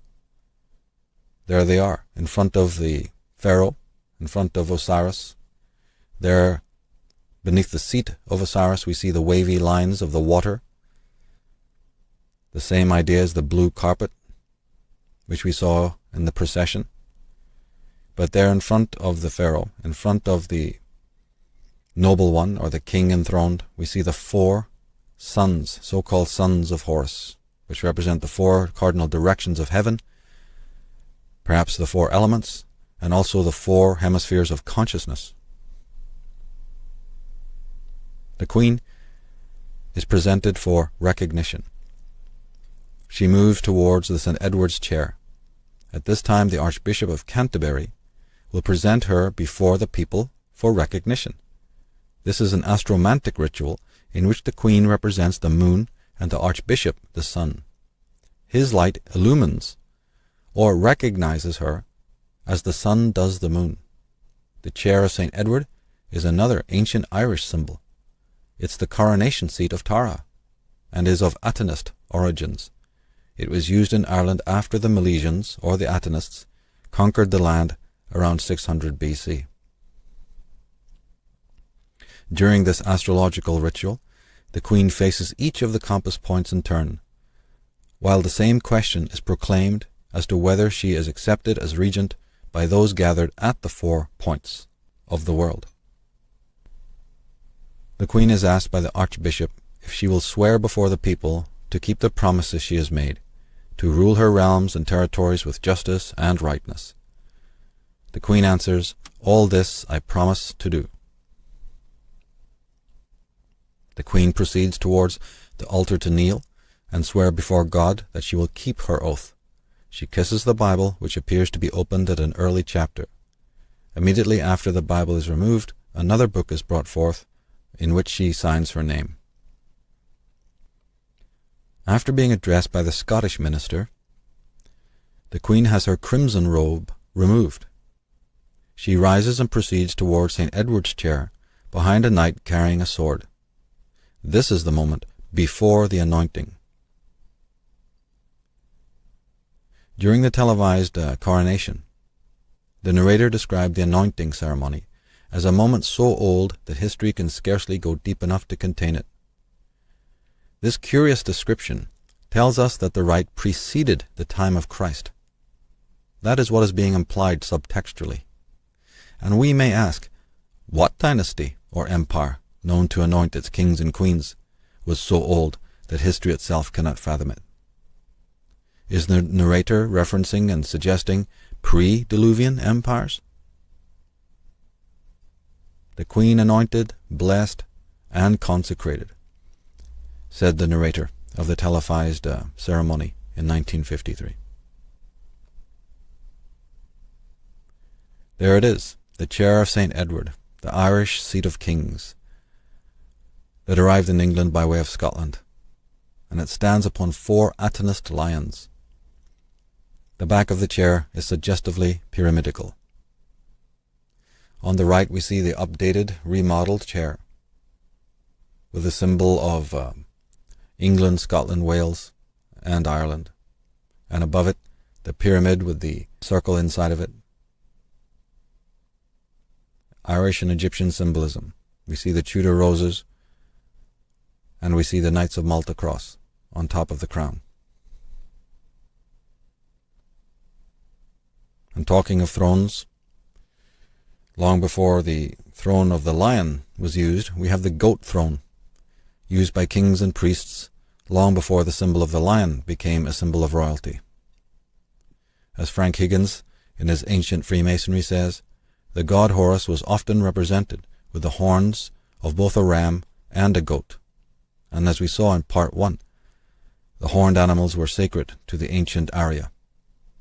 Here on the pictures on the right, we see the Knights of Malta cross, or the cross. We see the goat, or gazelle-like creature. On the image above, we see the bull, and below the bull we see the goat, the little goat, standing beside the seated dignitary, the astrologer kings, the priest king. And as we saw, the Western Arya, they were the Phoenicians, the Goths, and the early Scythian Gaels. They all worshipped the horned animal. In particular, they revered the goat and the stag. The very name Scythian comes from Saka, from which we derive such terms as sacred and sage. The syllable S-A-C and also sak or zak connoted the stag. The syllable appears in the word Saxon. This word originally denoted the sages and not the men of the spears. The syllable appears in names such as Isaac.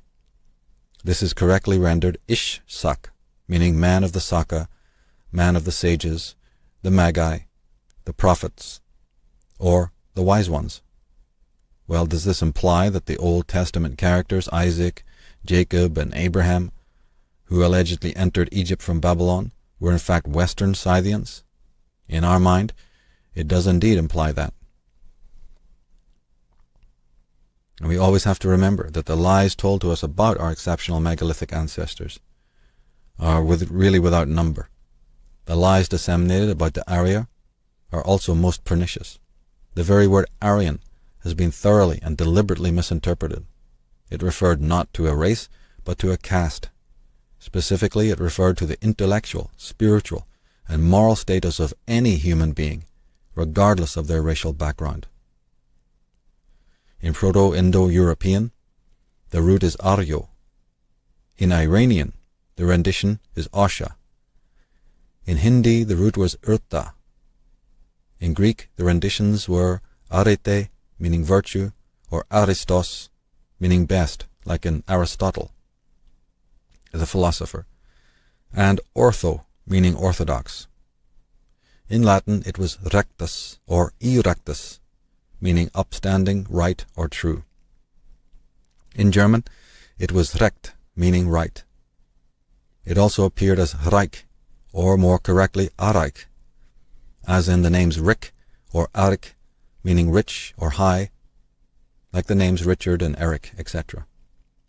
In English, it appears as right, and also as terms such as Aries, art, aristocracy, arable, area, and Haris. In Sanskrit, it was Arya, meaning kind, favored, excellent, or devoted. Secondary meanings are lord, master, noble, respected. The root appears in personal names, such as Aryabhata and Aaron, and in numerous place names such as Benares, Ara, Aryavarta, Sumeria, Bulgaria, Armenia, Iran, Ireland, and Eric.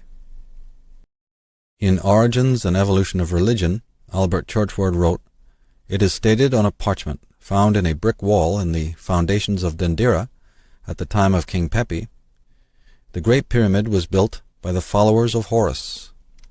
The stellar cult people were the followers of Horus in the same sense as the Christians are followers of Christ.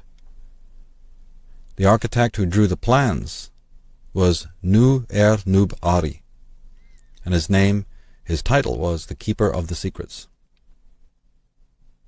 Now the Irish stag god was known as Hern, and also Cernunnos. The word Hermes comes from the Irish Hern.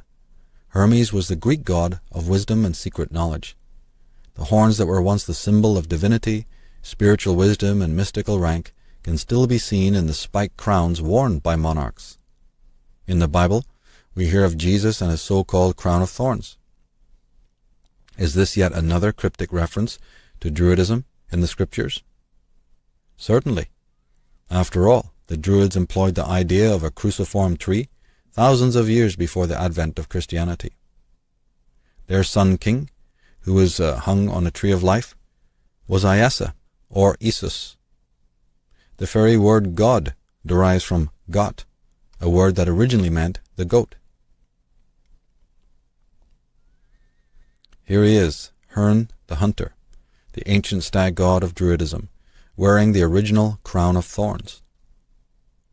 The serpent and torque serve as his ring and rod. These are the key symbols of royalty, but spiritually they represent biunity, the nucleation of the masculine and feminine polarities, and the unification of microcosm and macrocosm.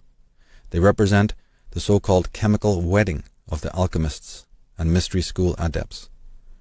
The bracelet or torque of the prehistoric Hern appears during the Queen's ceremony. During the anointing and consecration, 4 knights of the Order of the Garter bring a canopy over the seat and over the Queen. At this time, shielded from public view, the Queen is spoken to by the Archbishop of Canterbury. What passes between the two is not known. This scene was edited from the televised record. The Queen is head of the Knights of the Garter, that was allegedly founded in the 14th century by Edward III. She wears the order's tunic here, and the emblem with the solar rays and red cross. Of course, in Part 1, we thoroughly discussed not only the symbolism of the Red Cross and its origin, but of the blue belt or garter that surrounds it. We also discussed the symbolism of the solar rays. Here are some crests and emblems of the Order of the Garter, carved for the Queen and on display at the palace. Note the owl, the serpent, and the phoenix, symbolizing Akhenaten. Of course, the serpent is a symbol to be found on the medical corporations, and the owl also, and it's the symbol of the Bohemian Society. Is connected to the Roman goddess Minerva. The symbol of the blue garter, as well as the red cross symbol, referred to as St. George's cross, belonged to the Egyptian god Set. He was worshipped by the Hyksos pharaohs, the Shasu or shepherd kings, who, during and after the time of Akhenaten, became the Atenists. The Atenists conquered Britain approximately 600 years BC. This is the reason why Egyptian symbolism appears on so much British and European heraldry. The lunar queen becomes the solar queen. After being anointed, Elizabeth is clothed in a golden robe. She resumes her place on the chair and is presented with an unsheathed, jeweled sword. The female queen takes the sword of Mars from the male knight. This interaction between the queen and knight is a key aspect of the ceremony. Its secret is revealed by way of an understanding of astrology and tarot. On the bottom left we see a tarot card named the Queen of Swords, corresponding with this aspect of the ceremony.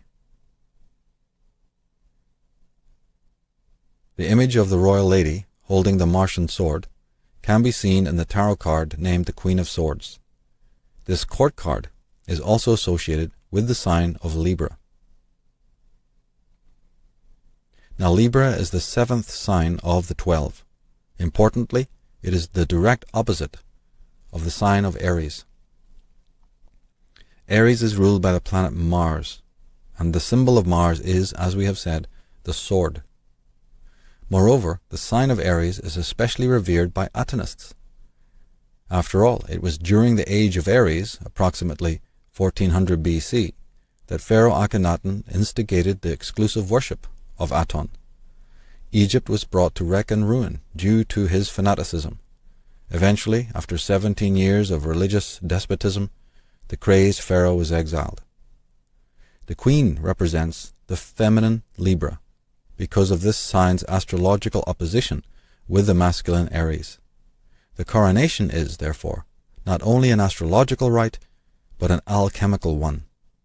It is a form of hieros gamos, or chemical wedding. The archbishop approaches and says, "With this sword do justice." The tarot card which corresponds to the sign of Libra is known as Justice, and it is card number 11. The queen stands and walks towards the altar to return the sword. She resumes the throne, and the archbishop then brings forth the bracelets of sincerity and wisdom. As we saw, these bracelets again originate from Irish mythology. And according to one legend, Moses gave his own bracelets to a Gedel, the son of Noel, the Milesian, or Atenist, who brought them to Ireland after leaving Egypt.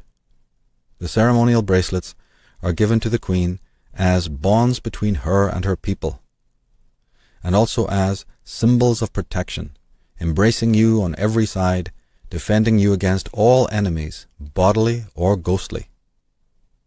So here we have an intensely occult ritual, in which many of the actual rites are to do with protection, protecting the queen against all sorts of attack, against all sorts of enemies, in this world, in the incarnate world, and in the discarnate world, and the spiritual and astral planes. The queen is then adorned in the golden imperial robe. It is another symbol of protection. Immediately afterward, she is also presented with the orb, which is the world under Christ's dominion, and the ring of sapphire and ruby. In her right hand she holds the scepter of kingly power and justice, and in her left hand she holds the rod of equity and mercy. This part of the right corresponds with the Kabbalistic schemata of the tree of life and its masculine and feminine pillars, known as mercy and severity. These pillars are the Jachin and Boaz of Masonry. The central path on the tree of life is made up entirely of feminine paths, as they are called. This central pillar, named Equilibrium, would be the body of the Queen herself, as we can see in the tarot card on the top in the center, card number 2, the High Priestess. We see the black and white pillars of Boaz and Jachin. We see the body of the female goddess. We see the pomegranate tree behind her. We see the number 2. And we see the cross. Then, on the extreme right, we see the last card of the tarot, the dancing female holding the 2 scepters or wands in exactly the same way as the Queen is holding the 2 scepters or wands. And about her, as we can see in this card that's called the World, we see the 4 cardinal figures again, the 4 cardinal points. Now, Albert Pike has something monumental and fascinating to say about the obelisk. In the Book of Enoch, he said, in speaking of the fallen angels, it is said, the name of the first is Yakun. He it was who seduced all the sons of the holy angel, and causing them to descend on earth, led astray the offspring of men. And the name, as Yakain, is fitly represented by a phallic column. Well, Yakun is obviously the Jakun or Jachin, one of the pillars at the gates of Solomon or Aton's temple. We see these 2 stately pillars at the portals of all Masonic lodges and at important government buildings. These phallic altars to Lucifer, or Aton, can be found in most civic centers of the world as the obelisk, the tower, or a single erect stone monument. They stand in the center of prominent city squares and near important banks, churches, and educational institutions. The very word phallic comes from phallos, which means white or bright, and it's akin to theos, that also means light. Albert Pike said, by the very name, it, the phallus, was connected with the sun. So where we have the solar symbols, we also have the phallic symbols. And the great phallic obelisk represented the fallen angel, the one who led men astray. And these phallic columns are to be found in the most important cities of the world, and very, very close to the houses of government and religion. Here is the front cover of Sir Francis Bacon's New Atlantis, featuring the Masonic Jachin and Boaz. Here we have the Jachin and Boaz with the Egyptian pyramid in Israel. So again, the obelisk, the phallus of Lucifer, god of light, a cardinal Atonist symbol, and now we have some idea of why it would have been incorporated into civic design in this particular way. Well, the idea of 2 pillars is not Jewish but Egyptian. As said, Jachin and Boaz are based on the esoteric, so-called Kabbalistic tradition, and on the Tree of Life's pillars entitled Mercy and Severity. These terms apparently also refer to 2 ancient symbols of royalty, namely the crook and flail of the pharaohs. Egyptian pharaohs bore the symbol of the crook and also the flail or whip. This symbol of the flail connoted self-mastery and not dominance over others, as lying experts contend. Interestingly, the Hyksos pharaohs were known as the shepherd kings. The king of Egypt was regarded as a seer. He was the shepherd.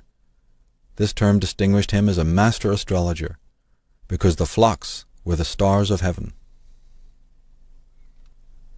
On Queen Elizabeth's shoulder there is what appears to be 2 tassels, but which may be, in fact, a figurative Egyptian flail. It's a case of old pharaohs and new pharaohs. It's a case of meet the new boss. It's the same as the old boss. And what's more, we see the ring and the rod in exactly the same way as we saw in the ancient picture of Herne the Hunter, in the Sumerian, Babylonian, Assyrian images of the goddess Lilith, who holds them, and also in the priest kings of ancient Sumeria and Babylon, who held the same symbols of royalty, the sphere and the rod, the ring and the rod, the 1 and the 0. In Genesis 49, chapter 10, we read, "The scepter will not depart from Judah, nor the ruler's staff from between his feet, until he comes to whom it belongs, and the obedience of the nations is his." So again, an idea of waiting, an idea of one who is to come, and the importance of the scepter. Of course, we find the royal scepter not only in the House of Lords. Troublesomely, we find it in the House of Commons. Ultimately, the House of Commons cannot open without the right of placing the Queen's mace. The oligarch has the power, regardless of what the common public are led to believe. Everything is commissioned under the name of royalty and oligarchy. Now the Archbishop raises the crown high above the Queen's head before setting it in place. Suggestively, nothing organic exists during the ceremony, and men alone undertake the main ceremonial duties. That's right. The entire ceremony is indoors. There are no animals, there are no plants, and women do not take part in any of the main ceremonial duties. Here again we see the crown and the cross, which Christians would have us believe originates with early Christianity. But of course, a little study tells us the opposite, tells us that the cross is hardly unique to Christianity or modern royals. We find it on the symbols of the Goths, the Picts, the Assyrians, the Babylonians, the Irish, and of course the Phoenicians. Now once crowned, the Queen, while adorned in the golden imperial robe, and while carrying the 2 scepters, goes to another set of stairs. She begins to ascend 5 stairs to her throne, to assume full possession of her kingdom. Now 5 is the number of transcendence. It signifies mastery over the 4 elements of fire, water, air, and earth. Moving to the 5th level in anything symbolizes a form of crucifixion, to die to the 4, to die to the cross, and transcend to the quintessential level. In English, the letter E represents this quintessential level that is known by the Greeks as epsilon, the 5th letter of the alphabet. That's right, 6 stairs, then 5. You think it's Masonic? Well, you've just graduated, because it is. Here, on a Masonic frieze, are the idiosyncratic symbols, the emblems of Freemasonry, like we see on so many lodges: the 6-pointed star, the 5-pointed star, the number 6 and the number 5, the number 5 and the number 6, the 2 trees stylized to look like columns, the phallic idea. We see the compass and rule. We see the letter G, which we discussed thoroughly in part 1. We see the face of the sun, and we see the moon. And of course the Queen ceremony totally employs the astrological and astrotheological elite motifs of the coming together of the sun and the moon. We see the eye, not the eye of Horus, but the eye of Aton. We see the tools of masonry, and we see the Pythagorean squares. It's all there for the eye to see and to decode. And the endless emphasis on light and the sun. Now that the Queen has sworn to uphold the teachings of the Protestant faith and to support and protect its clergymen, 3 bishops go down on their knees in homage before her. At this point, she is made supreme over her male subjects. We want to really meditate on that term, subject. In the early Babylonian stele, we see the sun disk, we see the 4 directions and the 3 attendants to the enshrined king within his sacred precinct. There's nothing new about the queen's ceremony and the traditions and the rites and rituals that we see going on in it. Now, above the priest-king's head are the symbols of the planets and stars. The temple stands upon the water, symbolized by the wavy lines. As we saw earlier, the queen's procession moved along a blue carpet. Moreover, the very abbey, Westminster Abbey, is situated right on the river Thames, or Tammuz, the river of Thomas, the river of time. The queen is then approached by 4 more subjects: her husband, the Duke of Edinburgh, her uncle, the Duke of Gloucester, her cousin, the Duke of Kent, and finally the Earl Marshal of England. Each kneel and kiss her on the left cheek.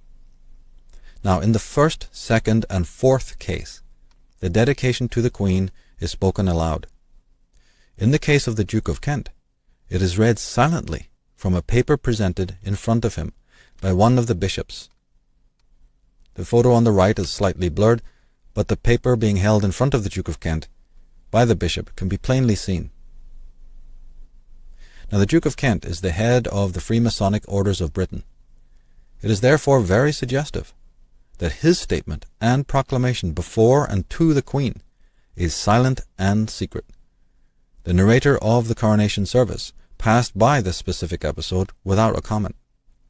Perhaps it is also suggestive that the Duke of Kent is the 3rd in line to approach the Queen, the number 3 being sacred to Freemasons, as it was to the ancient Druids. Of course, the skeptic will say, it got nothing to do with Freemasonry. Well, that's what you're bound to think without investigation, without research, and without an open mind. On the contrary, it got everything to do with Freemasonry. But it's more pernicious even than that. The royals expect their subjects to bow or kneel before them, do they not? Well, the boss man expects you to bow and kneel before them if they had their way. But symbolically bowing low the head to anyone actually signifies death. It signifies that one is headless before their liege lords. In Latin, the word head is caput, as the elite Capetian dynasty, which we discussed in Program 1. The word capitulation connotes cutting off a head, and that is what one symbolically does when they bow before monarchs or political dignitaries. One is symbolically lower and lesser than the regent. One indicates that they surrender their selfhood and sovereignty. The same thing applies when the knees are bent or genuflected. This occurs, of course, when knighthoods are granted. Now the Queen removes her crown, and she and Prince Philip, the Duke of Edinburgh, both kneel before the altar to receive communion, the bread and the wine. This is the final rite before the service ends, and they rise to leave the church to meet the people outside. Prince Philip was made Duke of Edinburgh, a place which is, in the esoteric doctrine, considered the true Jerusalem. He is therefore the Duke of Jerusalem. But who are the Windsors? Well, the name of Windsor was adopted on July 17, 1917. The reason had to do with the fact that the present British royals are German by ancestry. Their actual dynastic names are Germanic. Of course, this did not sit well with the men and women of England who were forced into war with Germany on 2 occasions. The royals sitting on the thrones of Britain did not want it widely known that the enemy in Germany was of their own blood, and that the men and women were dying for nothing. The so-called Windsors are actually related to the House of Saxe-Coburg-Gotha, to Schleswig-Holstein, Soderburg-Glücksburg, to Oldenburg, which is Prince Philip's actual family, Oldenburg of Denmark, to the House of Wettin, to the House of Battenberg, which was later transmogrified into Mountbatten, They're related to Bos-Leon, which is the Queen Mother's family. They're also related to the Guelph dynasty, which is sometimes rendered Welf with a W, and to Habsburg and Hanover.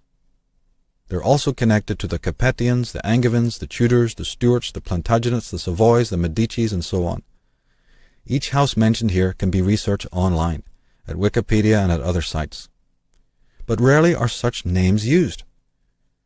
The ruse of using the locale is preferred because it's the perfect cover. For example, we hear of the Duke of Kent and the Prince of Wales. The masses accept these titles as names and forget about asking vexatious questions regarding ancestry. Prince Philip is the grandson of Queen Victoria and is related to most of the current and former crowned heads of Europe, including 7 czars. Jeffrey Steinberg, in his book The Largest Empire in the History of the World, speaking of this Windsor family, he says these families constitute a financier oligarchy. They are the power behind the Windsor throne. They view themselves as the heirs to the Venetian oligarchy, which infiltrated and subverted England from the period 1509 to 1715, and established a new, more virulent Anglo-Dutch-Swiss strain of the oligarchic system of imperial Babylon, Persia, Rome, and Byzantium. And again, a look at the etymology reveals a great deal. The connotative meanings. Tudor, the House of Tudor. Could that be a corruption of the word tutor? The tutors, the literate ones, the ones who can read and write when the world was reeking with ignorance and illiteracy? Are they the teachers? Or are they the Tudor or the Judah? Is the word Tudor an anglicized, corrupt version of the term Judah? And was Judah the judges, the tribe of judges? Ultimately, as we showed in Program 1, Judah equals Aton. And the Stuarts, as we showed, are really the stewards, those who stand in place of one to come. Now we come to the end of the service, the end of the coronation ceremony. 6 hours has elapsed, and the service ends, and the royal procession turns the way it came. Note that the Queen's train is now black, not red. Black, red, and white are the 3 most important colors in alchemy, in the alchemical process. Negredo is black, rubedo is red, and albedo is the white. They return to the palace. They emerge from Westminster Abbey after the 6-hour-long coronation service. The Queen enters her carriage and makes her way back to Buckingham Palace, passing through Whitehall, Pall Mall, St. James's Street, and Piccadilly, through streets thronged with onlookers and regimented marching troops from every one of her territories. Now a closer look at the design of the royal carriage reveals the 4 lions again, and the 2 winged humanoid figures, one carrying the trident of Poseidon, god of the sea, of earthquakes, and of Atlantis. The trident was originally the symbol of Baratana, the Phoenician queen after whom Britain was named. And let's not forget again the tarot aspect of all of this, that the carriage represents card number 7, the chariot, moving through and back again through the gate of birth. As the carriage approaches Buckingham Palace, the bemused, symbolically illiterate masses wait for the royal carriage to pass into the palace before rushing madly towards the gates to wait for the Queen to appear on her balcony. That their fathers and sons died in many wars orchestrated by the Windsors and their European cousins does not dampen their patriotism in the least. The sky may cry, but they grin and wave their flags. Finally, the royal party emerge onto the balcony. At the palace, the women apparently move to the viewer's left, for the most part, and the men move towards the right. This arrangement again fits the Kabbalistic model of the masculine and feminine paths of the Tree of Life.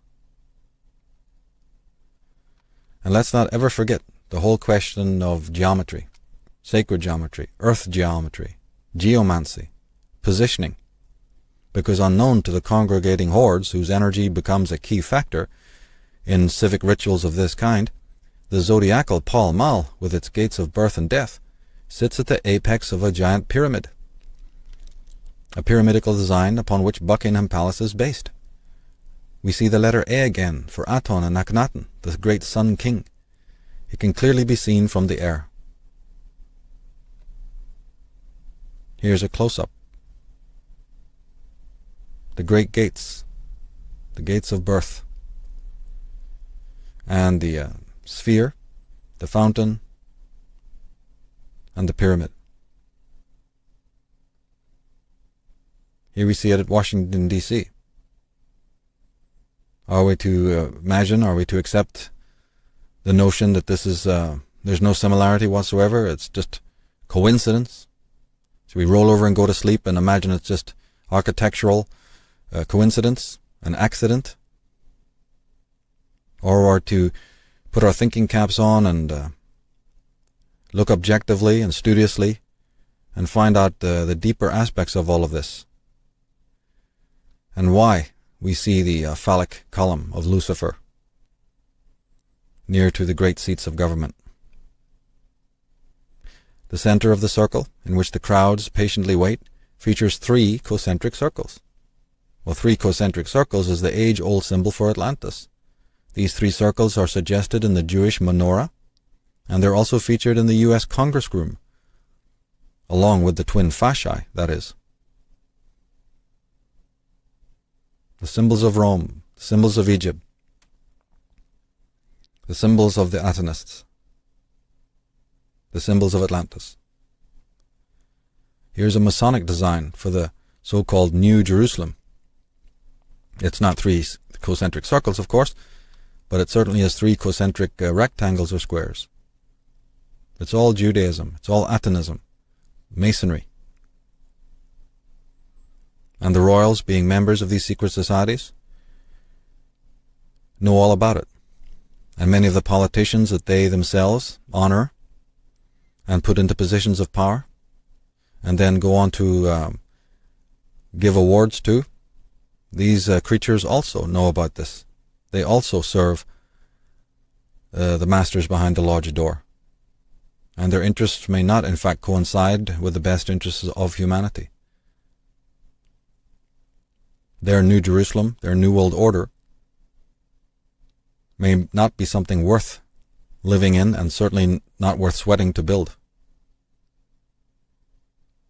Quite the contrary.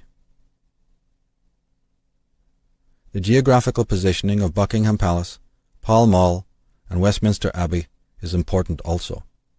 Many of these sites in London stand on ancient Druidic sites and near to ancient Druidic emblems and sacred trees, as well as being astrologically positioned beneath important stars and constellations. During the months of May and June, the constellations of Scorpio are prominent in the early morning and evening sky. This sign, and that of Ophiuchus, the 13th sign of the zodiac, are important to the elite royals and to their lieutenants within religion and government. Ophiuchus is actually made from 2 constellations, namely Serpens and Serpentarius.